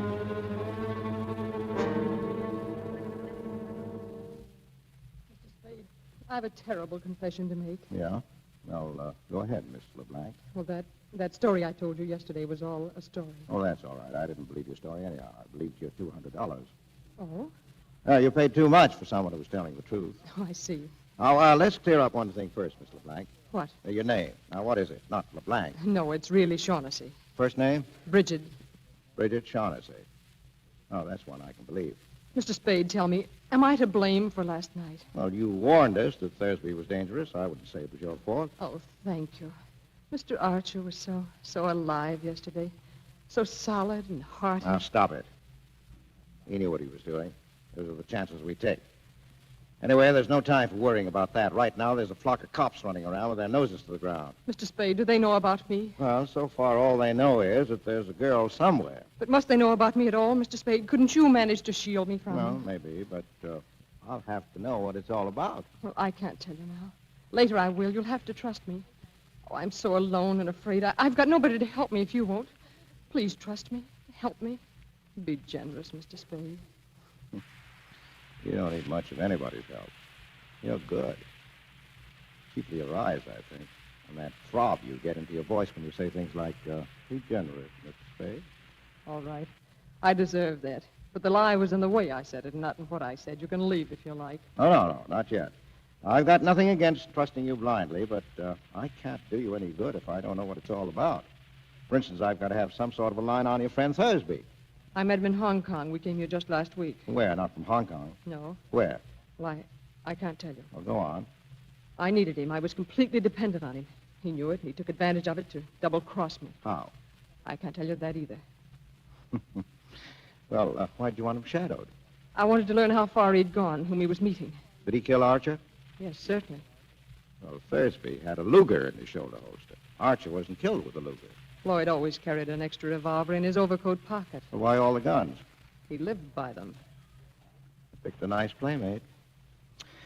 All right, let's have it now. How bad a spot are you in? As bad could be. Physical danger? Yes, and I'm not heroic. I don't think there's anything worse than death. No, shut up. You mean someone who might kill you? Yes, and they'll get me unless you help. You've got to help. Do you hear? You've got to. I said shut up. All right, I'll help you. And they'll probably give it to me, too, huh? All right, so what? I guess I won't be the first guy who let a dame make a sucker out of him.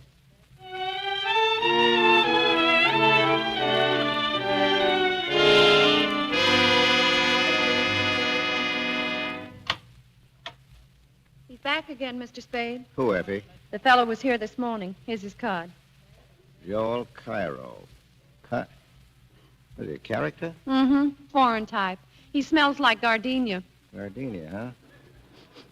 Well, shoot him in, Effie. Right. Will you come in, Mr. Cairo? You're very kind. Thank you. No, sit down now, Mr. Cairo. Thank you. I'm Sam Spade. Something I can do for you, Mr. Cairo? Yes, thank you. But first, may a stranger offer condolences for your partner's unfortunate death. Thank you. And may I ask, Mr. Spade, if there is a certain relationship between that and the death of the man Thursby? May I ask that? No. I beg your pardon. Mr. Spade, I'm trying to recover an ornament that has been, shall we say, mislaid. I thought and hoped you could assist me. Yeah? The ornament is a statuette, the black figure of a bird. Yeah? And I'm prepared to pay on behalf of the figure's rightful owner the sum of $5,000 for its recovery and, what is the phrase? No questions will be asked. Well, $5,000 is a lot of money. Come in. Is there anything else for me, Mr. Spade? Oh, no. Good night, Effie. And lock the door when you go, will you? Good night. Yes, Mr. Cairo. $5,000 is a very... What do you think you're doing? I'm pointing a revolver at a spot directly between your eyes. You will please clasp your hands together at the back of your neck and do not move. I intend to search your office, and if you attempt to prevent me, I shall certainly shoot you. All right, go ahead. You will please stand. I shall make sure you are not armed. Certainly.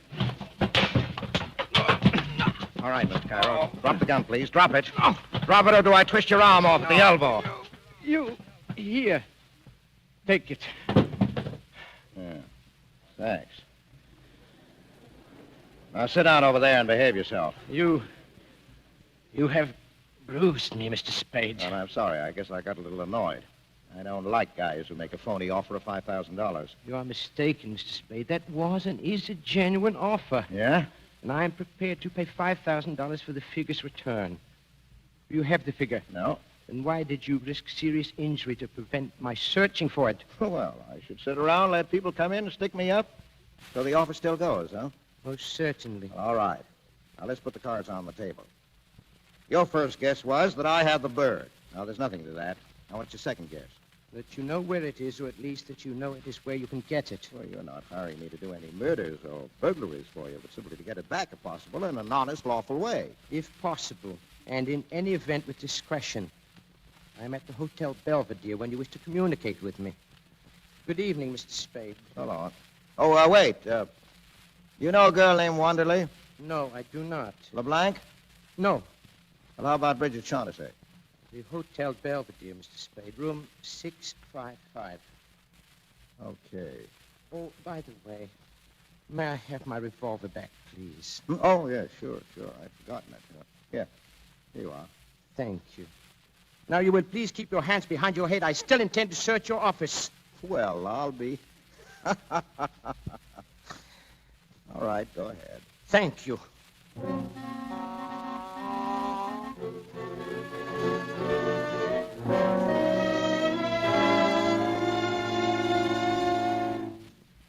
Come in, Mr. Spade. Do you have any news for me? Yeah, a little. I mean, did you manage it so that the police won't have to know about me? No, they won't. For a while, anyway. Oh, and you won't get into any trouble. You won't, Mr. Spade. Oh, I don't mind a reasonable amount of trouble. Do sit down, please. Do sit down, please.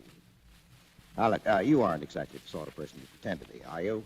I'm not sure I know what you mean. Oh, schoolgirl manner, stammering, blushing, and all that. Because if you are, honey, we'll never get anyplace. Now, stop acting. All right, I'm sorry. Good. I saw Joel Kyra tonight. You know him? Only slightly. What did he say? About what? About me. Nothing. Well, what did he talk about? Well, he offered me $5,000 for the Blackbird. Oh, did he? And what did you say? Well, I said $5,000 is a lot of money. It is. It's a lot more than I could ever offer you if I must bid for your loyalty. Oh, that's good. Coming from you. Now, what have you given me besides $200? Have you given me any of your confidence, any of the truth? Can't you trust me a little longer? Well, how much is a little? What are you waiting for? Well, I must talk to Joel Cairo. Well, you can see him tonight. He can't come here. I can't let him know where I am. I'm afraid. Well, my place, then. What about it? All right. Your place. Good. But wait. You'll have to let me go about this in my own way. You mustn't interfere. Well, I'll just sit and listen while you talk over old times. You're a strange person. I like you. Yeah? Well, don't overdo it.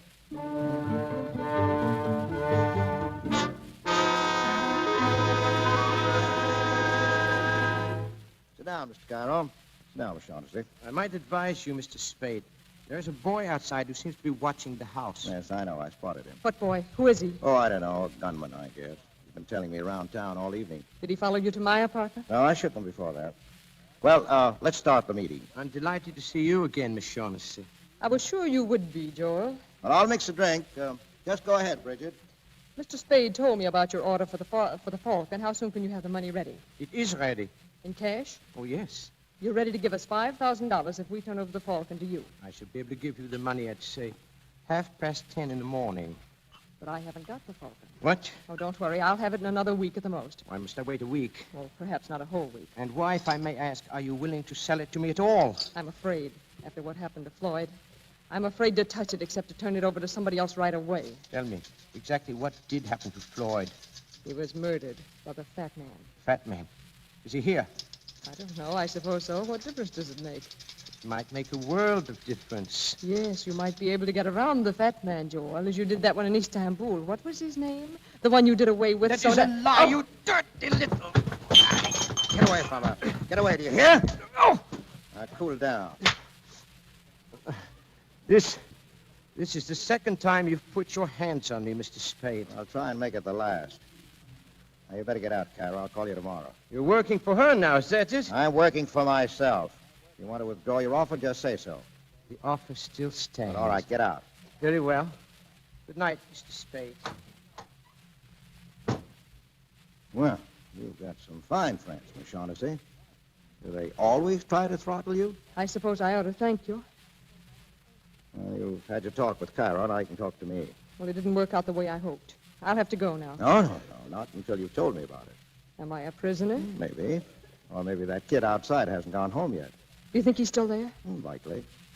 I'll stay for a while anyhow. Okay. Now, what's this bird, this falcon that everybody's all steamed up about? It's a black figure of a bird, a hawk or a falcon, about a foot high. Well, what makes it so important? I don't know. They wouldn't tell me. But they promised me $5,000 if I helped them get it from the man who had it. That was in Istanbul. Yes. Well, go ahead. That's all. They promised me the money to help them, and I did. And then we found out that Joel Cairo meant to desert us, taking the falcon with him and leaving Floyd and me nothing, so we did exactly that to Mr. Cairo. But then I wasn't any better off than before because Floyd hadn't any intention of keeping his promise to me about sharing equally.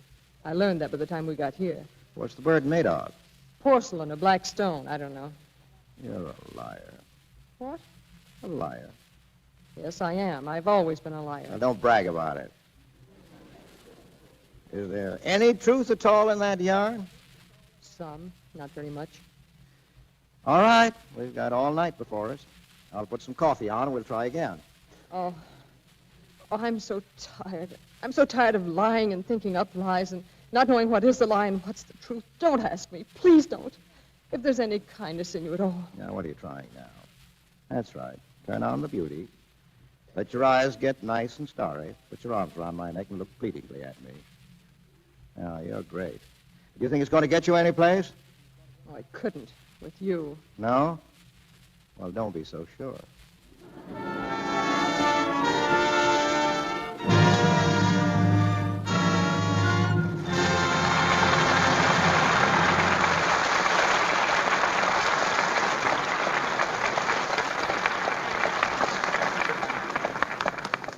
We'll hear Act Two of The Maltese Falcon, starring Edward G. Robinson, Gail Patrick, and Laird Kriegar, in just a moment. Meantime, I have exciting news for you. The package of Lux you have in your home now looks just like the package you've always bought. But the flakes inside have been improved so that they can help you more than ever to save washables in wartime. Washables that may be irreplaceable. Remember, the Lux your dealer has now in the same familiar package is new improved Lux. Improved 3 ways. The first way, Mrs. Burton, how would you like to have a Lux that's even milder and safer than ever? Why, that would be wonderful. But it's hard to see how Lux could be milder. Well, new improved Lux is the mildest, safest ever made. To give today's precious washables the super safe care they need to make them last longer. Now, Mrs. Johnson, suppose I told you suds from new improved Lux are even richer, more cleansing than before. Why, that's just what I need for the children's things. A soap that's really mild, but that really gets after the dirt. And Mrs. Sutherland, how would you like a Lux made with suds that are even longer lasting? Even longer lasting than before? Why, that would make Lux thriftier than ever. Yes, new improved Lux is better than ever for every soap and water job you have to do. First, it's the mildest, safest Lux ever made. Second, its suds are richer, more cleansing. Third, they're longer-lasting suds that do more work. Give more of your washables this super-safe Lux care. Not only silks and woolens and rayons, but gay cottons, all your colored things. New improved Lux comes in the same familiar box. Your dealer has it now. Now, our producer, Mr. DeMille. Act Two of The Maltese Falcon, starring Edward G. Robinson as Sam Spade, Gail Patrick as Bridget, and Laird Kriegar as Gutman.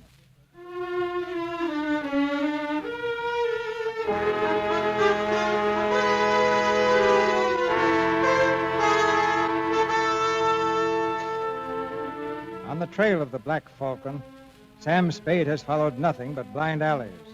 But now a call comes from his secretary.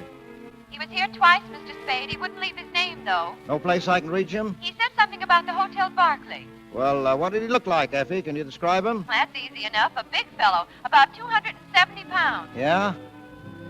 The fat man.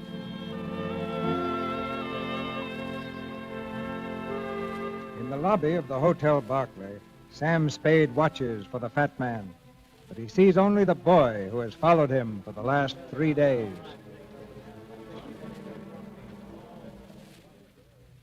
All right, son. Where is he? What? Come on, where is he? You work for him, don't you? Who? A fat man. I want to speak to him. What do you think you're doing, Jack? Kidding me? I'll tell you when I am. You've been tailing around after me for 3 days, and I'm getting a little sick of it. You can tell the fat man I said so. Shove off. You'll have to talk to me before you're through, Sonny, and so will he. I said shove And you off. can take your hand out of your pocket. Guns don't scare me much. Keep asking for it, and you're going to get it. Plenty. People lose their teeth talking like that. If you want to hang around, be polite. I tell the fat man to call me and leave his name.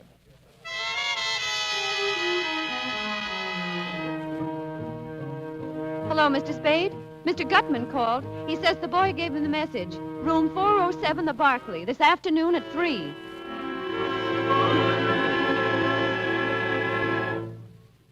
Ah, Mr. Spade. Delighted to see you, delighted. How do you do, Mr. Gutman? Sit down, my friend. We'll have a little drink. Well, I can't stay long. Sorry, I've got an appointment at the district attorney's office. So? It's interesting.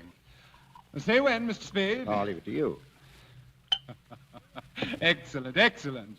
I distrust a man who says when. If he's got to be careful not to drink too much, it's because he's not to be trusted when he does. You're a close-mouthed man, Mr. Spade. No, I like the talk. I enjoy it. Better and better. I distrust a close-mouthed man. He generally picks the wrong time to talk, says the wrong things. Well, sir, we'll talk. That's swell. Well, we talk about the black bird. You're the man for me, sir. No beating about the bush, but right to the point. But first, sir, answer me a question. Are you here as Miss Shaughnessy's representative or Mr. Cairo's? No, there's nothing certain about it either way yet. It depends. But which will you represent? It will be one or the other. Not necessarily. Who else is there? Well, there's me. Ah, that's wonderful, sir. Wonderful. I do like a man who tells you right off that he's looking out for himself. Let's talk about the black bird. Let's. Mr. Spade, have you any conception of how much money can be got for that black bird? No. Well, sir, if I told you half, you'd call me a liar. No, not even if I thought so. You know what the bird is, of course. No, I don't. You don't? They didn't tell you that? Well, I know what it's supposed to look like, and I know the value in human life you people put on it. But Miss Shaughnessy didn't tell you what it is. And Cairo didn't either? Uh-uh. They must know what it is. What do they? What is your impression, sir? Well, there isn't much to go by. Cairo wouldn't talk. The girl said she didn't know, but I took it for granted she was lying. Then they don't know. I am the only one in this whole wide, wonderful world who does. Oh, that's great. When you've told me, that'll make 2 of us. Mathematically, correct, sir. But I don't know for certain that I'm going to tell you. Now, don't be foolish. You know what it is. I know where it is. That's why I'm here. Well, sir, where is it? There, you see? I must tell things, but you refuse. That is hardly equitable, sir. No. I don't think we can do business along these lines. You don't, huh? Well, think again and think fast. I told that gunman of yours that you'd have to talk to me before you finished. Now, I'll tell you now that you'll do your talking today or you're through. Now, what are you wasting my time for? I can get along without you. Now, talk! Is anything wrong, boss? Come in, Wilmer. Oh, yeah. Yeah, come in, Sonny. Keep your hand off your gun or I'll knock your ears down. Listen, you... Wilmer. Just stand over there, Wilmer. Excitable young man, Mr. Spade. Well, make up your mind, Gutman. While you're doing it, keep that gunsel away from me. I'll kill him. Mr. Spade, I must say you've a most violent temper. I'll think it over.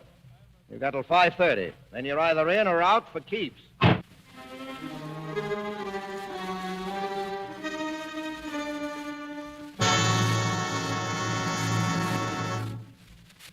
look, Mr. Spade. Well, my guess might be excellent or it might be crummy, but Mrs. Spade didn't raise any children dippy enough to make guesses in front of a district attorney and a stenographer. Mr. Spade, I wish you wouldn't regard this as a formal inquiry. And please don't think I have any belief in those theories that police seem to form. You see, they think you killed Thursday. Yeah?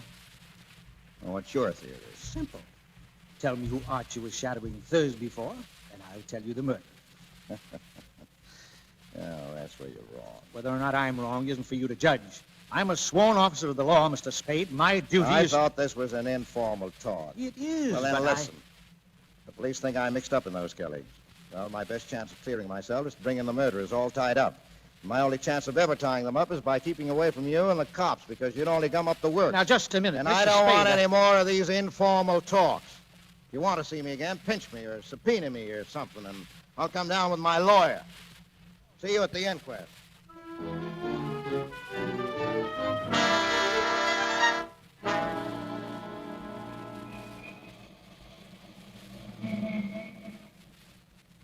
Hey, you.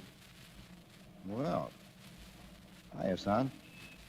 Didn't expect to see you until 5:25. I hope I haven't kept you waiting. Keep on riding me, and they'll be picking iron out of your liver. The cheaper the crook, the gaudier the patter. Is Gutman ready to talk? He's waiting at the hotel. Get going.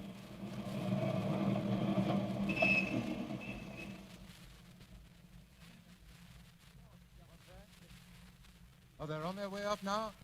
Thank you. Oh, hello, operator. I don't want to receive any calls for about an hour. Yes, thank you. Come on, get in, Sonny. Mr. Spade.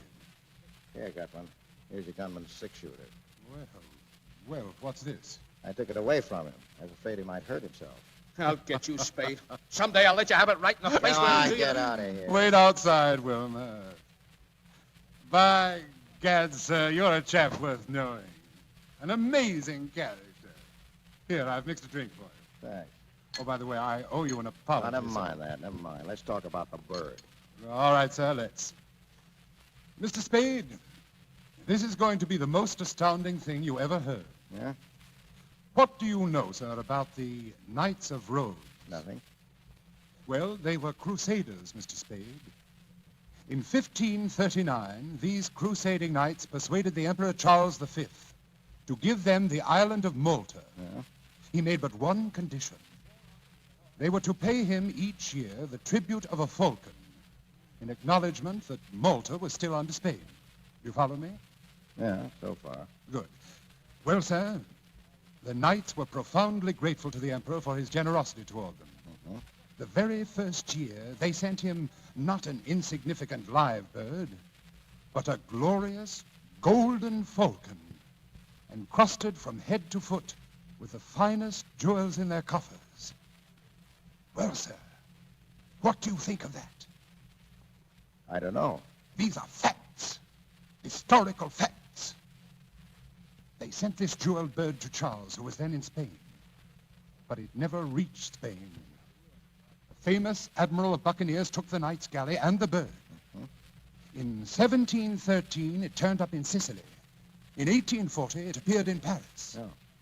It had, by that time, acquired a coat of black enamel so that it looked like nothing more than a fairly interesting black statuette. Then in 1922, a Greek dealer named Charaleos found it in an obscure shop. No thickness of enamel could conceal value from his eyes. Drink up, sir. Yeah, well, go on. Well, sir, to hold it safe, Charaleos re-enameled the bird. Okay. I got wind of his find, but when I arrived in Athens, I discovered that the bird was gone, and Charaleos murdered. That was over 20 years ago.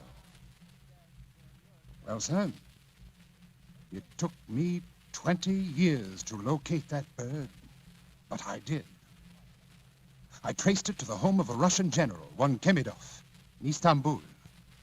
I sent some agents to get it. Well, sir, they got it, and I haven't got it. Where's Kemidov? Oh, Kemidov? He died. Very suddenly. Yes. His heart. And was there a knife in it or a bullet? Your glass, sir? Thank you. Now, before we start to talk prices, how soon are you willing to produce the falcon? A couple of days. Now, that's quite satisfactory. Well, sir, here's to a fair bargain. Drink up. Well, what's your idea of a fair bargain? $25,000 when you deliver the falcon to me, and another $25,000 later on, or I'll give you 1/4 of what I realize on the Falcon. That would amount to a vastly greater sum. Well, how much greater? Who knows? Shall I say 100,000? That would be the minimum. And what's the maximum? What would you say to 250,000? Well, then you think the dingus is worth $1 million, huh? At least. Well, that's a lot of dough. A lot of dough. Minimum, huh? And the maximum? And What's the matter, Mr. Spade? Are you feeling ill? I feel, what was in that drink? The drink? Oh, I drugged it. Yeah? You'll be unconscious very shortly, Mr. Spade. You'd better lie down. I wouldn't want you to fall. Well, that's very good. That's very... Oh, dear. Oh, Joel! Joel, come in. Is he unconscious? Yes. You know, he's a very interesting person, Joel. The kind of a man I enjoy dealing with.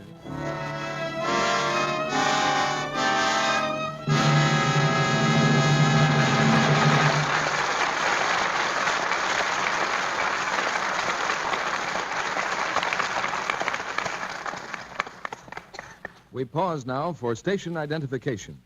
This is the Columbia Broadcasting System.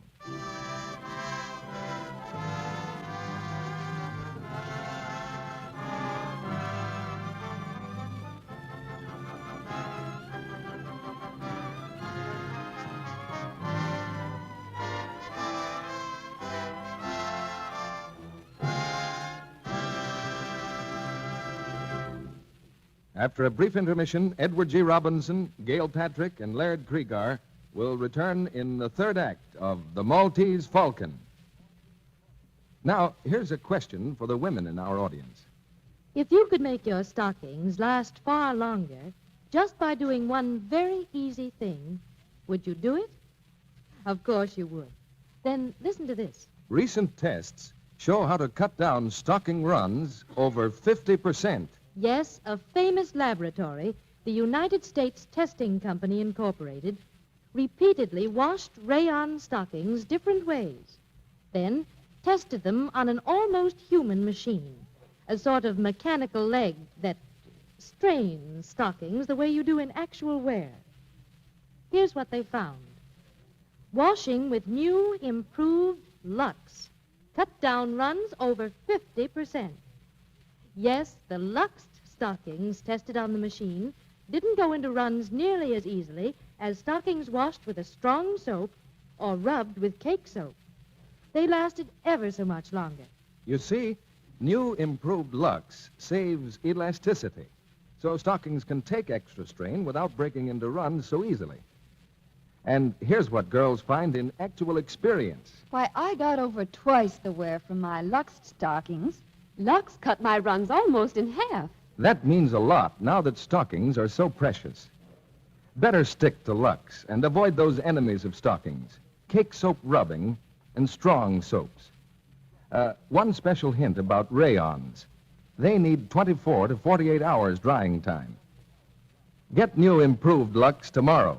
It's in the same familiar box, and your dealer has it right now. Now, Mr. DeMille returns to the microphone.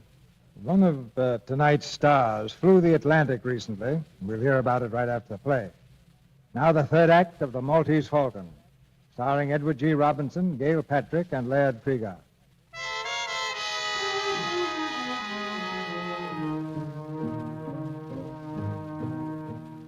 When Sam Spade woke up, he was alone in the hotel room. Pale and still shaking from the effects of the drug, he's gone to his office, where Effie stares at him in alarm. Mr. Spade, what happened to you? I wouldn't know. I went visiting this afternoon with red knockout drops and came to just a little while ago, all spread out on a man's floor. Who did it? A fat man. But why? Didn't have a chance to ask. Evidently he wanted to get me out of the way for something. But I don't get it. You... Hello? Yes? What? I can't hear you. Who is it? Give it to me again. Yes, I've got that. Captain who? Jacoby? Yes, I... Hello? Hello? She's gone. Who's gone? Who? It was the Shaughnessy girl. She wants you. Here's the address. 26 Ancho Street. She's in some kind of trouble, Mr. Spade. She was telling me something about a captain, a ship captain named Jacoby. And then something happened to her. What happened? I don't know. Like she was being choked. Listen, is that the outside door? I'll see. Yes? What do you... Oh! Mr. Spade. Who is it, Effie? I don't know. It's... Mr. Spade. Yes? This package. For you. She told me. For you. What's the matter with you? For you. Mr. Spade! Mr. Spade! Shut up. Lock the door. Yes.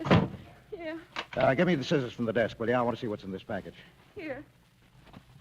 Is he dead? Got about 4 slugs in him, that's all. Oh. Come on, pull yourself together. Oh, I'm all right. Well, now we'll see. Here, this is what I think it is. Yeah?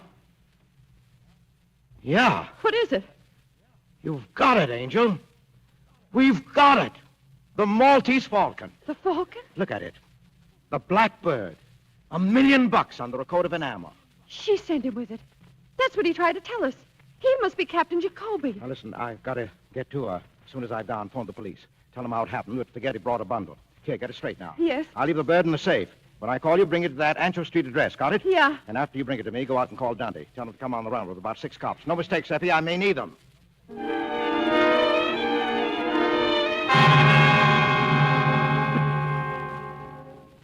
Just keep your hands up, Mr. Spade, and come in. Wilma, shut the door. Well, sir, we're all here, waiting for you. Now, let's sit down, Mr. Spade, and be comfortable. Sure. Sam, I tried to call you. I wanted to tell you. Oh, it's all right, honey. Take it easy. But they've been holding me here all last night and today. But you've come to no harm, Miss Shaughnessy, as yet. Oh, Mr. Spade, I believe you know Mr. Cairo. Yeah. How'd you do? And Wilma, of course. You carrying a rod? Let me see. Now, get away. You're not going to frisk me. Stand still. Put your paw on me, and I'm going to make you use that gun. Ask your boss if he wants me shut up before we talk. Sit down, Wilma. Mr. Spade, you're certainly a most headstrong individual. Well, let's talk. Yeah. You ready to make the first payment and take the Falcon off my hands? You're sure you have it? Sam, have you? I didn't this afternoon, but I have now. Then I am willing to pay. Joel, the money, please. Yeah, wait. There's another thing to be taken care of first. We've got to have a fall guy.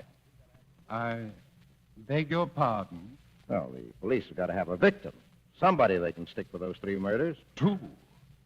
Only 2 murders, Mr. Spade. Thursby undoubtedly killed your partner. All right, 2. The point is, I've got to come through with somebody, a victim, when the time comes. If I don't, I'll be it.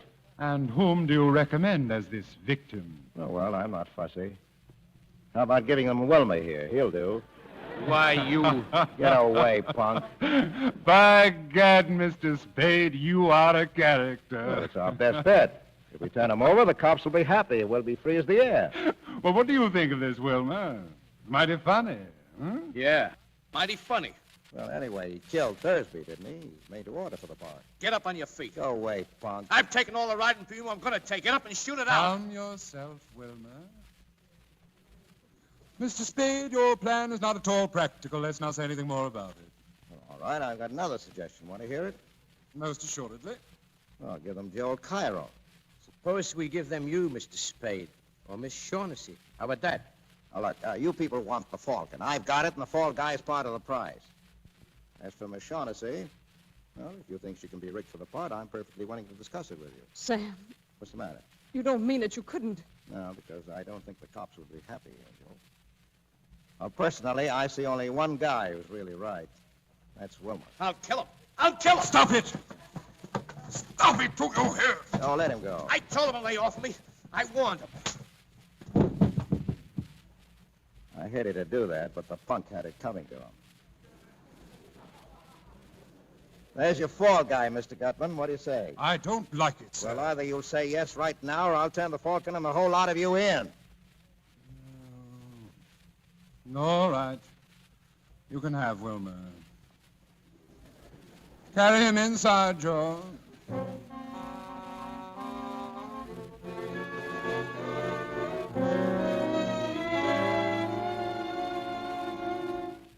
My secretary left an hour ago with the Falcon. She ought to be here in a few minutes. What about the money, Gutman?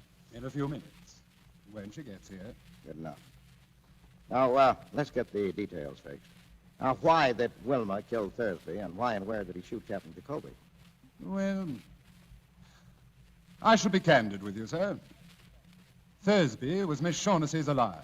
We believed that disposing of him would frighten Miss Shaughnessy into patching up her differences with us.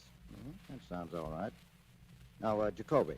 Captain Jacoby's death was entirely Miss Shaughnessy's fault. That's a lie. Well, tell me what happened. Cairo saw in the newspaper that Jacoby's ship was arriving. He remembered that Jacoby and Miss Shaughnessy had been seen together in Hong Kong. Well, sir, he put two and two together and guessed the truth. She had given the bird to Jacoby to bring here. Yes, and at that juncture, you decided to slip me the Makey, huh? Well, I'm sorry there was no place for you in our plans, Mr. Spade. Mr. Cairo and Wilmer and I went to the boat to call on Captain Jacoby and Miss Shaughnessy. We persuaded Miss Shaughnessy to come to terms, or so we thought. Well, sir, we mere men should have known better. En route to my hotel, Captain Jacoby and the Falcon slipped completely through our fingers. Except that Wilmer put a few bullets in him while he was running away. Oh, by the way, you said Jacoby died? Yes, but not until after he brought me the Falcon. Ah. Well, there's a bright side to everything, isn't there? I'll get it. It's my secretary. You don't mind if I go to the door with you? All right, come on. Mr. Spade, Well, thanks a lot, Effie. I wrapped it up again. Is there anything else? No, thanks. Bye, Effie. Goodbye, Mr. Spade. Let me have it, Mr. Spade. Ah, easy. Let me see it quickly. Here, I guess the pleasure ought to be Mr. Gutman. After 20 years. 20 years. Yes, there it is. There you are, beauty. Is it the Falcon, the original? We will make sure. Your knife, Joel. Here. Thank you. Just a tiny cut in the enamel, and underneath we find... Gutman, what's the matter? It's a fake! It's lead! It's a fake! But it can't be. All right, Shaughnessy, you've had your little joke. Now tell us about it. But no, Sam, no. That's the one I got from Kemidorf, I swear. You bungled it, Gutman. You and your stupid attempt to buy it. Kemidorf caught on how valuable it was. He put a fake in its place. Yes, that is Kemidorf's hand. There's no doubt of it. Well, Joel, what do you suggest? Shall we stand here and shed tears and call each other names? Or shall we go to Istanbul? Istanbul? You are still going to look for the Falcon? For 20 years I have wanted that little item and have been trying to get it. I'll go on trying. Very well. I'll go with you. Get Wilmer. We'll start tomorrow. Yes, tomorrow. Wilmer, why, he's gone. What? The window is open. He's gone. Swell lot of thieves. We have little enough to boast about, sir. But the world hasn't come to an end just because we've run into a little setback. I'm sorry about your money, Mr. Spade, but of course you didn't earn it. Well, I held up my end. You got your Falcon.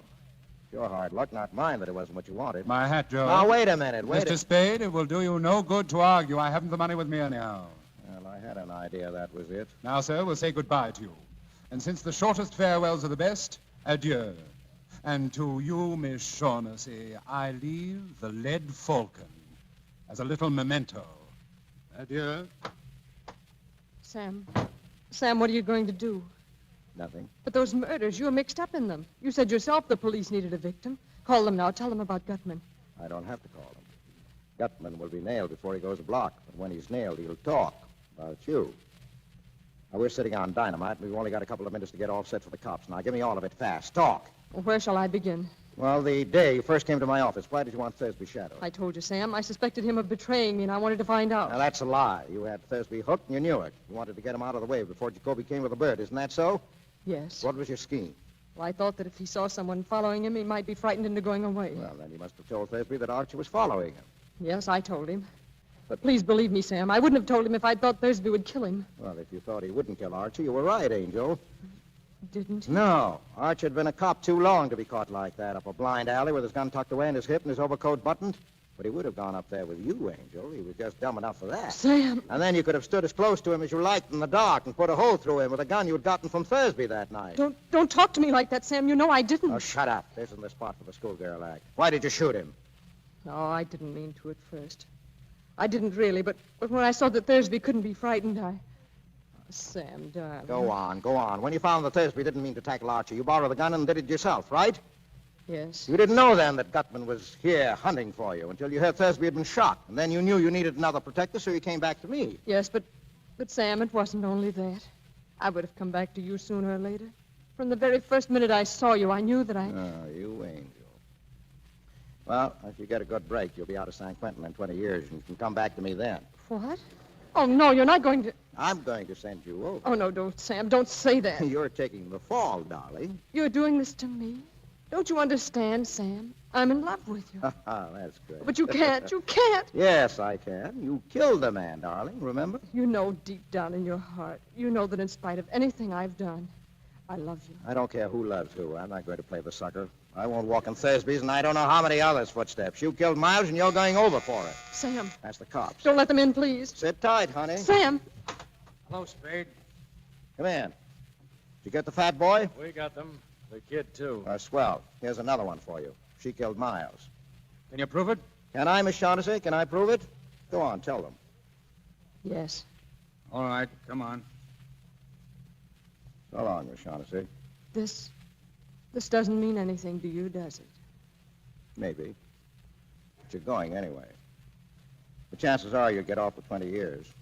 If you do, I'll wait for you. And if they hang you, Angel, I'll always remember you. Our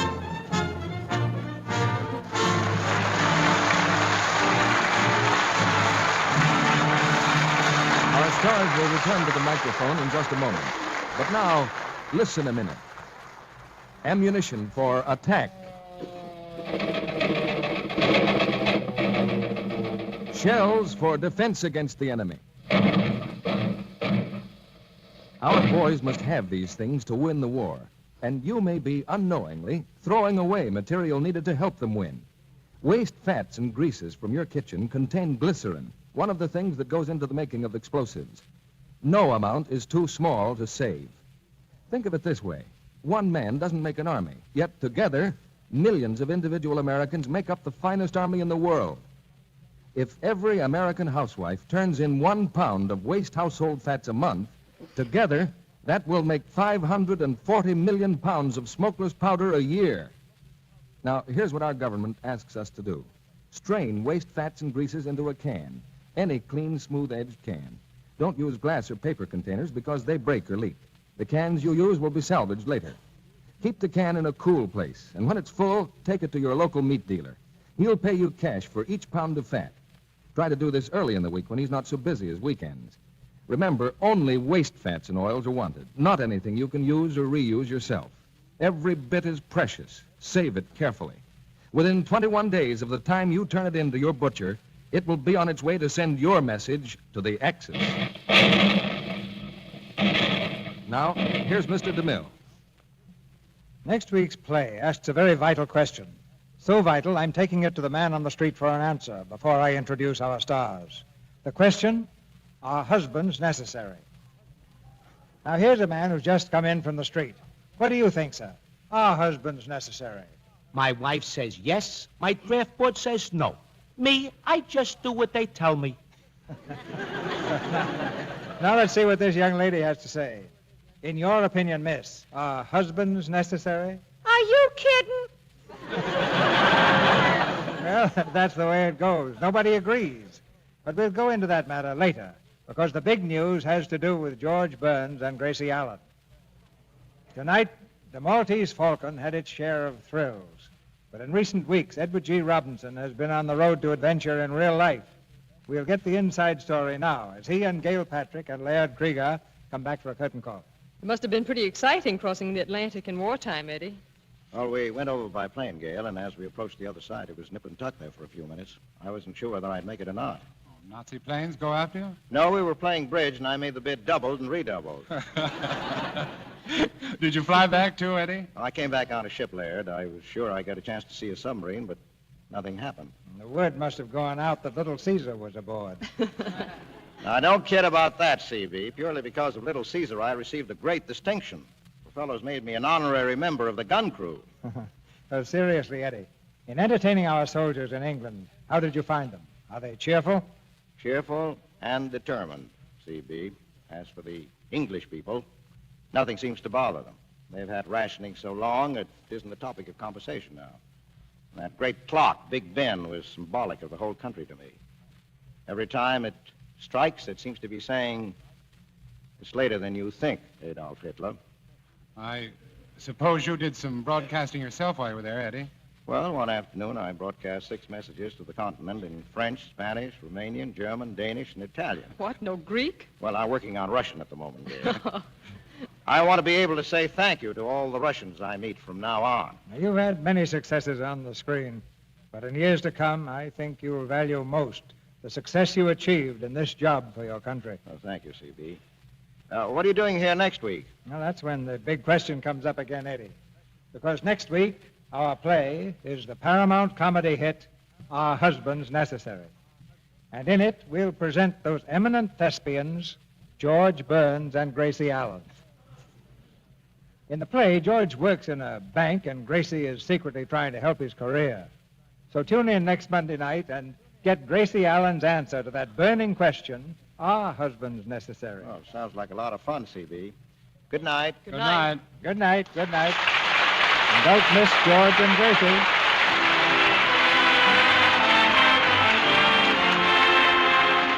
Our sponsors, the makers of Lux Flakes, join me in inviting you to be with us again next Monday night when the Lux Radio Theater presents George Burns and Gracie Allen in Are Husbands Necessary? This is Cecil B. DeMille saying good night to you from Hollywood. Edward G. Robinson will soon be seen in the Columbia picture Destroyer. Gail Patrick has starred in the Republic production Hit Parade of 1943. And Laird Krieger's next picture is the 20th Century Fox Technicolor production Hello, Frisco, Hello. Heard in tonight's play were Charlie Lung as Cairo, B. Benedictine as Effie, Eddie Marr as Wilmer, and Warren Ash, Charles Seal, Leo Cleary, Fred Mackay, and Norman Field. Our music was directed by Louis Silvers. And this is your announcer, John M. Kennedy, reminding you to tune in next Monday night to hear George Burns and Gracie Allen in Our Husbands Necessary. Here's what Betty said. Hasn't Jane got a lot of pep and charm? But here's what Betty thought. That woman gets in my hair. Where does she get all that energy? Do you envy others because they have more pep than you? Maybe your trouble is plain vitamin deficiency. Vims may help you feel better than you ever thought you could. Vims have the 6-vitamin formula doctors endorse. 3 vital minerals also. Get that Vims feeling. It's VI for vitamins, double MS for minerals. Vims. This is the Columbia Broadcasting System.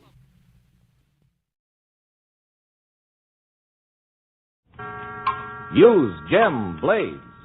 Use Gem Blades. Use Gem Blades. Gem Razors and Gem Blades present The Adventures of the Falcon.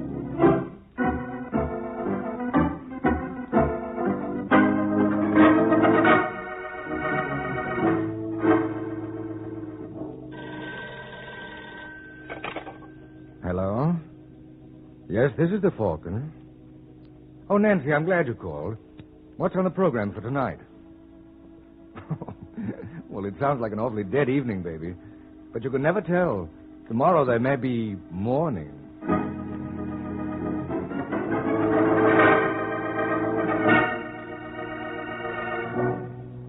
Once again, Gem Blades, the razor blades that help you avoid 5 o'clock shadow, bring you The Adventures of the Falcon.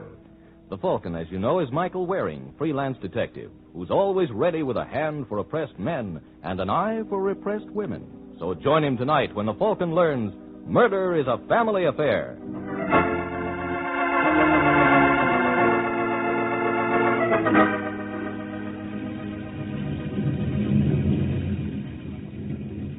It's a rainy Tuesday evening in New York, and the city streets are deserted, save for a dark red convertible which is parked at the curb. And at the wheel sits Brenda Sinclair, fondling her pet Pekingese, Wang Pu. No, baby. Don't be impatient. Daddy's going to meet us shortly. Then you and Mama are going to go far, far away where nasty men can't find us. Hello, Brenda. Oh, Kenny, darling. Have you been waiting long? It seemed like years. That's just the way I felt in that hallway. Ray. Oh, hello, Sinclair. Fancy meeting you here. I thought I warned you to stay away from my wife. Brenda doesn't care about you. She hasn't for years. Ray, I'm leaving you. Really? Kenny and I are going away on a little trip. Maybe Kenny is, Brenda, but not you. Ray, put away that gun. What's the idea, Sinclair? I warned you to stay away from my wife, Kenny, but you wouldn't listen. Ray. Maybe this is the only language you can understand. Ray, don't!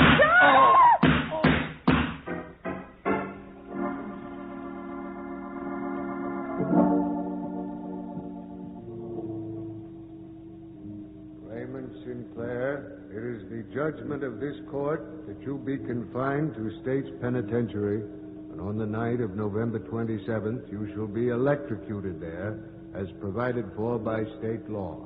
And may God have mercy on your soul.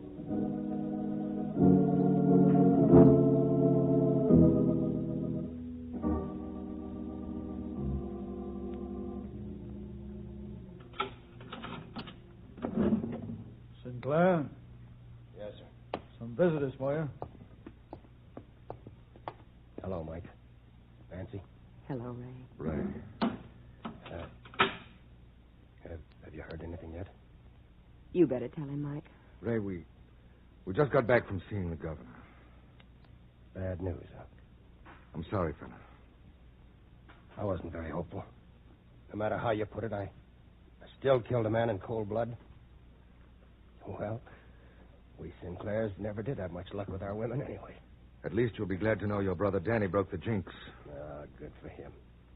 Too bad I never got a chance to meet his wife. What do you think of her, Nancy? Gloria is all right. Oh, I'm glad to hear that. Danny deserves the best.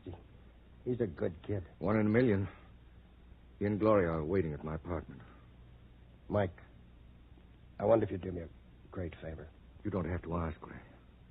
I'm a little worried about Danny. I'm afraid he may go off the deep end after this. You know, he always felt that Brenda was responsible for this mess. I understand. He's just a kid, Mike. He's got screwy ideas. Will you keep an eye on him? It's a promise. Mike, what time is it? Almost 9. They say the last 60 minutes are the toughest. Got a cigarette? Oh, sure. Have one, Nancy? Yes, please. No, I'm not free on a match.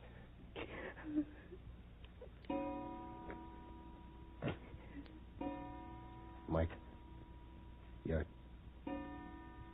going to stick around for the... I'd like you to. Very much.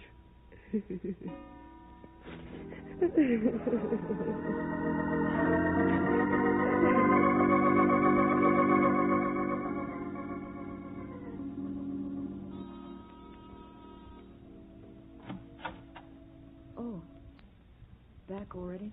Yes, it's all over, Gloria. I know. We heard the flash on the radio. Where's Danny? In the living room. How's he taking it? Not so good, Mike. If he'd only yell or cry, I could understand it. But he just sits there and looks at the wall. He won't even talk to me. Hello, Danny. Hello. How's the boy? Great.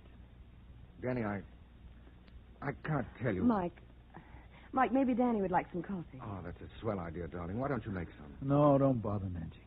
Danny, for heaven's sake, stop it. I'm sorry, Gloria. Danny, you've got to stop tormenting yourself. We know what you're going through. No, I don't think you do, Nancy. Mike, did you make all the funeral arrangements? No. You see, kid, it was kind of taken out of my hands. Oh, what do you mean? Your sister-in-law, Brenda, claimed the body. Oh, good old Brenda. She doesn't miss a trick, does she? I hope there were plenty of sob sisters around to catch her act. Yes, she ought to get a headline out of it. And without any effort. All right, Danny, spill it. What have you got on your mind? Murder. Danny. That's right, Gloria. I got an appointment with Brenda tonight. And I'm afraid she doesn't know about it yet. Danny, you're not being funny. I didn't intend it to be. Why didn't you get wise to yourself? What? It's time you grew up. Try to be a man for a change and not a sniveling brat. Oh. I'm glad to find out what you think of me, Gloria. Oh, Danny, don't you see she's only telling you that for your own good? Oh, don't argue with him, Nancy. It isn't worth the effort. He'll go along all his life feeling sorry for himself, wondering why everybody picks on him. Why, I've seen kids of 10 with more stuff than he's got. Anything else you'd care to add? No, I've said my piece, Danny. Anytime you want to go, it's perfectly all right with me. Thanks for your permission, dear. Mike, don't let him. Danny, where'd you get that gun? It's yours. I got it out of your desk drawer. Let me have it. I'm sorry, friend. No can do. Danny, I want you to give me that gun. Now, Mike, you've been swelling me, so please don't make me do something I'll be sorry for. I'll stay where you are. Are you going to give me that gun? I'll come closer next time, Mike. Danny, listen to me. I have, Gloria, and I've taken it very much to heart. So I'm just a kid making big talk, am I? Well, watch me change to a man of action.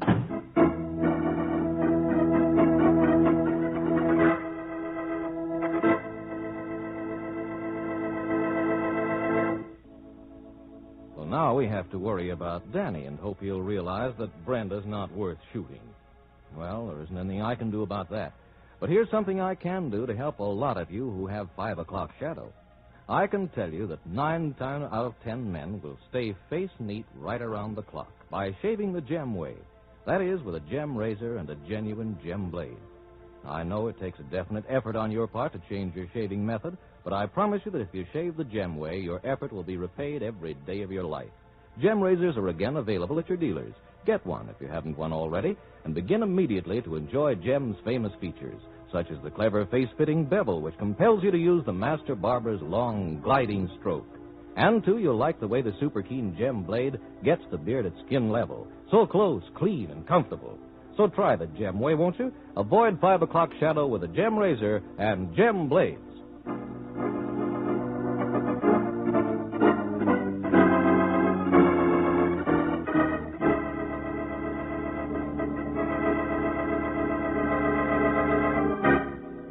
Now back to the adventures of the Falcon. It's a few minutes later, and in Mike's apartment, the Falcon and Gloria listen anxiously while Nancy makes a call. Well, Nancy? Oh, the operator couldn't give me the number, Mike. Now, how are you going to warn Brenda? I really don't see why you people are so concerned. Danny won't do anything. You're wrong, Gloria. Look, Mike, I'm married to him. I know how he reacts. Why, Danny could no more kill her than I could. Basically, he's just a sweet kid. Just a sweet kid bent on murder. Well, then, you think he meant what he said? Every word. Well, then why don't you do something? I'm trying to, Gloria. Now, let me think. You do that, Mike, but I'm not going to sit around and wait any longer. I'm going after Danny. Gloria, come back here. Let her go, darling. It'll give her something to occupy her mind.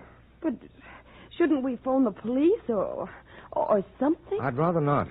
If it ever gets out that Danny's gunning for his sister-in-law, it'll make a Roman holiday for the newsboys. Well, what do you think Danny will be doing meanwhile? In case you've forgotten, darling, that boy is wired for sound. And suppose we attempt a little short-circuiting. Maybe we can still beat him to her apartment. Get your coat, baby. It's worth a try.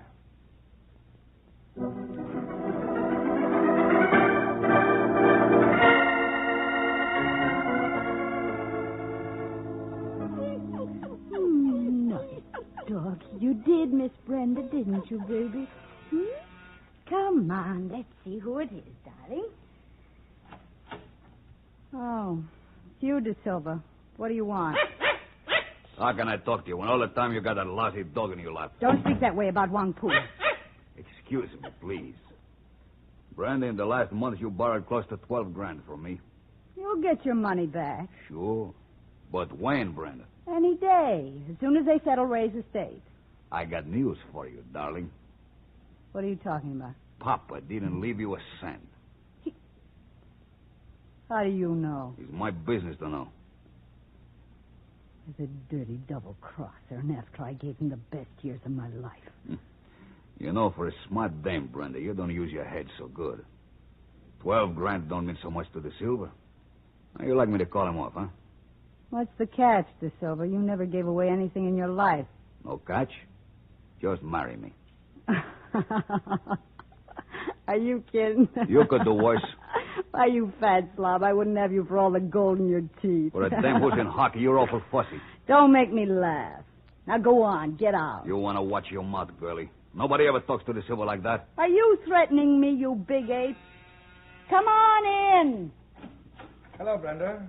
Oh, why, Sugar Plum, this is a surprise. It was awfully sweet of you to call. Isn't it sweet of me, too? Oh, Nancy, I didn't see you. Are we interrupting something? No, nothing important. Mr. De Silva was just leaving, weren't you, Fatso? Have your little joke. Maybe when you think him over, they won't be so funny. Oh, there, darling. Did nasty man frighten Mama's baby? Isn't she sweet, Michael? She's pedigreed, you know. Takes after her mother, doesn't she? Yes. What did you mean by that crack? Exactly what now, you girl, think now, I mean. girl. Well, Nancy never liked me, Michael. You were the only one who ever understood me. Yes. Why, Sugar Plum. Oh, come now, Brenda. This is Sugar Plum, remember? We knew you when. Very funny. Well, what do you want? I don't suppose you came around to offer your condolences. No, but I came around to offer some advice. Your brother-in-law, Danny's gunning for you. Look, Mike, if that's all you've got to say, you can beat it. Little Brenda can look after herself. All right, darling, let's go. Okay. Oh, Sugar Plum, Huh? did Ray leave all his money to Danny? Why? Nothing. It just dawned on me that my brother-in-law isn't such a kid at that. He's got possibilities. The right woman could do a lot for him. Maybe the right woman could. But if I were you, I'd forget it, Brenda. But then you're not me, dear. Because what I've forgotten, you'll never learn. Good night, you lovely people.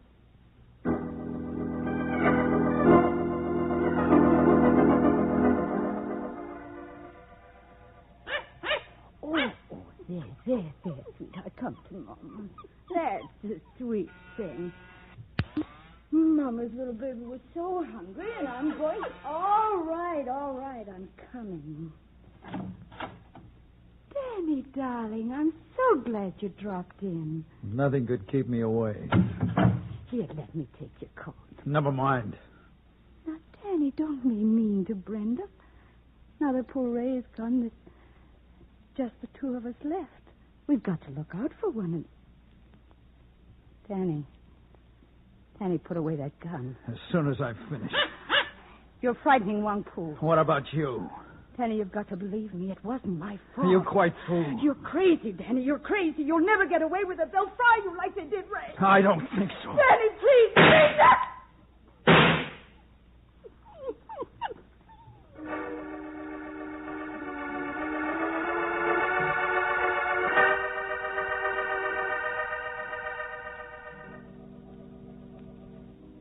Mike, I'm worried. But there's no reason to be, Nancy. When I think of Danny roaming the streets with a gun, Well, don't you worry about Brenda. That baby can take care of herself. And don't you know it? Yes, and don't I know... Well, And just how well did you know her before she met Ray, darling? Saved by the bell. Come in. Mike, did you find Danny? No, didn't you? No, I looked everywhere. I even went up to Brenda's apartment. Well? There was no answer. Mike, I'm scared. But there's nothing to be scared about. Oh, excuse me. Hello, Falcon? Yes? This is Johnny Gleason down at headquarters. Oh, hi, Sergeant. How's tricks? Well, outside of a couple of twinges in my back, I can't complain. Say, Falcon, you were a friend of Ray Sinclair, weren't you? That's right. Then it might interest you to learn that murder runs in the family. What are you babbling about? Danny just knocked off his sister-in-law. No. There must be some mistake. There's no mistake. He tried to kill himself afterwards, but he lost his nerve. Listen, Gleason. Hold everything. I'm coming right down. Take your time, Falcon. There's no hurry. The way it looks now, your friend's going to be with us for a long, long time.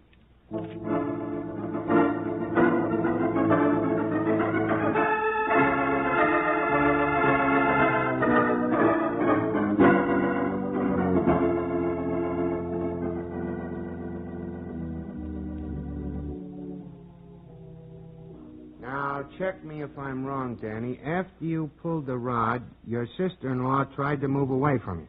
That's right. Whereupon you made a couple of more speeches, and then you let fly at her. What'd you do after that? I turned the gun on myself. Then you passed out? Yes, sir. Well, I think that takes care of everything. Now, if you'll just sign this. Oh, now what? Hey, Gleason, tell him to let me in. All right, George. Hello, Danny. Hello, Mike. How do you feel? Oh, all right, I guess. I want you to tell me exactly what happened. If you don't mind, Falcon, I was here first. Now, go ahead, kid. Sign it. Now, what's that? His confession. Hold it, Danny. Gleason, have you seen Charlie De Silva? You mean the loan shark? Yes. He had a fight with Brenda tonight. She was in hock to him. I heard all about it. We had him on the carpet an hour ago. How come you let him go without informing me? Look, Falcon, I was under the impression the new mayor's name was O'Dwyer. Well, can't you give me a little time to get all the angles? Why do you want to give the kid false hopes? We know who killed the dame. He admits it. He's right, Mike. Yeah, and this is the gun you used, ain't it? Yes, sir. I took it from Mike's apartment. Let's see that. Anything to waste time. Yes, that's mine. Only when he took it, it was fully loaded. Say, wait a minute, Danny. How many shots did you fire at Brenda? One. And one at yourself, is that right? Yes. And before you left my place, you took a pot shot at me. Oh, he did he? Now, that's not the point, Gleason. How many shots in all does that make? Don't tell me. 3. All right, Einstein. Look at this chamber. There are 4 exploded shells in there. How do you explain that? It's easy. He shot the girl twice. Did you find 2 slugs in her? Well, no. Then what happened to the other bullet? It went wild? No, it didn't. I only shot her once, and then I turned the gun on myself. You're lying. Use your head, Gleason. He's admitted killing her. What motive would he have to lie about that missing bullet? It must be somewhere in her room. Did any of your boys find it? What was the point of looking? And you can't have any objections if I do. Falcon, will you stop trying to complicate matters? Come on, Sergeant. Be a sport. Give me an hour to look over Brenda's apartment. If I can't find the shell by that time, I'll advise Danny to sign the confession. There'll be no more horsing around? I give you my word. Okay, here's the key.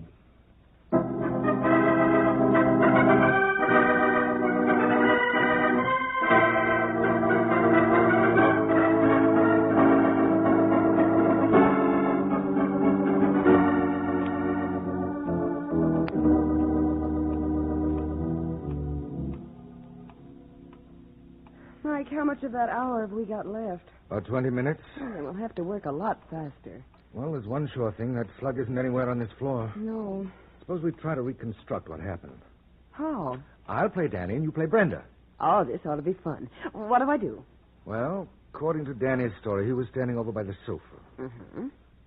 Now, you back away from me as if you were afraid. You mean like this? Oh, that's perfect. I pull out the gun. Mike, put that thing away. It's all right, dear. I just want to make this as realistic as possible. Well, let's not overdo it. You don't have to point it at me. Don't haggle, Nancy. Get on with your act. Pretend you're Brenda. Now, what would you say? Now, you wouldn't shoot poor little me. Now, would you, Sugar Plum? I certainly will if you continue with that sugar plum routine. Where'd you pick that up? From Brenda. Oh. The question is, where did she pick it up? Now, darling, stick to your script. Where were we? Oh, yes. You just finished pleading for your life. And it's availed me nothing. Right, so now I shoot. Bang! Am I dead? Very. Just crumpled gracefully to the floor. Oh, that's the way. How do I look as a corpse? Not so good. Oh, and I thought I gave a wonderful performance. No. No, something's missing. Did I leave out a sugar plum? Hey, wait a minute. I think I've got it. Sure, you know what's wrong with this picture. You didn't have... Mike. I heard it. Maybe someone's coming in here. Just stay quiet. Hello, De Silva. Huh? I said hello. Now shut the door and come in. What are you doing here? Since when I gotta answer your questions? Might be smart if you did. See this? Oh, Put that rod away, Falcon. You're not frightening anybody. Except me. Nancy, phone Sergeant Gleason. Tell him I'm taking De Silva over to my apartment.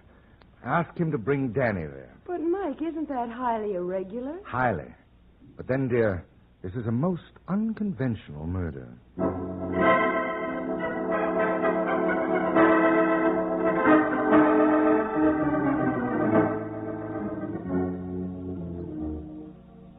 You know something, Falcon? I got a hunch you're going to be very sorry about this. And I got a hunch, De Silva, you may be right. Nancy, that must be Sergeant Gleason. Will you let him in? Mm-hmm. Hello, Sergeant. Hiya, Nancy. Oh, and you brought a friend along. How nice. Hiya, Nancy. Fine. Guess who's here? What? Gloria. Gloria. Honey. Danny, darling. Now, don't ogle Gleason. It's not polite. Oh, Sergeant, I believe you know Mr. De Silva. We've met. Nancy, will you lock the door, please? Certainly. What will I do with the key? Put it where no one can get it. I know just the place. Hey, don't do that. Oh, I'm sorry, Sergeant. It slipped. Very comical. I know a good one, too. Suppose I tossed you all in the clink. Relax, Gleason. I'll tell you why Nancy did that. It better be good. It is. The killer of Brenda Sinclair is in this room. You don't have to tell me. I brought him here. Well, if you did, he's not getting out alive. What are you talking about? Why do you think I had Nancy lock that door? You expect to sweat a confession out of someone? More than that, Gleason. Give me half an hour, and that someone will be sweating blood. Only this time it'll be his own.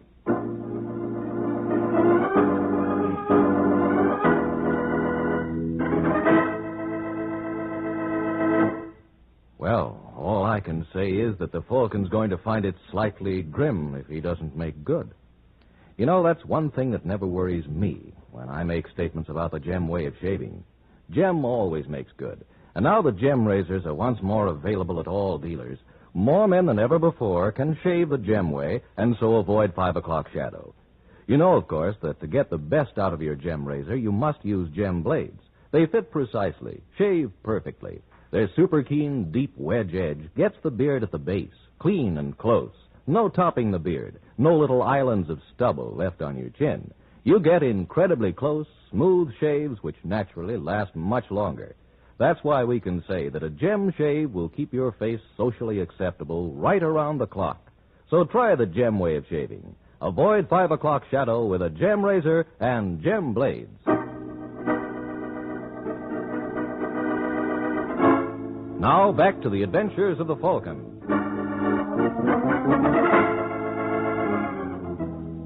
25 minutes have passed since Mike Waring made his promise to reveal the killer of Brenda Sinclair. And now in the Falcon's apartment. Well, how about it, folks? Anybody feel like confessing? How about you, De Silva? They say it's good for the soul. You can go right Easy now, fellow. Look, Falcon, a joke's a joke. But what? If you don't open that door... I'm sorry, Gleason. You saw Nancy lose the key. No one's leaving until the murderer confesses. But Danny killed her. Didn't you, kid? Well, I'm not so sure now. Say, what goes on here? Well, I only fired 3 shots out of that gun. So you did. But the chamber shows that 4 were fired. Maybe you'd like to know what happened to that missing bullet. Did you find it in Brenda's apartment, Falcon? No.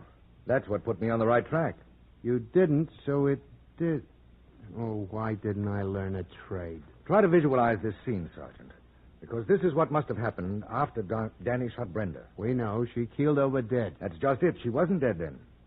That bullet didn't touch her. And the man's crazy. No one ever saw Brenda unless she was carrying about that pet Pekingese of hers. Wang Pu. It was the only thing she was fond of. So what? Well, that's where your missing bullet went. It hit the dog. What? That's right. And Brenda fainted from sheer fright, as anyone might. But Danny didn't know that. He turned the gun on himself. Next, our murderer enters. He sees Brenda and Danny out cold, so he takes the gun out of Danny's hand and pumps a shot into Brenda. And he exits, but not before he removes the dying dog. Why? He had to. Otherwise, it would give the whole show away. Am I right, De Silva? How would I know that? That's right, you wouldn't. Come to think of it, you had no real motive to kill Brenda. You wanted either Brenda or the money you loaned her. Well, with her dead, you were out of luck on both counts. So if we want to find our killer, we'll have to look elsewhere for him. Mike, you said him. Then our murderer is a man. That was a figure of speech, dear. It happens our killer is a woman. Isn't she, Gloria? What? That's right. She killed Brenda. What? The whole thing's crazy. I killed her. No, you only thought you did, Danny. Isn't that right, Gloria? What am I supposed to do? Break down and confess? It might help if you want to get out of here. I'm in no hurry. I can stay all night. I hope your guest room is comfortable. I'm afraid you'll never live to use it. I see you've got a Band-Aid on your hand.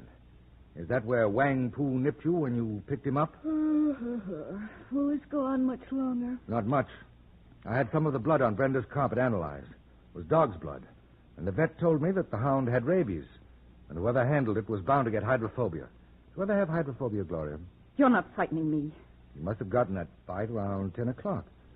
That means the incubation period is almost over. Maybe a half hour more. They tell me unless you get to a doctor fast, it starts off with a burning sensation. By the way, Gloria, how does that hand feel? Kind of itchy? Stop. Stop it, Mike. You're not funny. There's an awful temptation to scratch it, isn't there? Better watch out for that, darling. That spreads the infection all the faster. Cut it out. For heaven's sake, cut it out. Why, Gloria, where are you going? That door's locked, remember? Let me out of here. Let me out. I've got to get to a doctor, please. Please, let me out.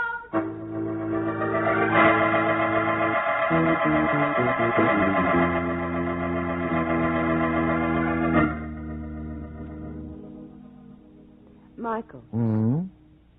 There wasn't any blood on Brenda's carpet. That's right. And that pooch didn't have rabies. Of course not. Was a nice touch, though, wasn't it? Oh, lovely. It just goes to prove what a terrible thing a guilty conscience can be. Yes, but I still don't understand why Gloria killed Brenda. Well, she didn't intend to originally. She thought Danny was going to do it for her. But when he fumbled the ball, she had to do the job herself. I don't follow you. Well, Gloria knew the cops would grab Danny for the murder. You mean she wanted to get rid of him? That was her fondest desire. When Ray went to the chair, Danny became a rich kid. If anything happened to him... His money would go to Gloria. Natch. Could you ask for a better motive? Then when she bawled Danny out before he left... She was just trying to goad him on. Mm-hmm. But, Mike... Now, darling, I've told you everything. Oh, no. There's one thing you forgot. What? Brenda called you Sugar Plum. How do you explain that? Oh, Nancy, let's not go into that now. It's a long story. Oh, but that's the kind I like best.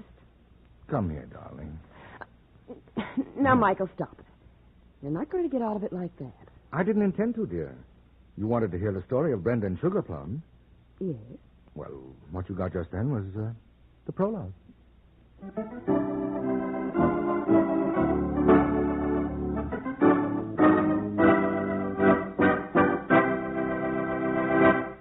Murder is a grave situation. Murder is a grave situation. That's the title of next week's adventure of the Falcon, when Mike Waring learns that even those with double trouble can only die once. So be sure and listen next week at this same time to another gay, exciting adventure of the Falcon. And in the meanwhile, avoid 5 o'clock shadow with a gem razor and gem blades. The Adventures of the Falcon are based on the famous character created by Drexel Drake. James Meehan was starred as the Falcon. This is the Mutual Broadcasting System.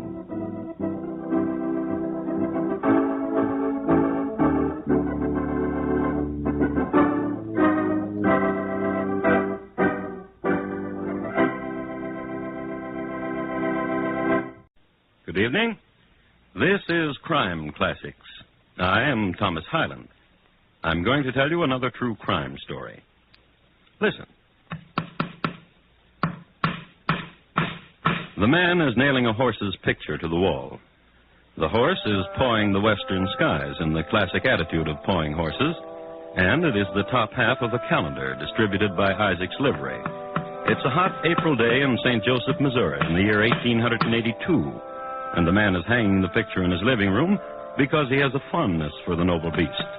Horses have got him out of many a critical situation, such as 1, holding up railroads, 2, robbing banks, 3, murdering fellows. His name is Jesse James, and as soon as he finishes hanging that picture, a friend of his is going to shoot the back of his head off. So tonight, my transcribed report to you on the death of a picture hanger. Crime Classics, a new series of true crime stories taken from the records and newspapers of every land from every time. Your host each week, Mr. Thomas Hyland, connoisseur of crime, student of violence, and teller of murders. Now, once again, Thomas Hyland.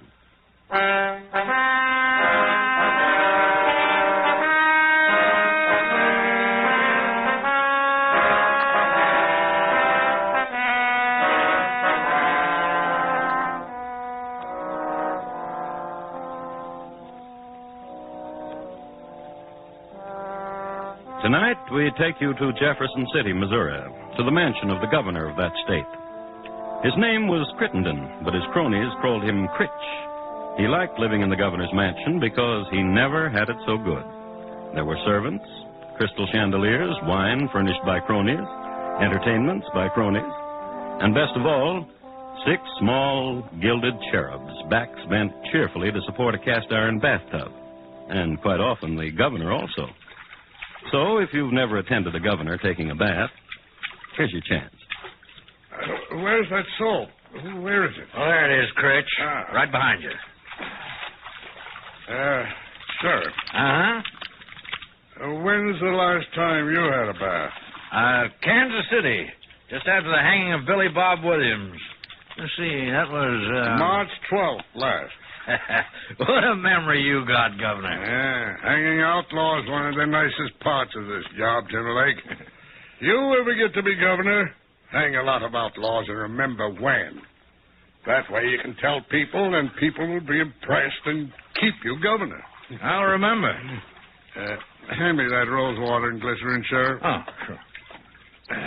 Thanks.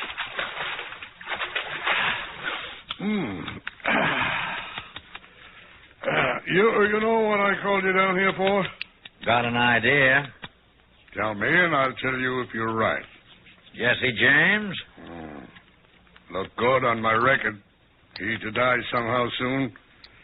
During my administration in my state. People will cheer you wherever you go. I like the sound of people cheering. Governor. Hand me that towel, Sheriff. Thanks. Governor, I've been thinking. Scheming kind of thinking? Oh, you might say. About Jesse? If it works, people are liable to cheer you right on to Washington. Then there's no telling what. In a case like that, you're liable to be standing right where I'm standing. That's right. Get Jesse for me. I'm going to do that.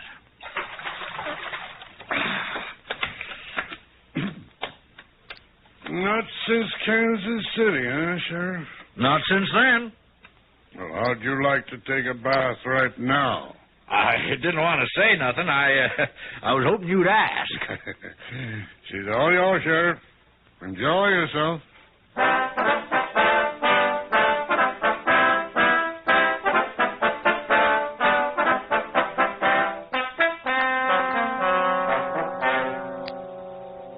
Sheriff Timberlake was a man who instinctively knew his way around a bathtub. He soaked, lathered, and rinsed, and was out of there in the shake of a lamb's tail. Then he went home. Then he changed his clothes. He got into a nondescript outfit of brown woolen pants and a black alpaca coat, and he went down to Kansas City. Many things were to be found in Kansas City.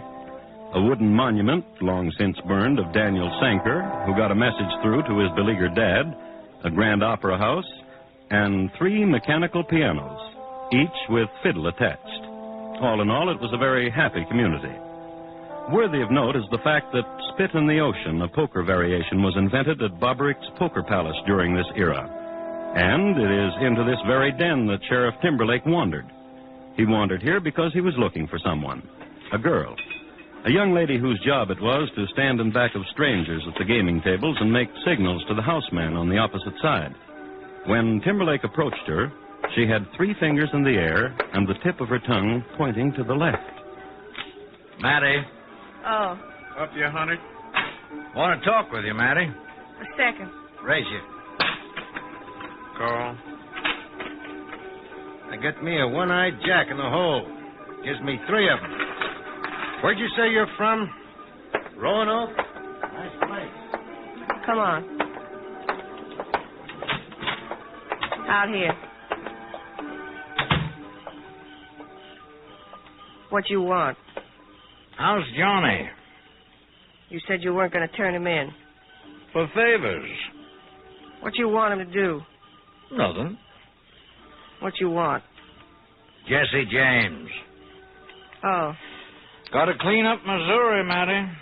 Oh? Got to start with Jesse. If you say it. Yeah, Jesse's staying with Robert and Charlie Ford. That's right. Now, your friends, ain't they, Matty? Robert and Charlie Ford? I used to know him pretty good. Ain't hard to talk to old friends, Matty. And you ain't going to touch Johnny, are you? You just tell Robert and Charlie Ford I'm in Stampone's boarding house right now. I ain't got a gun either. That all you want me to do? You tell them, Matty. You hear?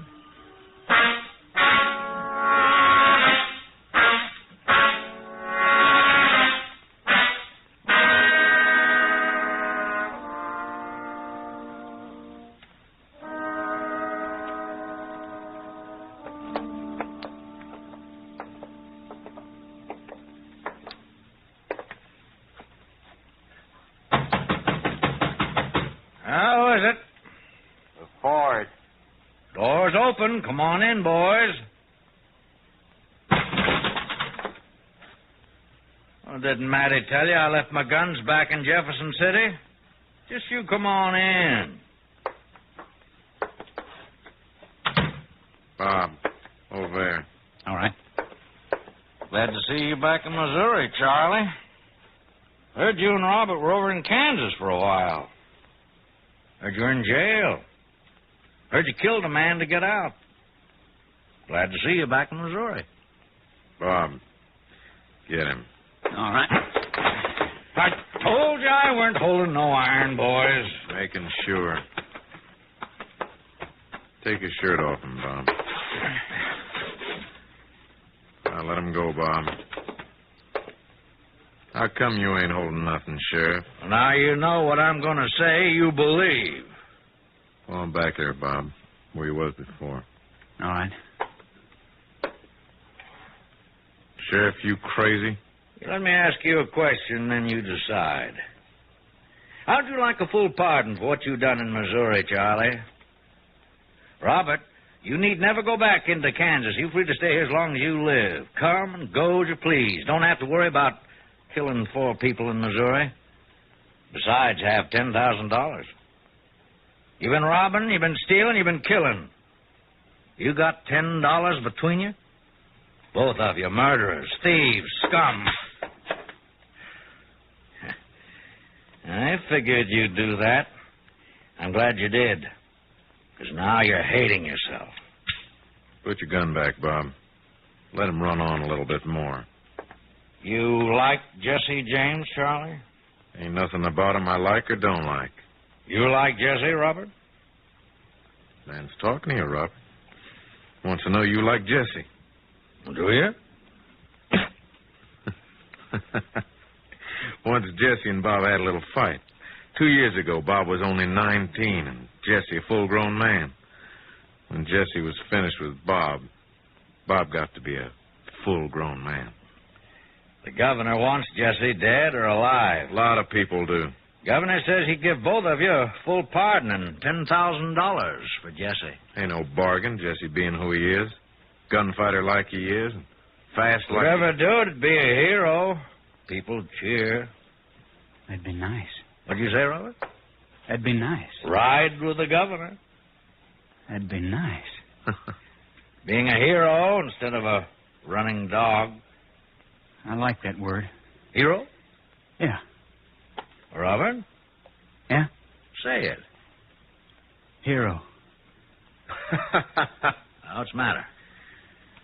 Listen to what I can say. $10,000. Well, boys?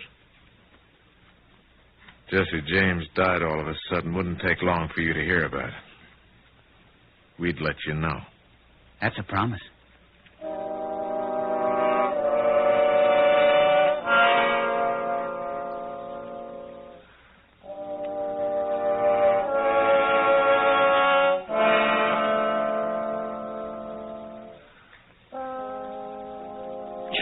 action, governor in bathtub, sheriff in waiting, Mattie, the girl card watcher, and the brothers Ford, Robert, and Charlie.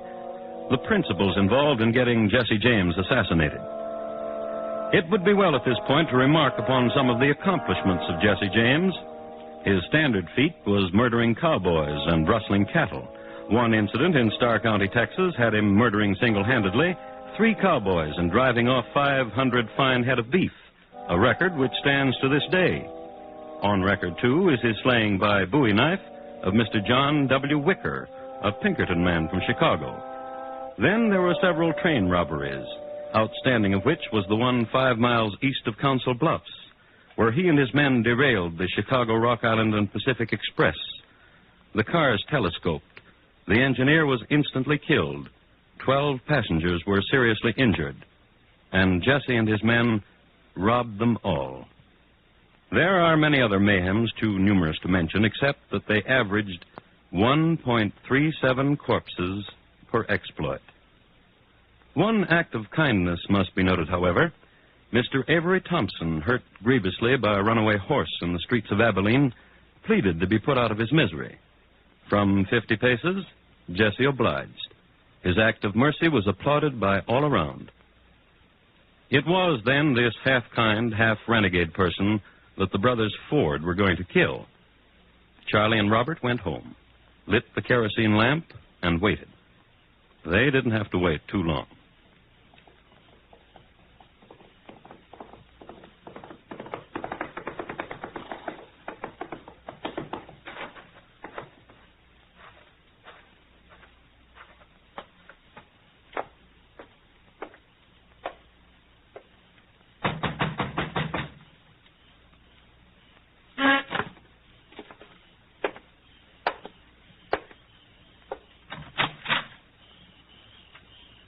Hi, Jesse.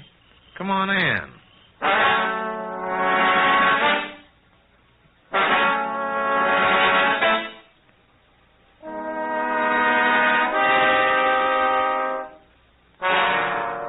It was a Saturday night when Jesse walked through that doorway in Ray County, and Sunday was his favorite day because he could sleep late.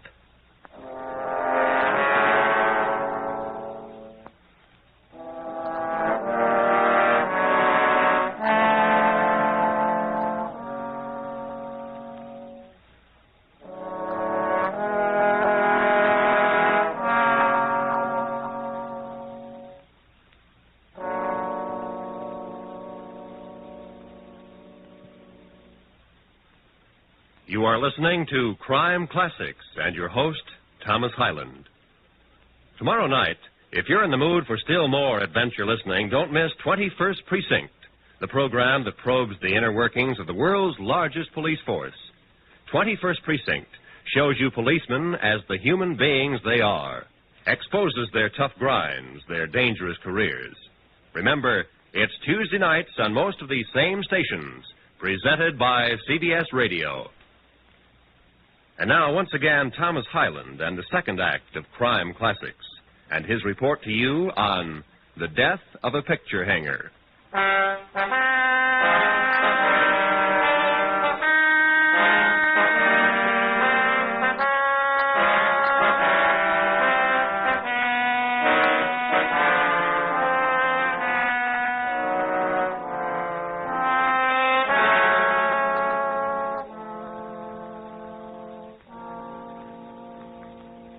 The night Jesse James walked into the Ford home, he was carrying a .45 Colt on one hip, .45 Smith Wesson on the other, and a .44 Derringer in his waistcoat, and a Winchester rifle hung limply from his left hand. Armed in this manner was standard operating procedure for Jesse when he walked into homes, a procedure which varied only some years before when he courted. At this time of romance, he did not wear the Derringer. It should be remarked, however, that the Winchester was kept by his feet like a faithful old dog. All of which adds up to the fact that all of the people who tried before this Saturday night to kill Jesse were long dead. And the Ford boys, Robert and Charlie, were well aware of this fact. But Robert wanted to be a hero, and Charlie wanted $10,000. So They were very hospitable. Sit in the rocker, Jess. Want some whiskey? Bob. Heard you've been in Jefferson City, Jess. Here you are, Jess.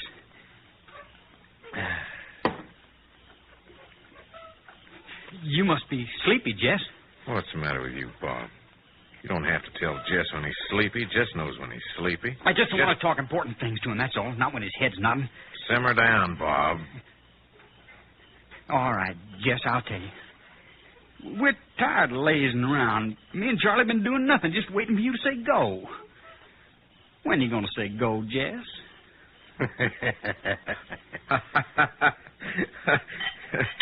Kid's anxious, Jess. Just like kids. Tired, that's all. Yeah. Been on my back like this for a week, Jess. Worrisome, ain't he? Listen, Jess, we figured something. A train, Jess. Trains are easy. You hear what it said? You hear what it said, Charlie? Trains are easy. Kid. The Chicago, Rock Island, and Pacific out of Kansas City.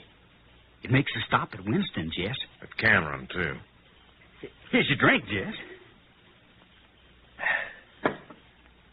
We going to do it to the train, Jess? Need some sleep. Bob, fix Jess that place in the barn. Sure will.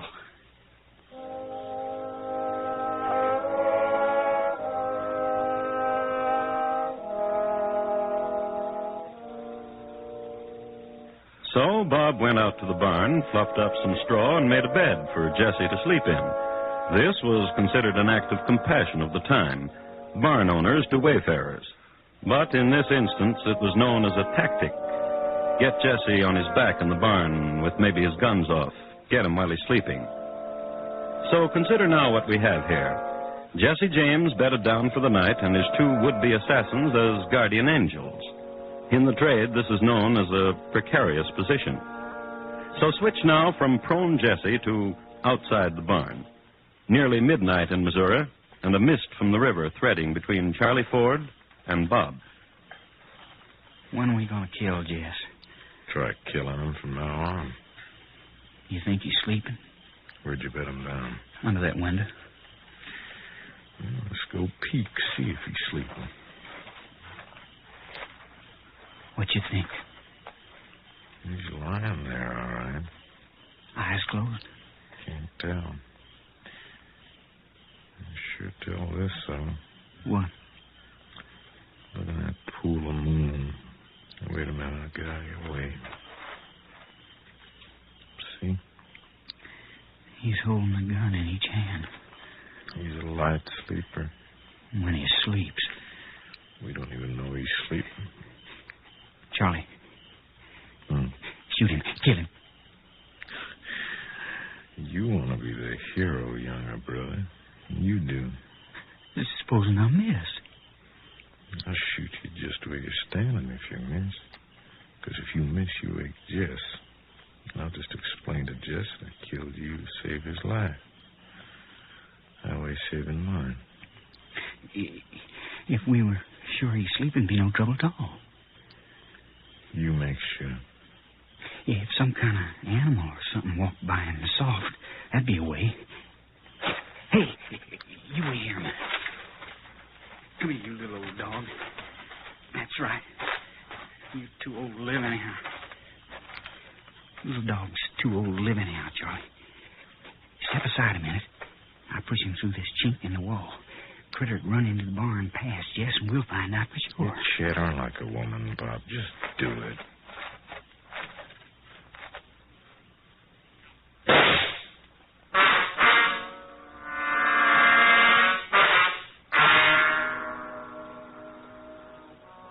Bob and Charlie huddled together that night, and in the morning they flashed their nicest, sleepiest grins when they awoke to find Jesse James standing over them. I shot me this critter last night. Who's going to cook me my breakfast? The boys tumbled out of bed and vied who would be first at the skillet. Bob won, and Charlie put the kettle on. It was late, and it was Sunday, so they had brunch. Toward its end, as a gesture of carefree camaraderie, Jesse heaved the Ford's best china against the wall. Breaking them against the wall's easy, Jess. Why don't you throw them up in the air and shoot them? You crazy, Bob? What'd you tell him to do that for? He used up all his bullets, and then we... Watch it, Jess! Ain't gonna hit you, Bob. Just seeing how close I can come. In the name of heaven, Jess! Cut it out, Jesse. You got the kid almost crying. Stand still. See how you like it, Charlie. See if I can fan your ear without drawing blood.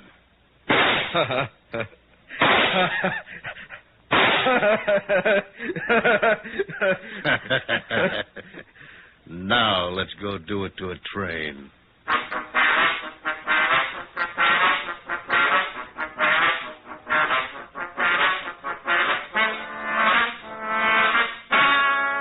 Which meant riding down to Winston, which meant for the Ford boys a constant vigilance for the moment when Jesse would turn his back, would ride ahead of them a few paces. Anything so that they could have an irretrievable advantage.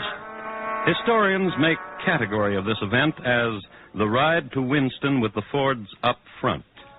Jesse just didn't trust anybody to ride in back of him, except his mom, but then she was only comfortable on very slow horses. So down to Winston they rode, and at 9:30 p.m. on Monday night, they boarded the Chicago, Rock Island, and Pacific train. As soon as the train started, they dressed themselves in white linen dusters.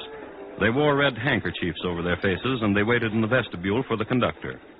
15 minutes later, Jesse James and the Fords left behind them 2 corpses, a wounded engineer, and an empty duck cage, the boys having released a dozen ducks from the express car.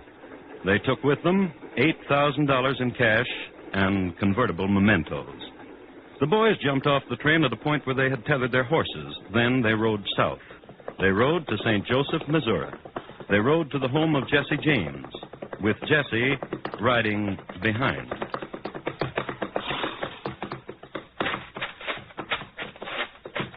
Wait out here, boys.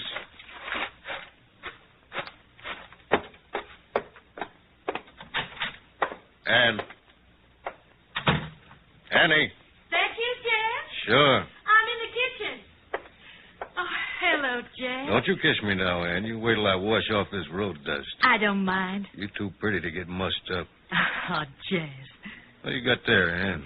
I was in Isaac's today to see about some harness. He gave me this calendar.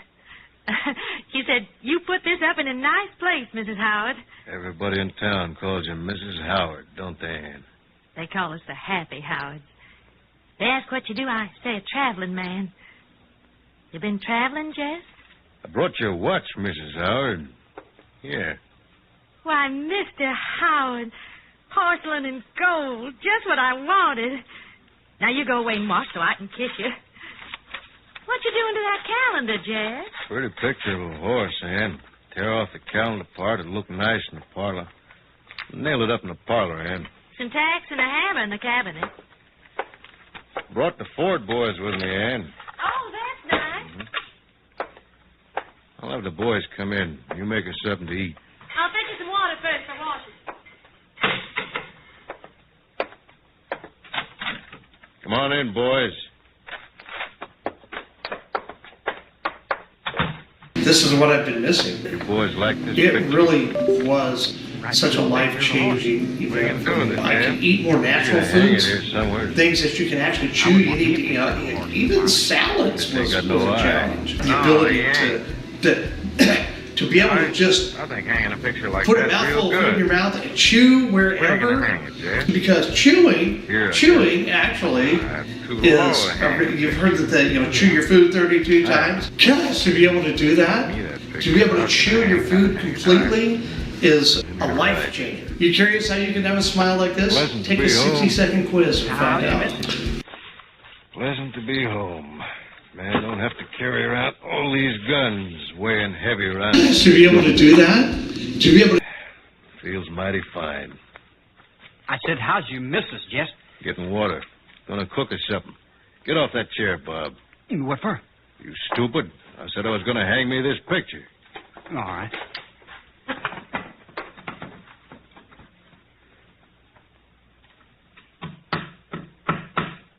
Pretty picture.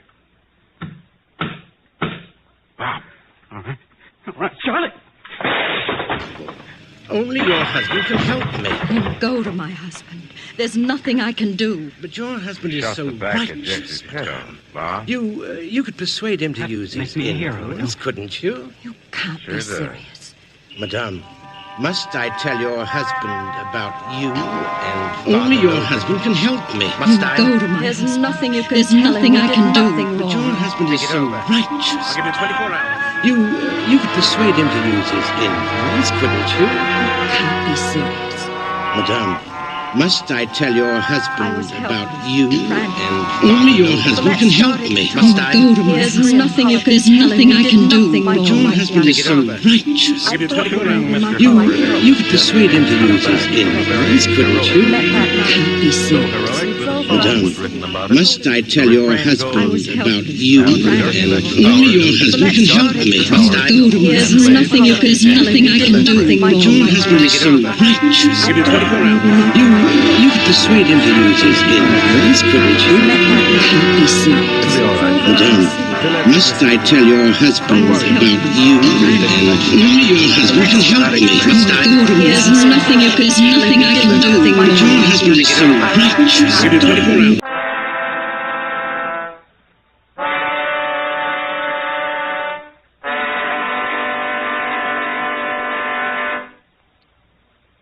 In just a moment, Thomas Hyland will tell you about next week's crime. Factor clearly gets active lifestyles. They're developed by dietitians and prepared by chefs, so they're actually good.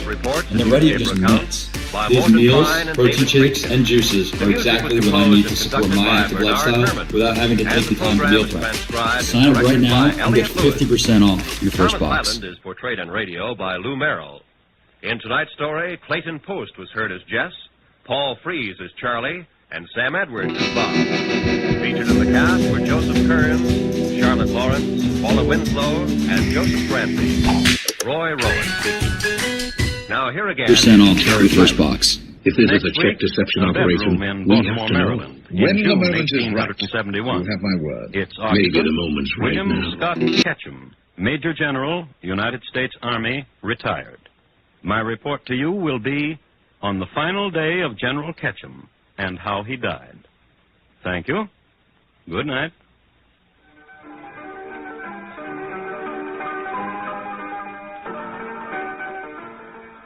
Major General, United States Army, retired. The leading role in My the story report to you adapted will from be Daphne du Maurier's on the final collection day of called General Kiss Ketchum Me Again, and how he Stranger. died. It's the eerie Thank you. story of the birds. Good night. Describing strange happenings on an otherwise quiet English countryside. Hear it later this evening on most of these same stations when CBS Radio Major presents General, later United this States evening, Army, Herbert Marshall retired. has the leading role in My the story report to adapted you will from be Daphne du Maurier's on the final showdown day of called General Kiss Me Ketchum Again, and how he Stranger. died. It's the eerie Thank you. story of the birds. Good night. Describing strange happenings on an otherwise quiet English countryside. Hear it later this evening on most of these same stations when CBS Radio Major General, United States Army, retired. the leading role in My the story report to you adapted will from be Daphne du on Maurier's the final showdown day of called General Kiss Me Ketchum Again, and how he Stranger. died. It's the eerie Thank you. story of the birds. Good night. Describing strange happenings on an otherwise quiet English countryside.